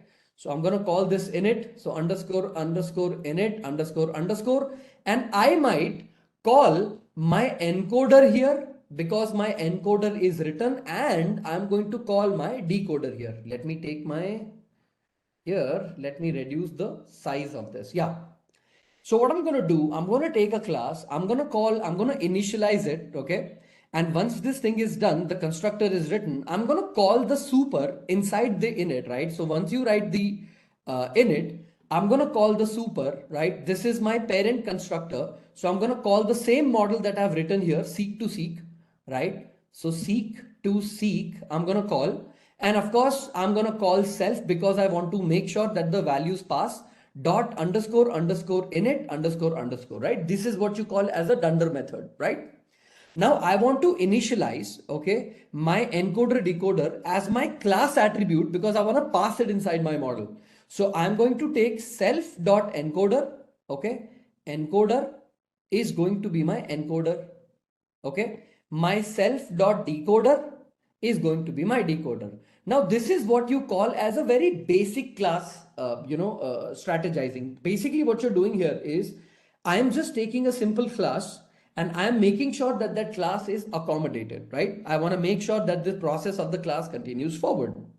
Now what happens is once this particular code is written, I have written down my seek to seek, I've written down my methods, I have parameterized it, I have initialized it. Now what I want to do is I want to basically combine everything together. I want to combine my methods, I want to combine everything together so I'm able to start analyzing the data instantly.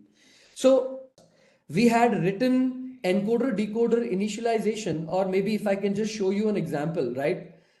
Here, if you can see here, I had written something called self.embedding and self.lstm. I was able to call a variable embedded is equal to self.embedding and pass some value inside it, right? So whatever you take as a self, you can basically call them at any method or function that you have. Now what happens is, right, when I go back to my program, okay, what I want to do is I want to write down a method, okay? The method would look something like this, okay? If you observe carefully, I'm going to be calling my function, or I'm going to be writing a function called call, okay? Whenever you call the call, it's going to do something for you. What is that something? So first of all, I'm going to address everything with self. I'm going to pass inputs inside this, comma, I'm going to pass my training parameter by automatically it's going to be false. I'll tell you why I'm doing this. And I'm going to be writing something called teacher, okay? Teacher forcing ratio is equal to 0.5, okay? I'm going to write down my teacher forcing ratio at 50%. Now, what do you mean by teacher forcing ratio? We'll talk about that. But before I do that, let me write down something called as a source comma target is going to be equal to my inputs, okay? Whatever inputs I'm passing to the model. From the source and the target, I'm going to be taking something called as a batch size, okay? My batch size will be nothing but TensorFlow.shape, whatever is going to be my source. My source is here. I'm going to be taking the same source and I will extract the 0th index out of it, okay?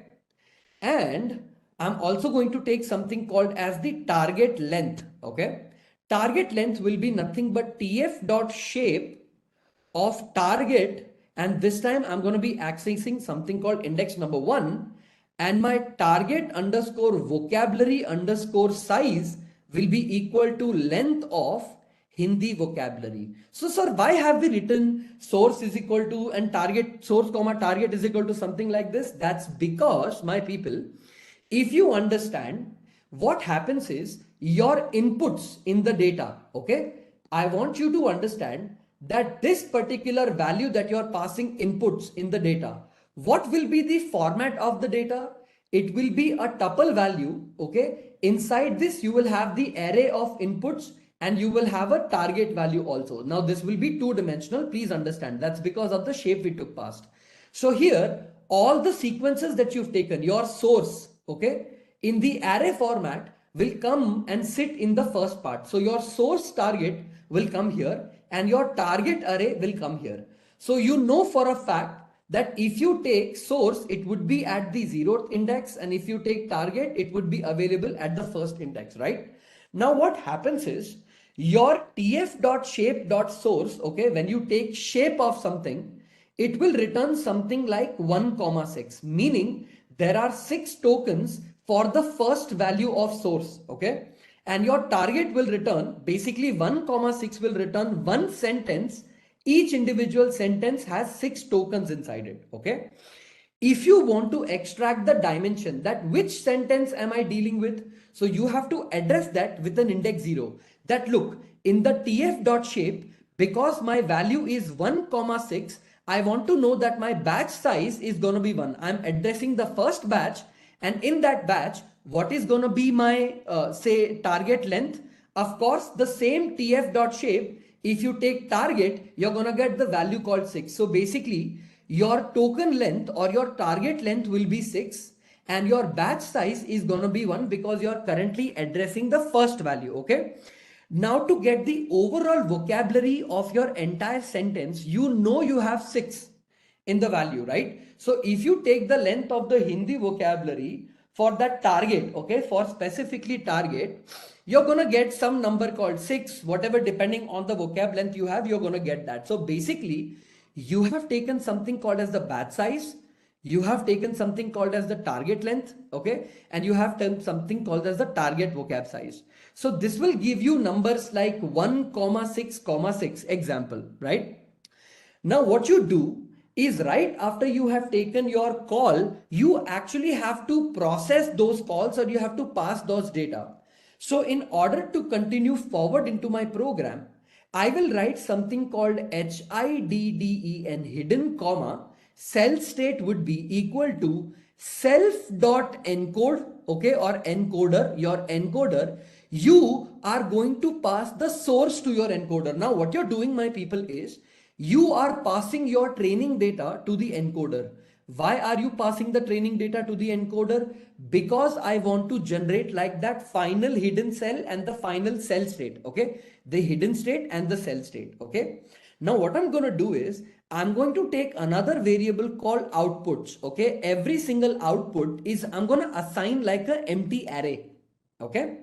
And I'm going to write this weird looking answer, okay?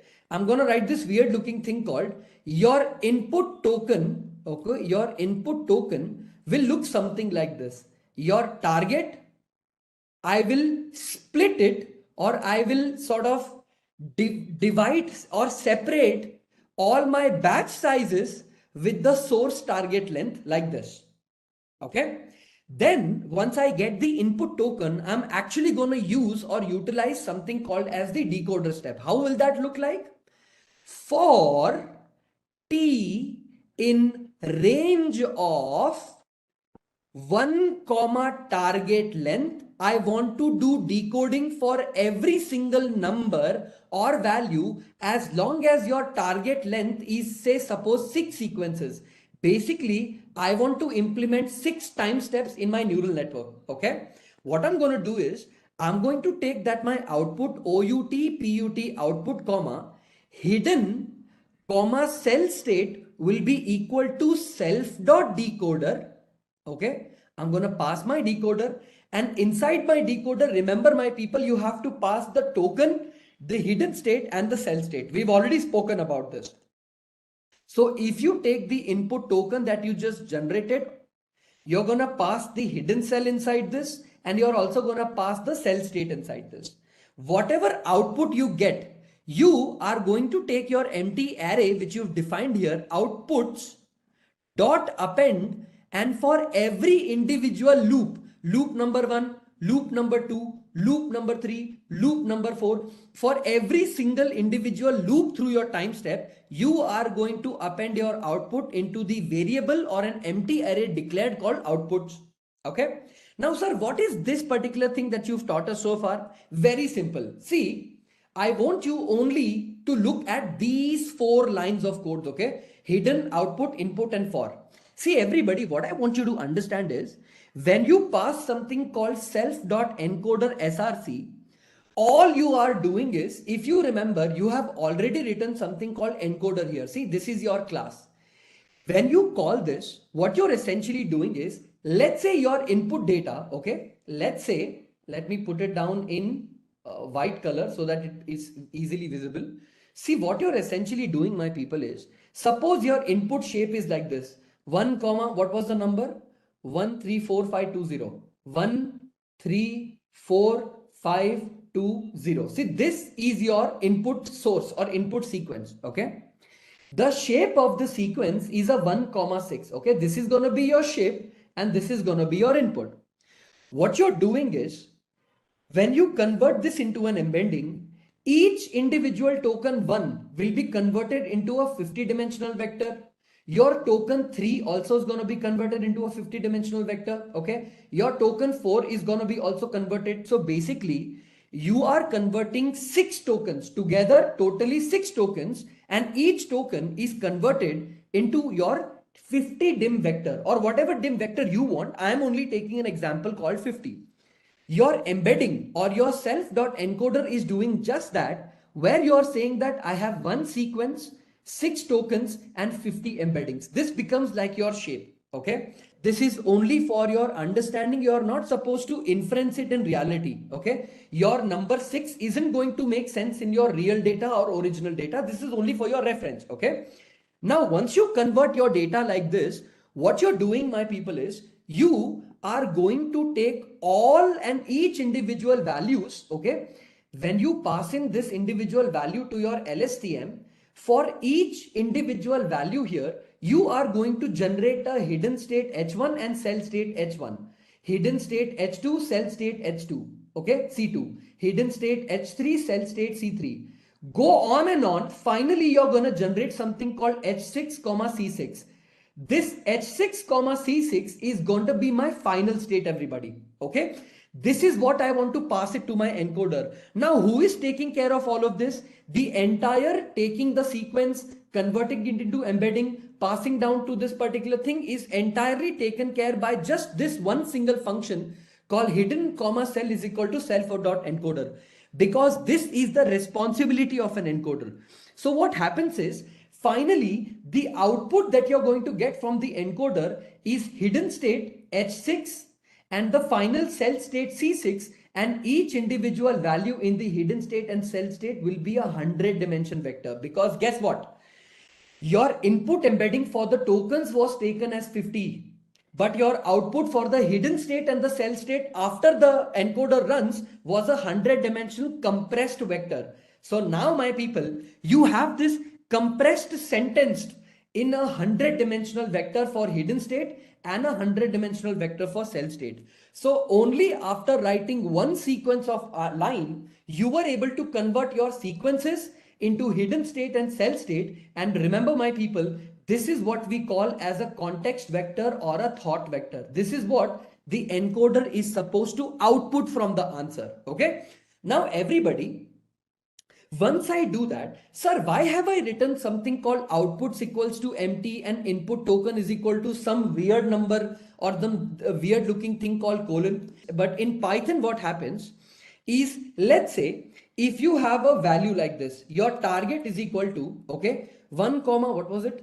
134520, 13452 and 0. Everybody, if this is your target, okay, can I say my input token, okay, my input token, if I say target, okay, TGT target of, if I write down colon and bracket here, okay, and print the input token, okay, INPUT input token as it is, okay, input underscore input underscore token as it is. Okay, if I write this, see, this will give me the entire data 12345 but you know what, if I write down something called 0:1 and run this between this particular data, okay, wait, did I take this as a value 1 comma 3 comma 4 comma 0 and 0? Oh yeah, right.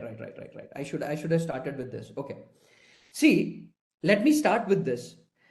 Let's say if you have a target column, okay, and this is like a nested list, okay, 1 2 3 4 5 2 0, okay.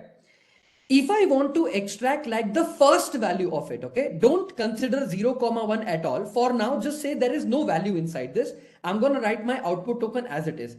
If I take the 0th index, I get the 1 2 3 4 5 2 0, and inside the 0th index I want 1. Okay, if I write both 0:0, am I going to get a number called 1? This 1. And 1 we already know is always going to be a start of sequence. We already know that start of sequence is going to be 1, okay, end of sequence is going to be 2, and padding is going to be 0. Okay, we already are aware from our understanding that whenever we take a specific value of, say, a target, right, the output that we are going to get, or the output that we are expecting, is going to give me the first column of an answer. Okay, to extract the first column of an answer directly, I'm going to take this particular target list. Okay, inside this target list, if I want a specific value between a set sequence, right, so what I do is, if I take the target and if I say 0, from 0 I want everything. So see, I'm getting all the answer. Okay, but what if I say for 0, I want everything from some value beginning to last value 3. See, what I'm essentially doing here is, for my initial sequence 0, I want everything from the beginning to the last 3 value. The reason I'm doing this is because I want two things from my data. Okay, I want the batch size from my data, and I also want the shape of my data. Okay, if I write down, because originally your target token isn't going to be a list, it's going to be a tuple imbibed inside a list. Okay, to extract it, I'm saying take everything in the beginning of the list, give me everything, but in that, I only want the source sequence to start at 0 and end at 1. Basically, I'm looking for something called SOS token. Okay, in my input token, I am telling my decoder that, hey decoder, you know for a fact that you're supposed to start your analysis or start decoding with looking forward to an SOS token. So easily, if I could just take my input token and remove this target and directly write is equal to double string, okay, equal to string, and if I also mention something like SOS, this also would be a valid program. Okay, so what do is, rather than passing it like this, I am passing it dynamically for my program to extract just the SOS token. Start decoding with the SOS token. That's what I want. Okay, now the problem here is, your decoding isn't going to start automatically just because you've written the program. What will happen is, you need to start iterating, meaning for t in range of 1 to target length, we know the program is gonna run for starting with iteration t is equal to 1 all the way till whatever is your target length. What is the target length that I have taken in the program? See here, your target length is taken here. You are telling the program that, hey, look, you know what? I have 6 digits or values inside my data. Okay, my sequence that was generated after pre-processing has 6 tokens inside them. Okay, I want to run my code starting from 1 all the way till target length. Okay, when you run and start the iteration, your program will start at the iteration number 1. Okay, your iteration number 1, or maybe let me start it here. Okay, in the bottom, you will start with something called as the iteration 1. Okay, your input token is already going to be 1. Okay, your hidden state or your hidden vector I already know.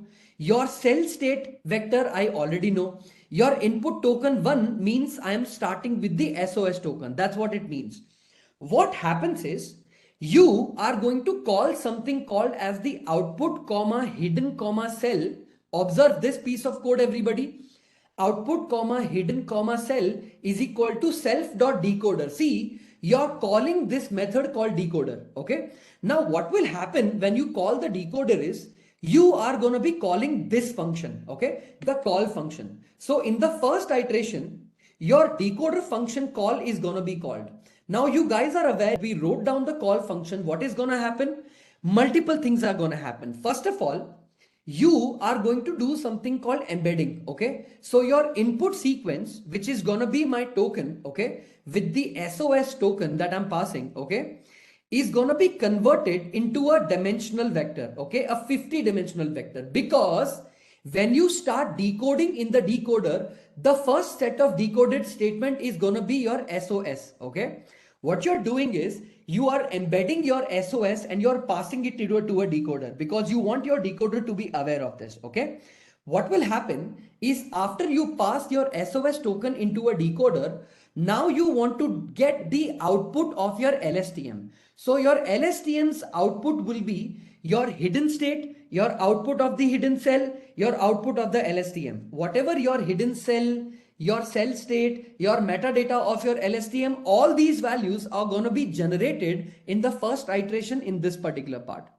Once you do that, you are going to pass it to a linear layer called output.fully-connected-layer LSTM out. See, the reason you have written a linear layer is because you want to convert those dense vectors or your embeddings into probabilities. Okay, that is why you have a fully connected layer. So what am I doing? I am converting my linear layer, all your LSTM output that you generated, I am going to pass my LSTM output to my fully connected layer, and now I have probabilities for each individual token value. Okay, you're going to be passing for each individual basically you're going to have your token probabilities for all individual words. This is what you're going to be passing. The main differentiator between your decoder model is your decoder model first of all relies on some kind of a context vector to even start decoding. Okay, so one of the major differentiating factor, okay, for a decoder to work is both your encoder are also going to encode. If you see here, you're going to be doing embedding in both encoder also, you're going to be doing both embedding of the decoder also. But the major difference between your encoder and decoder, okay, to translate a set of sequence would be one major factor.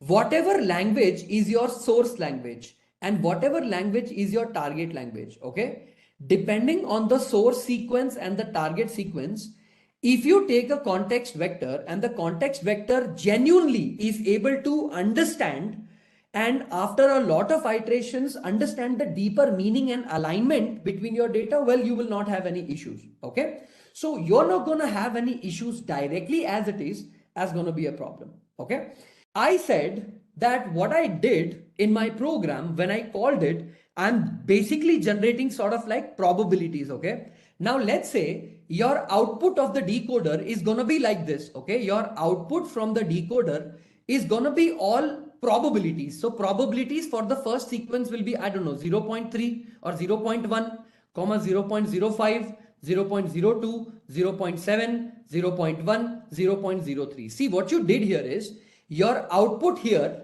of your decoder just helped me generate probabilities for each individual token. See, 0th index, 1st index, 2nd index, 3rd index, 4th index, 5th index, or the number that you have generated here is this one. What is the number? 134520. So 1, 3, 4, 5, 2 and 0. For each individual sequence, I now have some kind of an output probability. Okay, you have gotten the updated hidden state also. See here in the program, the only reason we are doing decoding here is because LSTM for that time step is going to generate my answer, but I also need to take the updated hidden state and the cell state for the same embedding. See, I'm passing the same embedded value here. So basically what you're doing is at the time of your SOS token generation, you are going to be updating the SOS in the hidden state also. Your context vector plus this state including hidden state, you're going to pass it to the next particular vector. Okay, then whatever is generated here, you're going to generate the combined hidden state of that. Again, the token is going to be passed into the next decoder. So to follow the sequence, all I have to do is just make sure I loop through the entire code like this. Okay. But the only difference in the code is what I want to achieve. I want to make sure that every single time I generate an output, okay, every single time I get an output, I don't want my output to be compared against the actual prediction. I want to compare it against an actual reality of the data. In order for you to compare it against the actual reality, you have something called teacher forcing. Okay. And if you observe carefully, usually if you take a teacher forcing value of a certain level, okay, say if you take a teacher forcing value of say 50% or a teacher forcing ratio of something, what you're essentially doing here is you are asking the program that, hey, look, I am generating the answer, okay, for every single input sequence that you have passed, and for each individual time step, I'm generating the answer.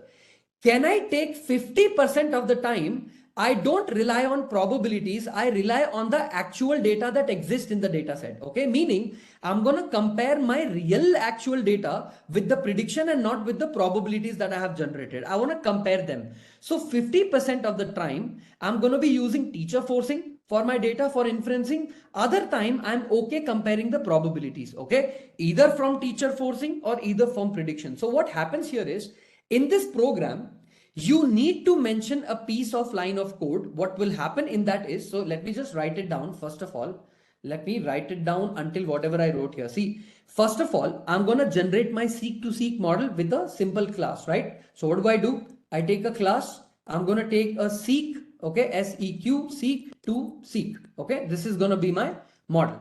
I'm going to inherit this with tf.keras dot model, okay, dot model model. I'm going to inherit this. Once this is done, I write down the underscore init. I don't want annotation, so I'm going to remove this. Okay, I'm going to remove the annotation here. I'm going to take self, I'm going to take encoder, I'm going to take a decoder. Okay, what I'm going to do is I'm going to take super here. Okay, and inside this super, I will run my seek to seek parent constructor, call it as it is. So seek to seek, I'm going to pass, I'm going to call it self, okay, self self, and here dot underscore init. Okay, I'm going to call this, parameterize it, done. Okay, it's callable now. Self dot encoder, okay, encoder is going to be my encoder, apologies, encoder, and my self dot decoder is gonna be my decoder. Okay, this is very much simple. Now I'm gonna write something called call, and inside this I'm gonna pass self. I'm gonna pass something called inputs as it is. I'm gonna pass something called training is equal to false. I want this flag to be used later. Okay, I'm going to use something called teacher underscore forcing underscore ratio. Okay, I'm going to add it to something called 0.5. This is also something that I use. My source data comma my target data is going to be all the inputs that I'm passing in the model. So I'm going to say something called as inputs. Okay, inputs, inputs. My batch size is going to be defined by my tf.shape, and inside the shape I take source and I only want the first value, which is going to be my batch size. My target length is going to be divided by tf.shape. I'm going to take the same value called target, and inside this I'm going to take something called 1. This is going to give me the target length. I'm also going to take the overall target vocabulary length. So I'm going to say vocab underscore size is going to be length of Hindi vocabulary. Okay, I'm going to pass this data. So this is going to help me process the data in the future. Now what I want to do is I want to do encoding. Okay, just my encoding will be done with one single call. Say hidden state and cell state is going to be equal to self.encode. Okay, self.encode, and what I'm going to do is I'm going to encode inside my self.encoder function. I'm going to call my encoder function and I'm going to pass the source because I want to encode. Okay, now I will take an empty output array called out underscore puts is equal to outputs, outputs equals to an empty array. This is fine. Now I'm going to start with my SOS token because that's what I want, right? The SOS token is what I want to start with. So if I want to start with this, I want to take my input token to my model will be whatever target you give, TGT, okay? In that, give me all on a specific sequence from 0 to 1, okay? So let's say 0 to 1, this is what it's gonna give me as a batch size versus the start token key as 1. Now what I do is I actually start something called decode. Now in the decode part, you have to be very, very careful, okay? TGT, target. In the decode part, I'm going to say for I or say T in a range of, I'm going to start with something called 1 comma target length. I'm going to loop through the entire thing until the target length of it. So TGT underscore length. Now for each individual value, I'm going to generate something called output comma, hidden comma, cell is equal to self dot decoder. Okay, I'm going to call something called self dot decoder. I'm going to pass my input token, which is going to be one of the things that I pass to my decoder. But I'm also going to pass the updated hidden state. Okay, and I'm also going to pass something called cell state. Okay, so this is going to give me an understanding of the previous hidden state updated, right? So for every single empty array outputs, for every single loop, I'm going to append for each time step whatever output I have received. So I'm going to update it or append it to my empty dictionary, empty list called outputs. Now this is where the actual logic comes into picture. Okay, this will be slightly complicated to understand, but don't worry, I will explain. See, if the training is happening, okay, your actual value here is training equals to false. Okay, by default you have passed in a flag called training equals to false. As long as you have passed in the false is equal to false, okay, I'm going to pass it and make it go to else statement. Okay, I'm also going to write something called pass. So if your flag is false, okay, as long as your flag is going to be true, it's going to enter into this condition. As long as it's going to be false, or if it is false, it's going to go inside FALSE, okay, it's going to enter into the else condition. So what if I have passed the training equals to true? Then I am preferring using something called teacher forcing. Okay, so I will take teacher underscore force is equal to random dot random. Okay, random dot random, I'm going to take like this random dot random part.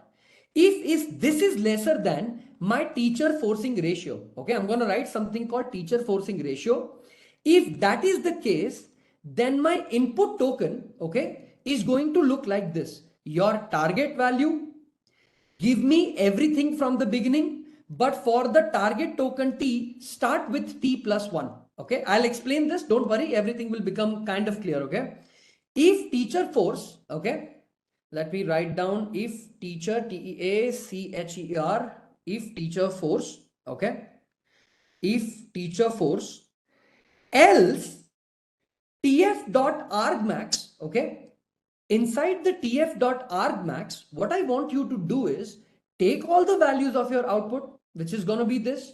Okay, I'm going to say that my axis is going to be -1. Okay, there is a reason why we do that in axis also. And the data type of my output would be output underscore type will be TensorFlow in 32-bit size. Okay. Now, sir, why do I need to give all of this? Don't worry. Everything will become clear in about a second. Okay.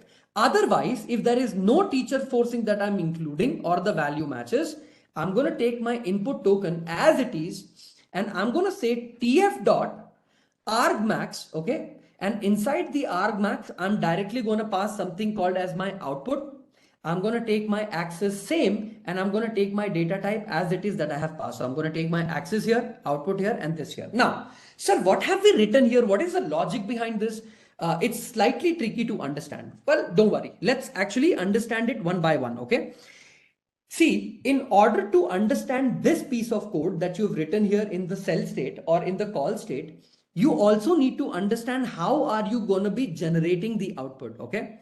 What I've essentially done here is I have written a class called seek to seek. Okay. Inside the seek to seek, I want to combine all the answers because I have clearly done something called decoding of the value. So what am I going to do is to make it make sense, I'm going to go and teach you this. In the indentation of for, I'm going to write one more logic. Okay. If outputs exist or is a true condition, I'm going to return two things. Okay. I'm going to return tf.concat. Okay. tf.concat. I'm going to return all the outputs. Okay. As one. and the axis will be equal to 1. Will be equal to 1. Otherwise, okay, otherwise in the else condition, what do? We return return return. I will return all the tf dot zeros, okay, available in the data, and I'm going to pass it like this. Your batch size, I'm going to also pass in the 1, and what was the value? Target vocabulary size, right? TGT underscore vocabulary and underscore size. Okay, good. So allow me to copy this entire code one by one and let me pass it to you and let me give you an idea. Okay. See, let me start line by line, iteration by iteration, so that you guys are able to understand what exactly are we doing. Okay. Line by line, iteration by iteration. See, first of all, I am starting with iteration number 1. Okay. When you start with iteration number 1, you encounter this particular code, output equals to, or output comma hidden comma cell is equal to self.decoder input token, hidden and cell. Sir, what are these values and how do we work with it? Tell me one thing. Your input to decoder are how many things? Your input to your decoder will be 2 things. What are those 2 things? Number 1 will be your SOS token, not directly passing it as string, but converting it into a vector of sorts, or some sort of an embedded value, right? You also have the hidden cell as some kind of a 100-dimensional vector. You also have a cell state as a 100-dimensional vector. Okay.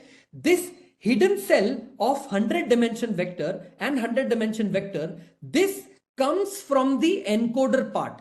This hidden cell and your updated cell state and hidden state is also your H6, C6, meaning the encoder's last value was H6 and the last value was C6. So my thought product or my thought vector was H6 and C6, which is my hidden state and my cell state. And this is going to be my input to the decoder. Okay. Now the problem is, for my decoder to work, what you did is you called another method in the decoder like this. What you did is, to use the decoder while calling self.decoder, you actually ended up calling the decoder module itself, right? So when you called something called self.decoder right here, you basically gave a callback to your friend saying that, hey, decoder friend, can you help me? Now in the decoder, what you do is your output here, the output it generates here. Okay. I already gave you guys an idea here a while ago that this is going to generate some kind of probabilities for you. Okay. So what happens is, for every single decoder output, you are going to get some how do I say this? You're going to get a value of all the token probabilities, right? So your output will look something like this: 0.1, 0.6, 0.7, 0.9, some kind of probabilities you're going to generate in the output part. Okay. The shape of this will be 1, 1, 6. Okay. 6 probabilities, 1 individual token length for entire sequence or entire sentence 1. Okay. Now what happens is, because among all of this, let's say 0.7 has the highest probability. Sir, how were you able to map 0.7? SOS, may, or it would be say padding, SOS and may have the highest probability of 0.7. So that means my decoder says that the probability that the next sequence may should be higher. So we got the highest probability of may in this variable in the output. Sir, what about my hidden cell and cell state? This hidden cell and cell state, or this cell and hidden, is going to give me the updated vector that passed both the context vector in the past and the SOS token. So you're going to update this, and your updated cell state and hidden state will be generated here. So your new hidden state and cell state that I want to pass to the next sequence is ready to go. So this output comma hidden comma cell is handling that. Okay, very, very good. Every single token probabilities that I have generated, I am going to add it or append it to my empty list that I have taken called outputs equals to this empty array. And inside this empty array, every single iteration number 1, iteration number 2, iteration number 3, iteration number 4. No matter how many iterations I'm doing, I'm going to take for each individual iteration, your output 1 is going to give you the prediction called may. So currently you're going to have a value of may in your output. So that is done. Very, very good.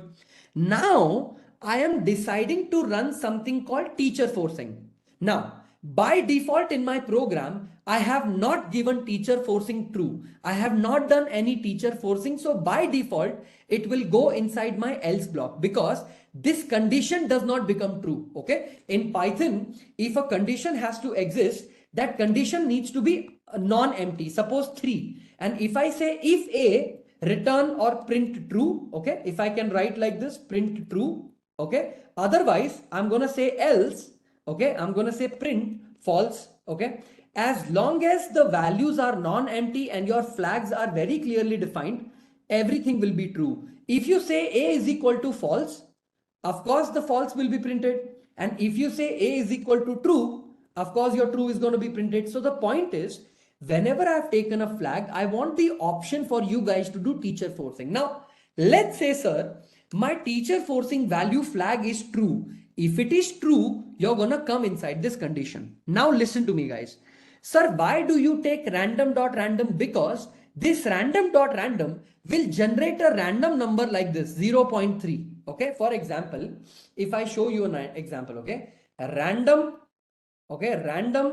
dot random. Okay, random. If I write it like this, see, you're going to get an answer called 0.7. If I run it again, 0.6, 0.7, 0.7, 0.2, 0. If I run it again, 0.8, 0.7. Point is, random.random is going to generate some random number between 0 to 1, and I'm going to call that thing as 0.3. Example, I got a random number generated called 0.3. Of course, 0.3 is lesser than the teacher forcing ratio I passed, something called 0.5. So what's going to happen here is we will come to this part of the code, input token. Okay. Now, see guys, input token in the end of iteration 1, when you passed it, what you're essentially doing here, no, is you are going to have a target token of all the values. See, your input token here is going to be something called as target. Where did we take last target? My target was here, right? TGT. Can you see here? This was my target. And do you remember how target looks like? My target looks like this, right? In Hindi, 1, 4, 3, 2, 6, 0, right? My target looked like that. In that particular target, okay, I want to get every single value in that target, okay?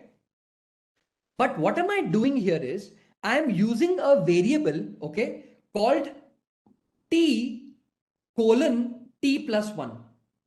If you guys know Python well, if you started with the original index to index plus 1, it is always going to be 0 colon 1, 1 colon 2, 2 colon 3, 3 colon 4, 4 colon 5, 5 colon 6, 6 colon 7. The sequence itself starting with it and its number 1 or 1 plus 1. Here, my t value is nothing but the iteration you are currently looping at. So whatever iteration you are at, that iteration plus some number is what you're going to be getting. For that sequence, I'm going to check whether teacher forcing equation or the teacher for equation is a true condition or whether it is a false condition. Basically, what I'm trying to do here, guys, is a very simple concept. Okay. All I'm trying to tell my program is this. Hey, when you take the input token, okay, or when you're generating the input token for me, okay, are you going to have something like this? My input token, my prediction word may, my next token input, the next token actual thing, right? So for example, if you take a teacher forcing value of some value, right? A teacher forcing value of 5, there are 50% chances, because I have my teacher forcing ratio is 50%. It means use actual targets for prediction. Okay. And if it is less than 50%, what you're going to be doing is you're going to gradually move to something called tf.argmax. Sir, what do you mean by tf.argmax? In your entire token, okay, of all the probabilities that you have, okay, you are going to find out which is the maximum value for that particular sequence given the output. And you guys already know that here also I am passing output, here also I am passing output. And what does output have? Output have all your token probabilities, right? What I'm essentially asking the teacher forcing to do is, if and when my model has a lesser value than the teacher force method, use the actual prediction against the data to compare and give it to me as an input token. Otherwise, if you don't match that, you go inside and you calculate whichever is the maximum token generated, for example, 0.1, 0.7, 0.3. Among all three, the maximum token that had the maximum probability was 0.7. So my token is going to be mapped to my output token, or my token that is going to be passed to my input. All I am doing in the program is a very simple thing. I am telling my computer program one thing. Hey, can I please take all your values, okay, all the values that you have given me so far, and can I just concatenate it together to my output? Okay. If my outputs exist, if they don't exist, return everything as a 0. Make sure everything as a 0, but don't give me an error.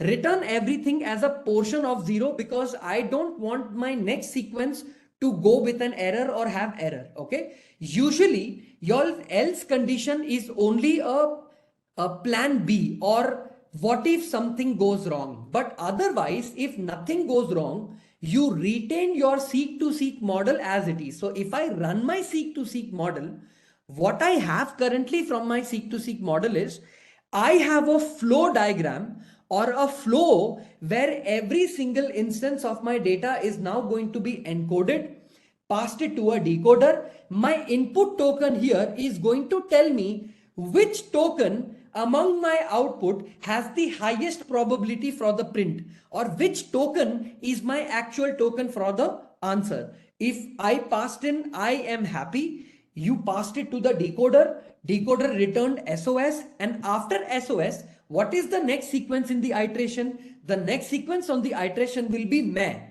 SOS and meh, if I pass it with the context vector, and what will be the next sequence? The next sequence would be something called as push. SOS, meh and kush, if I pass it again to the decoder, what will be the next sequence? Who. SOS, meh, push, who. If I pass it to the sequence again, I will get the answer called as end of sequence. But yeah, I have found out my answer and my answer is good to go. But you cannot run this model directly if you have not trained the model, or if you are not passing to train the model. So sir, how do we train the model? Training the model is going to be very, very easy, because what you need to do is you just need to pass what will be your source data, what will be your target data, what will be your optimizer, and all of that stuff. So if I say define train, okay, of my model, what will I pass in the model? I'm going to pass something called model directly. I'm going to pass in the source data, because this is what I have in my source. I have a target data, so I'm going to call it as a target data, and the epochs I want to run my model, it will be, say for example, for 100 epochs. I want a lot of forward propagation and backward propagation. Now, before training the model, you need to define your loss function and you need to define your optimizer. So my optimizer will be equal to tf dot keras dot optimizer, okay, optimizers, and inside the optimizers, I'm going to take an Adam optimizer, okay. Inside this, I'm going to pass in a learning rate of, I don't know, 0.01, right? Because this particular answer is going to be multiple classes or logits, I'm going to have a loss function, but the choice of loss function I will choose is going to be different. I'm going to take something called tf.keras. Losses, you have a model called losses. Inside the losses, you have something called sparse categorical cross entropy. Inside this, I'm going to pass something called from logits is going to be equal to true. And I'm going to pass something called reduction will be equal to none. Sir, why am I passing something called loss function is equal to tf dot losses dot sparse categorical cross entropy. What is the reason behind it? And is there an intention of calling something called sparse categorical cross entropy, right? Yes, there is a reason behind it. And the reason is also very, very simple. See, what usually happens at the time of your prediction or at the time of your data is, of course, you know that if you take a sparse categorical cross entropy function, what's going to happen? Whenever you use a multi-class classification, okay, whenever you're going to do any multi-class classification, because you want to choose words among multiple different types of vocabulary, for multi-class, we usually go with something called categorical cross entropy, okay? Sir, the reason why we are using something called sparse is because, okay, your labels or your train labels are actually not your data itself, but they are sequences 1, 3, 5, 4, 0. Now, I don't know that these are just values. These are just integer values directly. These are not one hot encoded values. These are not unique. These are some kind of label encoded values of sorts. Don't say it label encoded, but these are integer values with labels as a number. Because these are numbers and target labels and not one hot encoded values, and the classes I want to predict are going to be multiple classes, I don't have any other option but to use sparse categorical entropy, cross entropy. Because cross entropy, okay, in machine learning, you must have learned this. Cross entropy will measure the delta, the difference between the predicted distribution and the true probability distribution. Okay, so your predicted distribution versus your true probability distribution, if I want to compare the differences between them, cross entropy is like the best thing that can help me do that. So for my example, for the problem statement I'm solving, you always have to prefer something called as sparse categorical cross entropy. But the reason is the sparsity exists while while sort of working with padding values, at the same time not having true labels like one hot encoding. So that would be sparse categorical entropy. Sir, why did you take from logits equals to true? See, my input is going to be having a raw model output. I'm not going to have softmax probabilities at the output. So what I want my model to do is give me logits, is give me probabilities, right? And reduction equals to none means I want to return the loss for each individual token calculated, okay? Meaning I don't want you to give me or calculate something called as a mean Huber or an average loss.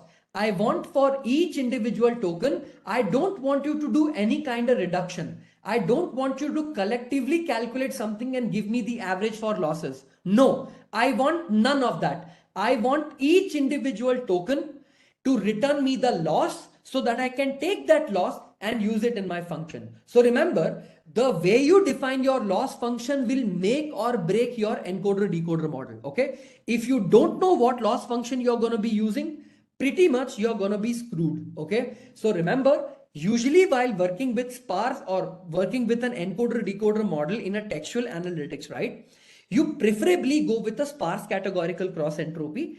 There are conditions where you can just go with a binary cross entropy depending on what you're trying to predict, but then it beats the purpose of your model of encoder decoder.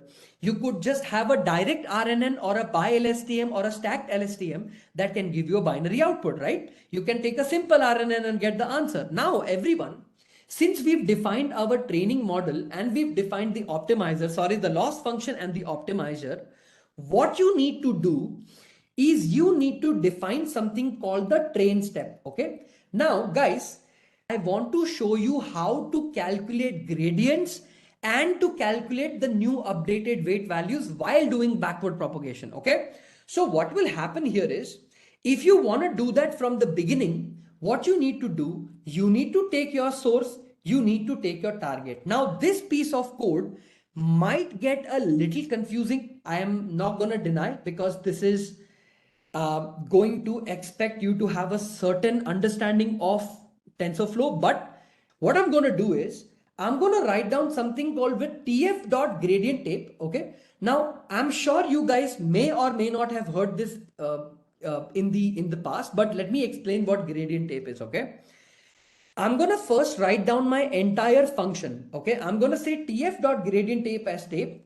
Outputs is going to be equal to my model, and inside this model I'm going to be passing my source and I'm going to be passing my target. Okay, and after this I'm going to passing my training flag is going to be equal to true. I want the teacher forcing to happen, and for that my teacher forcing ratio, okay, is going to be kept at 0.5. okay, I'm going to pass it. I could have passed the default 0.5, but yeah, let's actually pass it at 100%, right? Let's do all the teacher forcing method. Let's say target underscore labels will be equal to the target. I'm going to pass it all the way from here. I'm going to pass it from 1, and my sequence underscore length will be tf dot shape, and inside the tf dot shape target labels, and inside the target labels I'm going to take the first part of it, index 1. Outputs is going to be equal to your outputs value, and inside this I'm going to take this, but this time I'm careful that I'm only taking from sequence length and then allow everything else to pass through. Okay, and if I will take a mask, how much of the data to allow and padding to remove, I'm going to say tf.cast. Inside this I will take target labels. Okay, if the target labels are not equals to in the Hindi vocabulary, which is going to be my target, I will take something called as a pad. Everything wherever you see a pad, okay, make sure that it is taken as a tf dot float of 32. Let's take a larger size. So tf dot casting is done as long as my target labels do not match to Hindi vocabulary parts wherever the padding is done. So loss is going to be my loss function, okay, for each individual value of my loss function for the target labels, okay, that I want to predict for the given outputs that I have generated.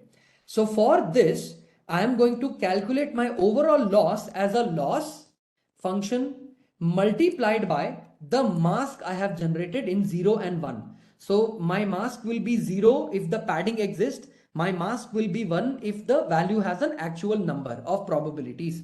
So total loss, total loss is equal to, I think I can use something called reduce sum, right? Give me a second, right? So wait. Do we have, so input tensor, okay. So tf dot reduce sum, I have it passed in my array. So okay, so 1 plus 1 plus 1 3, 1 plus 1 plus 1 3. So x is taken, so this is what, 3 of 3, right? So if that is the case, then can we take all the gradients that we have calculated? Okay, so tape dot gradient, if I take in like the okay, so can I do it like this? My total loss, before going to the gradient calculation, let's reduce the sum. So reduce sum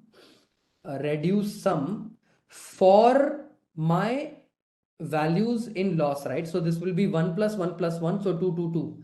So for each individual value, say loss, my total tokens that I have passed will be tf, also gonna be reduce sum, and whatever is going to be the mask, I'm gonna pass that. So my mean loss, now that I have the value of it, I will take total loss and divide it by my total tokens. So that would be this. Just so that I don't divide by 0, I take 1e to 8. So basically I'm going to make sure that there is always a small error in the program so that I don't divide by 0. And my gradients, okay, will be, so gradients will be equal to, for all the value that I have found in the gradient, okay, so gradient dot gradient, I'm going to pass in the mean loss for my code, and for every individual trainable value, which is going to be my weight value. So trainable underscore variable, if I'm not wrong, I have forgotten how it is. Is it called trainable underscore variable? Is that how it's called? Okay. So it's going to be called as a trainable variable. So we are going to pass v1 dot trainable variable. No, but this is, wait, is it trainable variables, right? So trainable variables, I'm going to take this, I'm going to copy this here, and I'm going to pass in the model dot trainable variables, right? So wait, I have passed in the gradients, done. Okay. The optimizer that I have taken. So optimizer dot apply gradients to whatever I have taken. That gradient I'm gonna be applying. So gradient or dot gradients. I have forgotten this also. Apply gradient or gradients, I am assuming gradients. Apply gradient TensorFlow. For optimizer, let's do this. So tf.optimizer.apply gradients, right? So this is dot apply gradients. I'm going to come over here. I'm going to apply something called gradients. Now for my gradients part, I know for a fact that the values are together, so I'm going to zip them. I'm going to pass in the gradients as it is. So let me just take the gradients, pass them as it is inside this. And my gradients are, so does that mean that my gradients are zip of grade? Okay, wait.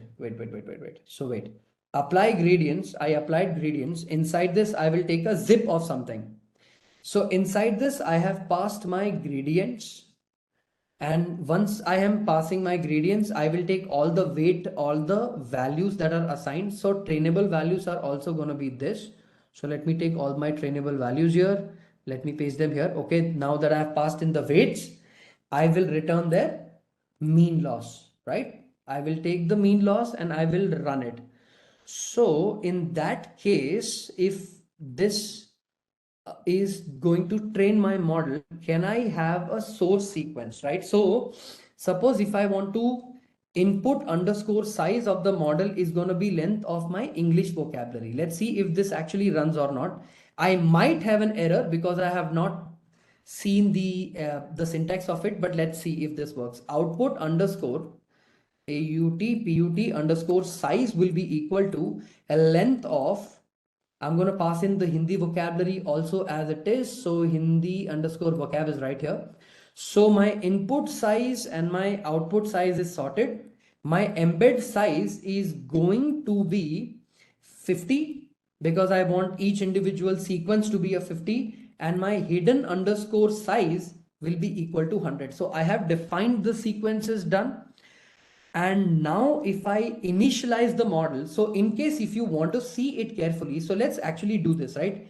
Initializing model with colon, I'm going to come over here. I'm going to print F double quotes for your understanding. I'm going to write things like my input vocabulary size that I've taken in the model is going to be colon input size. So I'm going to take input size is going to be my input vocab size.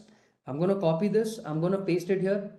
And I'm going to say that my output vocab size, your output vocabulary size is actually going to remove everything. Control G. I'm going to remove everything. I'm going to call this as a output vocab size or my output size, right? This is also done. Once I have taken my output vocab size, I am also going to print my embedding, right? So embedding size is going to be my embed size. So whatever is my embed size, I have taken that. And again, I'm going to take print F double quotes of same exact thing. I'm going to take my hidden size for the LSTM cell is going to be looking something like a hidden size. So here, so what, 20, 27 embed size, let's make this M smaller, embed size is gonna be 100, correct? Now, if I initialize my encoder, so encoder is equal to encoder model, okay? Inside the encoder model, I'm gonna pass something called as the input size, okay? Embed size, I'm gonna also pass in something called as the hidden size. So if I have taken this as my encoder part and my decoder, okay, is going to be, let's say, decoder. Let's just test it once. If this works, if it works, we can run it entirely together. So decoder would be what? Say output size, because that's what you're going to run. We're going to pass in something called embed size, and we are also going to pass something called hidden state or hidden size. So once that is done, I'm going to create my model, and the model here will be seek to seek, and I'm going to pass my entire seek to seek model with the encoder that I just passed and with the decoder that I just created. So encoder, decoder are now passed inside my seek to seek model. I'm going to run this. Okay, done. Encoder, seek, decoder are part. So if I call it once, so let's just call it as a dummy source of my entire data. TF dot, let me run it for zeros, and inside this 1:5, okay, D type that I'm going to be passing inside this, comma, D underscore type is going to be TensorFlow dot int 32. I think this is enough. And let me also take a dummy target. Wait a second. TGT target is equal to TF dot zeros 1,5. D type is equal to this. So just run the instance of my model, right? Underscore equals to model. And inside this, I pass in my dummy source. So this is going to be this one of the output. I'm going to pass in my dummy target. This is passed my training. What was the name that I took? Did I take training equals to true, right? Let me just copy this. For now, just to run it faster, let me just call it false for now. Okay. So if my model is run, how many parameters do I have? That the total trainable parameters. Wait. If my value runs for the trainable parameters will be what? How many values do I run it with? So do I give trainable parameters as an instance? Maybe not. Maybe not.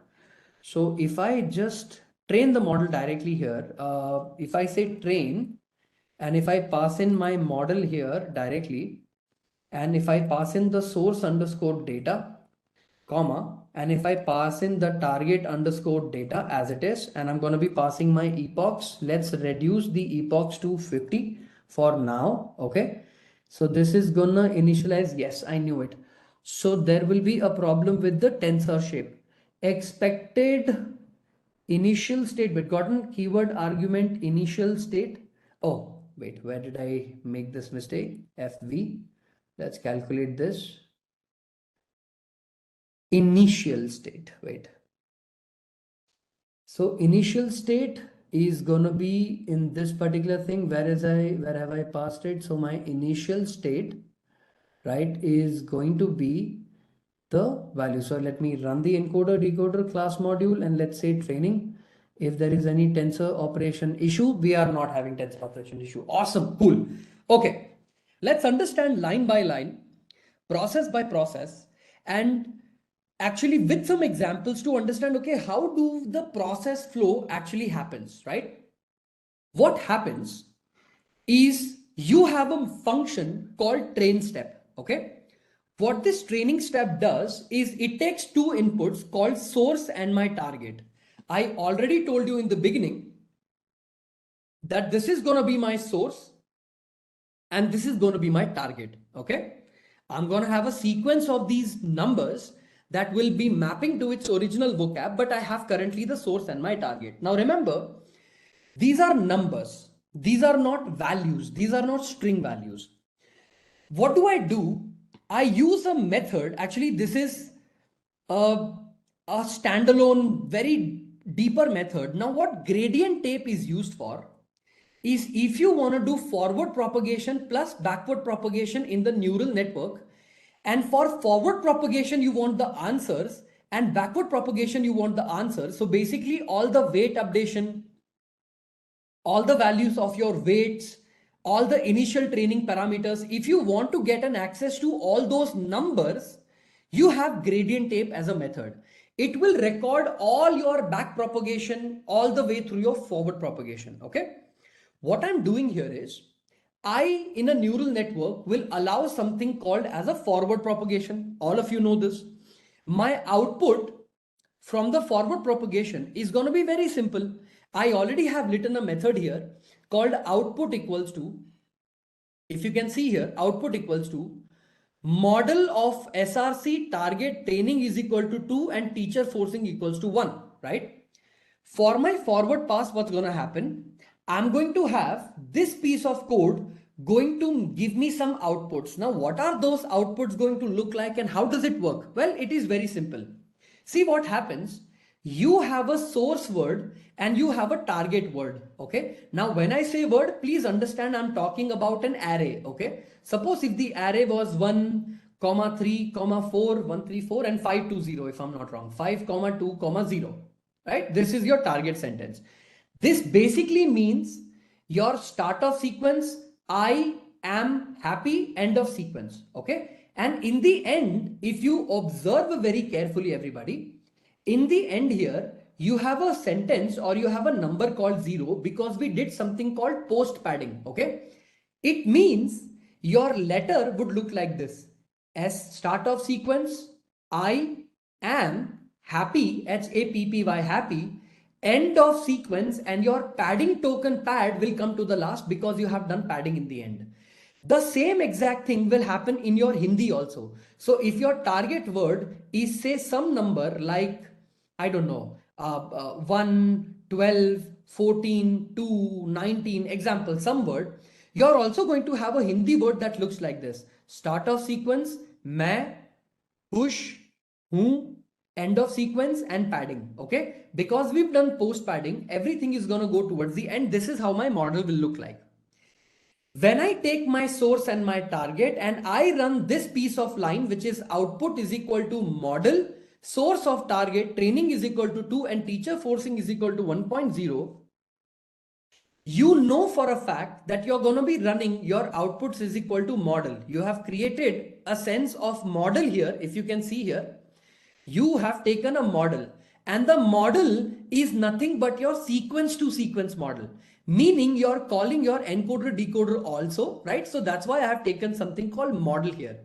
What's going to happen is you are going to run this model for a size like this. So your output shape size will be 1, 5, vocab size. Okay. Assuming you have vocabulary of 25 such words in your Hindi. Okay. In the first iteration, you will get the probability for the first position, meaning you get a prediction called the word main. In the second iteration, you're gonna get a probability for the second iteration. You're gonna get the second position value called khush. Okay, main khush. In the third sequence, you're going to get a probability of the third sequence called main. In the fourth one, you're gonna get end of sequence. In the fifth one, you're gonna get something called padding. What my outputs or my output is going to give is for each individual iteration, it is going to give me a probability of all the tokens 0.1, 0.2, 0.7 because my word Hindi main comes at the third index, which is also for the third value main. The same thing will happen for the second probability, third probability sequence, fourth probability sequence, and fifth probability sequence. So basically, your value outputs is going to give you all probabilities for your source in target sequence, and all of these are going to be saved in your outputs. So every single probability value as a large array, like a two-dimensional large array, is going to be saved in my output position. Now the problem is I already have gotten the output, but I want to map my maximum target or my maximum probability with some kind of a target label. In order for you to get your target table, you have this thing called TGT target. Give me everything starting at index position 1. Why do you start at index position 1? Because 0, 1, you know 0 is going to start at padding and 1 will start at SOS, which is start of this. Okay. What I want to do is I want to make sure for each individual sequence, I am mapping this properly.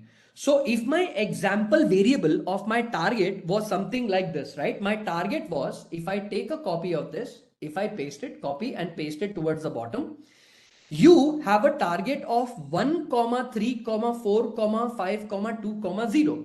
Okay. And your target label also will be some number, let's say 5, 6, 7, 8, 9, 10, whatever it is, right? At each individual time step, okay, you want your model to predict the next word, which will be encapsulated or given to you by your target label.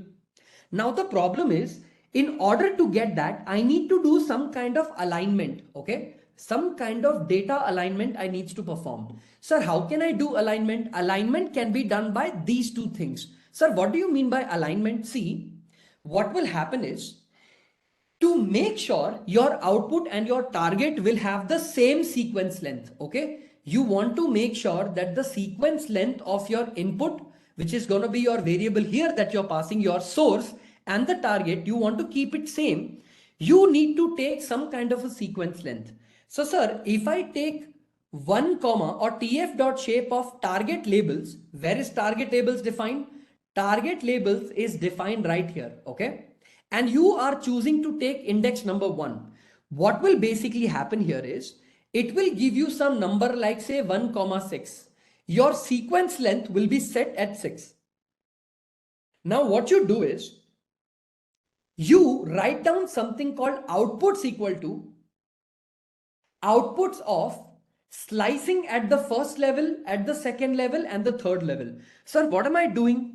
Basically keeping only the first 5 or the first 6 predictions, okay?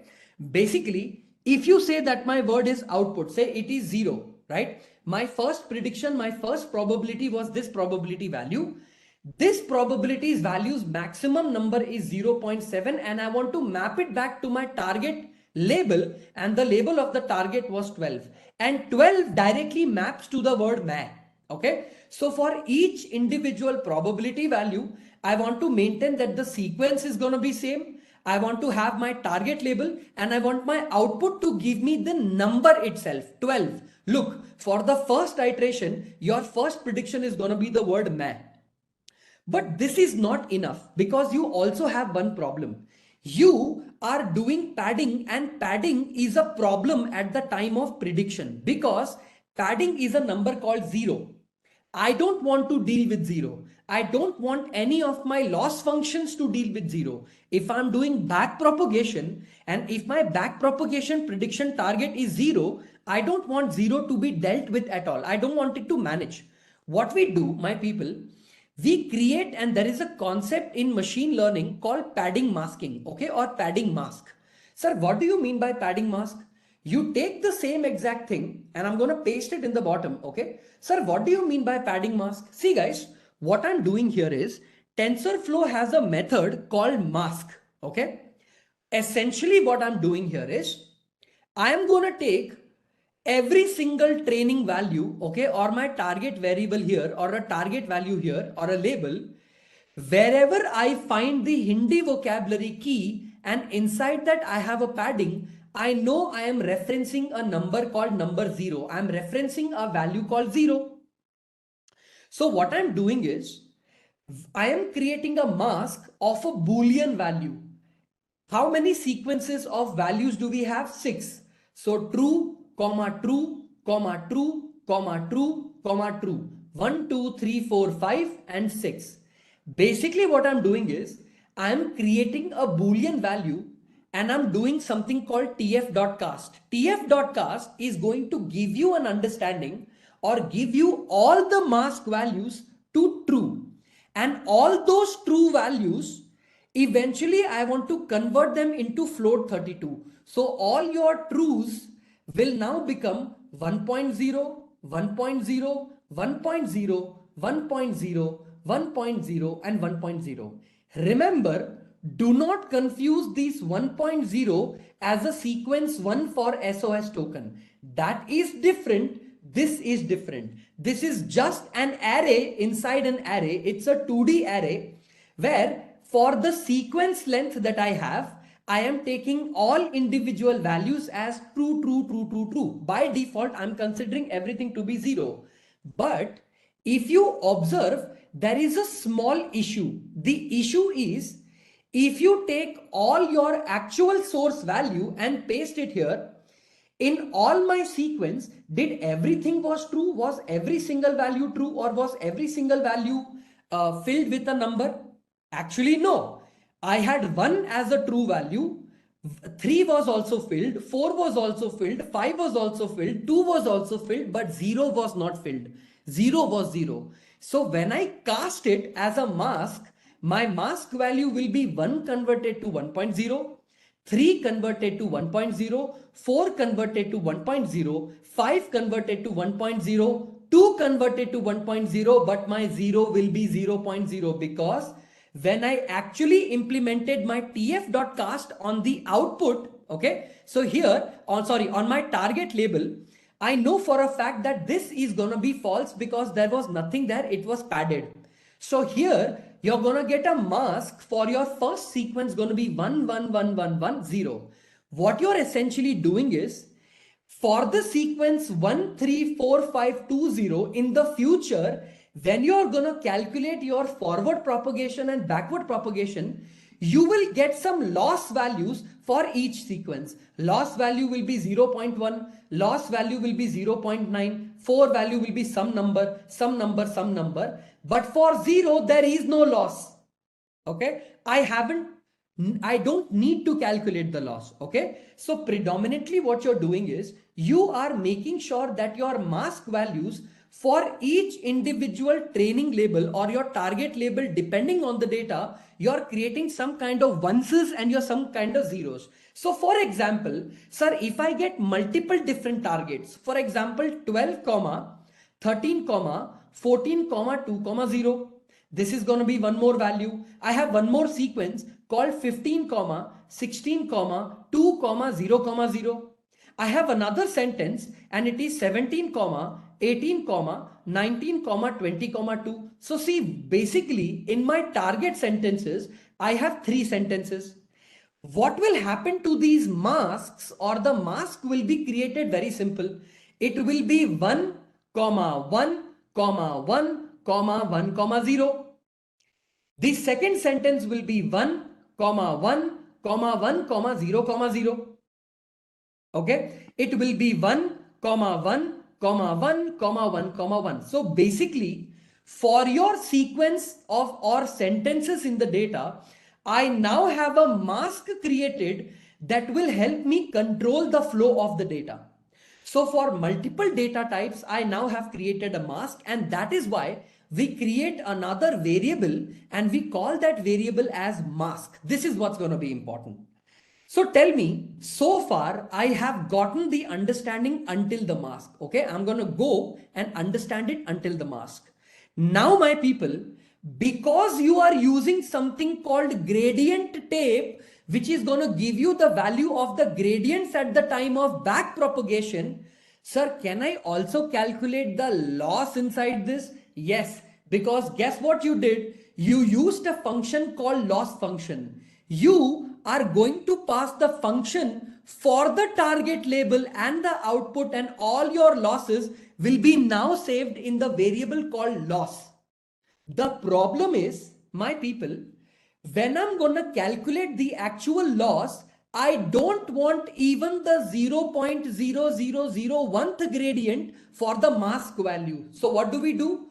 For the sequence 12, 13, 14, 2, 0, I have a mask value called 1, 1, 1 and 1. Okay, so suppose I have a masking value, let me write it like this: 12, 13, 14, 2 and 0. Okay, this is the sequence of the data.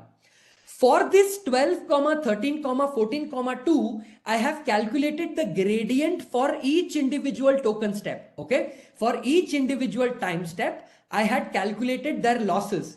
This loss value will be multiplied with the mask.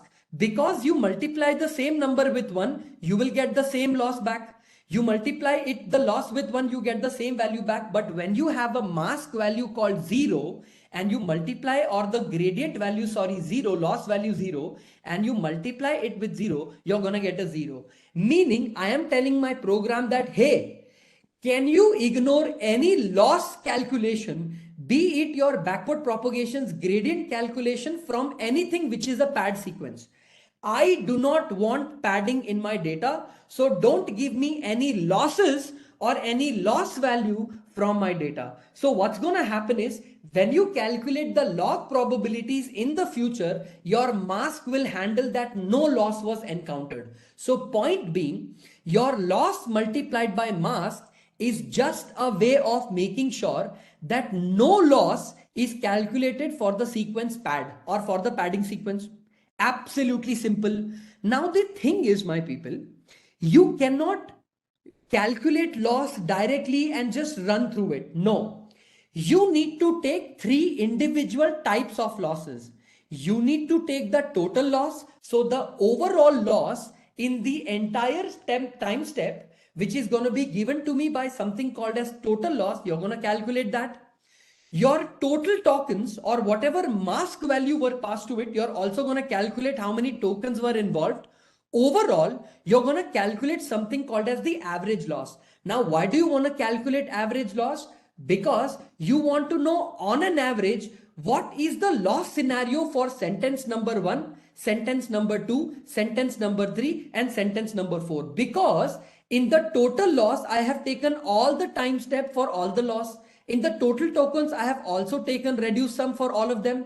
In the mean loss, I want like this one averaged value for everything. But the problem is, padding is so notorious and so bad that sometimes the total tokens can also have a mask value where everything appears 0. Meaning, what if you have a sentence, all of them are padded because there is some edge case in the data, and when you divide A divided by B, you cannot divide by 0 and you're going to get an error. So that you don't get an error and your loss is as less as possible, can you see I have taken 1e to the minus 8, meaning 10 to the power of minus 8.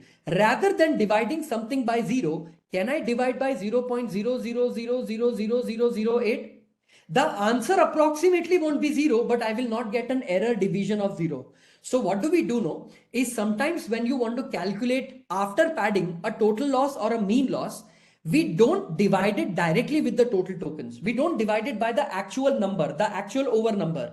We add a small error of 10 to the power of minus 8 in the last, so that when A is divided by B and every single value that I got were 0 in padding, say some edge case in my data, some out of vocabulary term, something that my model did not understand, and everything was written as padded, then at least I'm not going to get the error at the end.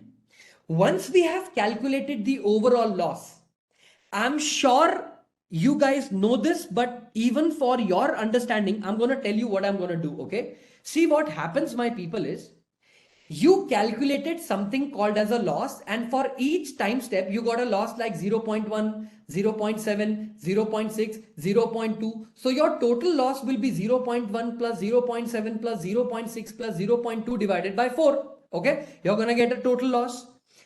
The problem here is, okay, you have a mask value of 0 comma or sorry 1 comma 1 comma 1 comma 1 comma 0.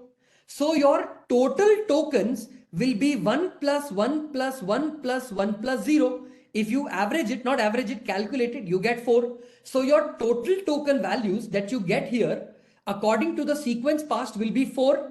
And the total loss for the overall sequence for that sentence is going to be say 1.36. What you do, you calculated the mean loss, total loss divided by total token plus some error value. Now what you do is, after you apply this sequence or the step of this particular Python code, you are going to get like the overall mean loss in the data. But your job is not done here. Because if you calculate the overall mean token for your loss, you're going to get some value, but you still have the gradients or updated gradients or updated weight values you need to solve for. Sir, how do you do that? See, my people, this is not going to be very easy to understand, but I'm going to give you an idea. I'm sure you guys know that there is an optimizer called Adam. Adam optimizer is one of the most generic optimizers. Okay. See, adaptive learning rates is one of the key factors. It's very adaptive. Okay. Adaptive means it's very dynamic. Adam calculates momentum and velocity, okay, of your gradient. momentum will be nothing but your hyperparameter beta 1 times momentum plus 1 minus beta 1 times gradient. Okay, your gradient that you calculated through the loss. Okay, your velocity is going to be other hyperparameter b2 times velocity plus 1 minus beta 1 times your gradient. Okay, now the problem here is kind of difficult to explain. Okay, see, your weight update or your weight update value is going to be the learning rate multiplied by momentum times velocity plus another term called epsilon or upsilon. Okay, your new weight will be equal to your old weight minus your weight update. So this weight update WU is going to be giving you the new weight. Now what happens, my people, is when you implement something called optimizers, okay, optimizers, here you have written something called optimizers, okay, and inside this at the very top, if you can see here, I have applied something called optimizer dot, give me a second. Yeah, right here. Optimizer dot apply gradients. Okay.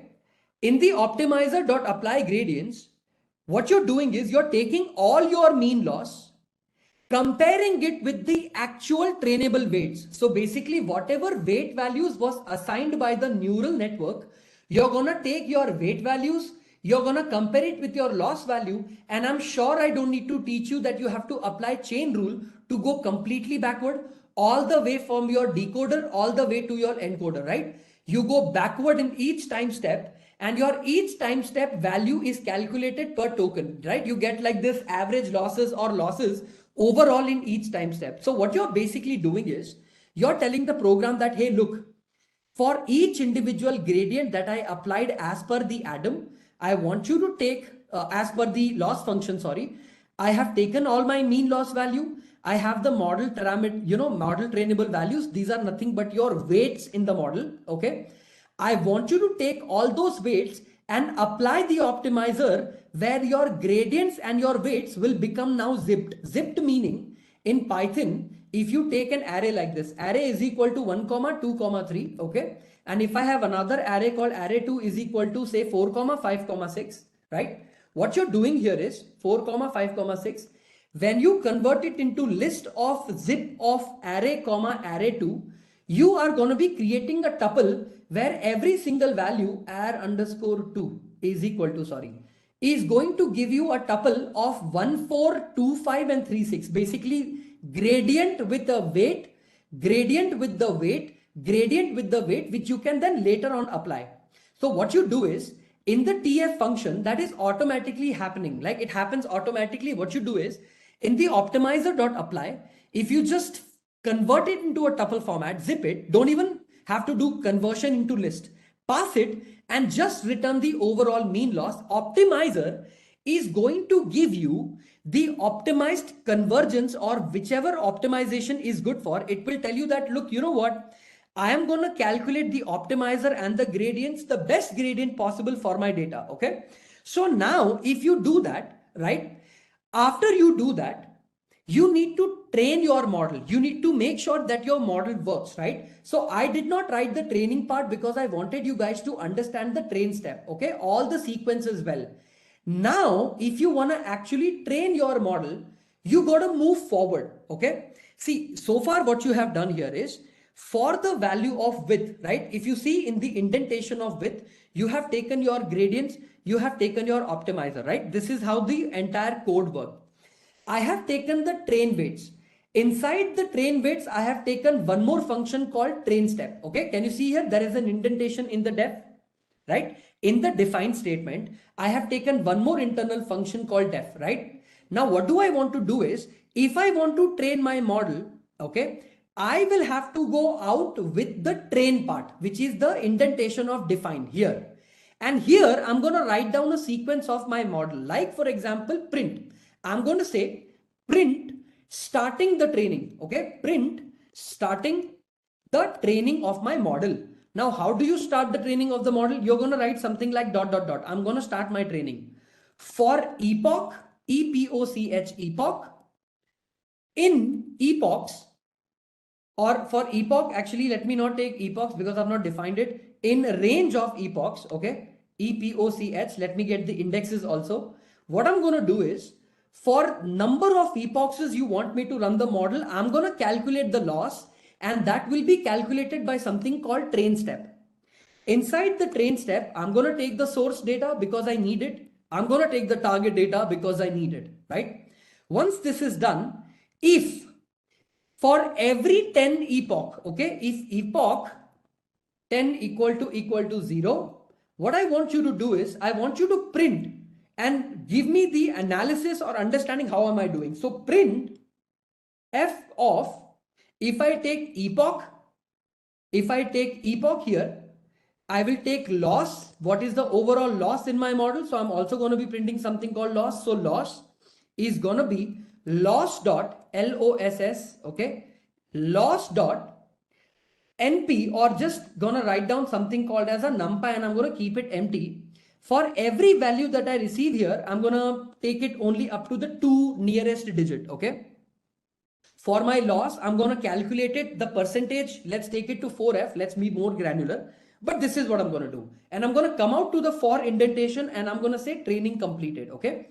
So I'm going to say training completed, okay, completed. The reason I have written this program, okay, inside my function is because from now on, whenever I'm going to call train step, in any other method I will use in the bottom, I want the training also to be taken care by the model. So if I run this, the training also will be taken care by the model. So can you see here, my model training has started. For 0th epoch, loss is this. For 10th epoch, loss is this. For 20th epoch, loss is this. For 30th epoch, loss is this. For 40, loss is this. I'm going to say after the 50 epoch, my model has run. My model is now kind of ready to go and good to go, right? After my model has kind of run, I have also taken my encoder value, my dummy data, and my train model, okay? The most important thing I need in my data is the capacity to translate something, okay? So basically, I want the capacity that somebody will ask me any question they want, and I should, based on my data, translate the English sentence into English Hindi sentence. So I already have a model that I trained. I want to pass in some kind of a sentence. So sentence will be passed. I will also take the English vocabulary because I need it. I will also take the Hindi vocabulary I needed, and the maximum length I'm going to allow for the data to be passed is going to be 15. Okay, because I want to restrict my data analysis or my data to be translated for a shorter sentences. Okay, so give input to the user that, hey, translating, okay, translating your sentence, and which this sentence is going to be bracket, write down the name of the sentence that you want to pass. Okay, this is the sentence you are asking me to translate, and I'm doing exactly that. What you need to do is, because you have not trained your data on string values directly, you need to convert your data into tokens, tokens into indices, indices into tensors, and pass it to the data. Otherwise, you will not be able to translate, because when you did your training, you did not pass your data directly. Okay. So what did you do? You actually did tokenization first. So if I say tokens is equal to, I'm going to take my sentence. Okay. I'm going to take the sentence and I'm going to split it. Okay. Based on the spaces. Indices. Okay. Indices are going to be very simple to do. If you remember, I have created indices at the top. At the very top, I had written down a logic for indices. If you can write here, see, at the time of building the model, I had to write it down that indices will be vocab.get for each individual token. But now that we know we had paired the EOS token, SOS token later, we want to make sure that our model stays prepared for anything we change. So what do? We start the model with the SOS token. So we say English vocabulary, okay? And we are going to pass it the token SOS. We know that the sequence of the number is 1, okay? Plus, we are going to take another array and we are going to pass something called English vocab here. Dot get, same exact logic, the token for the index 0, okay, for token in tokens, okay? So all other values in the tokens will be appended here or added in the list. Then to make sure that every single individual value in my token ends with the end of sequence token, I copy this and I pass it down to the end, and instead of this SOS, we take EOS. So what I'm doing here is I am making sure that my model, the model that I'm writing, is going to have a SOS token in the beginning, the indices in between, and the end of sequence in the last. Once this is done, it is always better to confirm visually whether you are able to do that or not. So input tokens, or the tokens that you're passing in the model, okay, are going to be written down like this. I'm going to pass something called tokens. Print F double quotes of my input indices, okay, indices are going to be my indices. Whatever indices I have taken, I'm going to take the indices, I'm going to copy this and I'm going to paste it here. Now padding is not what we do right now. Padding can be taken and will be taken care by my helper functions, Subarao, okay. We are not going to be adding padding right now. That's not the intentions for now, okay. We are going to have a helper function do that for us, okay. Once my tokens are converted and indices are converted, I will convert to tensors, the tensors that I initially used, okay. The tensor values that I was using in the value initially, I'm going to convert everything into a tensor operation. So my tensor source is going to be tf dot convert to tensor. Okay, you already have a method like that. On the basis of the values of indices and each individual data type I want inside my module will be TensorFlow dot integer 32. So this will be a TensorFlow integer data type. And inside the TensorFlow integer data type, it would be a 32-bit representation for each individual tensor. After everything is done, my first step is to encode. I have taken my tokens, converted them to indices. I am printing the token and the indices, not a very complicated thing. And after the tokens are converted to indices, I had taken an output tensor of sorts. We had converted our data or indices into tensor representation, right? Now, my people, what's going to happen is the next step for me to perform is to perform something called encode. So can I say hidden comma cell state will be equal to model.encoder. I'm going to call something called encoder, and inside this my source tensor, I'm going to encode this. My encoding is done. Okay. If you want to print it, which is always a great habit, let me also print what the result will look like. It will look like encoded to a context vector. Okay. Encoded to a context vector of shape. What is the shape? The shape is the hidden dot shape. To give you better idea that look, I encoded every single thing that you passed into this specific shape that you wanted me to have. Now, once the encoding is done, I want to decode the output. Okay, decode the output. Now, in order to decode it, you're going to take your input token, because of course you're going to decode it on the basis of what you are passed. Okay, so decode is equal to tf dot, again you're going to take convert to tensor. In the decode step, you're going to take every single part of the Hindi vocabulary, because this is going to be important, starting with the SOS token, because this is where my token is going to be starting with. And every other type, we are going to maintain a common data type, and the data type is going to be tf.int32. Okay, I'm going to pass it to tf.int32. So once I retain my input token for the decoding part, I'm going to take output underscore tokens is equal to an empty array, because now when the encode decode will actually happen for decoding, I'm actually going to show you how the output tokens were added. Okay, so let's write for the user that, hey, I'm going to starting the decoding. So decoding steps, all the decoding steps we are going to print. So sir, how are we going to do?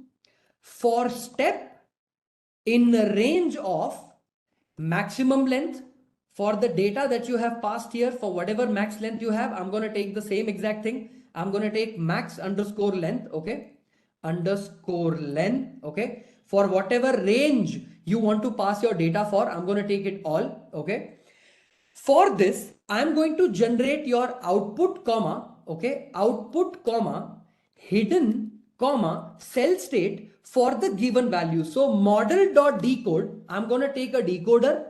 Inside this, I'm going to pass in your input token, which is passed here directly. Okay, my input tokens that have been taken here, I'm going to take my input tokens. For those input tokens, okay, I also will get like the updated hidden value, and I will get the updated cell structure or the cell state for it.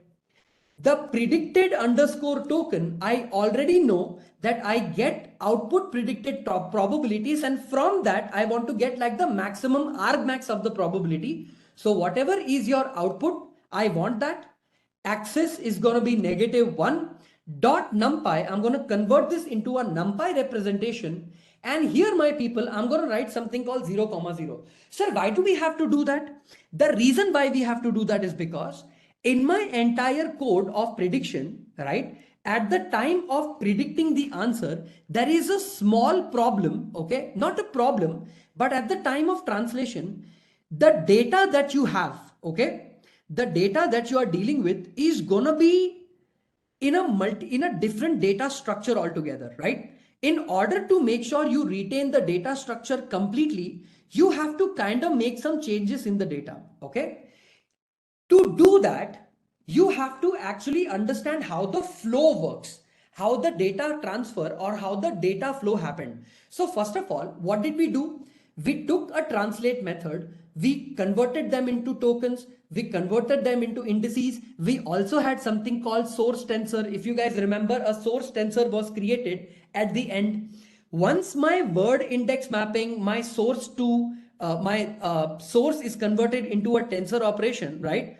What will happen here is, after everything is done, I am going to be calling the encoder value, okay, to encode the values for me, okay. Keep it ready because I'm going to be passing it to the decode. I'm going to keep the tokens ready also, but here is where it's going to have a problem. And the problem is, when I'm going to convert something called df or the tf dot convert to tensor, which I've called it here, okay, my tensor is going to be like this two-dimensional array, okay.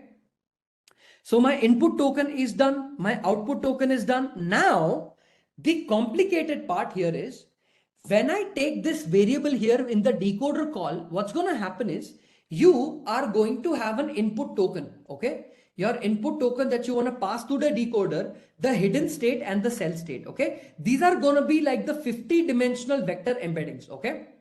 Now, when you pass in something called your tf.argmax, okay, inside the model, you know for a fact that in your decoder, you had a fully connected layer, which is going to give me the probabilities, the output token probabilities here, right? So what would happen here is, I will have all the answer here in the output part of the code, okay? I'm going to take the output and I am going to convert them, okay, into the maximum probability or the probability which has the highest value, okay? Now, sir, the problem here is, why do we take an axis equals to -1 and why are we taking it as a 0,0? There are two reasons behind it. And this reason is actually very, very simple. At the time of translation, I'm sure you guys have heard that TensorFlow or in your Python lists, you have a way of taking certain axes at the time of detecting things or at the time of extracting things. What usually happens is, when your output value that you're trying to calculate, okay, is going to run through the entire input token, hidden cell and all of that, your output token did give you the answer, right? But the problem here is, in tensors, okay, last value for that vocabulary is represented by axis equals to -1, meaning when you take a tensor operation, okay, so for example, right, suppose if you have a value like this, let me take a 3D array, okay, let me take a 3D array. Let's say you have a value called 2.1, 0.3, -0.5, I don't know, 7, 0.7, 0.6, something like that, right? See, each individual value will have an axis called 0, 1, 2, 3 and 4, right? These are all the indexes that you have, right? Your argmax, tf.argmax is going to give you the maximum value among the array, okay?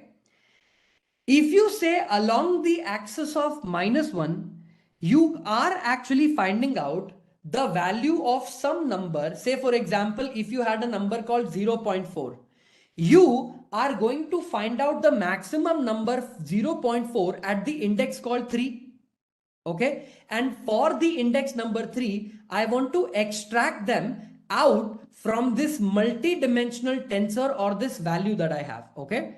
So what you do along the axis, if you traverse, okay, it will give you the argmax or the maximum value reference at a specific index, and that index representation will be given to you. So that representation, if I want, and I want to convert it into a numpy value, to deal with the multi-dimensional data, we pass in the value called 0, 0. This 0, 0 towards the end tells you that, hey, I am getting a shape along 0th index, which is the first dimension, and within the first dimension, I want you to pick up the second dimension. In Python, you must have implemented it like this.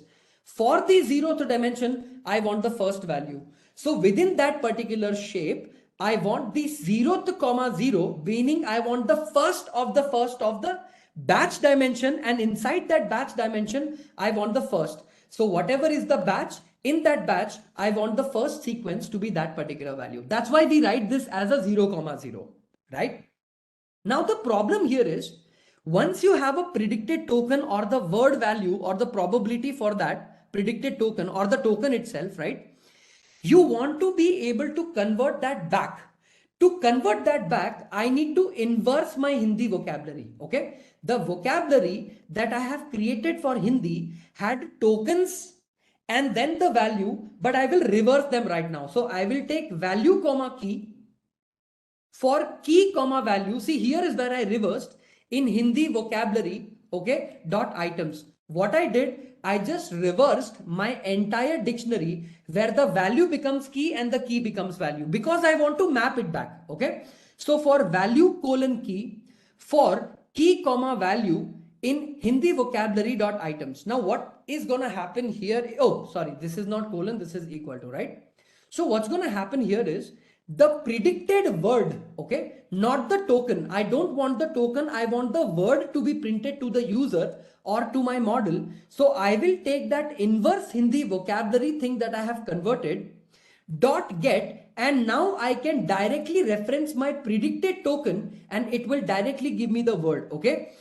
Until and unless I do not have any UNK or unknown word, okay. If that happens, I don't want this to return, or I want this to return something called UNK, unknown. I don't know what you're trying to ask.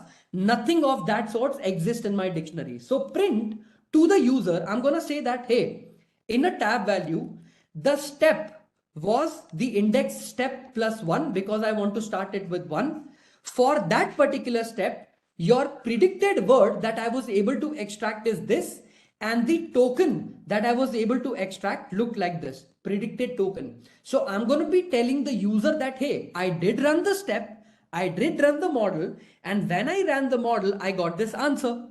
So if you say that the predicted token that you have just extracted is equal to of Hindi vocabulary, in the Hindi vocabulary, are you now looking at end of sequence? Did you arrive at an end of sequence? If your tokens and time steps after multiple iterations have arrived it, you need to print for the user that, hey, tab, reached, REACHD, reached end of sequence token, stopping the model. Okay, token stopping, STOPPING, stopping the process. Okay, stopping the process. Let me say that this is the sequence, and once it is done, I want to break out of the loop. I don't want to continue because I have arrived my end of sequence. Now the problem here is, in the same indentation of this, my output tokens will be appended with all the encoder decoders that I have taken collectively. So all my predicted tokens will be added to my output token, and my input token that I have extracted from the conversion will be converted into a tensor once again. So TF dot, I convert into tensor. I will convert this to tensor, and inside the tensor, I'm going to pass two things. One is my predicted token, because that's how I'll be able to get the answer. And for every single thing, I'm going to maintain the same D type. So TF dot integer 32. I am done, almost done. Processing is done. The problem here is, every single thing that has been passed in my value is either a token of some sorts, and input token have also been passed as a token and converted into values. What I want to do is, I want a way to convert everything back into words. So basically convert my indices, which is after the final encoder decoder process, I want to convert them back into words.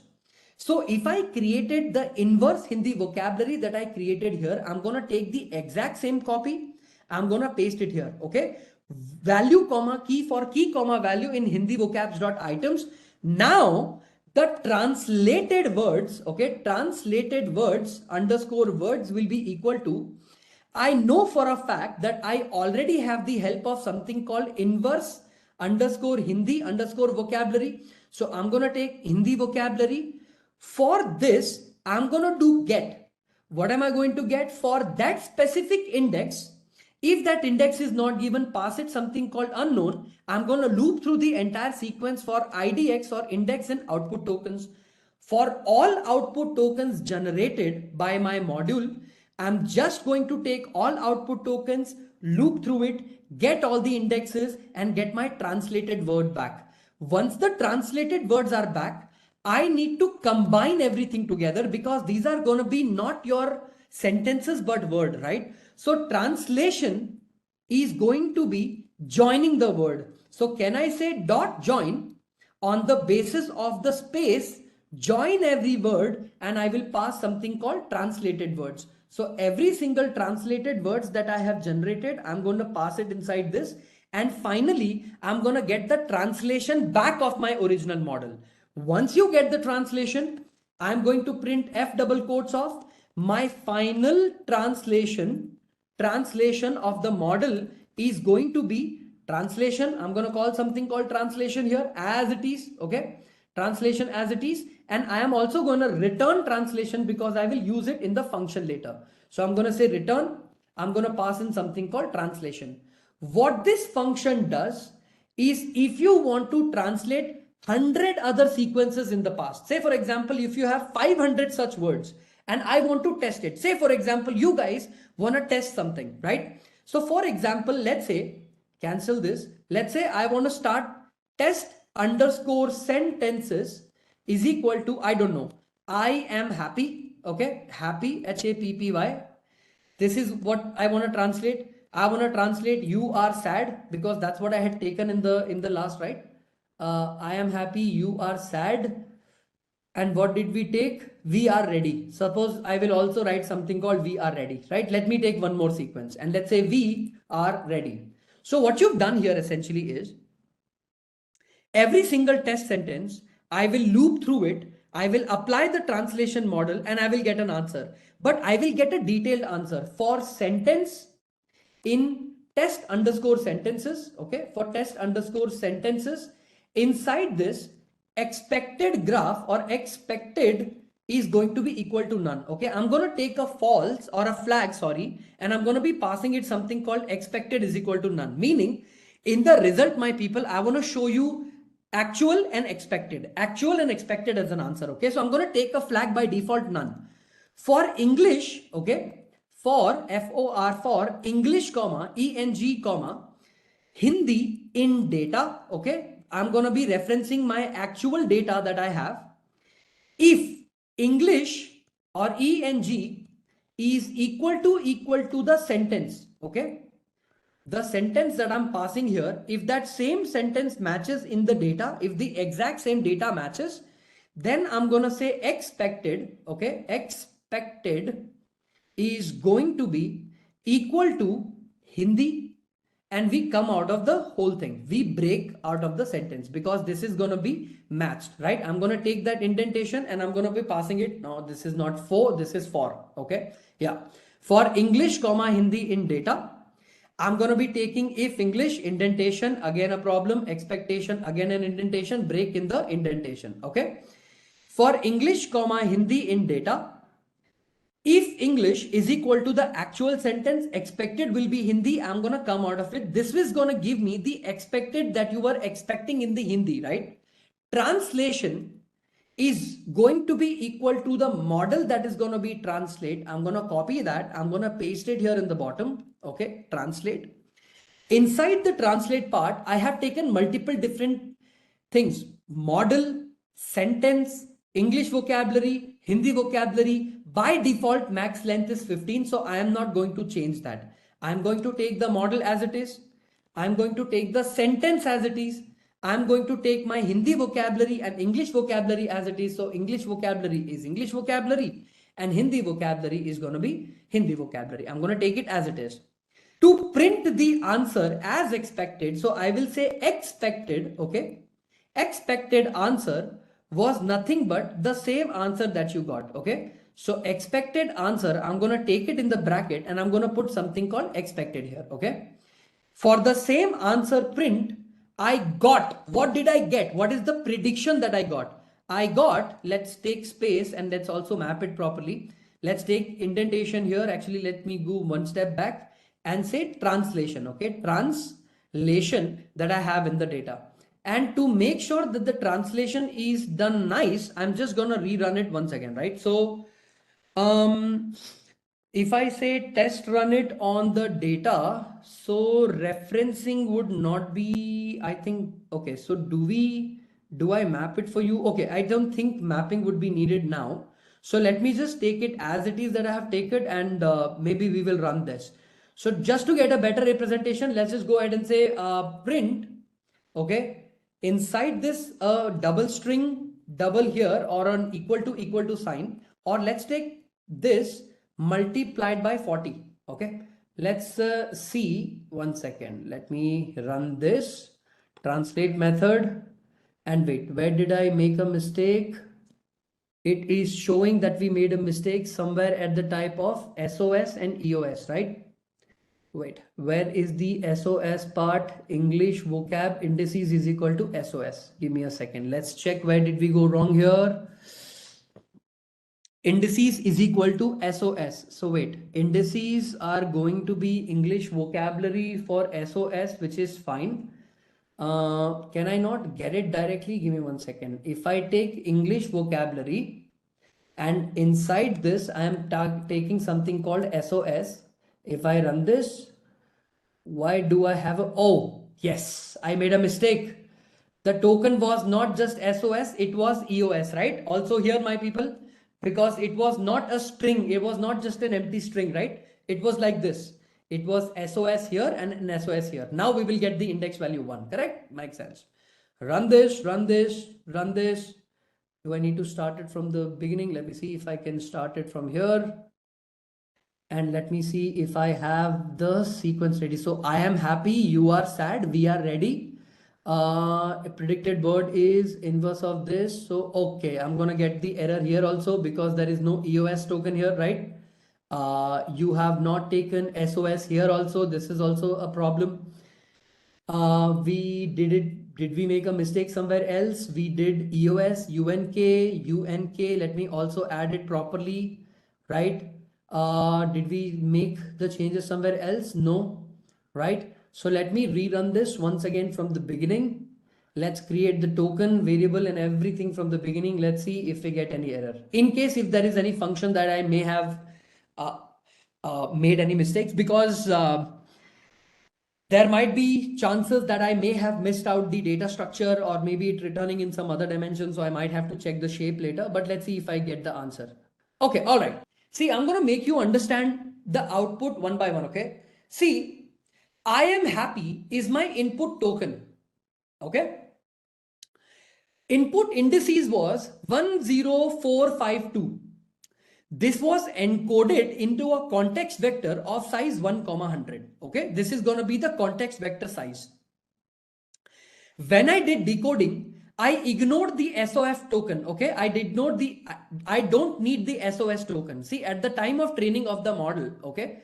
At the time of the training of the model, okay? Here, when I'm taking the tf.cast at the time of gradient calculation and no, not here, sorry. At the time of my hidden and cell, yeah. At the time of my call function here, at the time of the training model or seek to seek here, once I am applying for each individual value for decode, I am making sure that every single time I pass in the value, right? I don't include SOS token as a part of it, as a part of the process for it. So as a process of it, what happens is once it runs, it will start with the token 3, Khush equals to token 4, who is token 5, ending at EOS token, and the minute EOS token is reached, we say EOS token reached, stopping the process. So the final translation was मैं खुश हूँ, expected equals to none, we got मैं. Okay, so I think I have made some mistake at the part of none. Oh, we did not change the flag, right? I maintained the flag as it is. So if I change the flag, wait, if English sentence will become, I have said expected will become Hindi, right? So if for English comma Hindi in data, wait, let me fix this for you once again, wait. If English comma Hindi in sentence, let me actually loop through this and say print English, okay, let me print both ENG and HIN, okay, not this, print ENG and HIN. So I am happy, मैं खुश हूँ, which is fine. So my Hindi and this is printed. If I remove this, if English is equal to the sentence that is passed in my model, then I am changing the flag expected to Hindi, but why is it passing none? Okay, all right, I will have to see, wait, okay. If this is going to break, can I print expected expected print, okay? So it's passing none and none, okay. Okay, I now understand what is the problem. Give me a minute. There is no lower that I did, and I am so dumb for not doing dot lower. See, the reason why it is returning none is because the way I passed I am happy, it is not able to do an exact hardcore mapping, okay? See here, you are sad is U capital S small. So I will take you are sad, copy this and paste it as it is. Of course, it will return none because the sentences that I have passed are not as it is, right? I'm going to paste this, and we are ready is going to be how we are ready. So all small, nothing capital. So copy this. I'm going to pass something called we are ready. So now it won't be none because the flag will be updated at the time it will match. Okay. So let me do the translation here. Rerun it once again. So see, expected will be मैं खुश हूँ. Got the answer मैं खुश हूँ. Translating the sentence you are sad. I have an input token sentence called you are sad, and I am also having the input indices. I am passing it to an end of sequence because everything is done. So my expected result was also आप दुखी हो, and got also is आप दुखी है. So basically, even though my training data was able to do lesser training, I am able to make a getter answer, right? If I write down another sentence that the model has never seen, okay, for example, let's try that. See, we said, I am happy, you are sad, she is tired, we are hungry. Can I say tired and hungry? There is no and, no. Tired, how can, what sentence can we form from this? We are hungry. Hungry, late is sad, okay? Late is sad. We can say something like this. Late is sad, okay? Tired is hungry. Yeah, that's a good one. That's a better one. That's a better one. So let me take one more thing called tired is hungry, okay? H-U-N-G-R-Y, okay? Tired is hungry, okay? So tired, T-I-R-E-D, tired, T-I-R-E-D is hungry, H-U-N-G-R-Y, hungry. Okay, fine. Let's try this. I know the results are not going to be great, but let's see how what answers does it get. Okay. Tired is hungry. The answer we got is wo thak gaya hai. So basically, it did not understand the word hungry. It understood tired and is, and it gave you the answer same exactly available in the data. See, वह थक गया है. Can you see here? Tired, वह थक गया है. You're getting what I'm trying to say. It was not able to map the answers exactly properly, but it was able to understand that you're talking something about tired. See, it was able to understand that you're talking something about being tired, right? So it was able to map back to वह थक गया है, basically. See, the point is that look, the data set that we got is so bad and so terrible that of course we do not have, how do I say this? I do not have enough representation for me to know very clearly what is tired, what is hungry, and you did not give me multiple instances of hungry also. Correct or not, my people? See, here I have only passed the instance of hungry once. Is there any other data talking about hungry? We have given something called tired. Do we have anything related to tired? No. So point is that whenever you write a data for your simple machine translation, okay, essentially what we've done is we've taken a model with a lesser sequence set of data and I've run it. Just a quick info guys, Intellipaat offers Generative AI certification course in collaboration with iHub IIT Roorkee. This course is specially designed for AI enthusiasts who want to prepare and excel in the field of generative AI. Through this course, you will master Gen AI skills like foundation model, large language models, transformers, prompt engineering, diffusion models, and much more from top industry experts. With this course, we have already helped thousands of professionals in successful career transition. You can check out their testimonials on our Achievers channel, whose link is given in the description below. Without a doubt, this course can set your careers to new height. So visit the course page link given below in the description and take a first step toward career growth in the field of generative AI.